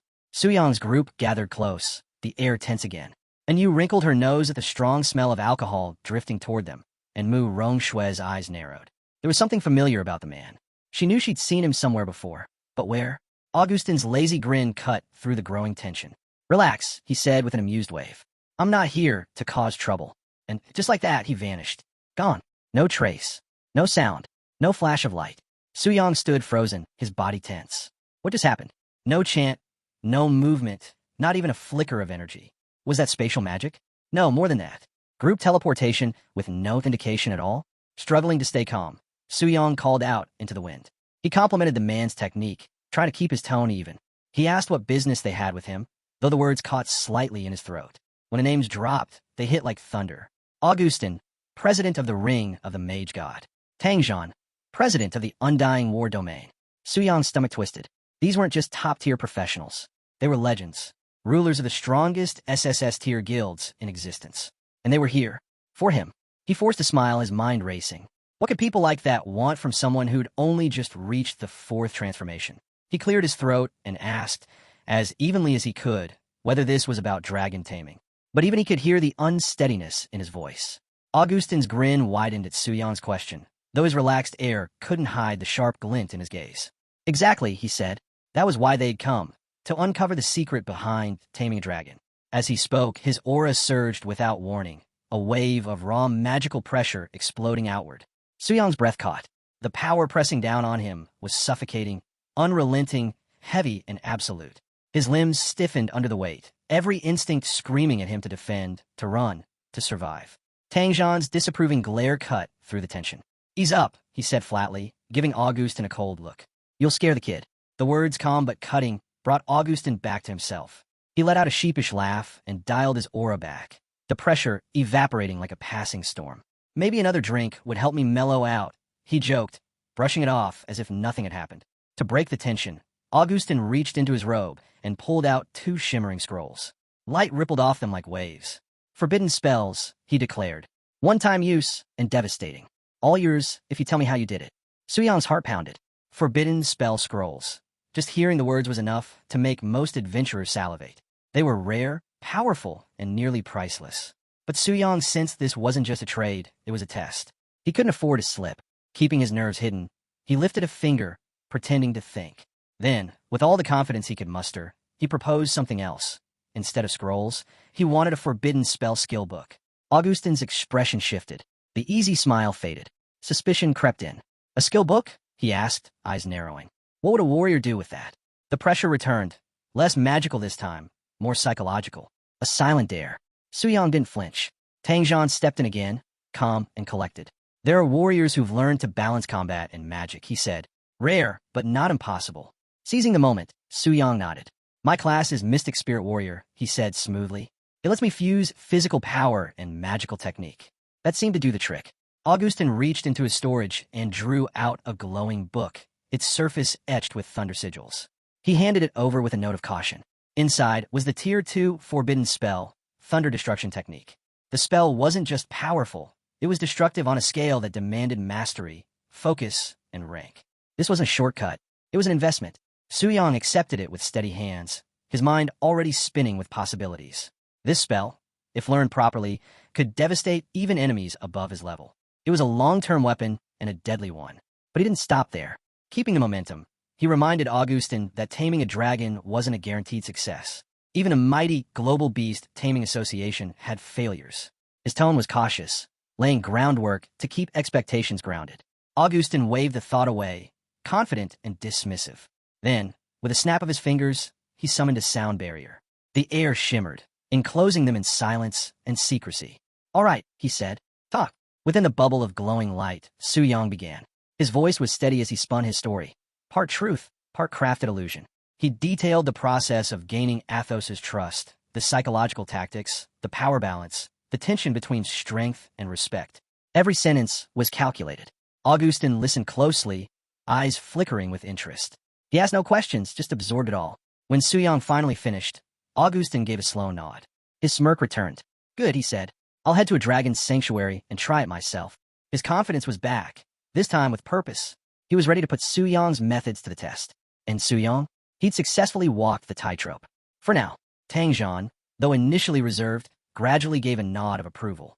Suyang's detailed grasp of the Black Dragon Fortress wasn't something that could be faked. His knowledge was too precise. With a flick of his wrist, Tangzhan tossed a glowing skill book in Suyang's direction. It spun through the air before landing softly in Suyang's hands. The title gleamed, Absolute Destruction Fist, a Tier 2 ultimate warrior technique. It wasn't just any move, it was Tangzhan's own signature. Suyang froze for a moment, stunned by the weight of the gesture. This wasn't just a gift, it was recognition. As the conversation drew to a close, Tangzhan shared something more. He revealed that taming a dragon unlocked access to the Dragon Spirit's secret realm, a hidden domain open only to those recognized as Dragon Masters. Right now, only 2 names held that title, Valeria and now Suyang. That status alone made him a key figure in whatever came next. Others would eventually join them, but Suyang was at the forefront. His experience could shape how this new frontier unfolded. Suyang nodded quietly, keeping his composure. But beneath the calm surface, his mind was spinning. The Dragon Spirit's secret realm was a goldmine. Its rewards scaled with the rarity of dragons tamed. If he wanted to fully capitalize, he'd need more dragons, and rare ones at that. But as he stood there, surrounded by legends who believed his every word, one truth lingered in the back of his mind. He was bluffing, and so far, the bluff had held. But for how long? The cold wind howled through the mountains as Tangzhan's expression turned serious. He shifted the topic, revealing news of a new opportunity. After the latest world-level boss had fallen, the Demon Abyss had begun offering boosted experience and enhanced drop rates. But this wasn't just a chance for loot. It was a test. The higher-ups were handpicking elite young professionals to form a specialized training team there. Tangzhan looked Suyang in the eye, stating plainly that anyone who could complete a 5-star advancement quest had already proven themselves beyond question. Suyang was more than qualified. Suyang gave a polite nod, but something about it didn't sit right. His instincts tingled. Why the Demon Abyss specifically? Why not any other high-level training zone? He asked the question outright. Tangzhan's eyes narrowed slightly, impressed by Suyang's caution. Then his voice dropped. He brought up the Red Moon invasion. Had Suyang encountered it during his 3rd advancement? Suyang confirmed he had. Tangzhan nodded grimly. The Red Moon was a phenomenon no one truly understood. Not even the ancient Profession Change Temple had ever offered answers. Its origins were a mystery, but its intent was clear. It killed, and it didn't stop at in-game death. Victims of the Scarlet Decay died permanently. No revival, no second chance. The higher your advancement, the more likely you were to be marked. And the more stars you earned, the closer death crept. Tangzhan's tone dropped even lower, heavy with unease. The Red Moon wasn't random. It was hunting talent. Those with potential, the strongest among their peers, were the ones it sought to erase. Its presence was no longer just a rumor whispered in hushed tones. It was a growing threat that couldn't be ignored. He explained that the Demon Abyss had been chosen for a reason. Its warped environment closely resembled the conditions of Scarlet Decay incursion. Training there wasn't just for strength, it was for survival. Even the reclusive Profession Change Temple had taken notice. They'd opened a store dedicated to exchanging rare items for Red Moon crystals, and priests had been assigned to purify the creeping contamination spreading among affected warriors. Suyang's mind spun. The implications were staggering. Everything felt like part of something bigger, an unseen hand moving pieces across the board. What was the endgame? He didn't know. Not yet. But his instinct screamed that something deeper was unfolding, and it was only a matter of time before the full picture revealed itself. As they prepared to part ways, Tangzhan turned back one last time. He reminded Suyang about the upcoming Demon Abyss Assembly, where the elite would gather for the next phase. Then, with a final nod, he vanished into the snow-dusted horizon. Suyang stood alone, silence settling in. The encounters of the day weighed heavy on his shoulders. The awe-inspiring strength of legends like Tangzhan and Augustin left no room for illusion. He was still far from their level. Once, taming the Black Dragon had made him feel untouchable. Now, it felt like only the beginning. He clenched his fist. The hunger to grow stronger had taken root deep inside. The Demon Abyss was calling, and he wasn't about to be left behind. Back at the Transfer Temple, Suyang stepped forward and submitted his completed quest. As the request was confirmed, the nearby statue began to glow. Flames of light erupted, engulfing him in a radiant blaze. The system message echoed clearly. 4th advancement, 5-star quest, completion rate, 100%. A surge of energy rushed through him. His body felt lighter, faster, more powerful. Stats climbed, attributes refined. The system wasted no time in delivering rewards. Base stats boosted, level cap raised to 100, and a legendary skill book crafted specifically for Mystic Spirit Warriors. Suyang's updated stats appeared before him. Strength, 7,692. Speed, 2,646. Mental, 3,907. The new skill book, Mystic Spirit, caught his eye. It granted the ability to summon a combat spirit with half his attributes, and the real game-changer, Kingside Castling. The power to instantly switch positions with his summoned spirit created endless possibilities in battle. It was brilliant, strategic, deadly, but it wasn't enough. The taste of real power, the kind Augustin and Tangzhan wielded, had flipped a switch inside him. He didn't just want to compete. He wanted to dominate. Nearby, Bailing watched him quietly. She offered a warm congratulations on completing his advancement, but tilted her head at his lack of celebration. "You don't seem all that thrilled," she noted. Suyang smiled faintly, masking the fire blazing in his chest. "Just thinking ahead," he replied. He had no time for hesitation. The game had changed, and he planned to stay ahead of it. Deep within the cursed depths of the Demon Abyss, Suyang stood alone before a pulsing summoning circle, its dark energy twisting through the air like smoke. The aura it exuded was suffocating, promising unimaginable power and a steep price. Without hesitation, Suyang activated the circle. In a burst of crimson light, a towering figure emerged, cloaked in raw, seething fury. Wrathful Samuel, the Sin Monarch of Wrath. The air crackled as the demon lowered himself in a bow, voice deep and echoing as he addressed Suyang with reverence. "Supreme Lord." But Suyang's reply was ice. "Die." The command landed like a thunderclap. "Return to the abyss of darkness." Those were his words. Samuel stiffened, shock rippling through his imposing form. For a moment, he didn't move. The ground trembled as a guttural roar tore from his throat, shaking the void around them. Wrath and confusion collided within him. Why now? Why this? Suyang said nothing, simply watching. Samuel was no ordinary summon. He was a Sin Monarch, one of the primal forces of darkness. His strength was immense. His infamous skill, the offering of the wrathful king, could drain the life from entire legions. And yet Suyang, unflinching, was prepared to sacrifice him. As Samuel's rage burned, Suyang observed in silence, intrigued by the storm behind the demon's eyes. Wrath, he mused, was unlike any other sin. It fought even as it obeyed. It defied even in surrender. Finally, Samuel's voice rumbled once more, the fury still present but restrained. "If my master wishes it, then I will fall. But know this, my anger does not come from death. It comes from being cast aside without being conquered." He slammed his fist into the ground, the earth shattering beneath them. It wasn't rebellion. It was grief wrapped in fury. Suyang watched, unmoved. Samuel's tone shifted again, the flames of rage simmering into something colder. "Clearer. Understand. This is not punishment. It is part of your design." Suyang met his gaze, unwavering. "You will return," he said. "Not in chains, but in fire. Stronger, aligned with what I will become." The Sin Monarch lowered his head once more, this time in solemn acknowledgement. The rage remained, but it was controlled, redirected. "I go now to the darkness. But when you call, I will rise again." With the air thick with power and silence, Suyang raised his hand.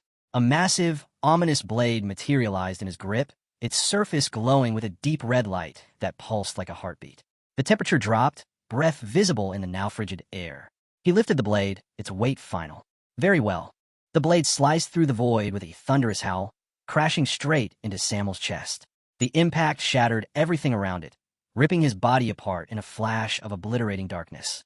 His form disintegrated, melting into shadows, his final tribute to the abyss. Even in death, Samuel's voice rang out, solemn and unshaken, honoring the supreme monarch with his last breath. Forever bound to your will, I follow without hesitation. Meanwhile, on the 100th floor of the demon abyss, Beelzebub, the king of gluttony, stirred. A sinister ripple jolted through his long-dormant body, as if the abyss itself had been shaken. His voice trembled, thick with unease. No one had challenged the kings of original sin in eons. For Samuel, the wrathful king, to fall now, it was unthinkable. A dreadful thought clawed at his mind, a possibility too dangerous to utter aloud. Could the supreme monarch himself be behind this? Deep within the abyss, Suyang, now reigning as the Sin Monarch, stood tall as the remnants of battle vanished into nothingness. A cold system prompt echoed around him. You have slain the king of original sin, Samuel. EXP gained, plus 13.4 billion. Level up, reached level 100 from 85. Overflow EXP, 13 billion. Lost EXP, 7.8 billion, excess. A wild torrent of power surged through Suyang. The experience was overwhelming, enough to shake the heavens. Even with billions lost to overflow, what remained was staggering. The sheer force left him breathless, and yet more alive than ever. This is perfect, he murmured, eyes gleaming. Exactly what I needed for my 5th class advancement. With a calm breath, he turned his attention to the real prize. Let's see what you dropped, Samuel. As the loot appeared, it radiated with primal energy. Suyang scanned each item with cool confidence, a faint grin forming.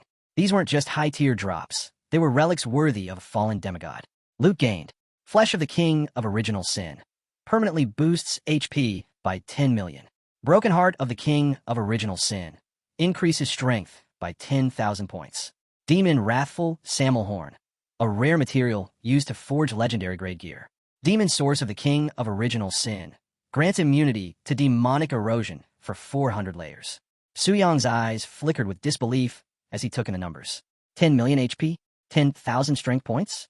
Compared to his current 2,127 strength and 53,175 health, it was beyond comprehension. These upgrades weren't just boosts, they were transformation level. His heart pounded at the realization. This kind of power could shift the entire balance of his world. This changes everything, he muttered, a grin forming as he imagined flattening elites like Athos of the Black Flame Wing without breaking a sweat. The path ahead was becoming sharper, more defined. With these artifacts, he could break through every ceiling that once boxed him in. Among the loot, one item stood out, the demon source of the King of Original Sin.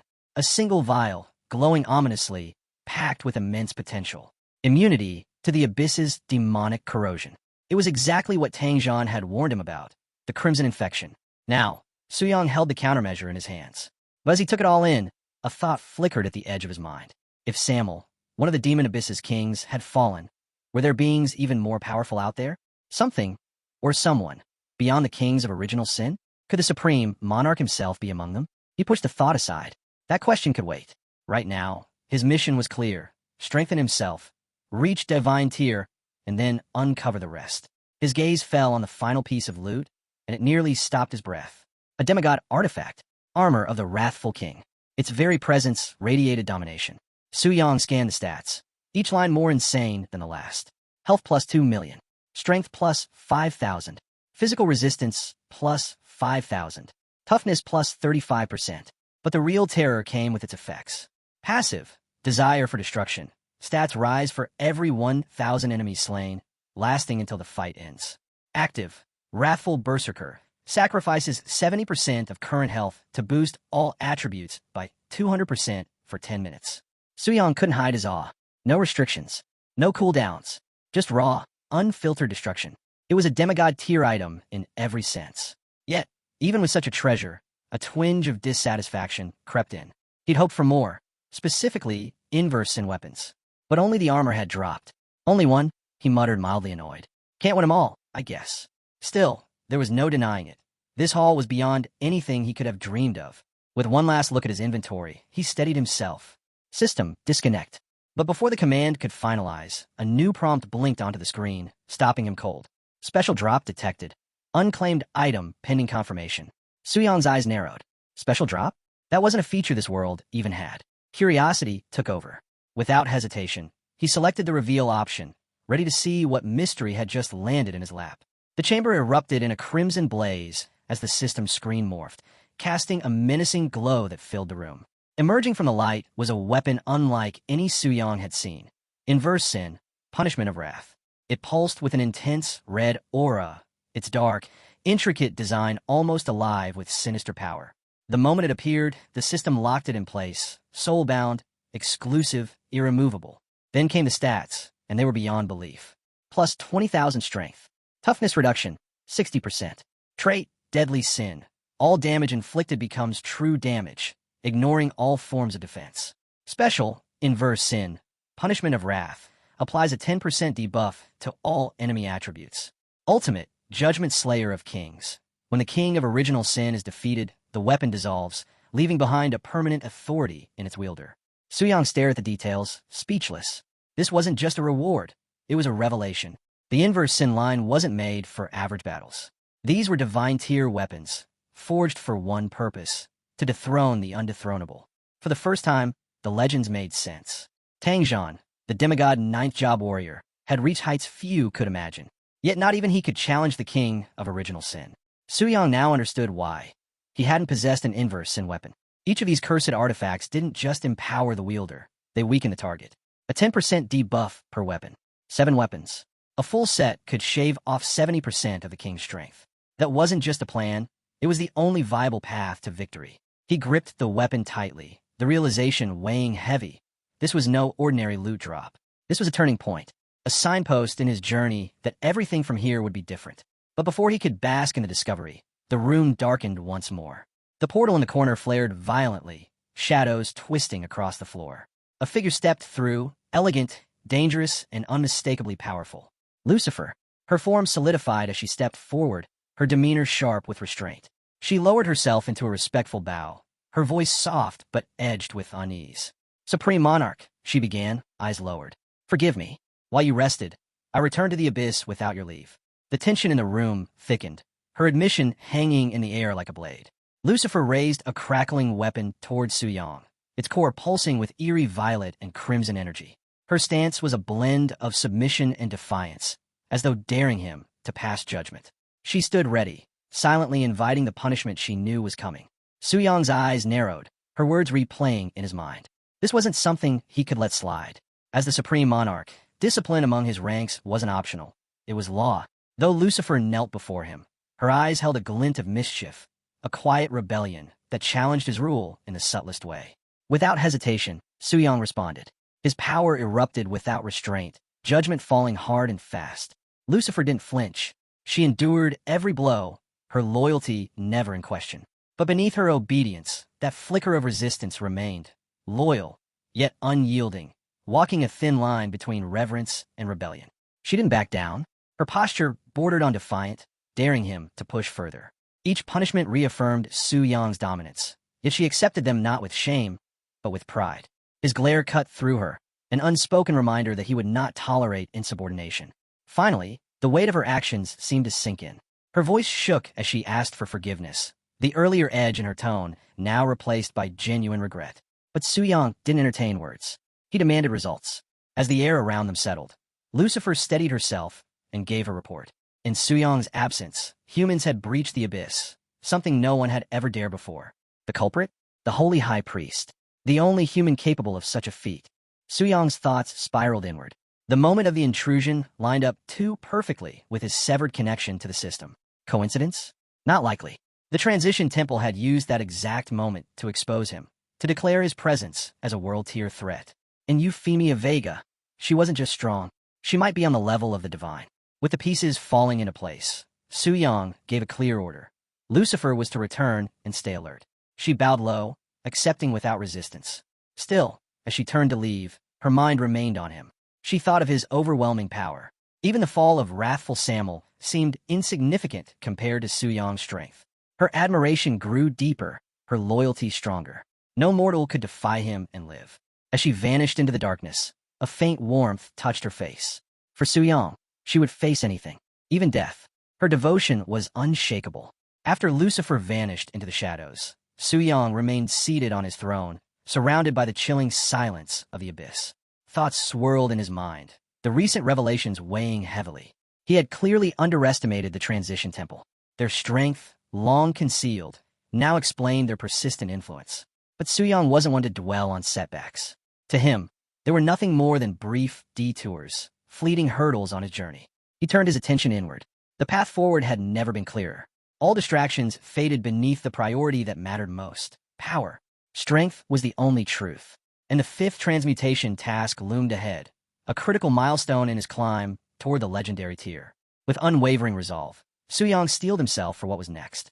Far away, on the other side of the ocean, a very different struggle was unfolding in the Eagle Beauty Federation.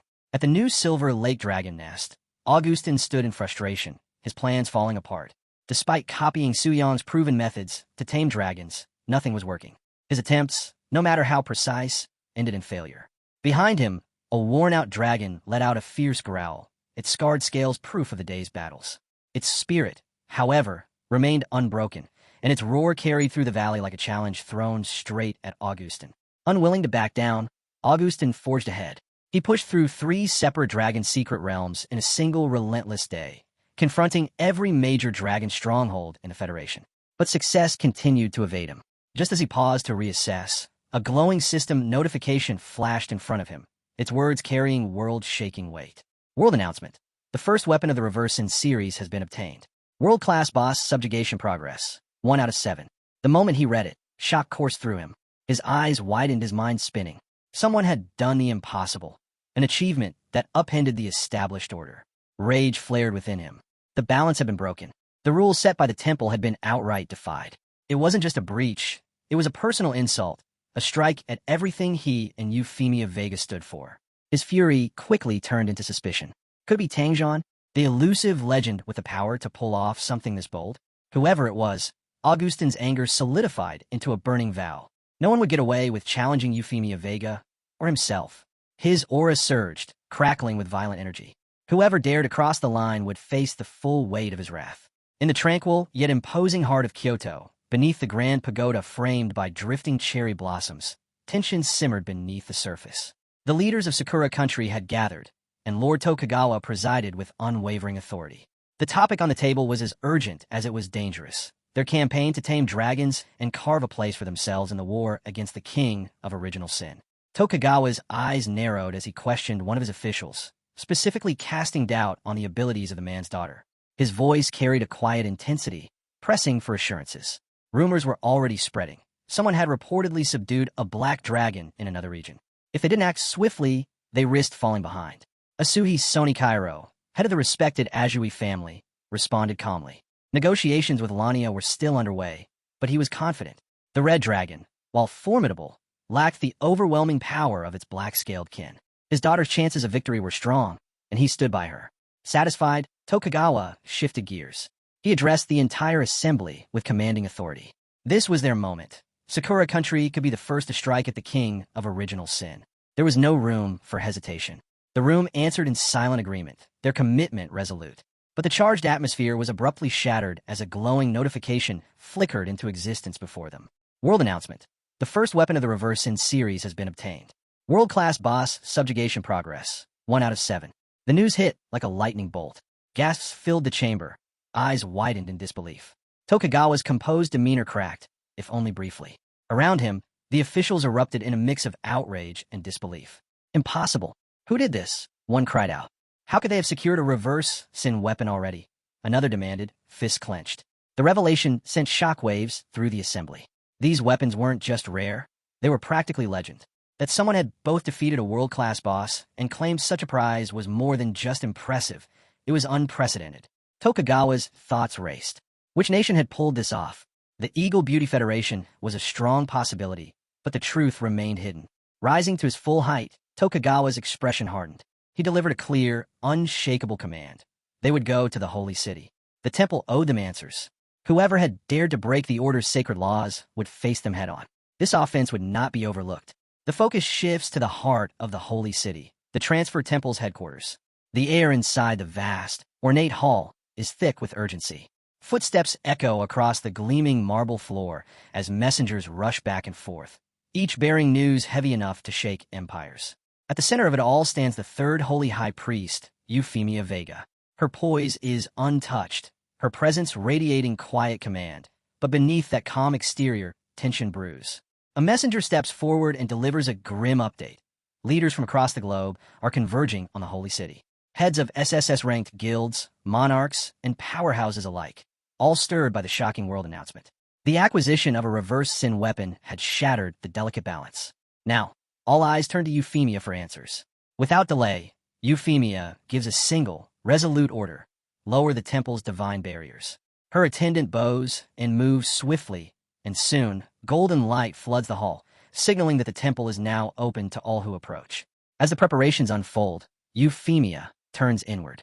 Since the rise of the game era, the Transmutation Temple had been a cornerstone of order.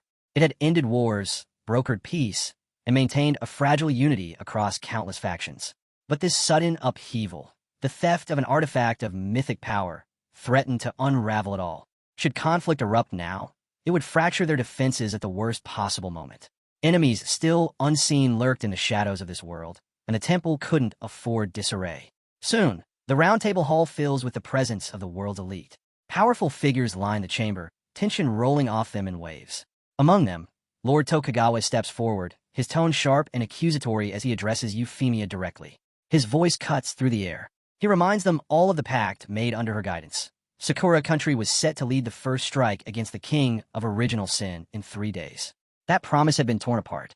Someone had acted without sanction, taking both the artifact and their rightful place in history. Tokugawa's words grow more heated. To him, this wasn't just a broken agreement. It was a theft of honor, an open insult to Sakura Country. His call for justice reverberates through the hall, the weight of it igniting the room's smoldering frustration. The guild leaders watch in silence, their expressions unreadable. No one speaks. All eyes shift to Euphemia. She rises slowly. Her voice is calm, but her presence alone stills the room. This act, she says, goes far beyond rule-breaking. It is an outright provocation, a challenge not just to Sakura Country, but to the sovereignty of every nation and to the authority of the Transmutation Temple itself. Despite the weight of betrayal hanging in the air, Euphemia Vega stands firm, offering one final path to redemption. Her voice, calm yet absolute, carries the gravity of divine authority. If the stolen artifact is returned willingly, she declares, the temple and its allied nations will grant pardon. Her hand lifts toward the heavens, glowing with sacred light as she seals the vow in the name of the sacred statue. Mercy she offers, but cloaked in mourning. A beat of silence follows before Euphemia raises her staff high. A brilliant surge of radiance floods the hall, sacred light cascading from the temple's core. Her voice rings out like a divine decree, calling upon the judgment of the sacred statue. Under its gaze, she proclaims, no lie can survive. Should anyone attempt deceit, the holy light will extinguish before them. The hall falls into uneasy silence. The radiant glow fills every corner, too blinding to see clearly. Leaders and guild heads shift nervously, unsure whether the light is exposing someone or everyone. The silence deepens as doubt begins to fester. Someone speaks up, squinting into the brilliance. Any signs? They ask, uncertainty lacing their tone. Another, shielding their face, remarks that nothing seems off. The light, for now, holds steady.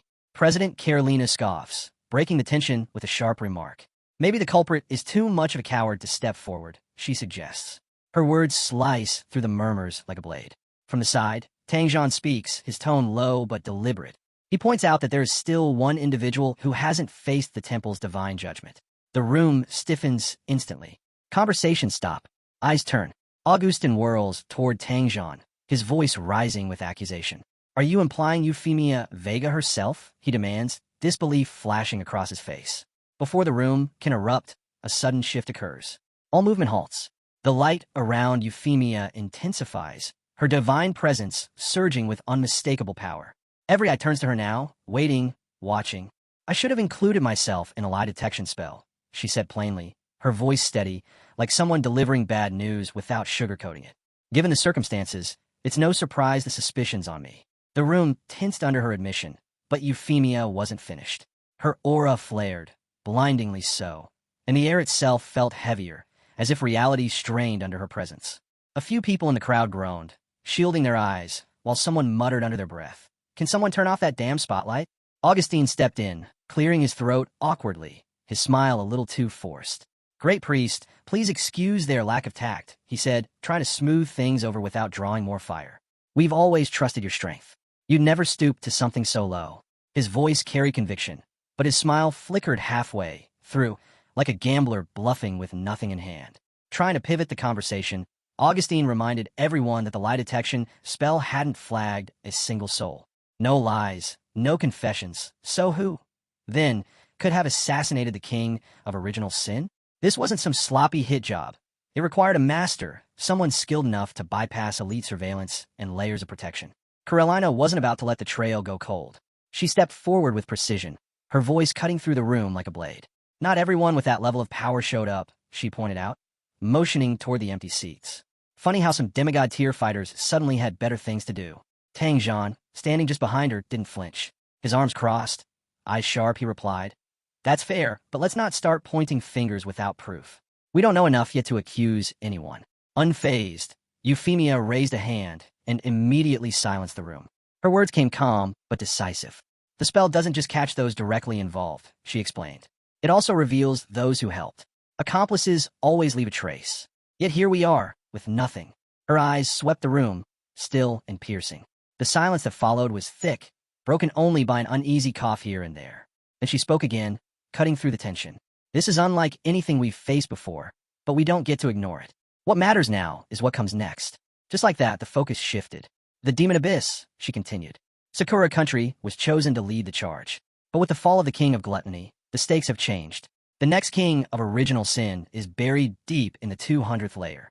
Her gaze snapped to Lord Tokugawa, who had stayed quiet until now. Her voice stayed level, but the weight behind it was unmistakable. "Lord Tokugawa, can Sakura Country still carry this burden?" The room held its breath, thick with anticipation, as all eyes locked onto Tokugawa. He exhaled slowly, his expression calm but tinged with resignation. "We'd like to press on," he said, voice steady, "but we simply don't have the strength. Anything beyond the 100th layer is beyond our reach." Euphemia didn't hesitate. Her voice cut through the silence like a bell toll. "Then, as per the draw, the Eagle Union will take over Sakura Country's mission in the Abyss." Her declaration hung heavy in the air, pressing down on the gathering like a storm cloud about to burst. She scanned the room before continuing. "The temple will offer compensation, given the circumstances. I trust that's acceptable." It sounded like a question, but her tone left no room for argument. Augustine dipped his head in agreement, his voice quiet. "Naturally, we'll do as the great priest commands." Euphemia turned her attention back to Tokugawa. His usual easygoing smile returned, light as ever. "Sakura Country has no objections," he said with practiced grace. Then, with a single motion, Euphemia drove her staff into the floor. The impact echoed like thunder. "Effective immediately," she declared. "The entrances to the Demon Abyss in every nation will be overseen by Holy City troops. This will ensure full regulation and prevent future incidents." The leaders exchanged uneasy glances. Her decree had shifted the balance of power, but no one dared raise a voice in protest. Standing tall and composed, Euphemia gave the final word. "If there's nothing else, this meeting is adjourned." The scene shifted. Sunlight poured through sleek, modern windows, casting golden light across the polished interior of Su Yang's home. He shrugged on his jacket with smooth, practiced ease, the hint of a smirk tugging at his lips. Every move felt sharp, controlled, like someone ready to take on the world. Original sin weapon secured, EXP maxed out. He muttered to himself, satisfaction in his voice. This run was beyond worth it. Time to pick a new class. His thoughts were cut short as a blinding notification lit up the space, humming with energy. World announcement. The first weapon of the original Sin series has been acquired. World boss defeat progress. 1 of 7. Su Yang froze, mind blank for a moment as the glowing notification pulsed before him. He blinked, rereading it just to be sure. "A world announcement for this?" he muttered, almost laughing in disbelief. "Thank the system, my name wasn't attached. If it had been, my inbox would already be exploding, and I'd have bounty hunters breathing down my neck." He ran a hand through his hair, the weight of the situation settling in. This wasn't just a flashy update. It was a global flare, and he was the one holding the match. Every major guild, rogue faction, and elite player would now be sniffing around for clues. If he slipped up, it wouldn't just be inconvenient. It could get him killed. His eyes dropped to the artifact in his hand. Cold, powerful, dangerous. Rule number 1, he whispered, almost like a mantra. No one can know I have this. Doesn't matter how bad things get. I can't afford to use it carelessly. Not unless I'm ready for all hell to break loose. The old saying echoed in his head, one he'd heard too many times to count. A man may be blameless, but a treasure brings trouble. He leaned against the nearest wall, Bailing's voice bubbling up from memory. Your leveling speed is way too fast, she had said, eyes wide with suspicion. And behind her, the imagined murmurs of 100 unseen players. Something's off with that guy. He's definitely hiding something. Su-Yang exhaled, muttering under his breath. Laying low just got a whole lot trickier. Then, another thought hit him like a splash of cold water. I can't start the next class change yet, he realized. I just wrapped up the 4th transition yesterday. If I push into 5th now, anyone keeping tabs on progression rates is going to catch on. If someone connects me to that boss kill. He didn't finish the sentence. Instead, he paced the room, gears turning at full speed. But I'm not the kind to sit on my hands, either, he grumbled. There's got to be another move I can make. Something to throw them off. Just then, his eyes caught movement outside. He stepped through the doorway and into the light, spotting the maid busy in the garden. She was elbow-deep in a massive basin of soap suds, humming to herself as she tackled a mountain of laundry. As soon as she noticed him, she lit up like the sun, greeting him with a bubbly cheer that almost made the gloom melt away. Su-Yang offered her a nod, nothing dramatic, but you'd think he'd handed her a medal. Watching her scrub away at the mountain of laundry, Su-Yang found himself lost in thought.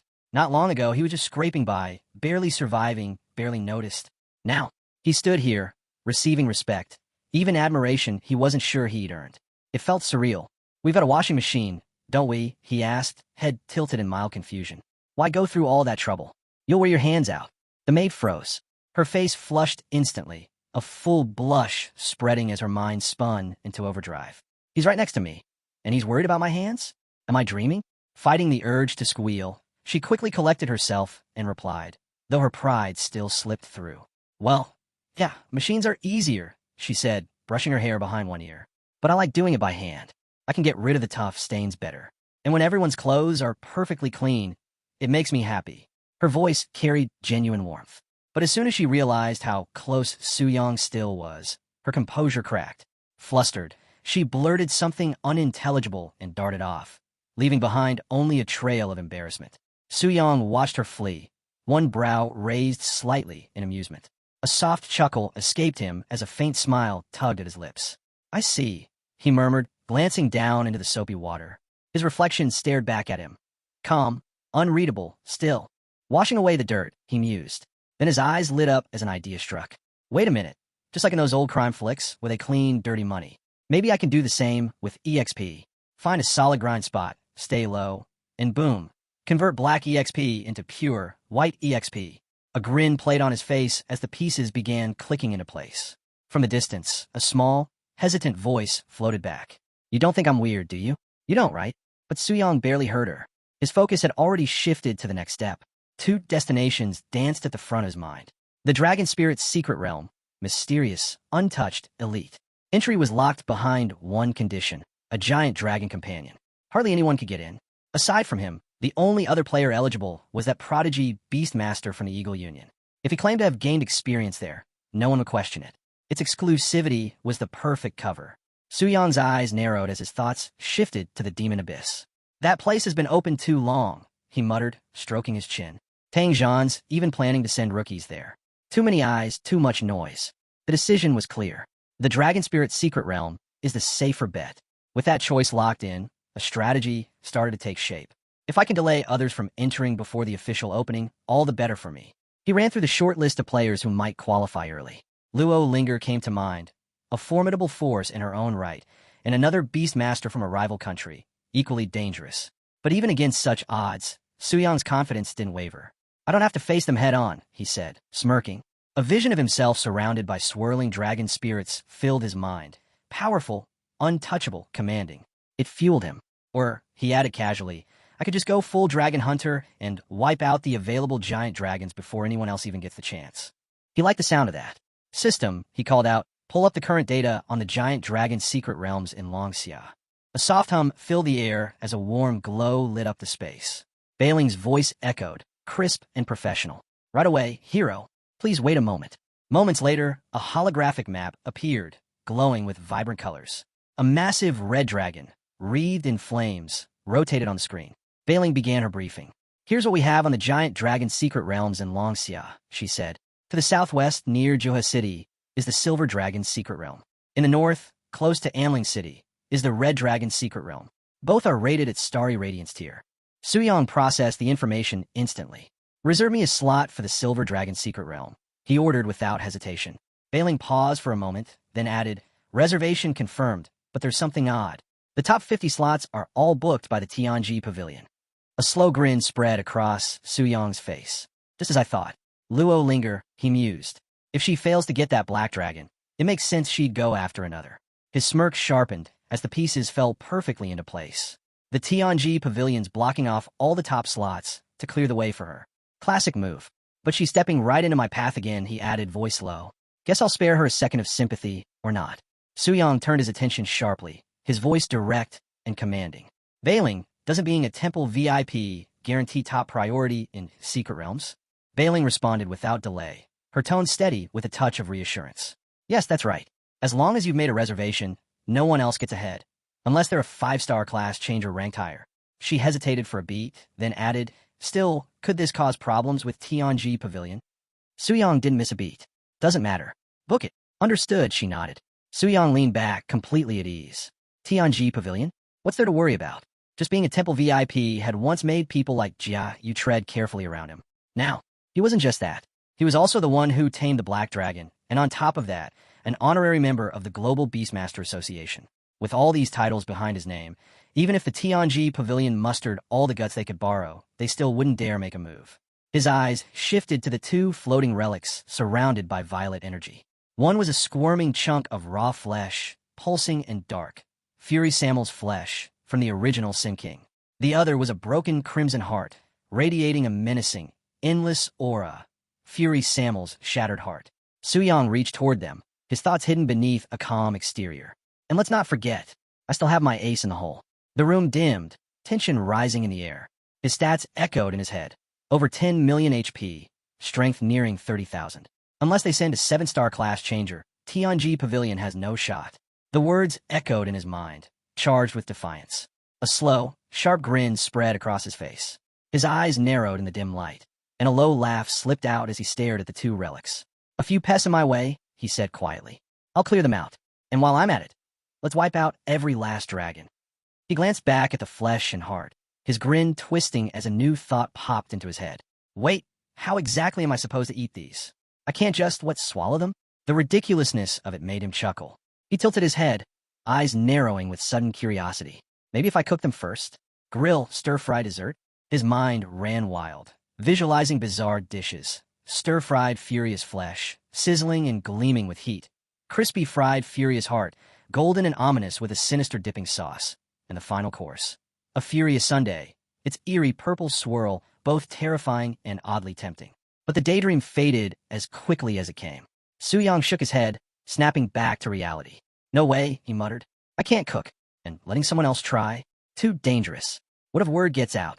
His thoughts turned sharp again, frustration rising. Maybe I could burn them with black flames? But if anything goes wrong, I'd ruin everything. That's not a risk I can take. He slouched, exhaling hard as the ridiculousness of it all hit him. His narrowed eyes gave away his thoughts. Why am I overthinking this? It's just some raw meat and blood. No big deal. A twitch tugged at the corner of his mouth as he muttered the words.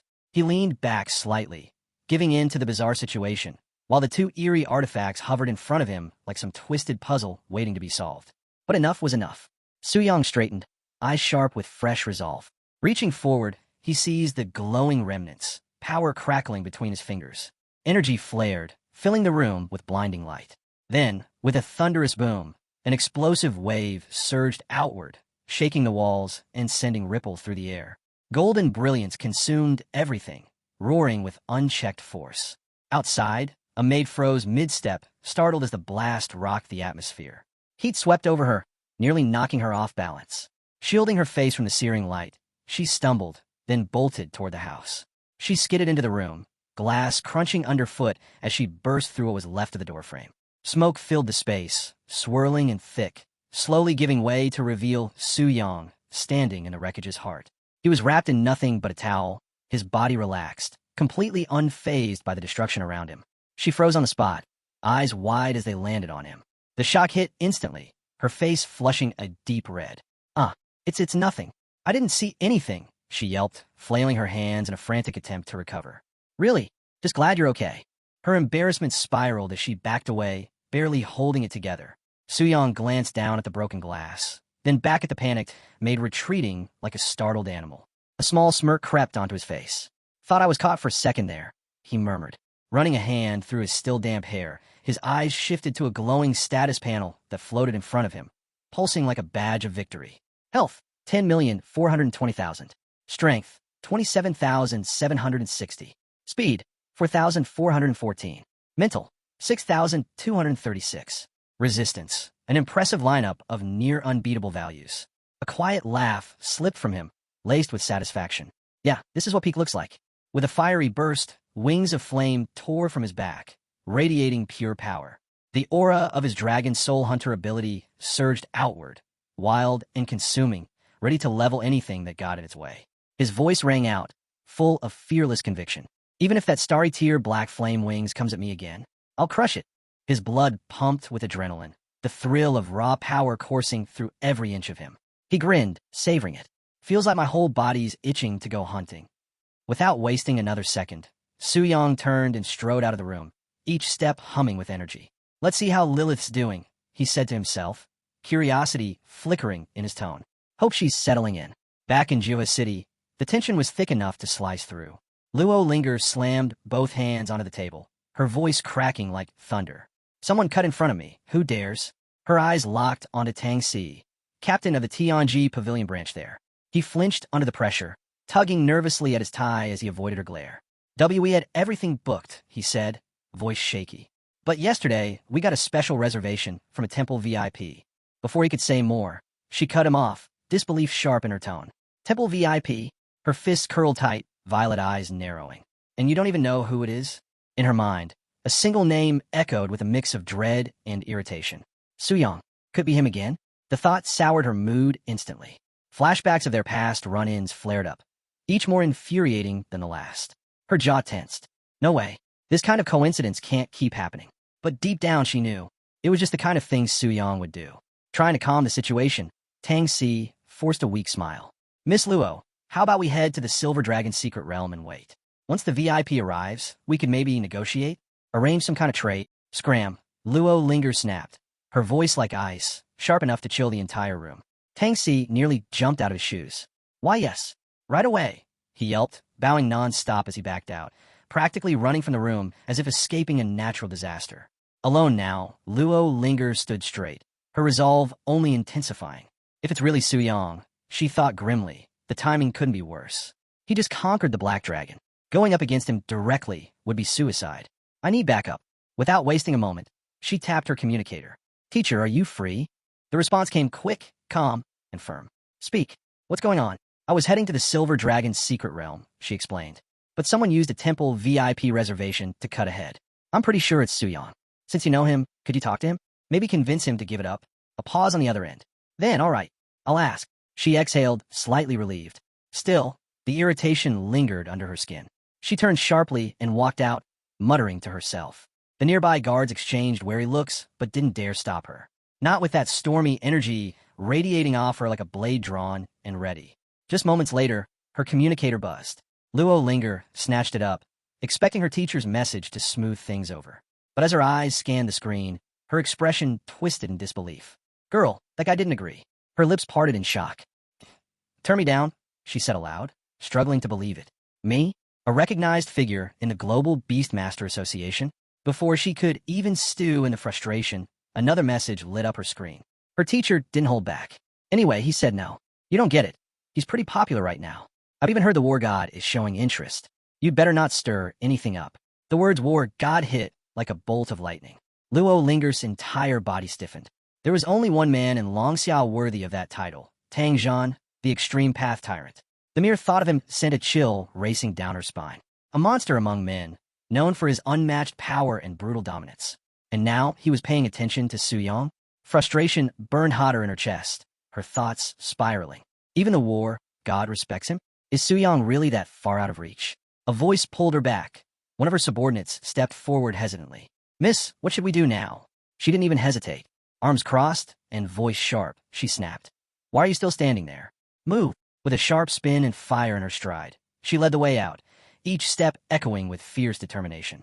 Her subordinate rushed behind, practically tripping over himself to match her pace.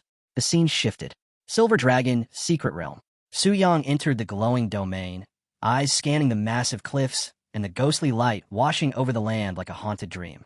Energy shimmered faintly in the air, crackling in silence. He moved forward with calm, controlled precision, surveying the area. Thought I'd bump into the Tianji Pavilion crew, he muttered. Looks like they bailed already. Guess they've got some instinct after all. His gaze drifted upward, and there it was. A towering figure perched on a jagged cliff, scales glinting in the pale light. A smirk formed on his lips. So you're the big guy, huh? The Silver Dragon. He tilted his head slightly, voice laced with dry amusement. No name, no rare bloodline. Just another oversized lizard. The Silver Dragon let out a deafening roar, shaking the entire realm as its colossal body lunged forward. A surge of lightning erupted from its maw, splitting the sky with blinding flashes as it tore through the battlefield. Suyang vanished just as the blast reached his position, reappearing in midair above the storm. He sliced clean through the swirling energy, every movement sharp and deliberate. Suspended in the air, an ominous red aura coiled around him, swirling like a storm ready to burst. From the heart of that aura, his weapon took shape, a massive blade thrumming with raw, destructive force. His voice rang out calm and cold. Don't move. The swirling energy around him condensed, focusing tighter as his smirk grew. Finally, a worthy training dummy, he muttered, adjusting his grip on the hilt. Let's see how much punishment you can take. The dragon's roar answered, its massive tail cleaving the air. Jagged chunks of earth tore free, launching upward like missiles before plunging down in a deadly barrage. One clean sweep of Suyang's blade shattered the incoming boulders midair, the fragments crumbling like sand. He slipped through the chaos effortlessly, movements precise and unhurried. Too slow, he said with a trace of amusement. Suddenly, the ground at his feet split open, a swirling black portal erupting beneath him. He glanced down, unfazed. Impressive light show, he said dryly. With a single slash, his blade ripped through the portal's core, dispersing its energy in a wave that rippled across the realm, shaking the ground beneath. Landing smoothly amid the storm of debris, Suyang's HP bar blinked faintly. +1, 000. He gave it a brief glance, then chuckled. Heaven-defying resilience, huh? These feel like bug bites. The dragon snarled, slamming its claws into the earth as glowing runes lit up along its forearms. Dragon magic, double strike. It roared, the terrain fracturing beneath it, lines of destruction ripping out like lightning bolts across the battlefield. Suyang didn't flinch. 27,000 strength, he said with a cool edge. That's about what I expect from a dragon-shaped chicken. The insult struck deep. The dragon went wild, launching into a brutal frenzy, claws, wings, and breath attacks raining down in a relentless flurry. But Suyang danced between them, every dodge a step ahead, his form a blur of motion. He shot upward in a graceful arc, his silhouette stark against the glowing sky.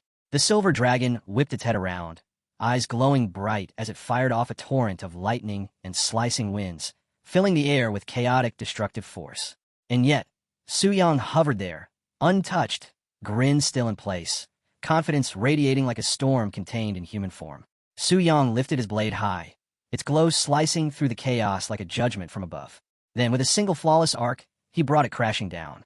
The result was devastating. The ground split apart beneath the force, the silver dragon unleashing one final, guttural roar before its enormous form collapsed in defeat. Silence followed, heavy and absolute, as the beast's body disintegrated into shimmering fragments, drifting into the air like glowing dust. A notification popped up before him. Devour effect triggered. 10% of the silver dragon's attributes plundered. Instantly, his weapon stats surged. Strength plus 1,123. Spirit plus 27,211. Speed plus 13,211. Physical and mental resistances plus 8%. Spirit resistance plus 5%. A smirk curved Suyang's lips. It was a magic-type dragon, he said coolly. Shame it never got the chance to cast a spell. His gaze dropped to the blade in his hand. A faint, glowing mark had appeared on its surface, pulsing with eerie energy. Curiosity sparked behind his eyes. If I take down more dragons, will more marks appear? His grip tightened on the weapon, thoughts racing. And if I collect them all, what happens when the blade is covered in marks? The idea sent a thrill through him. He raised the greatsword again, its aura growing darker, its hunger more intense. Time to feast, he murmured. The dragon bone greatsword shuddered, humming with life as it absorbed the last of the silver dragon's lingering essence. A faint, echoing chant whispered through the air, feasting time. Suyang stood silent, watching the devouring with a calculating gaze. His thoughts drifted. Leveling up now feels hollow. Compared to the wild surge of Wrath's power, everything else felt muted. Even Diamond Tier gear means nothing at this point. Then, another alert flashed across his vision. Black Dragon attributes increased by absorbing 10%. His smirk widened into something sharper, something darker. If only I could devour attributes directly, too. His mind wandered to the dormant royal offering traits, gluttony and wrath, powers that could steal stats and health. But for now, they lay still in the abyss, chained until summoned by a worthy challenge. He glanced up at the sky, his eyes gleaming with ambition. If those kings could break free and enter this world, they could harvest offerings directly, create an endless loop of power. Attributes, health, resources, everything could become mine.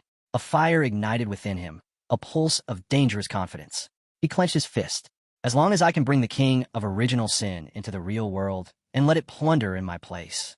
Once I gather all 7 weapons of the Reverse Sin series.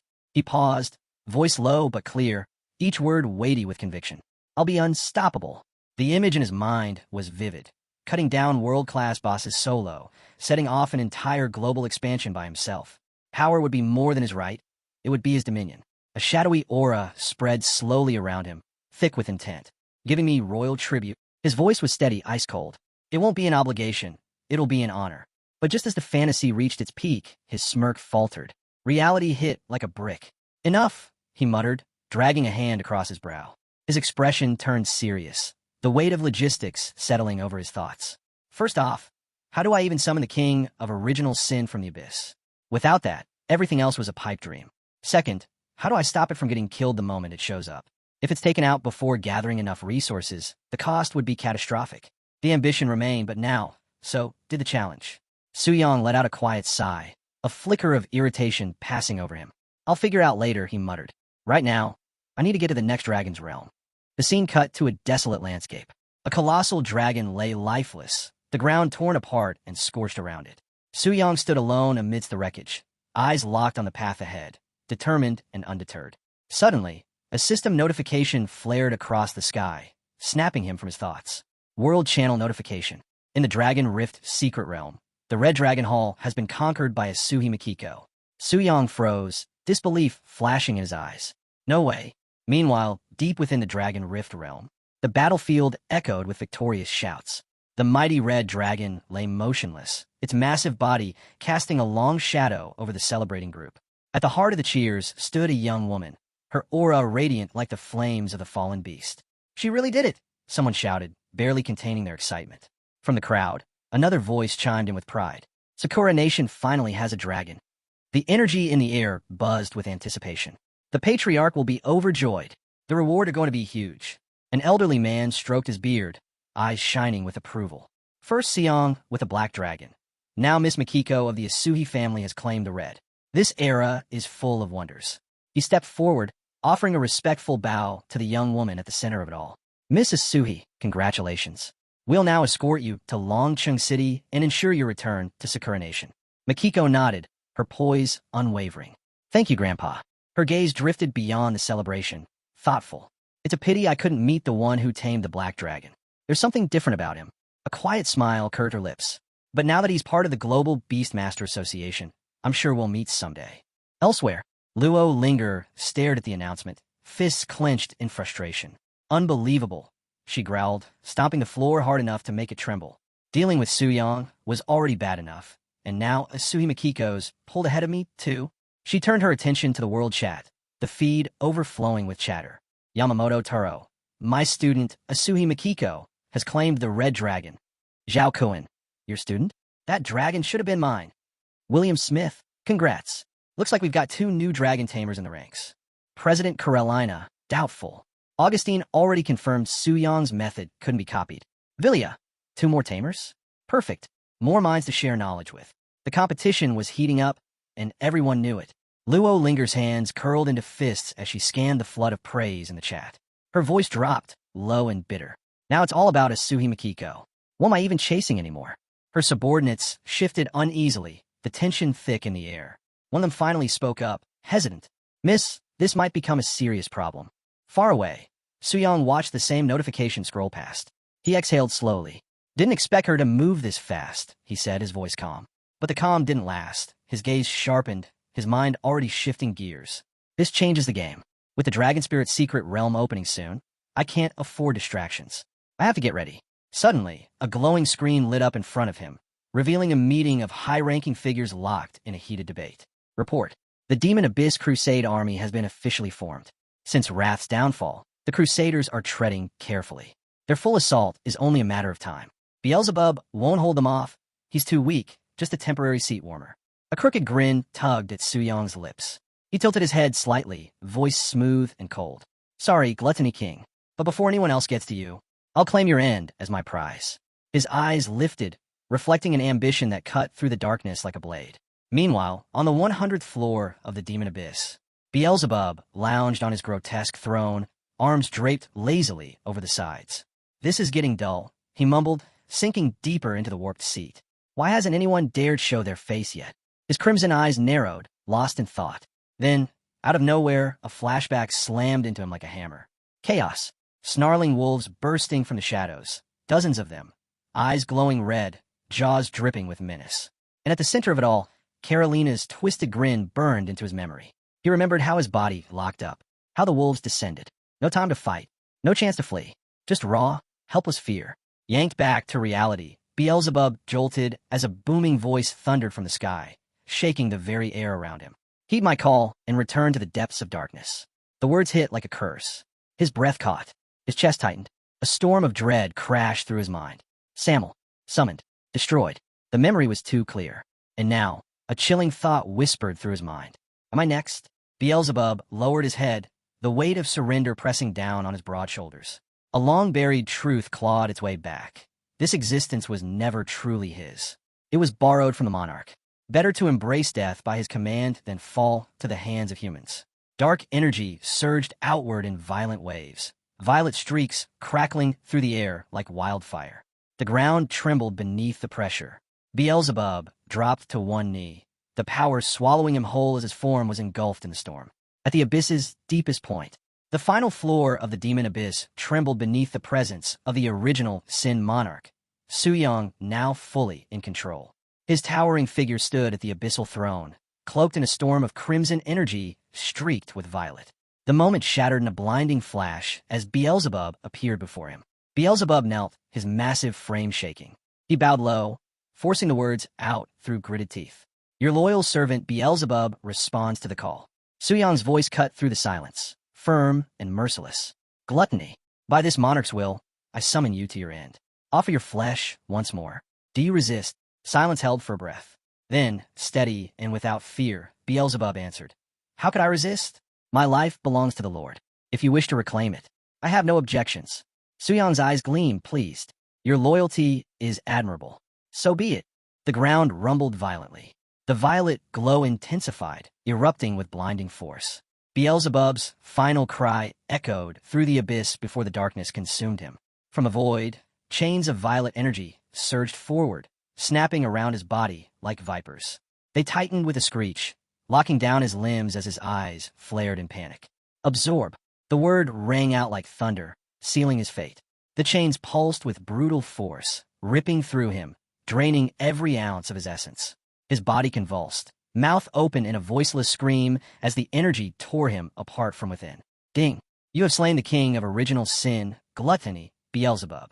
Experience gained, 3.7 billion. Overflow stored, 2.22 billion.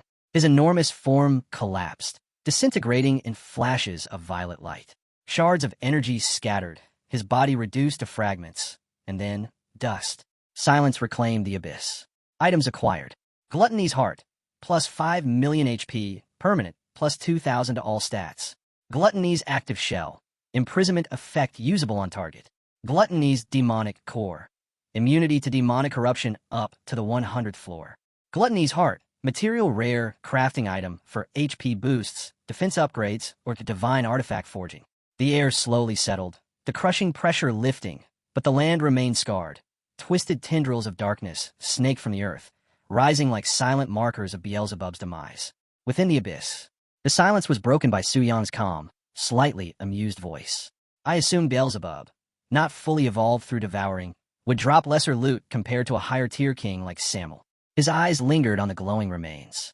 But looking at this, the value's nearly the same. A smirk tugged at his lips. This isn't luck anymore. Even the goddess of luck couldn't explain this. It's like I've taken her hostage and married her. His attention shifted to a glowing chest marked special drops. With a flick of his hand, the shimmering seal shattered, shards of light scattering across the chamber. Let's see what kind of treasure you're hiding. A thunderous boom followed. Blinding golden light exploded from the chest, slamming into the ground and sending shockwaves through the air. Suyang's cloak whipped violently in the burst, his eyes widening as he stared upward.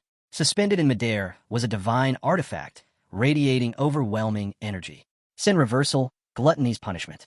The weapon glowed with raw might. Elaborate patterns lined its surface, pulsing as if alive. Violet and crimson streaks surged along its blade, casting an oppressive aura through the chamber. A floating screen appeared, and Suyang's gaze locked onto the stats. Tier, Demigod. Unique, limited soul imprint, bound to the slayer of Beelzebub. Cannot be dropped, traded, or gifted. Wieldable only by the soul-bound owner. Attributes. HP, plus 50%. All elemental resistances, plus 20%. Tenacity, plus 30%. Abilities. 1. Sin, Gluttony, absorbs 2% of slain enemies' attributes and adds them to the wielder. 2. Sin Reversal, Gluttony's Punishment, reduces all attributes of sinful beings by 10%, stripping their gluttony authority. 3. Judgment, King Slayer. Upon slaying a sinful lord, the weapon disappears. The wielder permanently inherits the authority of gluttony. Suyang stared in awe. This isn't a league of its own. The artifact surged, energy bursting in waves of crimson and violet. The entire chamber shuddered from the pressure, a divine artifact in every sense. But his expression soured as another message flashed across the screen. Requirement, Demigod tier to equip. Seriously? He clicked his tongue. So close, yet useless for now. His eyes narrowed. He was already thinking ahead. If I can disrupt the transfer shrine, tap into its energy, maybe I can force a breakthrough. His thoughts turned inward, gears already turning. The next move would define everything. Scene transition, the holy city. Beneath the glowing spires of the holy city, the grand temple pulsed with divine energy. Within its sacred halls, the council had gathered. At the center stood the high priestess, her staff grounded firmly as shimmering projections hovered in the air around her. A council member's voice broke the silence. While we still don't know who obtained the first Sin Reversal artifact, tensions between nations and associations haven't escalated. At least, not yet. The High Priestess's gaze lingered on the floating images, her voice thoughtful. If everyone abides by the Round Table's agreement, taking turns to face the kings of original sin, then maybe this uneasy calm can hold. Meanwhile, at the gates of the abyss, pressure hung thick in the air. Dark-robed sentinels paced before the massive entrance, eyes alert. Behind them, the portal churned with a menacing glow, its shifting currents hinting at the horrors below. It felt like the entire world was holding its breath. Back in the Grand Temple, the High Priestess lifted her staff toward a towering statue. Data projections flickered before her, casting long shadows across the ancient stone. Global Temple VIP count, 143. Deity Advancement Stage. 8th Tier VIPs, 0. 9th Tier VIPs, 0. Crimson Alert. Red Moon Crystal Cores reclaimed, 10,234. Red Moon Corruption, 14%. Her fingers tightened around her staff as she whispered, "The chains they're breaking. Balance is starting to slip." A tremor passed through the temple. The atmosphere grew thick, unnatural and heavy. Deep within the abyss, a monstrous roar tore through the shadows. The ground split and quaked as a massive, flame-shrouded entity began to rise. Its jagged jaws parted, and rivers of fire erupted outward. The creature's voice, low and thunderous, spilled from its core like a curse. Despair. Infernal flames exploded to life, flooding the chamber with blazing light. Back in the temple, the High Priestess staggered, clutching her staff for balance. Her voice trembled. If only someone could shift the balance. Someone strong enough to break this endless deadlock. Her words echoed into the dark, swallowed by the rising tide of dread. Then suddenly the air snapped. A surge of power erupted as a glowing display flashed into view before her, its golden light flickering with urgency. World announcement. Her eyes locked onto the screen as the ominous light pulsed faster and faster, like a warning heartbeat. Shadows danced wildly across the temple walls. Her voice rang out, sharp and immediate. Send word to all squads near the Demon Abyss. Monitor and report any irregularities, now. The stillness was shattered. A storm was coming. The temple guards answered in perfect sync, their voices carrying like a solemn chant. No abnormalities detected. The words echoed flatly through the chamber, offering little comfort. The high priestess tightened her grip around her staff, her hands trembling slightly. Her thoughts raced. The holy city's guards weren't ordinary. They could detect even high-tier threats with ease. If they found nothing, could that mean? Her suspicion was cut short. The screen flickered once more, dimming ominously. A new message burned across the surface. Second Sin weapon has been obtained. Her breath hitched. The weight of those words felt like a blade to the chest. She turned her gaze toward the swirling darkness beyond the temple's massive arches. Energy pulsed from the chaotic void, wild, unstable, and charged with menace. Floating at its center was a dark silhouette, its presence distorting everything around it. Her heart thudded. That figure, the same one I glimpsed before? Before she could act, voices flooded the world chat, snapping her back. Tokugawa, what the hell? Another artifact gone? Don't tell me the United Federal States acted already. Augustine, no way. I've been drinking all evening. I leave tomorrow. The poker, High Priest, what's happening? How could this happen under the temple's watch? Carolina, I don't mean to challenge your leadership, but this feels too coincidental. Tang Zhan, people have reason to suspect something's off. High Priest, I hope you can give us a proper explanation. The room grew heavy with suspicion. Every gaze turned toward the High Priest. Yet she stood firm, eyes unwavering. Believe what you will, she said calmly, but use logic. The Transfer Temple has never interfered. Not once, since its founding. I've never even left the Holy City. She scanned the assembly, her voice sharp and unwavering. And if we were to meddle, do you think we'd do it in secret? You all know better than that. Silence fell again, thick and tense. Her reasoning, cold and clear, settled heavily over the crowd. The priestess dipped her head, eyes narrowing in thought. I trust the High Priest. I do. But none of this adds up. If every other answer is impossible, does that mean this one is too? A chill crept in her spine. Only one path made sense now. The truth was in the abyss. Lifting her head, she spoke with new resolve. In light of everything, I say we discard the previous resolution. We need to create a joint strike force with top members from every guild. We raid the abyss now. Any objections? Her voice rang with unwavering conviction. Lifting her staff high, it caught the temple's golden glow, reflecting beams of light across the chamber. Her eyes swept over the gathered leaders, steady and sharp. A moment passed. Then came the unified reply. No objections. Her words struck like a decree from the heavens. The temple's radiance intensified, washing over the hall like divine fire. She raised her staff even higher and declared, "Then let the assembly begin. We cannot let another reverse Sin artifact fall into enemy hands." With that, the hall burst into motion. Guild leaders scattered to prepare, orders flying like arrows. But the priestess's eyes stayed locked on the abyss, its pulse like a slow, menacing heartbeat. This time, she swore we won't fail. Far within the abyss, Suyang, now crowned as the original Sin monarch, stood still in the void. His crimson eyes burned through the darkness, which twisted and writhed around him like a living shroud. Right about now, he muttered, voice low and icy, another global alert should pop up. With artifact number 2 gone, those raiders are going to get serious. A grin crept across his face, sharp, cruel. Worst case, they'll show up tomorrow. The air vibrated softly, as if the abyss itself was bracing for what was to come. The endless demon abyss stretched far below him, an infinite descent of shadowed platforms. A massive map shimmered into view, painted in ghostly detail. 4 blood-red X's marked key floors, 100, 200, 300, and 400. The demon abyss holds 700 floors. Suyang's voice echoed into the dark. At every 100th floor, a Sin King awaits. He took a slow step forward, the shadows parting for him. I've already claimed gluttony and wrath, but lust and greed, they're still untouched. His mind flicked to the forces gathering above. So they'll try pushing straight to the 500th. The image shifted. Floor 500 appeared, a mass of swirling darkness.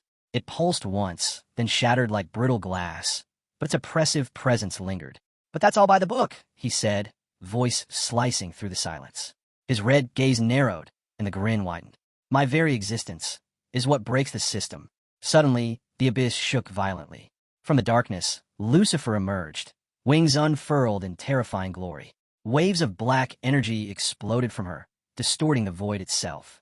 The space around her cracked, struggling to contain her overwhelming presence. Suyang's eyes gleamed. "If I dropped Lucifer into Gluttony's old domain..." He paused, the threat in his voice chilling. Who would even make it past the 100th floor? Several days later, deep within the demon abyss, Augustine stepped onto the fractured ground, lightning flashing overhead, its red glow dancing in his eyes. His grip on the staff tightened, the weight of their mission heavy on his shoulders. "So, this is it," he murmured. "The demon abyss. I've returned." Below him, the spiraling chasm surged with blood-red energy, roaring like a storm tearing through the void. He turned to the group. "Is everyone ready?" His voice was sharp, direct. Tension tightened around them. Carolina stepped up with a confident smirk. "Ready? I've been waiting for this moment," she said, eyes burning with anticipation. Tang Zhan gave a casual shrug. "Just say the word." Augustine's expression darkened with resolve. "The first 200 floors are down. We won't let a third reverse in weapon fall into enemy hands." Carolina grinned, her voice flaring with intensity. "Everyone here's elite. Let's not waste time. Who's taking point against the floor 300 boss?" A knight moved forward, golden hair glowing beneath the crimson skies. "I'll do it," he said firmly. "Always get beaten to it by the big names. Time I handled one of these bosses myself." His stats appeared in the air beside him. Rank 3. Level 301. Class Radiant Sun Templar. He raised his sword, confidence breaking across his face like sunlight through storm clouds. "Let's see what you've got." "Move out," Tang Zhan called, his aura surging to life. "Push through everything." Augustine echoed, stepping forward as magic flared. The air exploded with motion. Flashes of steel and arcs of magic collided with the darkness. Shattered stone flew as the group carved a path forward, their coordination flawless. Eventually, they came to a stop, catching their breath as a strange stillness fell over them. "We're close," Carolina said, scanning ahead. 100th floor, Gluttony's domain. In front of them loomed a twisted gateway, its grotesque maw pulsing with a crimson glow. The entrance churned like a living wound, inviting chaos. "No boss guarding the way?" someone asked. "Then let's go all in." The group tightened formation, ready to surge ahead, but deep within that domain, something moved. Shadows writhed and twisted, wrapping around a single figure. Blood-red energy crackled through the air as Lucifer stirred, the king of original sin, pride. Her gaze pierced the void, cold and absolute. "Finally," she said, voice laced with contempt. "You've made it." The air grew heavy, an invisible pressure spreading like poison. "Enemies up ahead," the Radiant Sun Templar warned, scanning the area. His voice was quiet, but the tension in it said everything. The team instinctively braced. Every one of them could feel it. Something wasn't right. Carolina's voice sliced through the tension like a blade. "More enemies? But Gluttony's supposed to be dead." Tang Zhan's expression darkened. "That's not the Gluttony King," he said quietly. Then she emerged. Lucifer stepped out from the shadows, her presence crashing over them like a tidal wave of dread. The sheer force of her aura made the air feel too thick to breathe. "Pitiful insects," she scoffed, voice dripping venom. You dare intrude upon my abyss? Are you so eager to embrace death?" A sharp system alert tore across their interface. System notification. Boss, Lucifer. Race, demon. Level, unknown. For a moment, no one moved. Then, breaking the silence, Radiant Sun Templar let out a dry chuckle. "So, the 100th floor boss got a gender swap? Interesting look." With a flash of blinding light, he shot forward, sword blazing with holy energy. "Wait, don't go in blind." Poker shouted, but his voice was lost in the roaring surge of magic. The battlefield erupted instantly. Flashes of light, howling energy, and then silence. A single, brilliant strike cleaved through the chaos, and time seemed to freeze. The ground cracked beneath their feet. System notification. Your teammate, Mike, Radiant Sun Templar, has been killed by Boss Lucifer. The announcement hit like a hammer. Lucifer stood motionless, her crimson eyes glinting coldly. The last echoes of her attack still shimmered in the air. The group reeled. "One hit," someone gasped. Carolina's voice faltered as she tried to process it. She took down an 8th-ranked Templar instantly. "What level is this thing?" Her hands clenched, the weight of fear tightening around her. "I tried using high-rank insight." Another team member growled. "It doesn't work. Nothing shows up." and anyone weaker passed out the moment she activated her aura. The truth settled over them like suffocating fog. Lucifer wasn't just another boss. She was something far beyond anything they'd ever faced. Then a clear voice broke through. "Let me give a shot." A magician stepped forward, power crackling around her as she summoned a forbidden spell. Record of true delight. A blinding light burst forth, spreading in every direction, forcing everyone to shield their eyes. The spell scanned the battlefield, locking onto Lucifer and pulling back the veil. Skill description. Allows the user to view detailed information of any target, regardless of level. Cooldown, 24 hours. As the light faded, Lucifer's profile came into view, and the team went silent. Boss profile. Title: King of Original Sin. Pride: Lucifer, divine rank. Description: the supreme leader of the kings of Original Sin. She embodies pride, the most dominant and powerful of the 7 deadly sins. Level 400. Attributes: Strength, 452,121. Spirit, 231,123. Speed, 213,432. Carolina's eyes widened, her voice barely holding steady. Divine rank. This is divine rank. The others exchanged silent looks, fear sinking in like a cold wind. This wasn't just a high-level boss. This was something else entirely, something untouchable. Deep within the abyss, Suyang stood alone in the darkness, his crimson eyes scanning the void ahead. His voice broke the stillness, calm, but laced with an undercurrent of tension. During the punishment battle, I didn't bother checking Lucifer's stats. Now that he had, the numbers were beyond ridiculous. She's nearly on par with me. The original Sin Monarch. A new alert flashed in front of him. Status: weakened. Special abnormal state. Undispellable significantly lowers all stats and seals select abilities. Suyang's gaze darkened. And even like this, she's terrifying. If this was her power weakened, then her full strength would be beyond comprehension. "Let's take a look at her talents," he muttered. Gluttony and wrath were monsters, but pride. He opened a list. Talent abilities. Pride. Lucifer considers any being with lower total base stats as beneath her. Such entities cannot damage her, completely immune. Weaker being.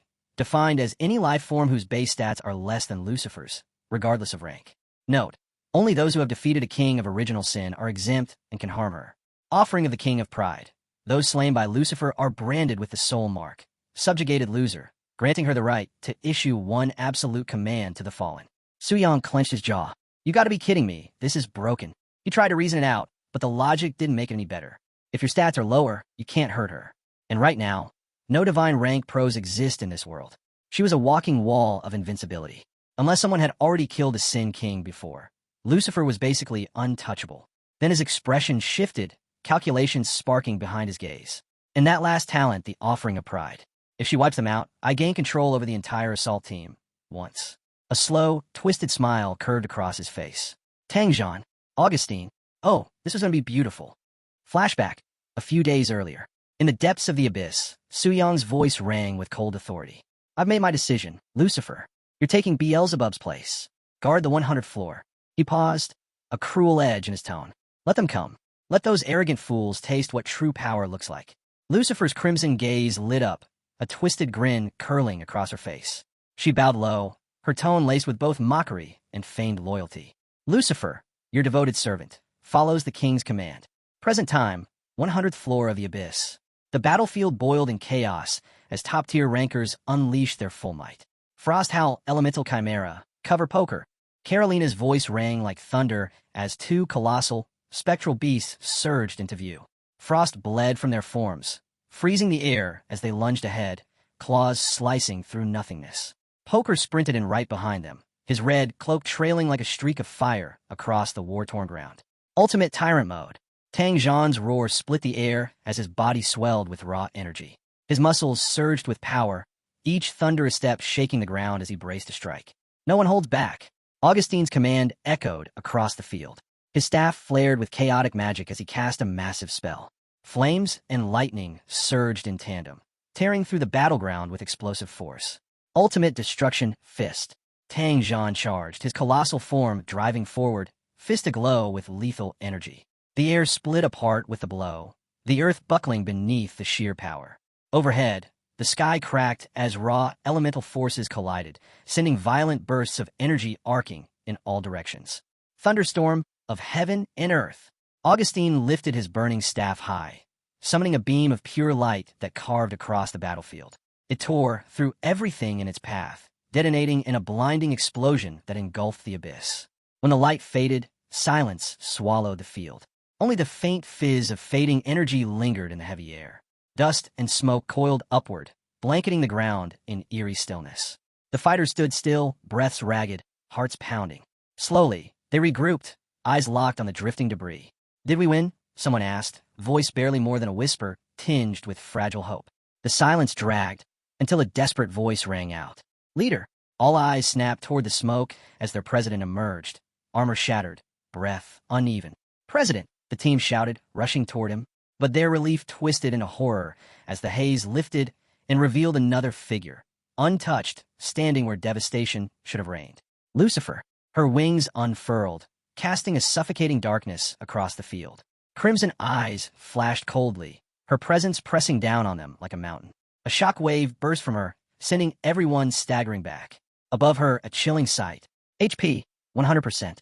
Her voice sliced through the air. "Why do the weak resist?" she spat. "Death is all that awaits you." "Damn it," Poker cried out, panic creeping in. "What kind of monster is this?" "We went all out, and she didn't even take damage." Carolina let out a sharp growl, frustration boiling over. "What kind of broken mechanic is this? This isn't even remotely fair." Augustine's gaze swept across the wreckage, his voice firm but edged with grim clarity. "Forget the mechanics. She's charging up something big." Tang Zhan's voice thundered out, cutting through the rising fear. "Everyone now, activate all defensive skills. Hold your ground no matter what." The team snapped into motion, panic giving way to pure survival instinct. High above, Lucifer hovered, her presence growing heavier by the second. In her hands, a black beam of seething energy began to form, humming with dark power as it lit the battlefield in an ominous glow. "My Lord Sovereign," she whispered reverently, "I offer you this banquet. Savor it." Her words echoed like a death sentence. Beneath her, the inscription Sin of Pride ignited with malevolent light, pulsing brighter as the beam reached its peak. The team held their ground, hearts pounding, bodies braced, but nothing could prepare them for what followed. Boom! The beam crashed into the earth like a god's wrath. The ground exploded, a shockwave ripping across the entire battlefield, tearing through defenses like paper. Lucifer's voice cut through the chaos, cold, final. "The weak are meant to die." The abyss trembled violently. When the dust finally settled, she stood alone at the epicenter, her crimson blade gleaming with residual power. All around her, the battlefield lay in ruins. Screams echoed, bodies scattered, smoke and ash clouded the air. The few who remained standing clung to life by a thread. "So, just the three of us made it," Augustine muttered, voice low, the weight of loss sinking in like a stone. Carolina's eyes stayed fixed on the wreckage. Even Poker's gone, and his defense was supposed to be top tier. Tang Zhan's jaw tightened. That move, it wiped out everyone else instantly. That's not just a skill, it's a massacre. Then his eyes narrowed, the pieces clicking into place. "Now I see it." He glanced at the others, voice grim. "Only the three of us survived, because we've each landed the final hit on a king of original sin before. That's the trigger. Everyone else, they never stood a chance." The realization hit like a punch to the gut. "It's part of the boss mechanic," Tang Zhan concluded. Augustine's fist clenched, rage spilling out. "And knowing that changes nothing," he shouted. "The power difference is impossible to overcome." Suddenly, an eerie energy swept over the battlefield. Thick, suffocating, inescapable. All three froze as the overwhelming force descended, swallowing everything in its path. Lucifer stood tall as the last echoes of battle faded, her dark wings stretching wide, casting a vast shadow over the ruined land below. Her crimson eyes burned with a cold brilliance, radiating an air of complete dominion. "My Lord Sovereign," she proclaimed with unwavering reverence. "Your will has been fulfilled." Her voice lingered in the stillness, and with it, the suffocating aura that had blanketed the battlefield slowly receded into silence. Outside the demon abyss, Augustine, Carolina, and Tang Zhan sat among the remnants of the fallen army, their bodies slumped, drained of strength. The air was thick with smoke and despair. Every breath labored under the weight of what had occurred. "Everyone's accounted for," Augustine murmured, his voice dull and lifeless, barely rising above the soft crackle of lingering magic. Carolina's fiery spirit had dimmed, now replaced by a quiet, simmering fury. Her fingers twitched involuntarily, unable to hide her frustration. "Damn it," she muttered. "What was that? Who is she? Why couldn't I react? Why were we just erased?" The questions floated in the air, heavy and unanswered. A player nearby clutched their arm, voice shaking with disbelief. Other than those three, the rest of us didn't even last a second. It was like we were just background noise, like stray dogs crushed underfoot. Another chimed in, tone reeling in disbelief. Why would a boss like that show up on floor 100? That's no regular dungeon boss. That's a divine-level threat. How do you fight something like that? The hopelessness spread like a shadow, creeping into every corner of the crowd. Tang Zhan's voice finally cut through the gloom, deep and steady, but heavy with gravity. This was bound to happen eventually. We just hit a wall we've never seen before, and now we're starting to understand the scale of what we're dealing with. Poker stepped forward slowly, his usual energy gone, replaced by grim acceptance. The moment she raised her blade, I knew it. We were finished. At our current level, clearing this dungeon is out of the question. Carolina's gaze dropped, her voice barely more than a whisper. And if we don't defeat her, we'll never claim the weapon of rebellion. Worse than that, we'll never get to challenge the original Sin Lord or unlock the steps of ascension to divinity. Tang Zhan clenched his fists, frustration flashing in his eyes. And if we can't ascend, then we'll never be able to challenge the King of Arrogance. It's a dead end. His words fell like a hammer, the group crushed under the weight of what that meant. Augustine slouched where he sat, shoulders heavy with fatigue. His voice trembled as he finally spoke. She's the only one, aside from the High Priest, who's made me feel completely powerless. His eyes darkened, sweat running down his face as his hands clenched tightly. The King of Pride, she's beyond anything we've ever faced. He stared at the ground, his voice cracking as it faded into the stillness. This might be the darkest hour this world has ever known. And so, the group sat in silence, the crushing truth settling around them like a storm with no end in sight. Deep within the demon abyss, final floor, a heavy silence hung in the depths, until it was shattered by a voice dripping with disdain. The darkest moment?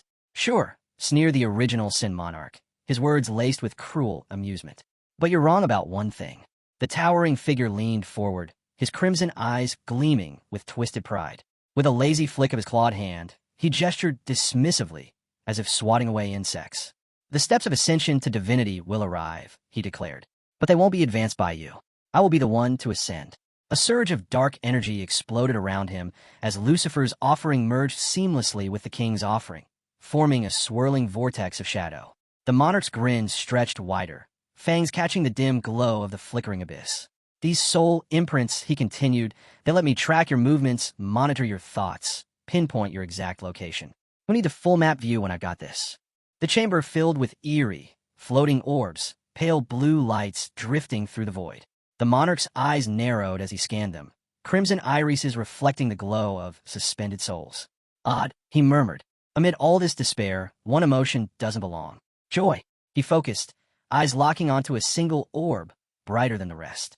Is this madness, or something else? Suyang's claws twitched as the strange aura pulled at him. The orb's glow intensified, impossible to ignore. This look, from Shiva, aren't they? The scene warped, revealing a robed figure in vivid emerald, trimmed with intricate gold. Adderhazan, level 320, ninth turn miracle priest. Suyang's mind sharpened. The clues aligned. The people of Shiva, always distinct, not just for their culture, but for their unique presence in this game-bound world. He spoke aloud, his tone cutting and analytical. No matter how advanced the mechanics get, they cling to their caste system. The elite hoard the top-tier resources, while the rest struggle below. Because of that, Shiva has the fewest legendary professionals of any nation. The orb pulsed again, beckoning. To suffer total defeat and still radiate joy. Now that's interesting, Suyang muttered, a gleam in his eye. Let's dive in and see what this one is really thinking. The vision sharpened once more, centering on Adderhazan. He stood untouched amidst the wreckage, a lone figure of poise and power. His emerald robes fluttered softly in the foul wind, the chaos around him unable to touch his calm. Beneath his mask, a smirk curled, measured and satisfied. I didn't think the world's strongest would fall this easily, he murmured, voice low and amused, each word dripping with cold analysis. He tilted his head slightly, the faint grin behind the veil growing. Beautiful, absolutely perfect. His gaze turned inward, thoughts laced with purpose and cruelty.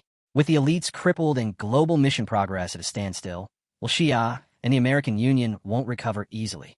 Adder looked out over the battlefield with quiet pride, his every motion exuding confidence. This is the opening Shiva has waited for, our moment to rise past Longxia and the American Union. Then his eyes lifted, the fire of ambition burning brighter.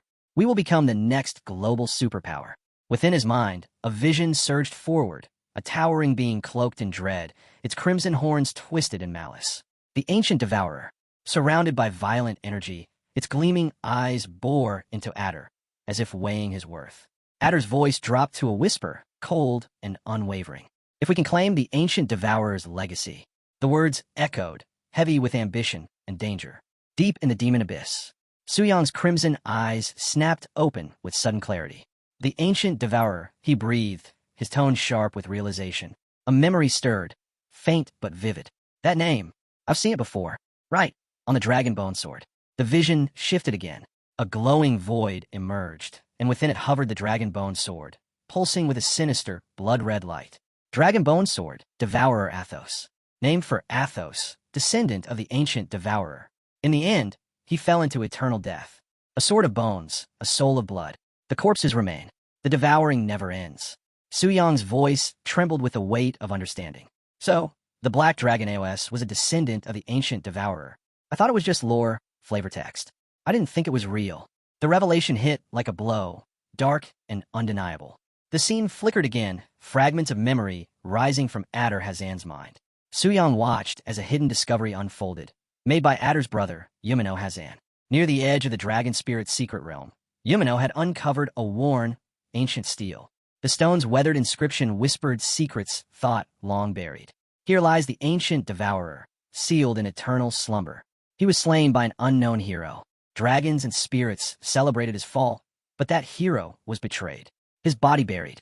His soul remains waiting for vengeance to be fulfilled. Suyang's mind reeled. To think even dragons and spirits, beings of divine origin, feared the ancient devourer. Just how powerful was he? Outside the demon abyss, Adder Hazan stood still, veiled in flowing cloth marked with a skull emblem. Only his eyes, sharp, calculating, gave any sign of his intent. The world has no idea, he murmured, voice hushed yet confident. Only we brothers know the truth. A low, muffled laugh escaped from beneath the wrappings covering his face. While everyone fights up top, if Bijan slips into the dragon spirit's secret realm, the legacy will be ours for the taking. His gaze drifted toward Augustine, Carolina, and Tang Zhan in the far distance. A quiet, deadly gleam lit his eyes. At that point, even if God-tier enemies appear, they won't matter. A wicked smile tugged behind his mask. This is the perfect window. Adder's mind drifted to a darker vision of Asuhi, Suyang, and Vielria, all unconscious and vulnerable within the dragon spirit's secret realm. The thought made his smirk deepen. Let's start with the so-called prodigies, he whispered. His voice turned venomous. After all, that realm's detached from the real world. Die there a few more times, and you'll die for real. A quiet, menacing laugh left his lips as he stepped forward, the very air seeming to tighten with dread. Back of the abyss, Suyang's smirk grew as Adder's inner monologue echoed in his mind.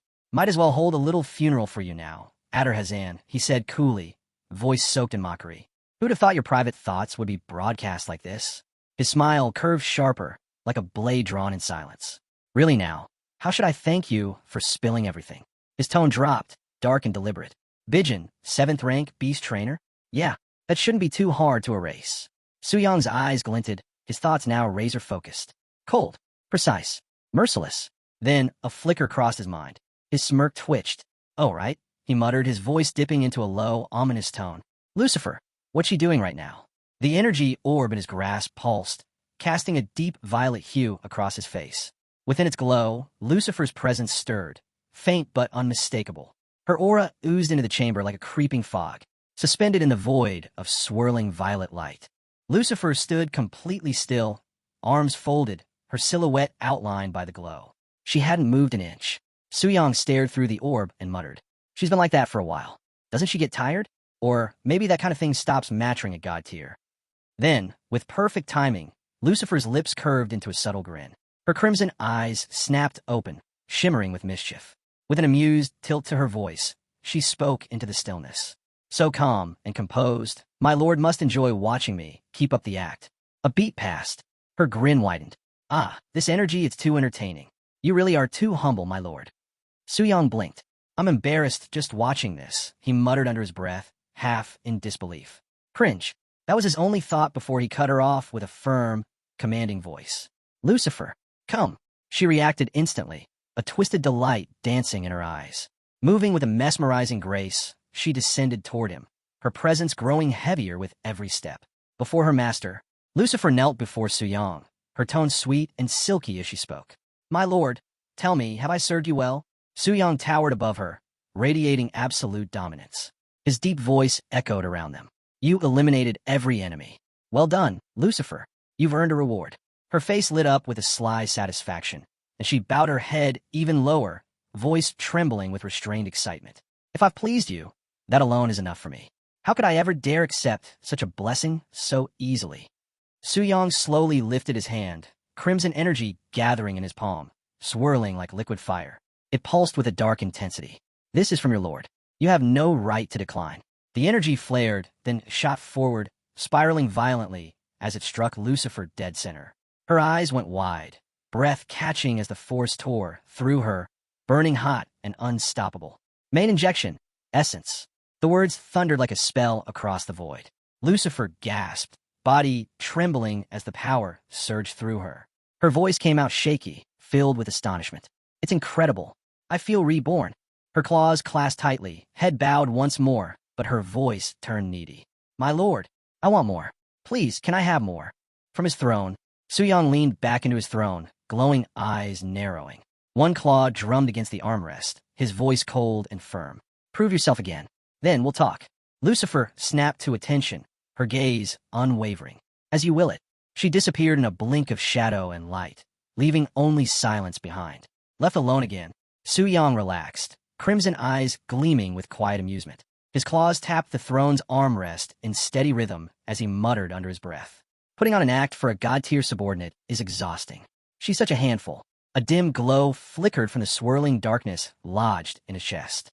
A grin crept across his face, sharp and dangerous. But all of that is nothing. The Lord of Original Sin's power is on a different level. Just a trace of that force, and she's already hooked. Once this weakened form fades, how powerful will I truly become? Suddenly, a blinding radiance tore through the endless void, searing and relentless. "What the?" Suyang's voice rang out, laced with irritation and disbelief as the overwhelming light surged, drowning the shadows in its wake. And then, from the brilliance emerged a figure, descending slowly amidst a rain of golden feathers and glowing sparks. Draped in flowing robes of white and gold, her every step shimmered with divine power. Her presence alone lit up the void like a rising sun, sharp blue eyes locking straight onto Suyang, unwavering. Her golden hair floated like strands of starlight, encircling a face carved from serenity and fierce conviction. Suyang froze, a name tumbling out under his breath like a bitter revelation. It's her. There she stood, Euphemia, the high priestess of the holy temple.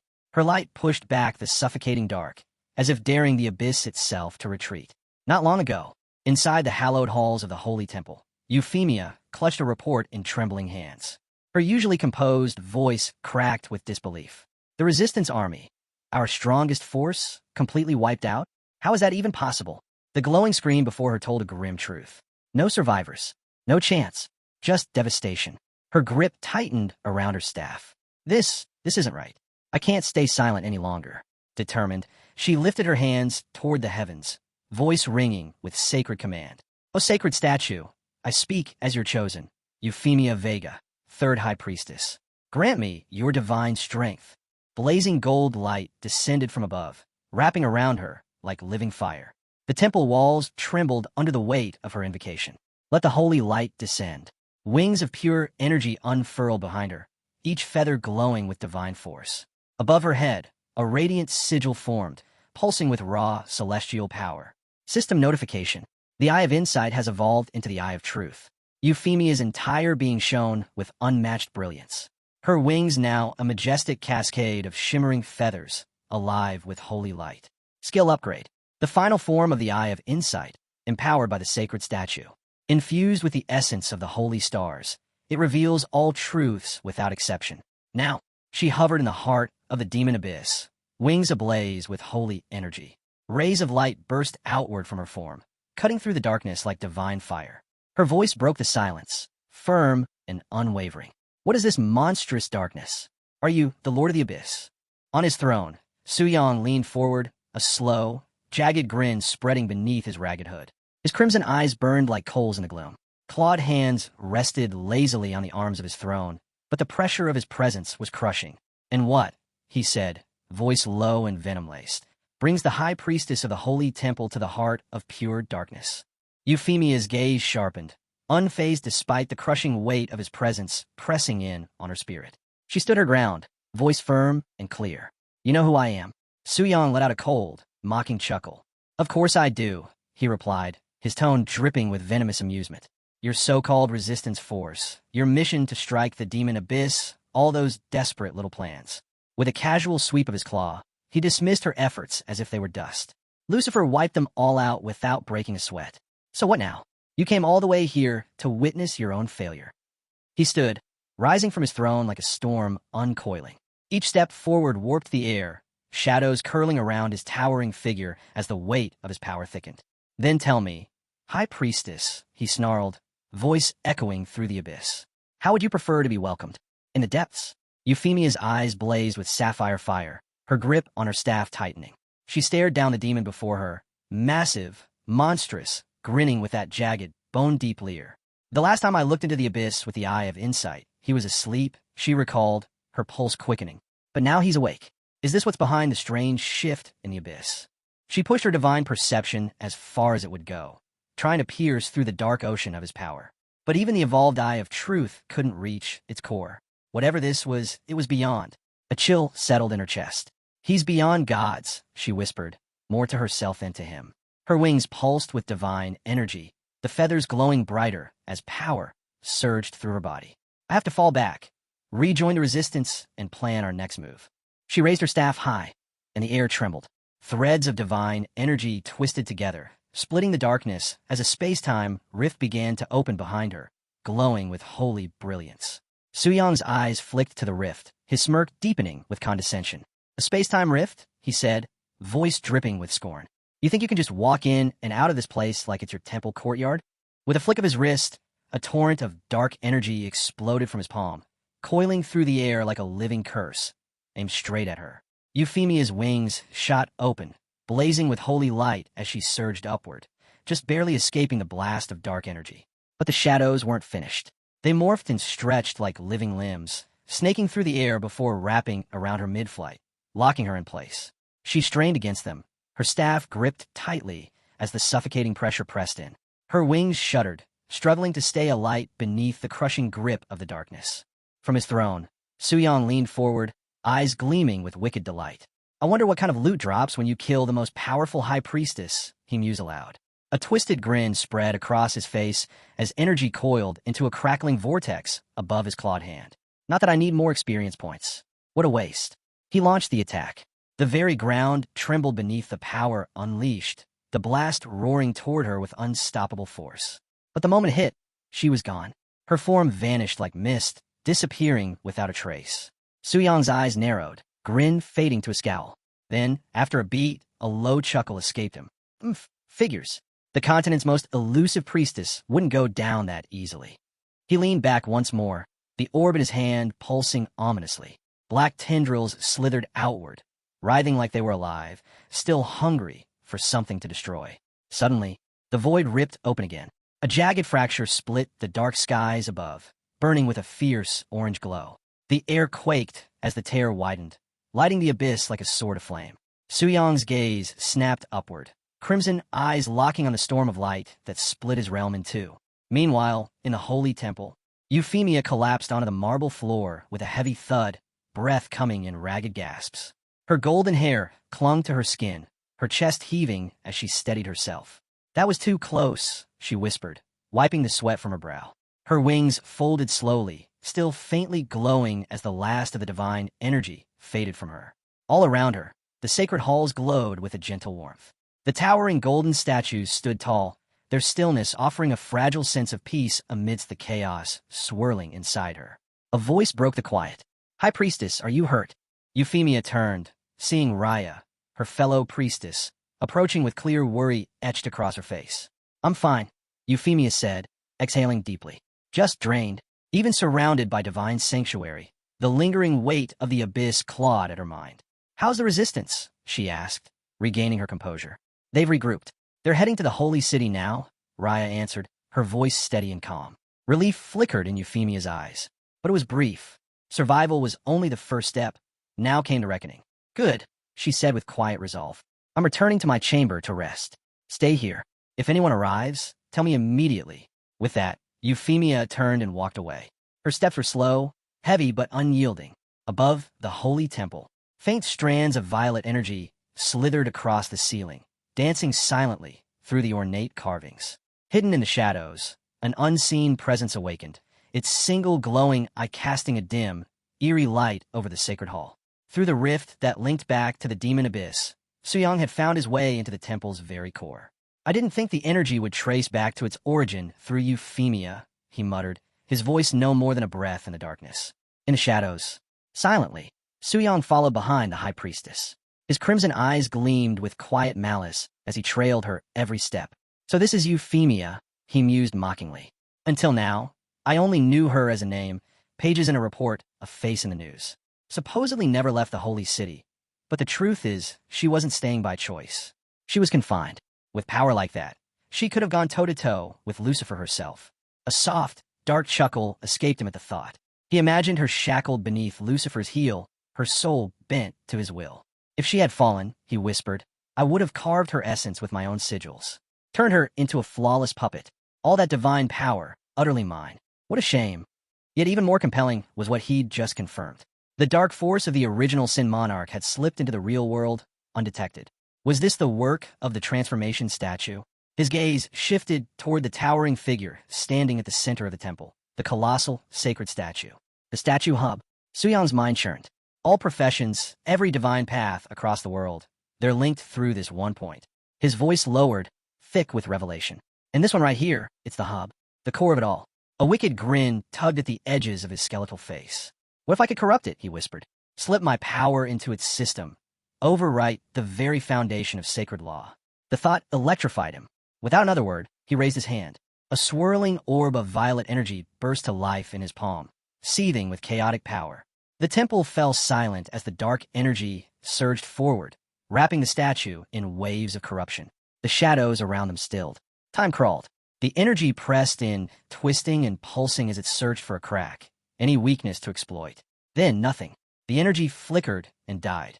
The violet glow vanished into the air, snuffed out like a candle's flame.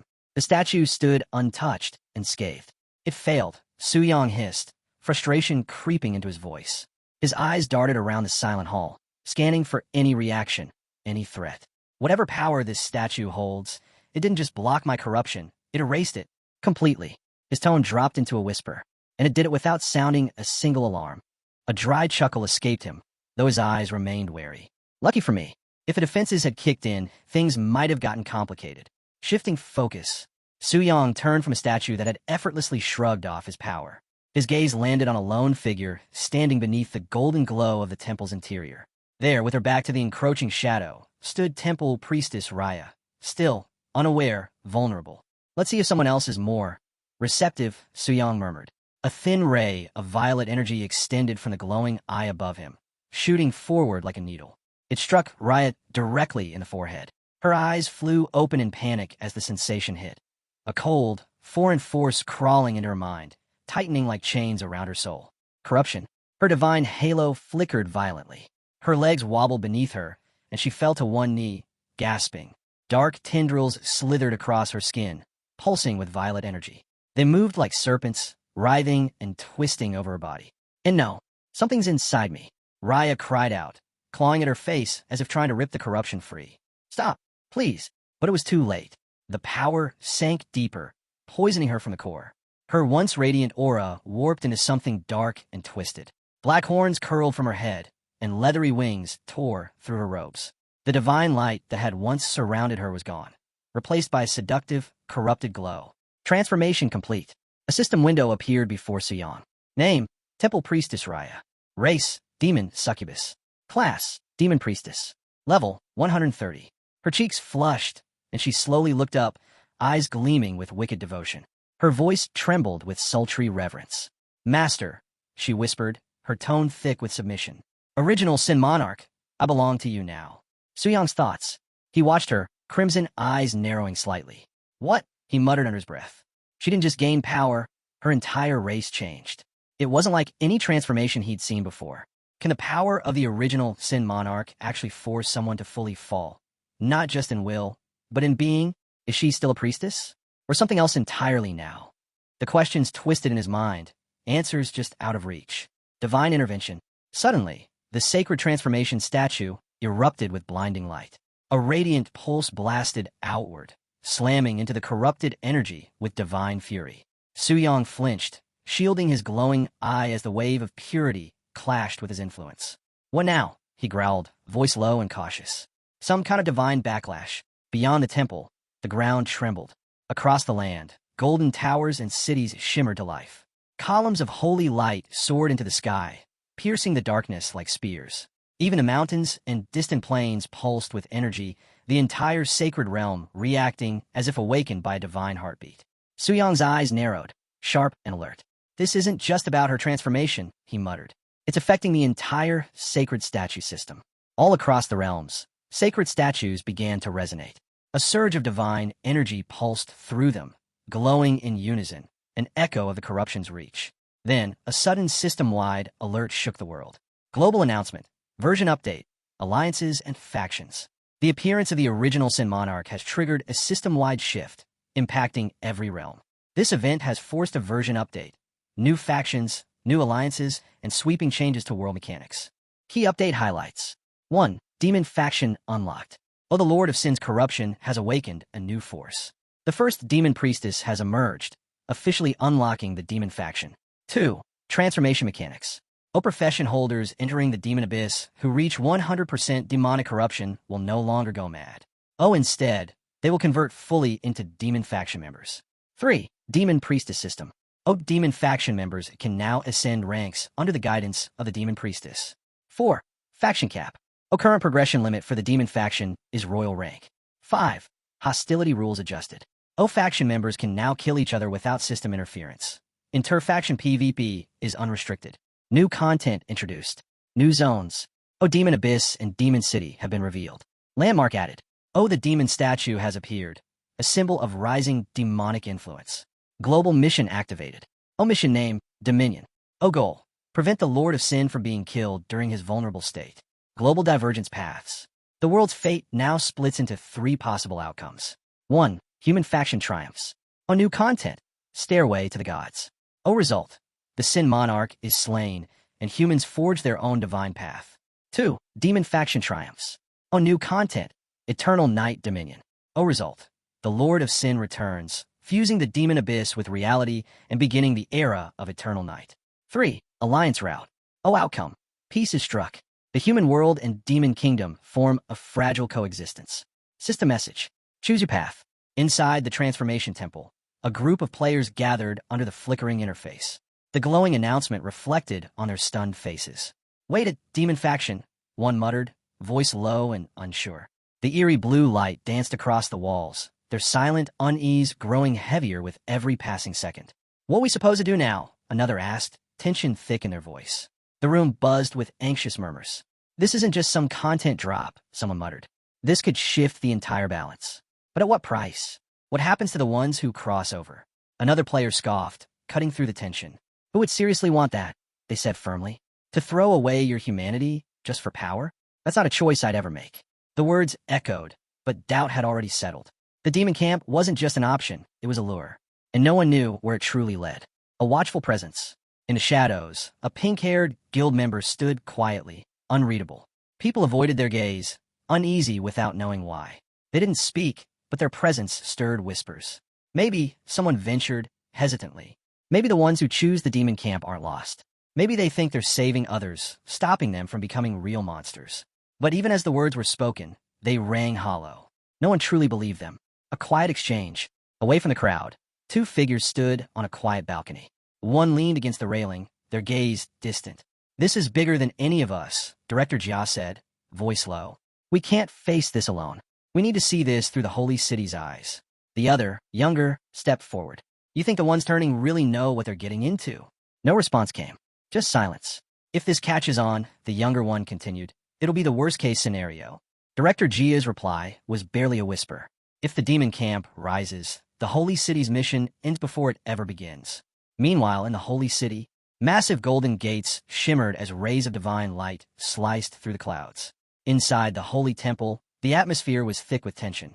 Representatives from all over the world had gathered, each with questions, none with answers. The once peaceful sanctuary now trembled with uncertainty. Suyang's reflection. Somewhere distant, Suyang stared at the glowing interface, red eyes locked on the text. This isn't where I thought this path would lead. The entire system had changed. The stakes had morphed into something far more unpredictable.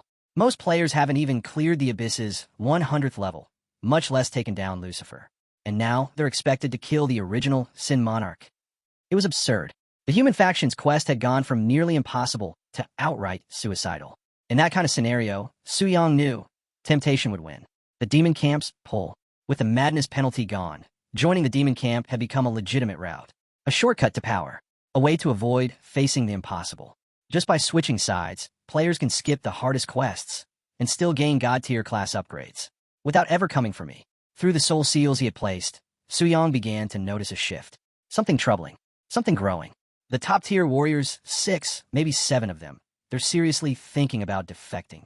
Suyang leaned back, the thought stirring both amusement and irritation. Lucifer's beatdown must have rattled them more than I expected. I didn't plan for this. Looks like I accidentally made the demon camp the hottest path on the board. A new opening, but his attention quickly shifted. A new window had opened, and it was right in Demon City. With the demon statue, now standing tall, he had a way forward. This changes everything. I can accept my profession quest here without alerting the career change temple. No surveillance, no restrictions. The perfect fix to my speed ceiling. His eyes burned with purpose. If I push through my rank up and gather all 7 sin weapons, I can still beat everyone to the first kill of the Lord of Original Sin. A growing concern, as energy from the demon abyss quietly pulsed around him, unease stirred in Suyang's chest. If I use all the sin weapons, will I be stealing the monarch's authority? The thought gnawed at him, but another, far more dangerous idea crept in. If someone kills the monarch and the system brings them back, will they still hold that power? As if on cue, a glowing panel appeared before him. System notification. The Lord of Original Sin is not a standard boss. Anyone who claims their authority will become the new Lord of Original Sin. Additionally, the system will always seek to escalate difficulty. Once the current Lord is defeated, an entity stronger than the Lord of Original Sin will rise. Suyang's gaze darkened. A boss stronger than the Lord of Original Sin? It sounded absurd, like staring into the void and finding something looking back. His clawed fingers tapped slowly on the stone thrown beneath him, mind racing. If that's real, then maybe all of this, everything I've done, is walking me straight into its trap. Inside the holy temple, beneath the temple's towering spires, High Priestess Euphemia scanned the crowd, her piercing eyes catching movement at the far end of the hall. There, among the murmuring crowd, stood Raya, her form unmistakably changed. A demon priestess. Euphemia's voice rang out like a sword's edge. Guards, seize the demon. Armored figures surged forward, golden steel flashing under the holy light as they moved to encircle Raya. Suyang moves. In the flickering shadows beyond the temple's reach, Suyang was already moving. He reached her in an instant, hand gripping her arm. Stick close, he said, combat commanding. Euphemia didn't hesitate. Her staff lit up with a flash of divine energy. Holy beam. A piercing column of light shot forward, ripping through the air and blasting apart the spot where Suyang and Raya had just stood. The explosion cracked through the temple like thunder, flinging dust and debris in every direction. When the light faded, there was nothing, no trace of Suyang, no hint of Raya's energy. Just scorched stone and stunned silence. The guards froze. One finally shouted, "Sweep the temple. They might still be nearby." But Euphemia raised her hand. Her voice was steady, final. "There's no need. They're gone." The guards exchanged uneasy glances before backing away. Alone now, Euphemia stood still in the chaos. A single drop of sweat slid down her cheek as a cold realization set in. That aura, she whispered. Was that the Lord of Original Sin? Her heart skipped. Had she drawn the Lord himself into the temple? Had her decision invited a nightmare into the holy city's heart? She tightened her grip on her staff, the weight of her mistake pressing down like stone. This isn't over.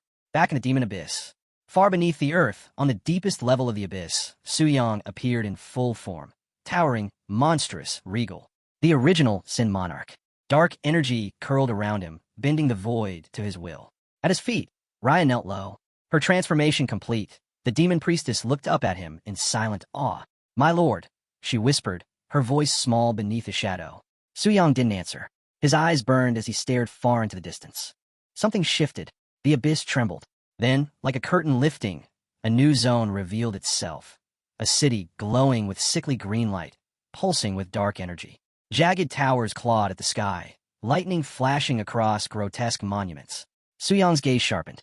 So it exists after all, the demon city. Just like the system had promised.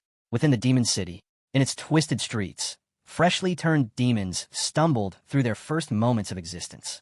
One stared at their deformed, hulking frame in shock. What did I become? Another, already adjusting, glanced over with a sneer, their claws twitching. You think that's bad? Look at you. You're a walking joke. A third demon let out a low, mocking laugh, the sound jagged and cold. You should be thankful, they sneered. The Lord freed you. Whether you call it salvation or servitude. What's the difference? Suyang's crimson gaze swept over the growing crowd of malformed demons.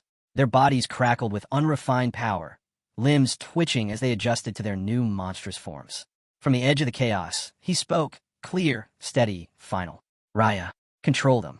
Without a word, the demon priestess unfurled her wings and launched into the air, her voice cutting through the noise as she began issuing commands, pushing order into the madness.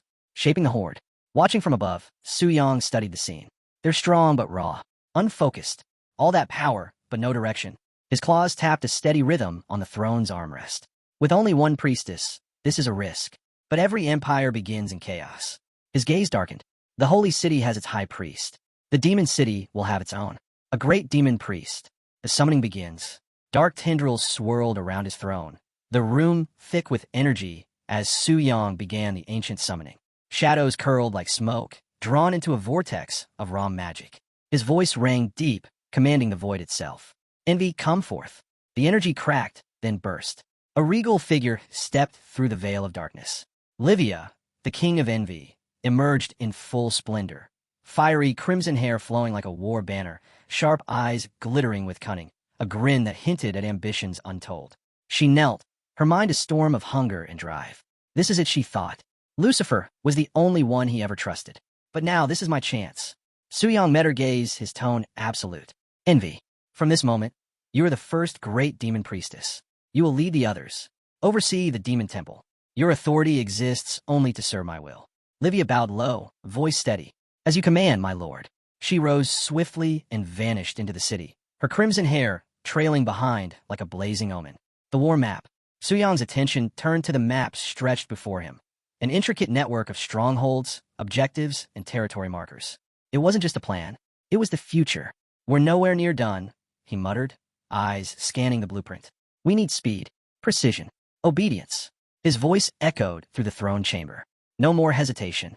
Give everything to the cause. Livia's rise. At the center of the chaos, Livia stepped forward, imposing, controlled, and magnetic. Her presence cut through the noise, her fiery gaze silencing even the loudest grumbling. She didn't shout.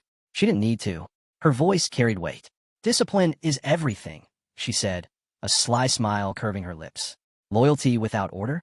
That's a path to destruction. The raw, unstable recruits fell quiet under her stare.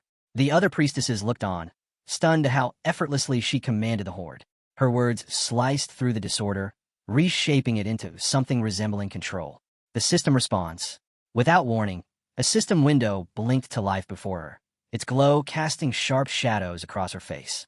System notification. Congratulations. You have been appointed as the Great Demon Priestess. Restricted knowledge of the demon camp is now being transferred. Directive. Stand with the Lord of Original Sin and repel the Red Moon invasion. Livia stood still, her expression unreadable. The command was direct. The implications, massive. She wasn't just a figurehead. She was now a keystone in the demon camp's defense. A leader in the fight against a catastrophe yet to come. The weight settled on her shoulders, but so did the power, and she was more than ready to wield it. She narrows her eyes, pulling together scraps of old tales and whispered rumors. Are you talking about the Red Moon? She asks, her tone laced with both doubt and interest. The creature responds with a thoughtful pause, its voice uncertain. There are stories. Those who clear the fivefold promotion trial might come across it. But if it's true or not, the sentence fades into silence. Her eyes lock onto the distant, towering demon statue. Could it be coming from that? She wonders aloud. The thought compels her forward.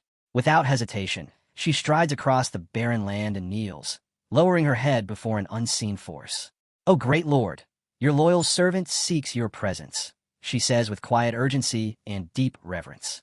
The silence that follows is absolute. She tightens her fists, a flicker of frustration breaking through her calm.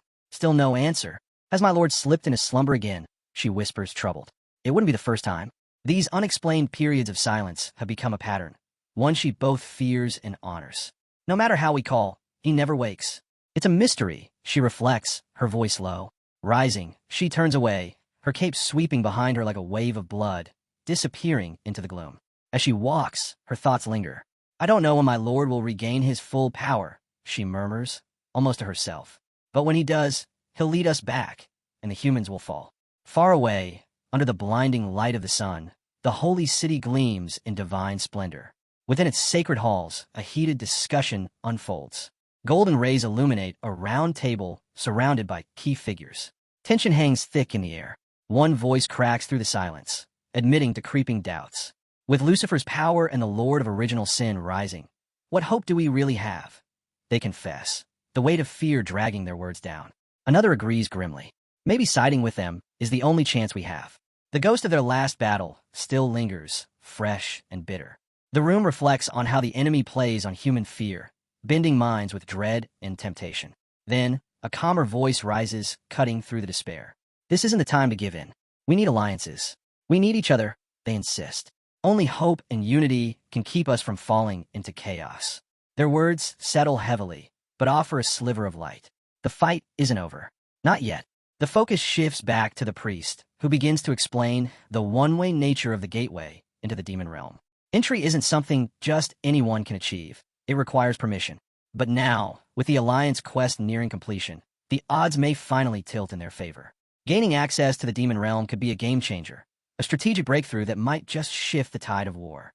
A hush falls over the room as Tang Zhan rises. His voice is steady, filled with conviction and a touch of frustration. He lays out the reality. They're facing god-level threats like Lucifer, and they can't win this fight alone. He proposes seeking the aid of the Elven Kingdom, known for their formidable warriors, many of whom have reached god-tier power. The room hangs on his every word. The stakes are high, and Zhan's strategy is bold. With the elves on their side and the 5 anti-in weapons in hand, what once seemed impossible could actually be within reach. But he's not done yet. He turns the conversation back to Lucifer, the strongest among the kings of sin. Taking her down wouldn't just be a win. It would send a clear message. Even the most terrifying foes can fall. That kind of victory could reignite hope and shatter the enemy's morale. It's not just strategy, it's psychological warfare. Carolina leans in, her voice calm but unwavering. She agrees with Zhan, warning of the seductive pull of the demon camp, which feeds off the weaknesses of the human heart. Then Poker, seated with the weight of command, gestures slowly with his armored hands. His voice is cool, grounded in realism. He agrees. An alliance is their best path forward. And without waiting for approval, he'd already made a move. A meeting with the elves is already in motion. His foresight doesn't go unnoticed. The others nod, clearly impressed. In times like these, quick action is everything. The High Priestess steps forward, her golden staff catching the light. She lifts it high, and radiant energy arcs upward, forming a glowing circle in the air. The atmosphere begins to shift. The scattered voices, the tension, they all fall away. A quiet unity forms among them as the light intensifies. From within the golden glow, a figure begins to take shape, draped in striking blue. Alan Lawrence steps into view, exuding calm confidence. His entrance is powerful but poised. As a level 160 court magician and the eldest heir of the prestigious Lawrence family, his words carry weight. He offers his allegiance, his tone noble and sure, a perfect match to the moment. Then the stillness snaps. A young man shoots to his feet, frustration clear in his eyes. His voice slices through the room with biting sarcasm, mocking Alan's proud mention of his level. The tension spikes again. It's not just anger. It's something deeper, a bitterness fueled by hidden wounds. Before tempers can flare any further, the girl beside the agitated young man grabs his arm, her voice low but urgent. She reminds him of the Lawrence family's high standing within the Elven Kingdom and warns him of the consequences of crossing such a powerful house. There's a quiet desperation in her words, a plea to avoid a confrontation they can't afford. The High Priestess, composed and commanding, steps forward to regain control. She turns to Alan Lawrence, addressing him with respectful firmness. She expresses gratitude for the elves' swift response to their call, and then cuts straight to the point. What is the Queen's position on the alliance? Her question is direct, leaving no room for ambiguity. The room still hums with tension, but her focus on clarity and resolution cuts through it.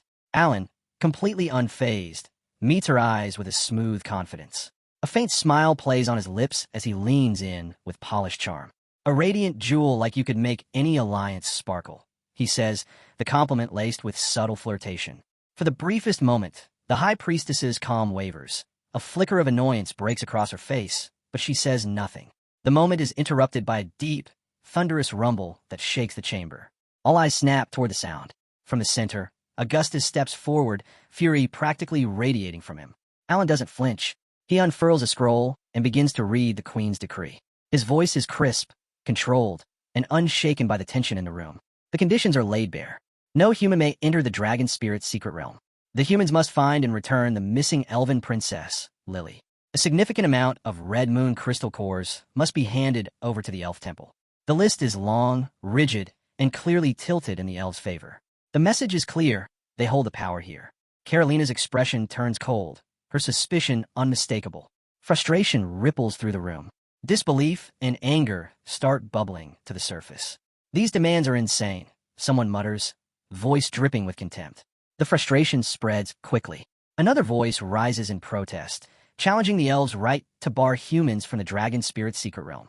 His anger resonates with many in the chamber, and murmurs of agreement begin to echo through the hall. Before the dispute can explode, another figure steps forward, clad in the recognizable attire of the Shiva kingdom. Their voice is steady but firm. They accuse the elves of trying to hoard the treasures of the secret realm, despite the Shiva kingdom's heavy sacrifices in taming the dragon and securing the inheritance of the ancient devourer. The room teeters on the edge of chaos. The statement from a Shiva representative adds another complication to an already fragile discussion, deepening the rift forming in the room. Recognizing the tension spiraling out of control, the High Priestess raises her golden staff once more. A brilliant glow radiates from its tip, casting a calming light that slices through the swelling discord. Her voice rises, steady and commanding, cutting through the clamor with unwavering authority. Enough, she declares. The chamber stills, the golden light serving as a stark reminder of their greater purpose. She lets the silence hang before speaking again, her tone sharper now as she voices her disappointment in the moral cracks she's beginning to see. Then, shifting her attention toward the guild leaders, she carefully asks for their input, seeking clarity amid the chaos. A representative from the Career Change Temple steps forward. They acknowledge the second and third terms without issue. However, the first condition, the exclusion of humans from the dragon spirit's secret realm, is deeply problematic. This restriction strikes at the heart of the guild's interests across multiple nations. The representative, calm and diplomatic, urges the elves to reconsider. Alan Lawrence, composed and standing tall, responds without hesitation. He reaffirms the importance of dragon taming as a requirement for entry, his tone tinged with superiority. With a faint smirk, he names the nations with dragon tamers: Long Xia, the Eagle Federation, the Sakura Kingdom, and the Shiva Kingdom. Then, in a deliberate move, he steps forward alongside the High Priestess, doubling down on his stance. Alan adds a final condition with theatrical flair. Whoever tamed the Black Dragon is forbidden from entering the secret realm altogether. Instead, they must be brought to the Kingdom of Elves. The words hit like a hammer. Tang Zhan's rage explodes. His clenched fist slams against the table, echoing through the chamber. His voice shakes with barely contained fury as he glares at Alan. "Is this about Long Xia?" he demands, daring anyone to deny the thinly veiled targeting of his nation. Alan's reply is cold and unmoving. He firmly denies any bias, insisting the elves' terms are fair and equally applied. He offers no further justification, leaving the terms as they stand for the assembly to debate. Tension coils tighter until another voice cuts in. A representative steps forward and speaks directly to Tang, his tone persuasive. He appeals to Long Xia's reputation for wisdom, invoking a well-known proverb about aiding others to rise. His message is clear: strategic compromise is necessary. The alliance with the elves is too valuable to be derailed over pride. Then, another delegate joins in, firmer and far less diplomatic. "This isn't just about Long Xia," he snaps. "This is about all of humanity. Refusing the alliance could doom us all." The room goes quiet again, but this time, the silence is heavy with pressure. As the delegate steps in closer, their voice drops to a warning tone. They caution Tang that if Long Xia's defiance leads to failure in stopping the Lord of Original Sin, the blame will fall squarely on their nation's shoulders. It's a blow aimed straight at his pride, at his sense of duty. Tang's only reply is silence, but before he can respond, another voice laced with scorn mocks the growing accusations. With sharp words, they dismiss the warnings as nothing but dramatic overreaction. Their sneer deepens as they insult Tang directly, comparing his righteous fury to the face of a disgraceful man. But Tang doesn't flinch. Without a word, he turns to leave, his towering form radiating smoldering rage. Someone behind him calls out, confused and concerned. Where are you going, Warrior Tang? But the weight of his fury drowns out their voice. He stops, slowly turning his head. His piercing stare lands on the man, sharp enough to make him stumble over his words. Why are you looking at me like that? There's nothing on my face. Before the sentence can finish, Tang moves. His fist lashes out, too fast to follow. The man's face contorts in shock just before he's hurled backward, crashing to the floor with a sickening thud. The room gasps. Another rushes in, hoping to calm the storm, but Tang is already there. His second strike lands with ruthless precision, silencing the would-be peacemaker in a single blow. Then, Tang speaks, his voice ice-cold, his fury now fully unmasked. Long Xia's decisions aren't yours to question, he says, each word slicing through the tension. Scum like you have no place teaching us anything. The chamber freezes, stunned into silence by the sheer force of his defiance. Stepping forward, the leader of Long Xia speaks next, his tone calm but resolute. He acknowledges the harsh terms laid down by the Elven Kingdom and accepts the consequences if it means securing humanity's survival. But there's a line they won't cross. The Dragon Tamer will not be handed over. His words fall heavy, thick with finality. Then he steps back, eyes firm, spine straight. I have other matters to attend to, he states simply, and turns away, his presence lingering like a storm as he exits. The Elven envoy watches him leave, their face unreadable, saying nothing. Meanwhile, back in the chamber, the first man who felt Tang's wrath stirs. Blood drips from his mouth as he mutters curses under his breath. Damn it, that punch, too strong. Pain and humiliation twist across his face. But worse than the pain is the hatred burning in his eyes. I'll make him pay. I'll start with that genius from Long Xia. He spits, each word soaked in venom. In a flash, he vanishes, teleporting to another room cloaked in a swirling aura of dark purple energy. The storm isn't over, it's just moved elsewhere. Watching from afar, Su Yang mutters under his breath, his gaze sharp. Elves, Sakura, Shiva, all aiming their blades at me. How bold! His maids are visibly stunned. Their master stands stripped to the waist, radiating raw power and effortless confidence. With a crooked grin, he states coldly, anyone who crosses the line deserves punishment. His smirk slices through the tension in the air. He glances toward where Tang's punch landed earlier and scoffs. That hit was way too soft. Despite their concern, the protagonist waves it off. Flames dance faintly around him, a telltale sign of his rising energy. Just keep massaging, he says with a casual shrug, attempting to calm the storm bubbling within. Inside, he's far less relaxed. His inner voice admits what he won't say aloud. His aura had leaked out without warning. A rare slip. He usually keeps it locked down to avoid attracting attention. Reclined in a pose that's equal parts comfort and command, his thoughts swirl. The pressure from Sakura and Shiva? Predictable. But the elves? That feels personal. Too deliberate. Why him? He replays past encounters, scanning for clues. Could it be about Lilith? Or his bond with the Black Dragon? Surely, one kill, no matter how big, wouldn't warrant this level of hostility. Later, he brings the question to Lilith. She shuts it down quickly. No, that one was a ticking time bomb. Most elves saw his death as a relief, not a tragedy. Her words cut through the uncertainty. Then she digs deeper, explaining that, despite their diplomatic exterior, the elves are a tangled mess of factions, secrets, and ambition. Smiles hide knives. Her insight paints a clearer picture. It's not about revenge, it's about power. Politics. Control. The realization settles like iron in his gut. He's not just facing enemies. He's caught in a storm of palace schemes and silent wars. Memories rise of a time when the shadow of the Black Dragon loomed large, plunging the world into panic. The elves remember that time all too well. To them, the dragon isn't just a beast. It's a symbol of destruction of the ancient devourer's legacy.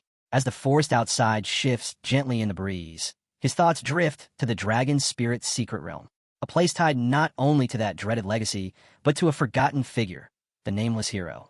Their link to the dragon is still a mystery, but the elves' desperate bid for control tells him one thing. They believe they can claim the legacy for themselves, and leave nothing for the rest. A memory surfaces, a voice, trembling with desperation. You promised. He remembers, and he won't forget. He offers a few soft words of reassurance. But even as he comforts her, his thoughts race. He knows hiding her won't be simple. And the games they're playing? They've only just begun. The elves' intentions couldn't be clearer. By targeting Lilith, they're after a powerful asset masked as a liability. Her curse, feared by many, is exactly what makes her valuable to them. But to Su Yang, she's more than that. She's a vow he made, a promise he refuses to break. Surrendering her to the elves would be worse than death, and he knows it. The legacy of the Black Dragon continues to cast a long shadow, stirring unrest in the present. He's painfully aware that the enemy will use Lilith's presence against them, just as they did during their earlier campaign. Time is slipping through their fingers, and every passing moment only tightens the elves' grip. Relocation is a possibility, but defense is non-negotiable. His resolve hardens. Lilith isn't just a companion. She's a symbol of defiance, a direct challenge to the control the elves seek to impose. If she falls, so does the balance. Her survival, their future, it all depends on his next move. Suddenly, a soft chime breaks the silence. A message blinks across Su Yang's interface. It's from Tang Zhan. The timing is no coincidence. With a breath, Su Yang steadies himself. No matter what's coming, his composure must hold. Appearances matter, especially now. Not long after, the god of war arrives. Tang Zhan's presence fills the space, heavy and unshakable. Su Yang greets him with respectful calm, suppressing any flicker of unease. He knows who he's dealing with, and what this visit likely means. Tang Zhan wastes no time. There's been a development, he says, voice grave. Your participation in the Dragon Spirit's secret realm is now uncertain. The words hit like a blow. Su Yang's expression tightens. What? I've already tamed the Black Dragon.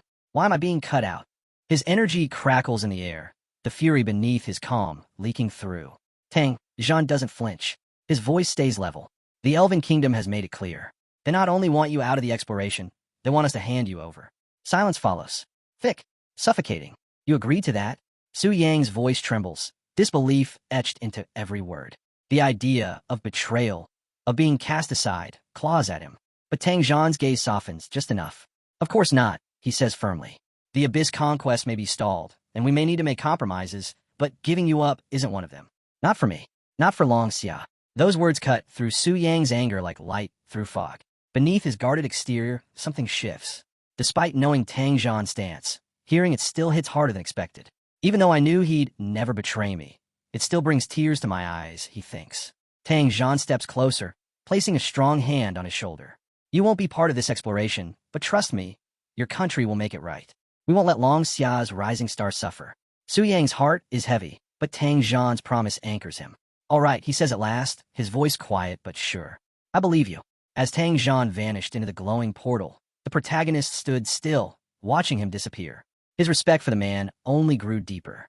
Turning his gaze back to the darkening sky, a smirk slowly formed on his face. He murmured to himself, just one more day. Tomorrow marked the opening of the Dragon Spirit's secret realm. His eyes sparkled, not just with determination, but with a playful glint. I wonder if those two 9th-ranked big shots from Sakura and Shiva are ready for the surprise I've got planned. The scene then shifts, each nation making its final moves before the realm opens. In Sakura, the Tomorrow family watched from afar. A young woman, calm and strategic, spoke with quiet disappointment about Su Yang's absence. Though her tone carried a hint of interest, the relief was obvious. Avoiding a direct clash with the Black Dragon's tamer was a win in her eyes. Beneath her composed exterior lingered a careful blend of curiosity and caution. Over in Shiva, the atmosphere grew heavier. A towering figure, Vijaynu, knelt before his elder. The command was cold and clear: subdue, suppress, and if needed, eliminate. Ruthless intent filled the air, every preparation made with domination in mind. Yet Vijaynu's grin hinted at something more. He craved the challenge, and secretly hoped Su Yang would show up to make the bloodshed more thrilling. Then came the Elven country, unveiling its power with breathtaking precision. Third Prince Eric led an elite squadron of dragon knights, soaring through the skies. Their entrance was sharp, disciplined, an undeniable show of unity and strength. Eric, confident and aloof, observed the rise of human dragon tamers with disdain. To him, it was a dangerous trend, a threat to Elven supremacy. Determined, he swore the realm's legacy would stay with his people, at any cost. His gaze landed on a colossal dragon looming in the distance, its rider calm and composed. Whatever tricks they're using to tame dragons, it won't matter, he muttered with a sly grin. Once this realm's done, There won't be any human dragon knights left. His cold intent revealed more than ambition. It uncovered a darker agenda. A ruthless plan to wipe out all rivals and secure control. As he promised generous rewards for conquering the human world, his words dripped with cruelty. Patience, he assured. When we've taken the human lands, the Loren family will get its share. Humans breed like vermin. You'll have more than enough to amuse yourselves. His twisted laughter echoed, slicing through the silence. Nearby, a red-haired warrior stood stiff, her eyes sharp. She said nothing, but the disdain in her gaze was hard to miss. High above, another elven ally glided effortlessly through the skies. Her cheerful smile belied the quiet scheme she harbored. Noticing her approach, Eric's grin stretched wider, his voice low and sinister. I won't wait that long. Once we're inside, the scene cuts to the human alliance, their preparations heavy with tension. Each member felt the weight of what was coming. The red-haired warrior stared upward, her mind restless. The way I see the elves, it's changing, she muttered, voice tinged with unease. Something in my gut says we should keep our distance. Beside her, an older mentor spoke gently but firmly, his experience carved into every word. Don't panic. Keep your focus. If things turn dangerous, don't act brave. Survival comes first. Got it. The younger warrior gave a sharp nod, nerves trembling under her resolve. Yes. As the pace quickened, attention returned to the ever-growing presence of the elves. The portal to the realm pulsed with violent purple light, their dragons growling with anticipation. They're sure putting on a show, someone scoffed, eyes narrowing. Probably afraid Tang Zhan might change his mind. Suspicion lingered in every syllable. Then, without warning, a young warrior from Shiva surged forward, his crimson scarf trailing dramatically behind him. Uncle, I'm going, he called out. His uncle responded with a proud, blazing tone. Good. Show them the strength of Shiva, little one. From the side, a smug voice cut in. Hey, pretty one, how about teaming up later? He leaned in toward the red-haired warrior with a mocking grin. Her expression turned rigid. Lips pressed into a thin line, she offered no reply. Her silence said more than any words ever could. Below, the earth began to glow. Faint vibrations echoed upward, the rumble of an ancient force waking from slumber. The glowing purple circle on the stone floor throbbed with rising energy, thin spikes of power shooting skyward. Someone watched from the edge, excitement dancing in his gaze. 6 new lambs from the elven side. What a gift, he whispered. They've got no clue we possess the tablet, the one that bends dragons to our will. A tremor rolled across the land. Cracks split the stone as chunks of rock tumbled into the void below. He could barely contain his glee, already imagining the chaos. 8 dragons, all ours. Can't get better than that. The ground split wider, dark energy pouring out like smoke. The air itself pulsed with anticipation, the world holding its breath. Then, in a burst of thunder and crackling light, Archmage Augustus stepped forward, engulfed in lightning. His presence shook the battlefield, but behind the roar and radiance, his mind was not his own. Strings pulled from the shadows. He wasn't casting spells. He was being used. From above, the protagonist observed with a twisted grin, the Archmage's soul sealed within a glowing orb cradled in his hand. Channeling such overwhelming power thrilled him, and his smile hinted at growing satisfaction. But his gaze stayed cold, focused. This was no mere show of force. Behind him, the black dragon towered, a monstrous figure of raw might. Its crimson eyes flared, wild and waiting. Then came the command, sharp and unyielding. Obey your bloodline. Annihilate everything. A massive column of fire tore through the sky, swallowing everything in its wake. The ground shook violently, shockwaves rippling across the battlefield. Dust and flame surged outward as soldiers scrambled to react. He's lost it. Augustus has gone insane. Stop him now, someone shouted. Amid the chaos, a tall fought to stand, coughing as smoke and embers choked the air. His voice trembled with urgency. If they didn't move now, nothing would remain. But before they could regroup, a blur struck like lightning. A blade sliced toward them with terrifying speed. Steel clashed, the defender's arms quaking under the force. What the hell? Why are you going berserk too? The attacker's eyes glowed an eerie red, half his face twisted by a dark force. He moved without restraint, driven by something unnatural. Then came the roar, a battle cry that made the ground quake. His sword shimmered, charged with an otherworldly glow, and his strike came down like divine wrath. But the enemy barely reacted. A sigil burst to life beneath them, pulsing with energy. In the next breath, a blast of light exploded upward, a violent pillar of destruction that obliterated everything around it. The earth cracked apart, and bodies were hurled into the air. High above, the mastermind watched it all unfold. amused. The force command lasts only a minute, he said to himself. Make the most of it. With that, he stepped back, smirk widening. I'll be on my way. Down below, a ripple pulsed through the battlefield, and then control snapped. The silence that followed was deafening. Archmage Augustus gasped as clarity returned. His hands still sparked with fading energy, residue from a spell he hadn't meant to cast. He looked around, horrified. What just happened? The battlefield was wrecked. Smoke hung in the air. Bodies were scattered across the scorched ground. Everything was gone. No survivors. His stomach turned. How did we lose control of ourselves like that? He wasn't alone in his confusion. Another survivor stood, trembling. We were definitely manipulated. Someone took control of us. A priest, his robes smoldering with fading spiritual light, spoke grimly. My senses don't lie. Someone orchestrated all of this from the shadows. Even Augustus, he must have been caught in it too. The realization settled like ice over the group. To control them all so effortlessly. Whoever was behind this wasn't just powerful. They were terrifying. Before the tension could escalate, a burst of golden light split the air as ancient doors groaned open. The gateway to the dragon spirit realm revealed itself, its entrance pulsing with lingering power. Let's not get caught up in what just happened, someone finally said, breaking the uneasy silence. While we were fighting, I saw it. A black dragon flew into the realm. Did anyone else catch that? I saw it too, one replied quickly. Yeah, same here, another confirmed. Are you saying all of this, the chaos, the mind control, the black dragon, was orchestrated by Long Xia? One asked, disbelief in their voice. It's possible, came the unsure reply, his brows drawn tight. But one thing I know, it wasn't Tang Zhan. He's never broken his word, and he'd never stooped to something like this. The others glanced at each other. That much was true. Tang Zhan was a warrior through and through, never one for deceit. Then who? Someone questioned, suspicion creeping in. Force command like that, only someone with overwhelming spiritual power could pull off. That's true, another admitted, voice shaky. The implication was chilling. If it wasn't Tang Zhan, then who had the strength to make them into pawns? A thought surfaced, and one of them hesitated before speaking. Could it be Su Yang? The room fell silent. You can't be serious, a warrior scoffed. He's barely reached 4th transition. There's no way he could control 9th transition demigods. I was just guessing, the first muttered, looking away. He took a deep breath. But ever since we began this crusade against the Abyss demons, things have only gotten weirder. No one could argue with that. The battle had started straightforward, but somehow they turned on each other, losing control of their bodies completely. But now a bigger issue loomed. Forget it, someone said, voice sharpening. We've got a bigger problem. While under control, we killed the royal court guards of the Elven Kingdom. A heavy silence followed. They should have revived at the temple by now, but once the Elven court finds out, his voice trailed off, expression grim. It could ruin everything.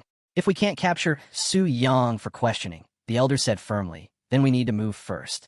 The Elven royal court will hear of this soon enough. We must reach out before they do. I agree, another replied. No objections, said the masked warrior, his face unreadable. With that, the decision was made. But far beyond their reach, deep within the dragon spirit realm, the sky cracked open with radiant energy. Floating islands shook, jagged rocks hung in the air, suspended by unseen forces. An eerie stillness settled over the realm. Something ancient was stirring. Are you afraid? A voice echoed as dragons circled above, their immense bodies casting shadows that swallowed the light. The land itself trembled in response. Could it be that even dragons fear what lies here? The answer came swift, absolute. It's the lingering presence of the ancient devourer.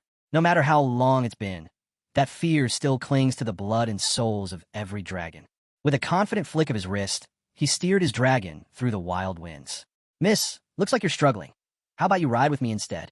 The woman, barely keeping her balance on her own mount, shook her head furiously. No thanks. A teasing voice rang out nearby, full of amusement. Alan, really? Flirting while flying a dragon? Alan just laughed, his grin widening. But despite the light-hearted tone, a heavy tension lingered in the air. Only the ancient dragon Fong could suppress the fear that dragon bloodlines felt toward the ancient devourer. Humans didn't have anything like that. Without a dragon tamer on their side, facing him should be easy, right? Before anyone could answer, a sharp voice cut through the moment. Celebrating already? You're getting ahead of yourselves. A figure cloaked in red stepped forward, eyes gleaming behind his mask. I'll use the stone tablet to take control of your dragons and capture all of you at once. Power surged from his palm, crackling like a storm ready to be unleashed. A deep, rolling roar echoed across the battlefield, chilling everyone to the bone. The red-haired woman stiffened. Next to her, a companion turned pale. No, that roar. A shadow blanketed them. It's him and the black dragon. Descending from the sky came Su Yang, cloaked in a dark hoodie, riding atop a massive black dragon.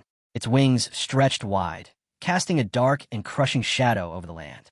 Su Yang lazily counted on his fingers. 1, 2, 3, 6 of you. This'll be quite the feast. Panic rippled below. Why is the green dragon trembling again? Even the stone tablet isn't doing anything. What is this black dragon? Another warrior growled, anger flaring. Weren't black dragons banned from this realm? The elven general's fists clenched tight, his voice seething with contempt. Humans, you filthy race. Always breaking your promises. A subordinate rushed to his side. Your Highness, the dragons, they're in a frenzy. They won't fight. Irritation flared in the prince's eyes. What are you afraid of? That tamer's just a fourth transition weakling. Take him out. I'll handle the dragon myself. Yes, Your Highness. At the command of Prince Eric, a storm of warriors surged toward the dragon rider. Weapons gleamed, spells lit the skies. It should have been unstoppable. But Su Yang just chuckled. So it's death, then? Dark energy coiled around his fingers. But it won't be mine. A wave of destruction burst from him in an instant. You have killed level 152 Elven Holy Knight. You have killed level 150 Elven Divine Archer. Havoc. Experience gained. 52.1 million. Eric's face twisted in horror. What how? He wiped out 4 elites in one move. Panic erupted. We can't even see his attacks. How is a fourth transition human this powerful? His advisor's voice was low and tense. We need to use our trump card now. But before they could move, darkness erupted. A monstrous force clamped down on Prince Eric. What is this? Open up, he shouted, panic rising. Terror swept through the ranks. The black dragon's power was overwhelming, unreal. And if even Eric couldn't withstand it, there was only one option left. Run. Then, a flash. A flicker of movement. A burst of force. A crushing kick slammed Eric into the ground. Before he could even catch his breath, a boot pinned his throat. Do you even understand what you're doing? He gasped. Su Yang smiled coldly. Anyone who crosses me pays. 100 times over. I don't care who you are, even if you're a god. His eyes gleamed darkly. I'll kill you, just the same. Overhead, dragon riders emerged, sneering down at him. You little punk, one snapped. Don't get cocky. We held back before. This time we're not pulling punches. Su Yang smirked. Fresh out of the revival temple. And already itching to die? The air pulsed. A golden inferno burst from a dragon's mouth. A concentrated beam of destruction ripping into the sky. The elf riding atop, it raised his hand with a smug laugh. Burned to ashes. A massive explosion shook the land. Fire engulfed everything, distorting the air with its heat. A crater ripped open where the blast struck. But as the smoke began to fade, something was wrong. Why? Why are the dragons acting like this? A stunned voice rang out, filled with confusion. The green-haired girl's sharp eyes narrowed. Their eyes, they've changed color. They're being controlled, her voice faltered. Forced into a frenzy. The elves were growing desperate enough to sacrifice their own mounts if it meant killing Su Yang. Amid the chaos, the elven commander watched with grim satisfaction. Well done, he muttered, eyes glinting. Let's see you run your mouth now. But then, the battlefield quaked. A low, ominous hum filled the air. A golden blast tore across the sky. Prince Eric's magic, flaring with raw, desperate power. But it was too late. A distortion cracked the air below. Space itself trembled. A vortex of destruction ignited, a blinding pillar of violet light, erupting and splitting the field in two. In its wake hovered a single black silhouette, cloaked in crackling energy. Below, 2 dragons circled the storm, wings beating in fear. This can't be real. Stay back, his voice cracked, barely holding. But the void kept advancing. Then came the scream. High above, the sky lit up in flame.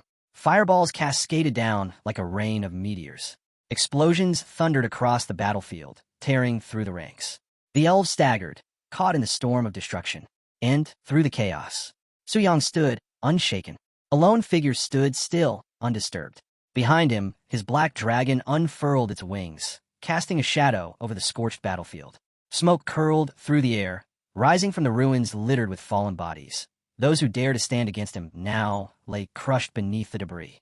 A voice, filled with desperation, broke through the silence. Where are you taking me? Suspended above the battered elf prince, an invisible force held him tightly as Su Yang's dragon soared higher. To erase the threat entirely came the cold, indifferent reply. Below, the survivors could only watch in horror, frozen in place. Su Yang, the green-haired girl, whispered, her voice barely audible, shaking. He didn't just survive, muttered the red-haired warrior, stunned. He wiped them out like it was nothing. A heavy stillness settled over the scene. The two dragons, one crimson, the other white, hovered motionless, their dominance now uncertain. You nearly scare me to death, someone muttered in the distance. Farther off, the last of the elven forces trembled behind a cliff. A towering green-scaled beast looked down at the carnage, its claws digging into the stone. In that moment, it hit him. The elves had been annihilated in a flash. Is Su Yang even human? Nearby, another cloaked figure remained still, face hidden behind a mask. Sweat beaded on his forehead as thoughts raced through his mind. There's no way I can take him head-on. He clenched his fists. I'll have to strike from the shadows. Elsewhere on the battlefield, an enraged elf limped forward, torn between disbelief and fury. Hey, Chow, his voice cracked. I died again. Around him, the few remaining stood barely upright, bruised and shaken. That kid's a monster, one breathed. After dying twice, we've lost too much power. We can't keep going. Panic spread like wildfire. Their top fighters were gone. They'd misjudged him completely. There's only one way out, their leader muttered, gripping a scroll with trembling hands. The dungeon's sealed. Use the town portal. A sharp gust cut through the air. What? He stared at his empty hands. The scroll had vanished. A soft chuckle echoed through the chaos. Trying to run? Su Yang's voice teased, laced with amusement. His eyes gleamed as he lunged forward. Did you think you could leave without asking me? He struck fast, brutal, and unrelenting. The elves couldn't even react. The prince stumbled back, eyes wide with terror. From the shadows, a monstrous figure emerged, grinning with jagged teeth. Save your strength, it growled. Even a 7th-tier warrior couldn't break free. What chance do you have? The prince's breath hitched. He forced a shaky smile. Now let's talk. I'll give you anything you want. The ground quaked as something massive slammed down in front of him. Oh, then what if what I want is your life? Frozen, the prince looked up at Su Yang. All trace of arrogance gone, his face twisted in fear. Su Yang tilted his head slightly, a flicker of amusement in his otherwise icy gaze. Scared now? Weren't you the one barking orders earlier, demanding Long Xia hand me over? What happened to all that confidence? The prince's voice shook, barely holding together. We were wrong. We didn't know. Please, sir, have mercy. Su Yang scoffed, sharp and dismissive. Too late. The prince's vision blurred as dread took hold. I've seen the truth behind you elves, thanks to Arca. And now you think I'll just let you walk away? His words cut deeper than any blade. The prince's lips trembled. You killed Ari? Su Yang's eyes narrowed. His voice dropped, lethal and steady. I'll keep killing you. Again and again. Until your level hits 0. Until there's no coming back. The prince's world shattered. There was no escape. His scream echoed through the battlefield, a desperate cry for salvation that would never come. He thrashed wildly, reaching out to Su Yang. Stop! Aren't humans supposed to be our allies? But Su Yang moved like a shadow, silent and unstoppable. His presence alone suffocated. If I die here, the prince gasped, your whole world falls with me. A thunderous impact cut him off as Su Yang slammed him into the ground, crushing his final plea. There will be no alliance, Su Yang said coldly. The prince choked, stumbling over his words. You can't. World-level bosses. Advanced quests. Divine tier classes. Don't you care? Su Yang's grip only tightened. Not even a little. The earth erupted as he drove the prince into the ground, rock and dust exploding around them. System alerts burst into the air. Elf Knight Agas eliminated. Elf Warrior Karen eliminated. Elf Mage Bahim eliminated. Elf Archer Havoc eliminated. Silence fell. The battlefield had been wiped clean. But in a prison of writhing shadows, one elf warrior still trembled. His voice cracked with rage. Coward, hiding behind tricks. Fight me properly if you dare. Su Yang gave a bored tilt of his head. All right. With a wave, the prison dissolved. The elf wasted no time. Mana surged as he raised his weapon, blades of wind spiraling around him. You asked for it, he roared. Weapon enchant. Storm gale slash. His eyes lit up with confidence. Die, human. But Su Yang stood his ground, unmoved. Weapon in hand, he faced the incoming storm head-on. Winds twisted into deadly crescents, slicing the air apart. Above, the sky darkened, answering the elf's power. Energy gathered, spiraled, then surged into a raging vortex. Ultimate technique. Storm convergence. Annihilation slash. A massive tornado screamed across the battlefield, tearing everything in its path to pieces. Mana, debris, and raw power spiraled into a destructive cyclone, racing towards Su Yang. The elf sneered, watching his storm engulf its target. Serves you right. But then, through the chaos, a figure appeared, calm, untouched, still standing. The elf's smile vanished. What? How are you still alive? Su Yang casually brushed the dust from his sleeve, his HP bar still showing 90%.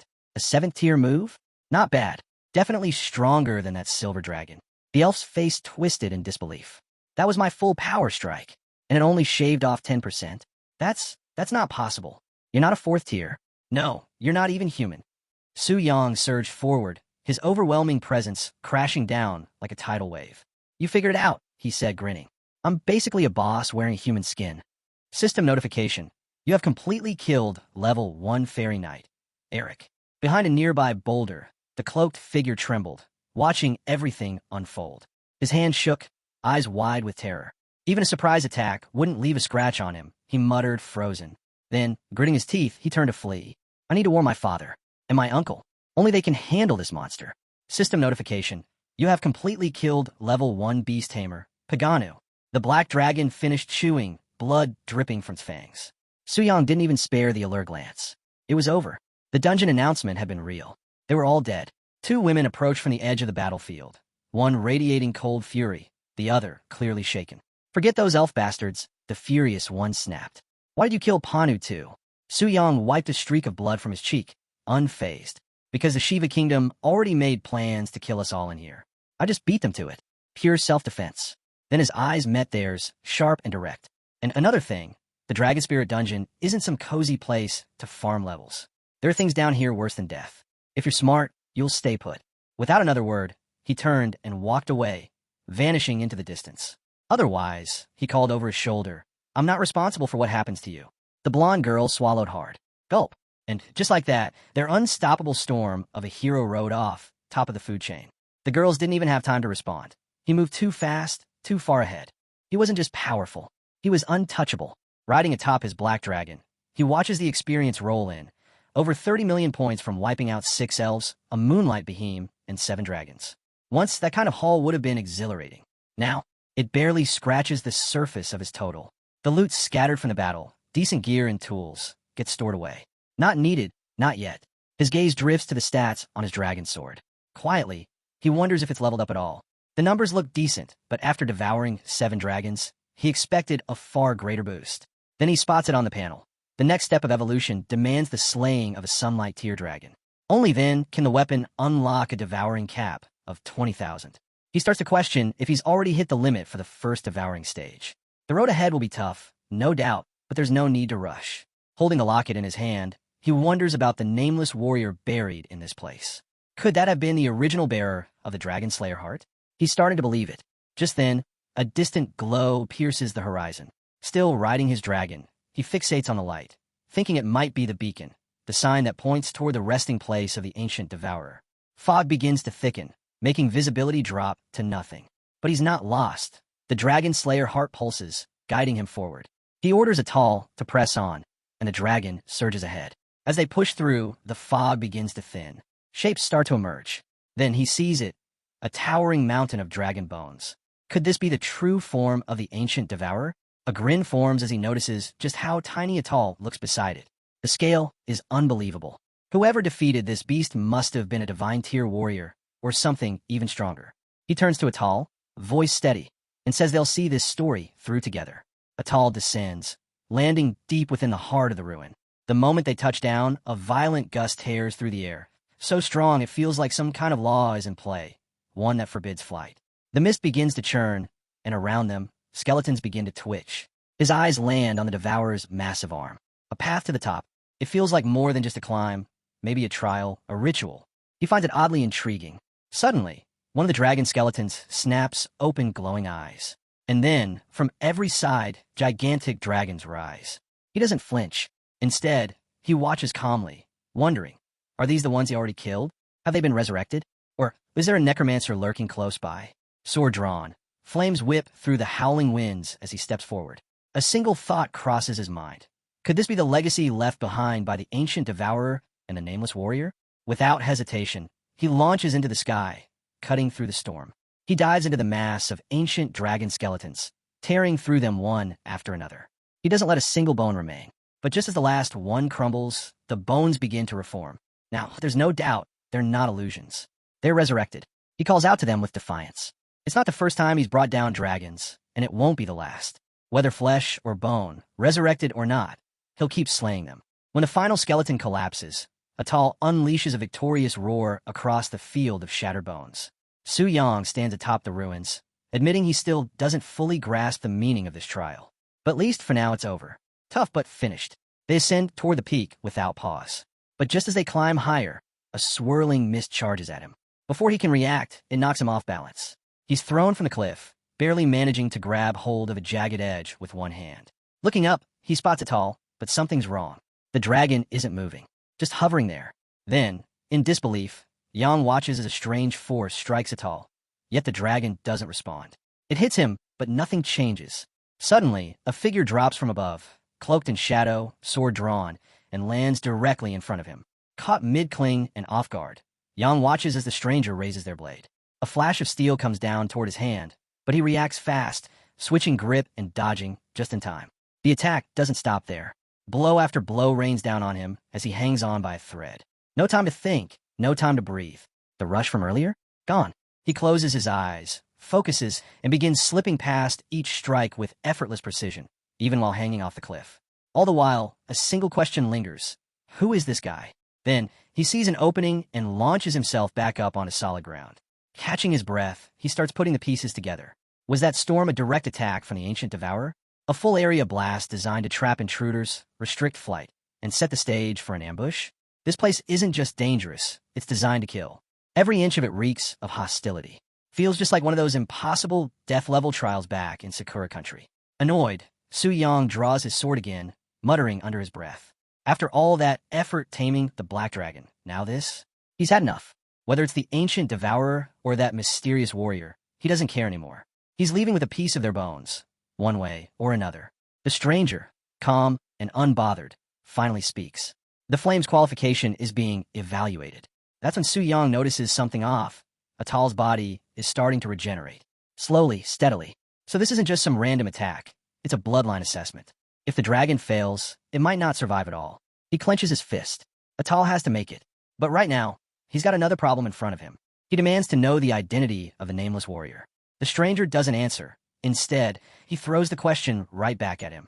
I'm Su Yang, he responds, eyes locked. But again, the stranger asks, who are you? The second time hits differently. Yang freezes. What's that supposed to mean?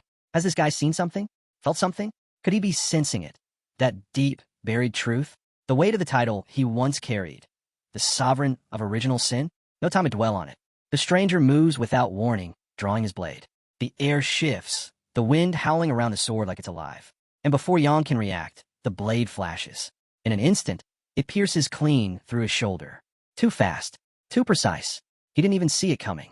Yang drops to his knees, stunned. The sword's already pierced his shoulder, yet no pain, no damage. His HP remains untouched. What the hell? He mutters, staring at the wound. The stranger gazes down at him, unfazed. Correction has failed, he says, and just as he's about to elaborate, Yang surges up, grabs his sword, and launches into a sudden, ferocious strike. He'll figure everything out later. Right now, there's only one goal: take down the nameless warrior. But the stranger isn't fazed. He parries with ease, shifting smoothly into a counterattack that forces Yang into defense. Their blades clash over and over, the sound echoing across the landscape. Neither of them holds back. It's an all-out battle, both refusing to give ground. Then, in a sharp, unexpected move, the stranger leaps into the air and slashes at Yang's face. Caught off guard, Yang doesn't dodge. Instead, he opens his mouth and bites down on the incoming blade. With a surge of strength, he yanks forward, slamming into the stranger and ripping the weapon from his grip. He spits the blade out and grins. Didn't see that coming, huh? Looks like unlocking the ultimate power enchantment boosted my bite, too. But he doesn't let his guard down. The guy may be unarmed now, but he still radiates the presence of a battle-hardened legend. Yang's sure it's just a matter of time. No sword means reduced combat power. He's at the upper hand now. But then, the stranger does something completely unexpected. He sits down. Yang immediately tenses. The stranger speaks softly, words slipping into the air as mana starts pouring from his body. The strange energy wraps around the sword still in Yang's grip. Then, calmly, the stranger says, I entrust this sword to you. Yang watches as the energy condenses in his hand, and the stranger adds, go, and kill Chloris. Yang blinks. Chloris? Who's that? Someone tied to your legend. But there's no answer. The stranger vanishes without a trace. System notification. Weapon trait unlocked. Equipment transcendence. Crimson sword has been added to your inventory. Yang looks at the blade in his hand, puzzled. What is this? Could it actually be stronger than divine gear? New notification. The Crimson Sword consumes Red Moon Crystal Cores to activate correction attacks. Intrigued, Yang pulls out a Red Moon Crystal Core and feeds it to the blade. The sword absorbs it instantly, and a charge counter ticks up. So 1 crystal equals 1 charge. Yang stares at the weapon, feeling its power shift in his grip. Things just got a lot more interesting. Atal, now fully charged with energy, flapped his wings with renewed vigor. The inheritance ritual was clearly over. But just as Yang was taking it all in, a flicker of memory came rushing back. Those eerie pale flames he'd seen before. A system prompt appeared. Necroflame has been absorbed by the Black Dragon. Any creature consumed by this fire will rise again as undead. As long as Atal's power holds, they cannot die. Yang's eyes shot wide open. This wasn't just some flame, it was pure necromancy. His dragon had become a flying necromancer. Then came a next shock. The bone dragons had reappeared behind him, fully restored. But something had changed. Yang could feel it. They weren't just revived monsters. They were now officially his adult subordinates. Riding high through the clouds with his dragon trio at his side, a dangerous idea began forming. What if Atal consumed powerful monsters and bosses? He could build an undead army of elite monsters. This wasn't just necromancy anymore. This was the kind of power only a Lich King would dream of. The inheritance might actually be broken tier. He turned to the Skull Dragon and noticed glowing numbers hovering above it. Something new. Could it be linked to the Crimson Sword? To find out, he activated corruption. But the moment he unsheathed the sword, every undead around him instantly vanished, wiped out in an instant. He froze. A notification popped up. Correction activated. Crimson infection level has increased from 0 to 111. Suddenly, mana surged wildly throughout the area. Yang didn't move. This wasn't a basic skill. It was a rule-level force. Even undead bound to resurrection were completely erased. What the hell is this? He whispered. Another alert followed. This time it read, cost, 0%. No HP. No crystal drain. He blinked. Wait, it's completely free? But why 2 separate messages? Then he remembered. The Nameless Warrior had once tried to activate correction on him, and failed. Was it something about him? A quirk of the system? He asked the system directly, hoping for a hint. No response. Fine. That mystery could wait. For now, the important part was clear. Atal had completed his inheritance, and Yang had walked out with an unbelievably broken divine weapon. The Dragon Spirit's secret realm might not have granted experience, but this reward? It was in a league of its own. Still, there was a snag. Red Moon Crystal Cores were absurdly rare. Right now, the only known way to get them was through the Red Moon Invasion event. Maybe the Job Change Temple would offer more answers. But that's for later. First, he needed intel. For now, it was time to leave. The air rippled as a portal burst open, its radiant glow lighting up the cavern's walls. 2 dragons stood alert before it, coiled with tense anticipation. High above, Makiko Asuka stared from the sky in disbelief. The exit had activated. But how? A wave of magic swept over the battlefield as a figure appeared, hovering in midair. Verlia's voice cut through the tension, questioning the sudden turn of events. Asuka told her to go first. She'd stay a bit longer. Verlia paused. You're waiting for Su Yang, aren't you? Suddenly, the ground shuddered. The dragon shifted. A murmur rippled across the field. He was back. Atal descended like a blade of judgment, and Su Yang looked up. Atal, make them stand down. With one thunderous roar, Atal asserted his dominance. Even the undead dragons fell into silence, yielding instantly to the Death Lord's command. Stillness took over. The 2 guardian beasts halted without resistance. Asuka gazed up at Atal, quietly noting how much larger and more imposing he had become. Could the secret realm have strengthened him? Su Yang gave the all-clear. You can leave now, but don't mention anything you saw here. Verlia hesitated, unsure, but Asuka knelt, vowing to keep the secret. You're a good person, she said softly. Then, smiling as she stepped into the portal, she added, see you next time. Yang cracked a small grin. So, she thinks I'm a good guy. Maybe she really is someone worth watching. But the moment faded. Outside, the world had fallen into chaos. Charging out unprepared wasn't an option. Wind screamed over jagged cliffs as a strange symbol flashed in the skies above. Everything had shifted. New rules, new systems. If humans could now turn into demons, then could demons walk among humans? He zeroed in on that thought. If it was true, he could tilt the balance of power. Energy surged as he hovered in the digital void, voice steady and clear. System, begin confirmation. The response came immediately as Su Yang gave a command. Activate multi-action compatibility. The space twisted. His body fragmented into code, fusing into the system's core. Far away, the abyss of demons trembled with awakening power. Reformed into his crimson demon state, Yang smirked as the system alert flashed. One-way restriction removed. Demons now permitted to enter and exit freely. Just as expected, ordinary demons will be hunted the moment they crossed over. But what if the one stepping through was the sovereign of original sin? Violet energy swirled as shadowy tendrils slid down his fingers. Lucifer stepped forward. The void rippled, and she emerged. Kneeling before his throne, she declared her strength was returning. Soon, his reign would begin anew. Su Yang turned to Lucifer and asked, "Can you pass through the Abyss Gate in your current state?" She responded without hesitation, "I have to try." "Then go," he said simply. Far away, the Abyss Gate loomed like a monolith over the frozen Siberian wilderness. The air cut through flesh at -30 degrees Celsius, each gust a threat to any living being. Near the gate, armored sentinels grumbled under their breath. How long are we stuck in this frozen hell? Even deep demons would turn to ice out here. Then, without warning, Lucifer stepped into the blizzard. The cold hit her hard. Her body instinctively recoiled. My strength is fading. The soldiers' complaints stopped cold the moment they saw her. A demon in the human world. Panic spread like wildfire. Sound the alarm. Get the high priest, one of them shouted. Lucifer narrowed her eyes. Too noisy. With a single swipe, her claws flashed. The guards were shredded before they could even react, their blood staining the snow-covered ground. She looked ahead at the towering fortress, its icy peaks glinting beneath the pale sun. So we can cross. Time to report to my king. Deep within the abyss, she knelt once more before the crimson throne. We've confirmed passage, she reported, but our strength caps at the demigod tier once outside. Su Yang considered this. Could it be that the path to godhood hadn't opened yet? Maybe the current world simply couldn't bear the weight of a god-tier being. Still, Lucifer's power, even restricted, was leagues above standard ninth-turn demigods. Outside the Dragon Spirit secret realm, such power was rare. Taking them down wouldn't be a challenge. Go to the mortal realm, he commanded, and destroy anyone who defies me. Lucifer bowed. As you will. One more thing, he added. Bring someone back. A human. They'll act as my proxy while I rest. Even Lucifer blinked in surprise at the command. He had chosen someone unexpected. Meanwhile, in a distant wasteland, a glowing portal pulsed violently as tension mounted. Augustin faced Tang Zhan across the cracked earth. You broke the pact, Augustin growled. Why did Su Yang enter the Dragon Spirit realm? His presence alone has turned our allies, and even the elves, against each other. Tang Zhan stood firm. I don't know you answers. I don't know how this happened either.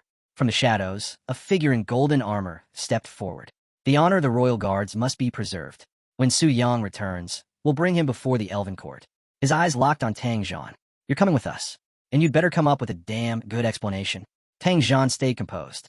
Interrogation only works if you have the strength to back it up. Before tensions could explode, a ripple of energy lit up the sky as Asuka and Verlia emerged from the portal. One of them glanced around. Why does everyone look like they're about to start a war? Augustin stepped forward. Where's Su Yang? And the others from the Elven Kingdom? Verlia opened her mouth to explain, but Asuka cut in first. We got separated the moment we entered. Only Verlia and I ended up together. We didn't find anything useful and barely made it out. A burst of light brought us back to the entrance. The others should return soon. The golden-armored knight didn't look convinced. If someone claimed the inheritance, then where are they? Why only you two? His gaze hardened. You'll come with me to the Elven Kingdom. For questioning. Tokugawa-sama's voice rang out. Hold it. What are you trying to pull? Augustin added sharply. They're with us. You don't get to drag them off. The knight's tone remained cold. Stop me, and consider the alliance broken. If the elven heirs are harmed, you'll all take the fall. Then, a calm voice broke through the rising conflict. Focus on what truly matters. Our mission is to complete the world's task and reach God-tier advancement. Without the elves, we don't stand a chance against the sovereign of original sin. The knight turned, surprised by the comment. You speak sense.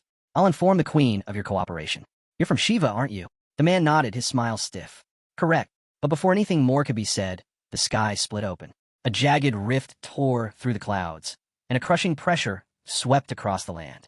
From the void, Lucifer descended, sovereign of pride. Her presence erased every ounce of tension from before. I sense something powerful, she said, eyes scanning the gathering. But it's just you again. How dull. Augustin narrowed his eyes. Her power, it's dropped. He activated a detection spell. The results confirmed it, demigod tier. Her exact stats were masked, but the tier was clear. No more arguing, he said. This is our shot. Everyone, join forces. Take her down. The battlefield shifted instantly. Old disputes faded. A single enemy united them. Lucifer hovered above, unfazed. Come on then, she said, her voice sharp and amused. Let's see what you've got. The group barely had a moment to react before launching their assault. With a sharp order, Augustin called out, Tang, take the lead. Without a second thought, Tang rocketed forward like a bullet, fists clenched, burning with determination. Everyone else, support him. If you haven't beaten the king of original sin, you won't even scratch her.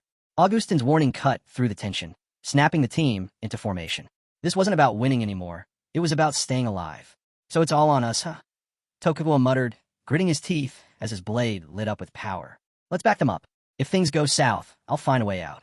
Two support skills ignited the field.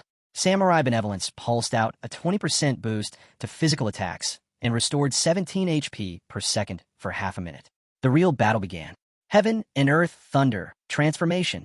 Augustin came crashing down with a storm of lightning tearing across the sky.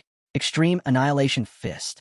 Tang Zhan launched his golden strike, energy roaring around his arm.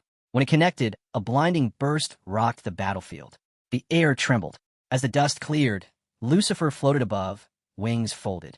She actually looked surprised. She'd been hurt. Augustin locked eyes on her. She can bleed. Keep going. But then her voice echoed out, cold and sharp. Foolish insects. A scratch like that changes nothing. She lifted her hand as a surge of dark power spiraled around her. Dark Domain. A black vortex exploded outward, pulling in everything within 500 meters. Inside the barrier, everyone's stats were instantly halved. Cries rang out as the group felt themselves dragged into the swirling void. Black and violet winds held around them. Panic surged, but something didn't feel right. Augustin narrowed his eyes. Why aren't those three affected? Through the chaos, a lone figure stood unmoved, calm in the storm. Others struggled against the pull, but couldn't resist. Then suddenly, a brilliant violet flare shot up from the center. Su Yang had activated Soul Engraving. Tang Zhan's gaze sharpened. Follow me, he shouted, and without waiting, shot into the sky, dragging the two women along. Space twisted and warped beneath them. That should give us a window, Su Yang thought, steady in the chaos. His eyes swept the field. The tide was shifting, and it looked like things were coming to a close on the far end. Off in the distance, Lucifer's wings vanished in an instant. A flicker of doubt crept into her thoughts. Could this fragile human really be the one His Majesty had warned her about? She descended quietly, contempt thick in her gaze. I don't understand what His Majesty sees in you, she scoffed. Calling you an insect would be a compliment. Su Yang met her scorn with a faint smile. Maybe, he replied coolly. His tone was calm, but struck like a hammer. Now drop the act and go retrieve someone for me. The words cut deeper than any blade. Lucifer's eyes widened in disbelief. That voice, it didn't match the man before her. Yet her body moved before she could think, her lips muttering a soft, yes, as she lowered her gaze. Su Yang walked past her, stepping toward a swirling red vortex. Behind him, her hands trembled. It's just the illusion of His Majesty's aura, she whispered to herself. But deep down, she didn't believe it. Far from the battlefield, under clear skies, a tranquil home stood untouched. A silver-haired elf woman hummed as she tended to her flowers. Then a sudden pulse shattered the peace. The watering can slipped from her fingers and clattered onto the stone. She staggered, then collapsed to the ground. A voice echoed around her. Come. Without warning, a massive spectral hand tore through the void and seized her. Let me go, she cried out. Who are you? Why are you taking me? No answer. Only the sound of the sky breaking apart. The void swallowed everything, then vanished, leaving behind silence and wind. Back on the battlefield, the fighters had fallen to their knees, defeated, drained, and broken by a storm they never stood a chance against. They had lost again. Augustin's voice cracked. It's useless. We can't bridge this gap. Tokugawa-sama shook his head. Their power, it's beyond us. We're outmatched. Then something hit Augustin like a shock. Where's Tang Zhan? The group looked around, but no one spoke. Just shaken expressions and heavy silence. At last, a tall stepped forward. Before the vortex swallowed us, he said quietly, I saw him. Tang Zhan wasn't affected at all. Lucifer didn't even glance his way like he wasn't a threat. Augustin's eyes narrowed. What are you saying? Atal didn't flinch. I think Tang Zhan and Long Xia may have already switched sides. They might be working with the demons. No, Augustin snapped. Tang Zhan would never betray us. But Atal held firm. I know how much he means to you, Master Augustin. But the signs are there, and others saw it too. The murmurs spread like wildfire. The wounded soldiers exchanged uneasy glances. None of them wanted to say it aloud, but their silence was telling. They all saw it too. Lucifer had clearly spared Tang Jian, and it wasn't by chance. A tall step forward, voice steady. Think back.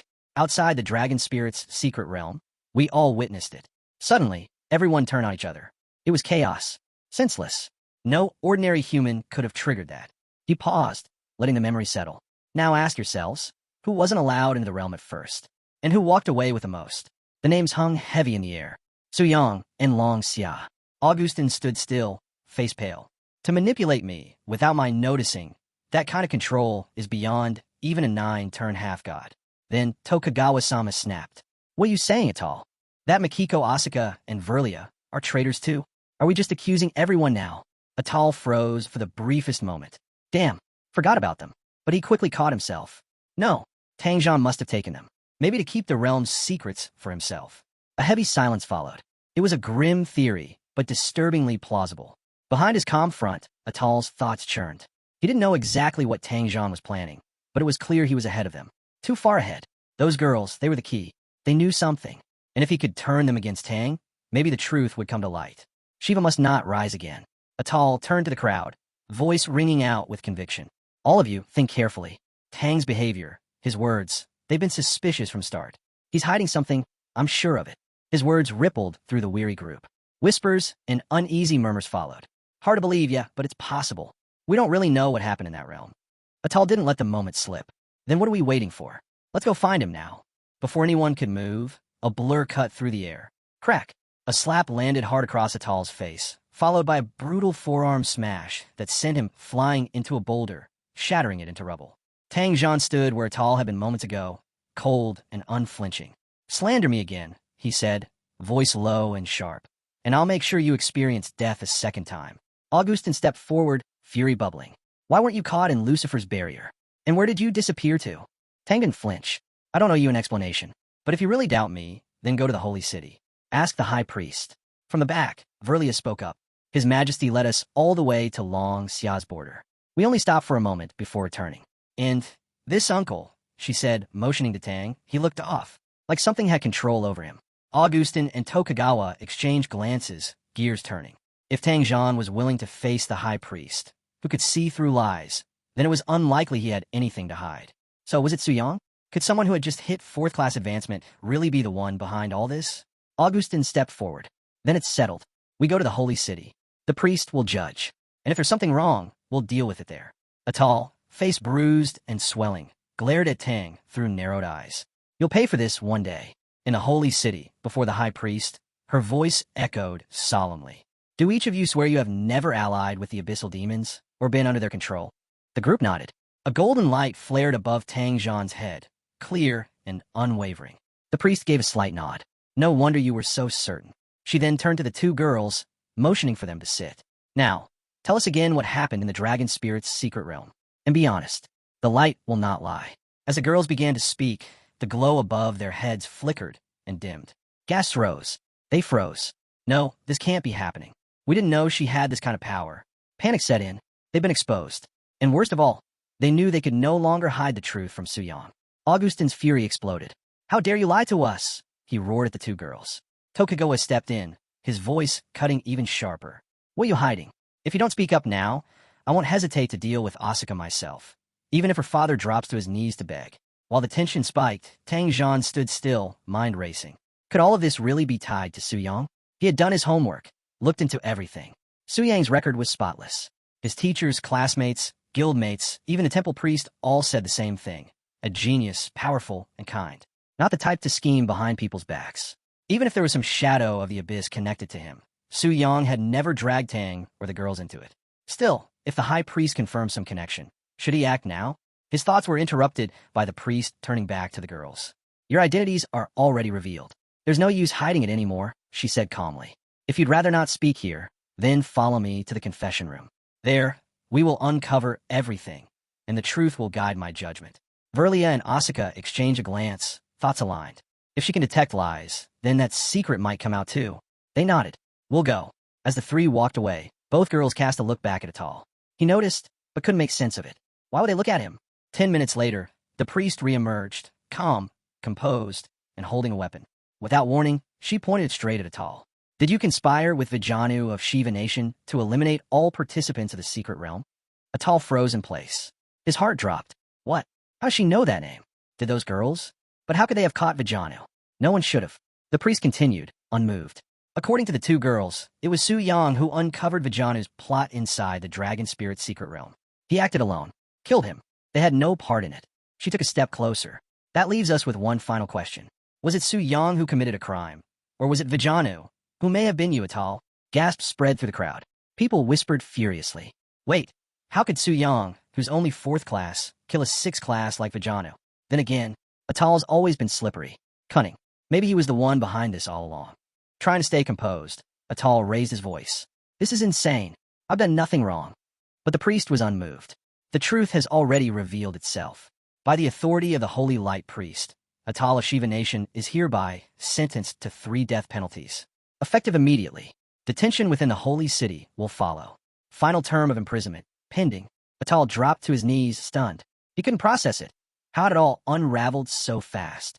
Then Su Zhang stepped forward, fury crackling in his voice. So, this is what it was all along. I and the other participants from Sakura Nation and Eagle Federation were innocent. And you tried to pin it all on me, just to cover your own tracks. Atal scoffed. Lies. He admitted he had plotted certain things, but insisted he had no connection to the abyss. Instead, he turned the blame on Su Yang. He killed the prince of the elves. Longxia helped him. If I'm a traitor, then so are they. They destroyed the elf alliance. But Tang Zhan wasn't having it. With no warning, his fist crashed into Atal's gut like a hammer. The force sent Atal flying across the hall, slamming him into the towering statue of the priest just outside. Tang didn't flinch. He stalked forward. Atal barely had time to groan before Tang appeared again, driving a savage knee into his groin, followed by a punishing punch that hurled him across the stone floor once more. Standing over him, Tang spat. You stubborn, scheming bastard. Crawl to the dungeon and wait for judgment. Atal bared his teeth. I'll make you all pay for this. He barely lifted himself before arrows thudded into the ground, pinning him in place. The priest appeared behind him, hand raised, sealing his movement with holy restraints. As the truth was laid bare, Atal's thoughts twisted dark. It's over. The Shiva Nation would face consequences. The alliance with the Elf Kingdom was broken. But one path still remained. Then so be it. Flip the board. Brother, this is my last message before I'm sealed. Tell the Elf Kingdom. Tell them Su Yang killed their prince. Blame Longxia. Burn the alliance. Then side with the abyss. Side with the demons. Avenge me. A portal blinked open. The message vanished into it. From a distance, Su Yang watched it all unfold, silent. So Shiva Nation is turning to the abyss. And they're not seeking power anymore. They're walking straight into the jaws of the trap. Now locked behind heavy, enchanted bars, Atal had nothing but silence for company. Meanwhile, Su Yang stood quietly in thought. For all Atal's careful scheming, how could he have ever guessed I'm the ruler of the demon abyss? If the human nation switches sides and joins the demon faction, then they fall under my rule. What a generous gift. And you, Atal, just take 4 hits from me. You set this all in motion. Don't point fingers now. Then his thoughts drifted to the elf kingdom. Besides Lilith, every elf I've come across reeks of superiority, always looking down on others like it's a birthright. Anyone who didn't know better might assume they all had Lucifer-level strength.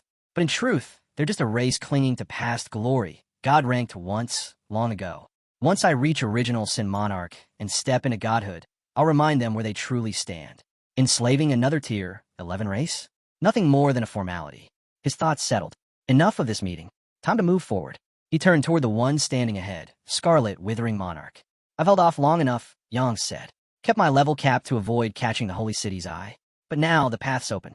I'm aiming straight for demigod rank. From the side, Lucifer watched in silence. Her eyes narrowed. This weakling? This is the one the monarch chose as his representative? She couldn't wrap her head around it. It made no sense. Yang didn't explain. He looked her way and said coldly, Enough questions. Do what you were told. Lucifer clenched her jaw, but she turned away. Fine, if that's how he wants it. The monarch's decisions always defy logic. And maybe keeping things smooth with his so-called proxy is wiser. But still burns. Why did I have to be the one sent to fetch him? I could have done it my own way. Suddenly, a system prompt flickered before Yang's eyes. Level 100 detected.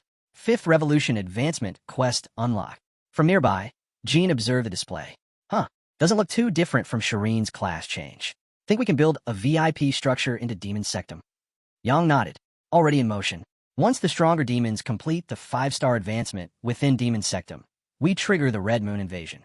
The Scarlet Withering monsters drop Red Moon crystal ores. That's our next stage. Yang's confidence only deepened.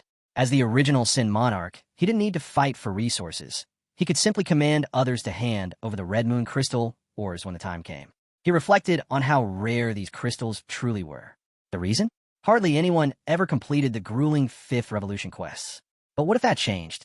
What if he could build a system to mass-produce 5-star professionals under his control? Then the flow of Red Moon crystal ores would be endless. That wouldn't just make him rich, it would also resolve the last remaining problem with the Crimson Swords enhancement. The excitement surged through him. Once I control the collection process, no force in existence, not gods, not Buddhas, will be able to stop me. A system prompt slid into view. Quest objective: eliminate 5th Revolution demon and non-demon professionals. Reward: title, Spirit Reaper advancement to Legend stage. Yang scanned the details. No doubt, this wasn't meant for just anyone. At this stage, anyone who reached the 5th Revolution was practically handpicked by destiny. Taking them out while still in the 4th? He chuckled. Perfect. A clean filter to separate the chosen from the rest. Then his voice turned cold. Eliminating a few 5th Revolution pros? That's child's play. With a glance toward the demon abyss, he declared, time to take a stroll and clear the first objective. Elsewhere in Shiva Nation, inside the Grand Ganges temple, a man paced restlessly. The silence was unbearable. Why hasn't there been any news yet? He clung to one hope. If Vishnu inherited the power of the ancient devourer, then no one could stop us. With that power, Shiva Nation would rise above all, surpass Dragonvaya, eclipse the Eagle Union, and crush the world stage. The alliance with the elves? Useless. They'd take the throne themselves. And even the original Sin Monarch would fall to them. Then it came. System notification. Vishnu has failed. Target deceased. He froze. Eyes wide. No, that's impossible. The table cracked under his fist as rage erupted. His son, his pride. A beast-taming prodigy with talent far beyond his own. He was meant for greatness. Meant to reach the 9th Revolution. How can mere 4th Revolution weakling defeat him? He shouted until the echo faded, then slowly sank into silence. Reality settled in. The secret is out. My brother. He's already in danger. And Shireen's class change will soon pull the rest into this storm. He took a deep breath. The choice before him was final. Join the demon faction, or lose everything. There's no going back. Vishnu's death couldn't be for nothing. With clenched fists and a fire behind his eyes, the man in Ganges' temple made his choice. Things had gone too far. There was no turning back. So be it. Back in the holy city, the air was still heavy from recent revelations. The high priestess addressed the gathered leaders. Atal has been imprisoned. Now, let us return to the issue of Suyang. Augustin was the first to speak. Killing a 6th Revolution like Vishnu, while only at 4th, is unbelievable enough. But killing Prince Eric of the Elves? A 7th Revolution professional? That borders on the impossible. Verlia stepped forward quickly. Everything I said is true. You must believe me. Augustin looked away, not in doubt, but in disbelief. The high priestess herself had verified her statements. Still, it was difficult to wrap his mind around it. What really happened that day? Verlia hesitated, then spoke. Suyang used some kind of strange artifact. I've never seen anything like it. Eric was fully conscious, but completely frozen. Couldn't move, activate items, or cast skills. We don't know how long the effect lasts, but it didn't waver the entire time we were watching. Another official chimed in. Sounds like a binding effect. But from what we know, that kind of control doesn't work for long if you're a lower-level professional trying to bind someone stronger. Verlia nodded. Exactly. That's why most cross-level fights fail. It's the core rule of combat between professionals. Augustin's voice turned serious. And yet, Suyang wasn't bound by that rule. That means one of two things. Either his true level is far beyond what we think, or the item he used has bypassed all known suppression mechanics. The room fell quiet as the weight of that possibility sank in. Tang broke the silence. Whatever the method, it's clear Suyang was retaliating. He didn't strike without reason. I don't believe he's guilty. Tokugawa's expression hardened. That might be true for us. But to the Elf Kingdom? He killed one of their princes inside a sacred realm. Whether it was justified or not, they won't see it that way. Everyone paused, suddenly feeling the sharp edge of diplomacy hanging over them. What happens to the Alliance if we can't justify this to the elves? Before an answer could be given, the temple doors flew open. A robed figure rushed in, whispered into the high priestess's ear. Her face went pale. Clang! She slammed her weapon to the floor. The meeting is suspended, she announced grimly. An emergency has occurred. Atal has sent word. Amino has begun to stir Shiva Nation, and they are preparing to join the demon faction. At the edge of Shiva Nation territory, near the ominous entrance to the abyss, a bloodied soldier stumbled out, his body shaking and face streaked with tears. Shattered weapons littered the ground, evidence of a battle long lost. Priest Amino stood tall before the swirling darkness of the abyss. His eyes burned with cold resolve. If the ancient inheritances couldn't make us strong, then the demon faction will. With the protection of the original Sin Monarch, we'll rise again, flooding the Ganges with vengeance. A servant approached swiftly. Amino asked for a status update. 20,000 legend-rank professionals have already entered the abyss, the man reported. Over 1,000 have completed demonization. They're now on their way to the demon city. Once transformed, they stop initiating aggression. Before Amino could respond, another messenger rushed in, urgency on his face. People from the Clash Change Shrine have arrived. They've captured a large number already. Many of the untouchables have been persuaded and no longer want to enter the abyss. Amino's expression shifted. What about the Brahmins? Any of them left untransferred? About 30% remain. For the Kshatriyas, around 40%. Without hesitation, Amino barked his orders. Get the remaining Brahmins transferred now. As for the rest of the Kshatriyas, those who haven't been demonized yet, use them. And the obedient untouchables, stall the shrine forces. Buy us time. The messengers saluted and ran off. Left alone, Amino stared into the black abyss, his thoughts darker still. Can the untouchables really hold off the shrine? Probably not. Some Kshatriyas will have to be sacrificed. But so be it. Clenching his jaw, he whispered, revenge will come. Then, without another word, he stepped into the abyss himself. Deep within the 20th layer of the demon abyss, darkness blanketed everything. A group of newly demonized blue elves wandered through the warped terrain, still adjusting to their transformation. One glanced at a status screen. My base stats jumped 4% after I transformed. Another grinned. 6% for me. This is insane. Someone laughed. Still haven't even seen an actual demon yet. Maybe there's a succubus waiting in Demon City, one of them joked. Despite the eerie surroundings, the mood among them was light, buzzing with power and the thrill of progress. They knew back in Dragongsia, people were watching, envying how fast they were leveling up. One elf clenched his fists. Once I'm strong enough, I'll strike back. Under the original Sin Monarch's banner, we'll crush everyone who looked down on us. Another nodded. I heard the Elf Kingdom favors Shiva Nation.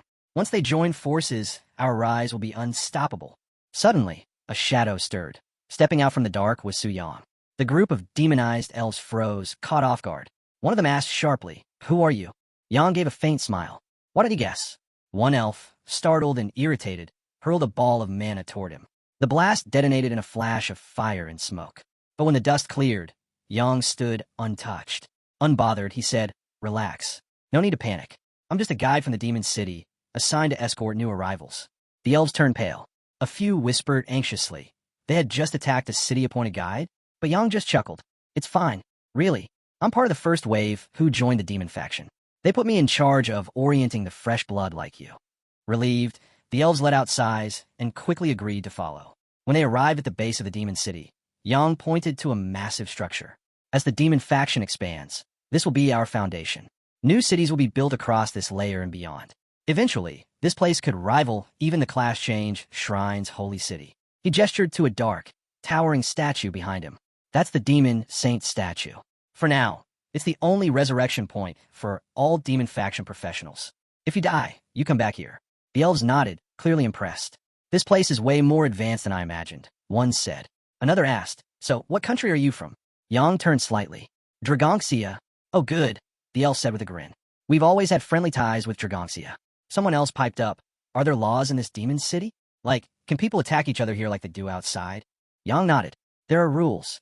If you attack anyone inside the city, the high priest's punishment will be swift and terrifying." One of the elves tensed. "What about outside the city?" Yang gave a slow smile. "Outside, there are no rules. It's survival of the fittest." The elves relaxed again, some even chuckled. But then one of them blinked, watching Yang casually pull out a cloth and begin cleaning his dagger. "What are you doing?" the elf asked, confused. Yang looked up, eyes cold, and answered flatly, "Preparing to kill you dogs." The elves stood frozen, unable to process what they had just heard. A cold, crawling dread swept through them. Then, in a flash of steel, Yang's dagger slit clean through one elf's neck. Blood sprayed. The others recoiled in horror. "What the hell is this bastard doing?" one of them screamed. But before the question could hang in the air, Yang's blade danced again. Another swift slash, another neck severed. The rest barely moved before dropping where they stood. Only one remained, scrambling backward, hands shaking. "You're insane," he cried. "Aren't you afraid of the demon high priest's punishment?"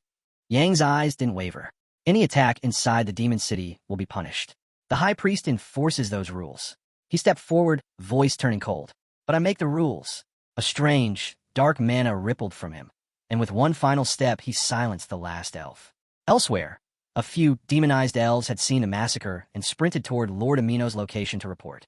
But as they neared the edge of the abyssal valley, a shadow appeared in the sky. Floating above them, Su Yang. "You've come this far," he said softly. "Might as well stay." Before they could scream, before they could even turn, they were gone, cut down in a blur of motion. A system prompt appeared before him. All Demon Faction 5th Revolution professionals eliminated. Remaining objective: eliminate non-Demon Faction 5th Revolution professionals. Yang looked down at the bodies littering the stone, the quiet burn of mana still smoldering around them. "These fools from Shiva Nation alone were enough to fuel my progress. I'll finish the rest within the day." He turned, the firelight reflecting in his eyes. The 5th Revolution advancement quest wasn't just underway. It was already tilting in his favor. Thanks for watching. Don't forget to like, comment, and subscribe for more.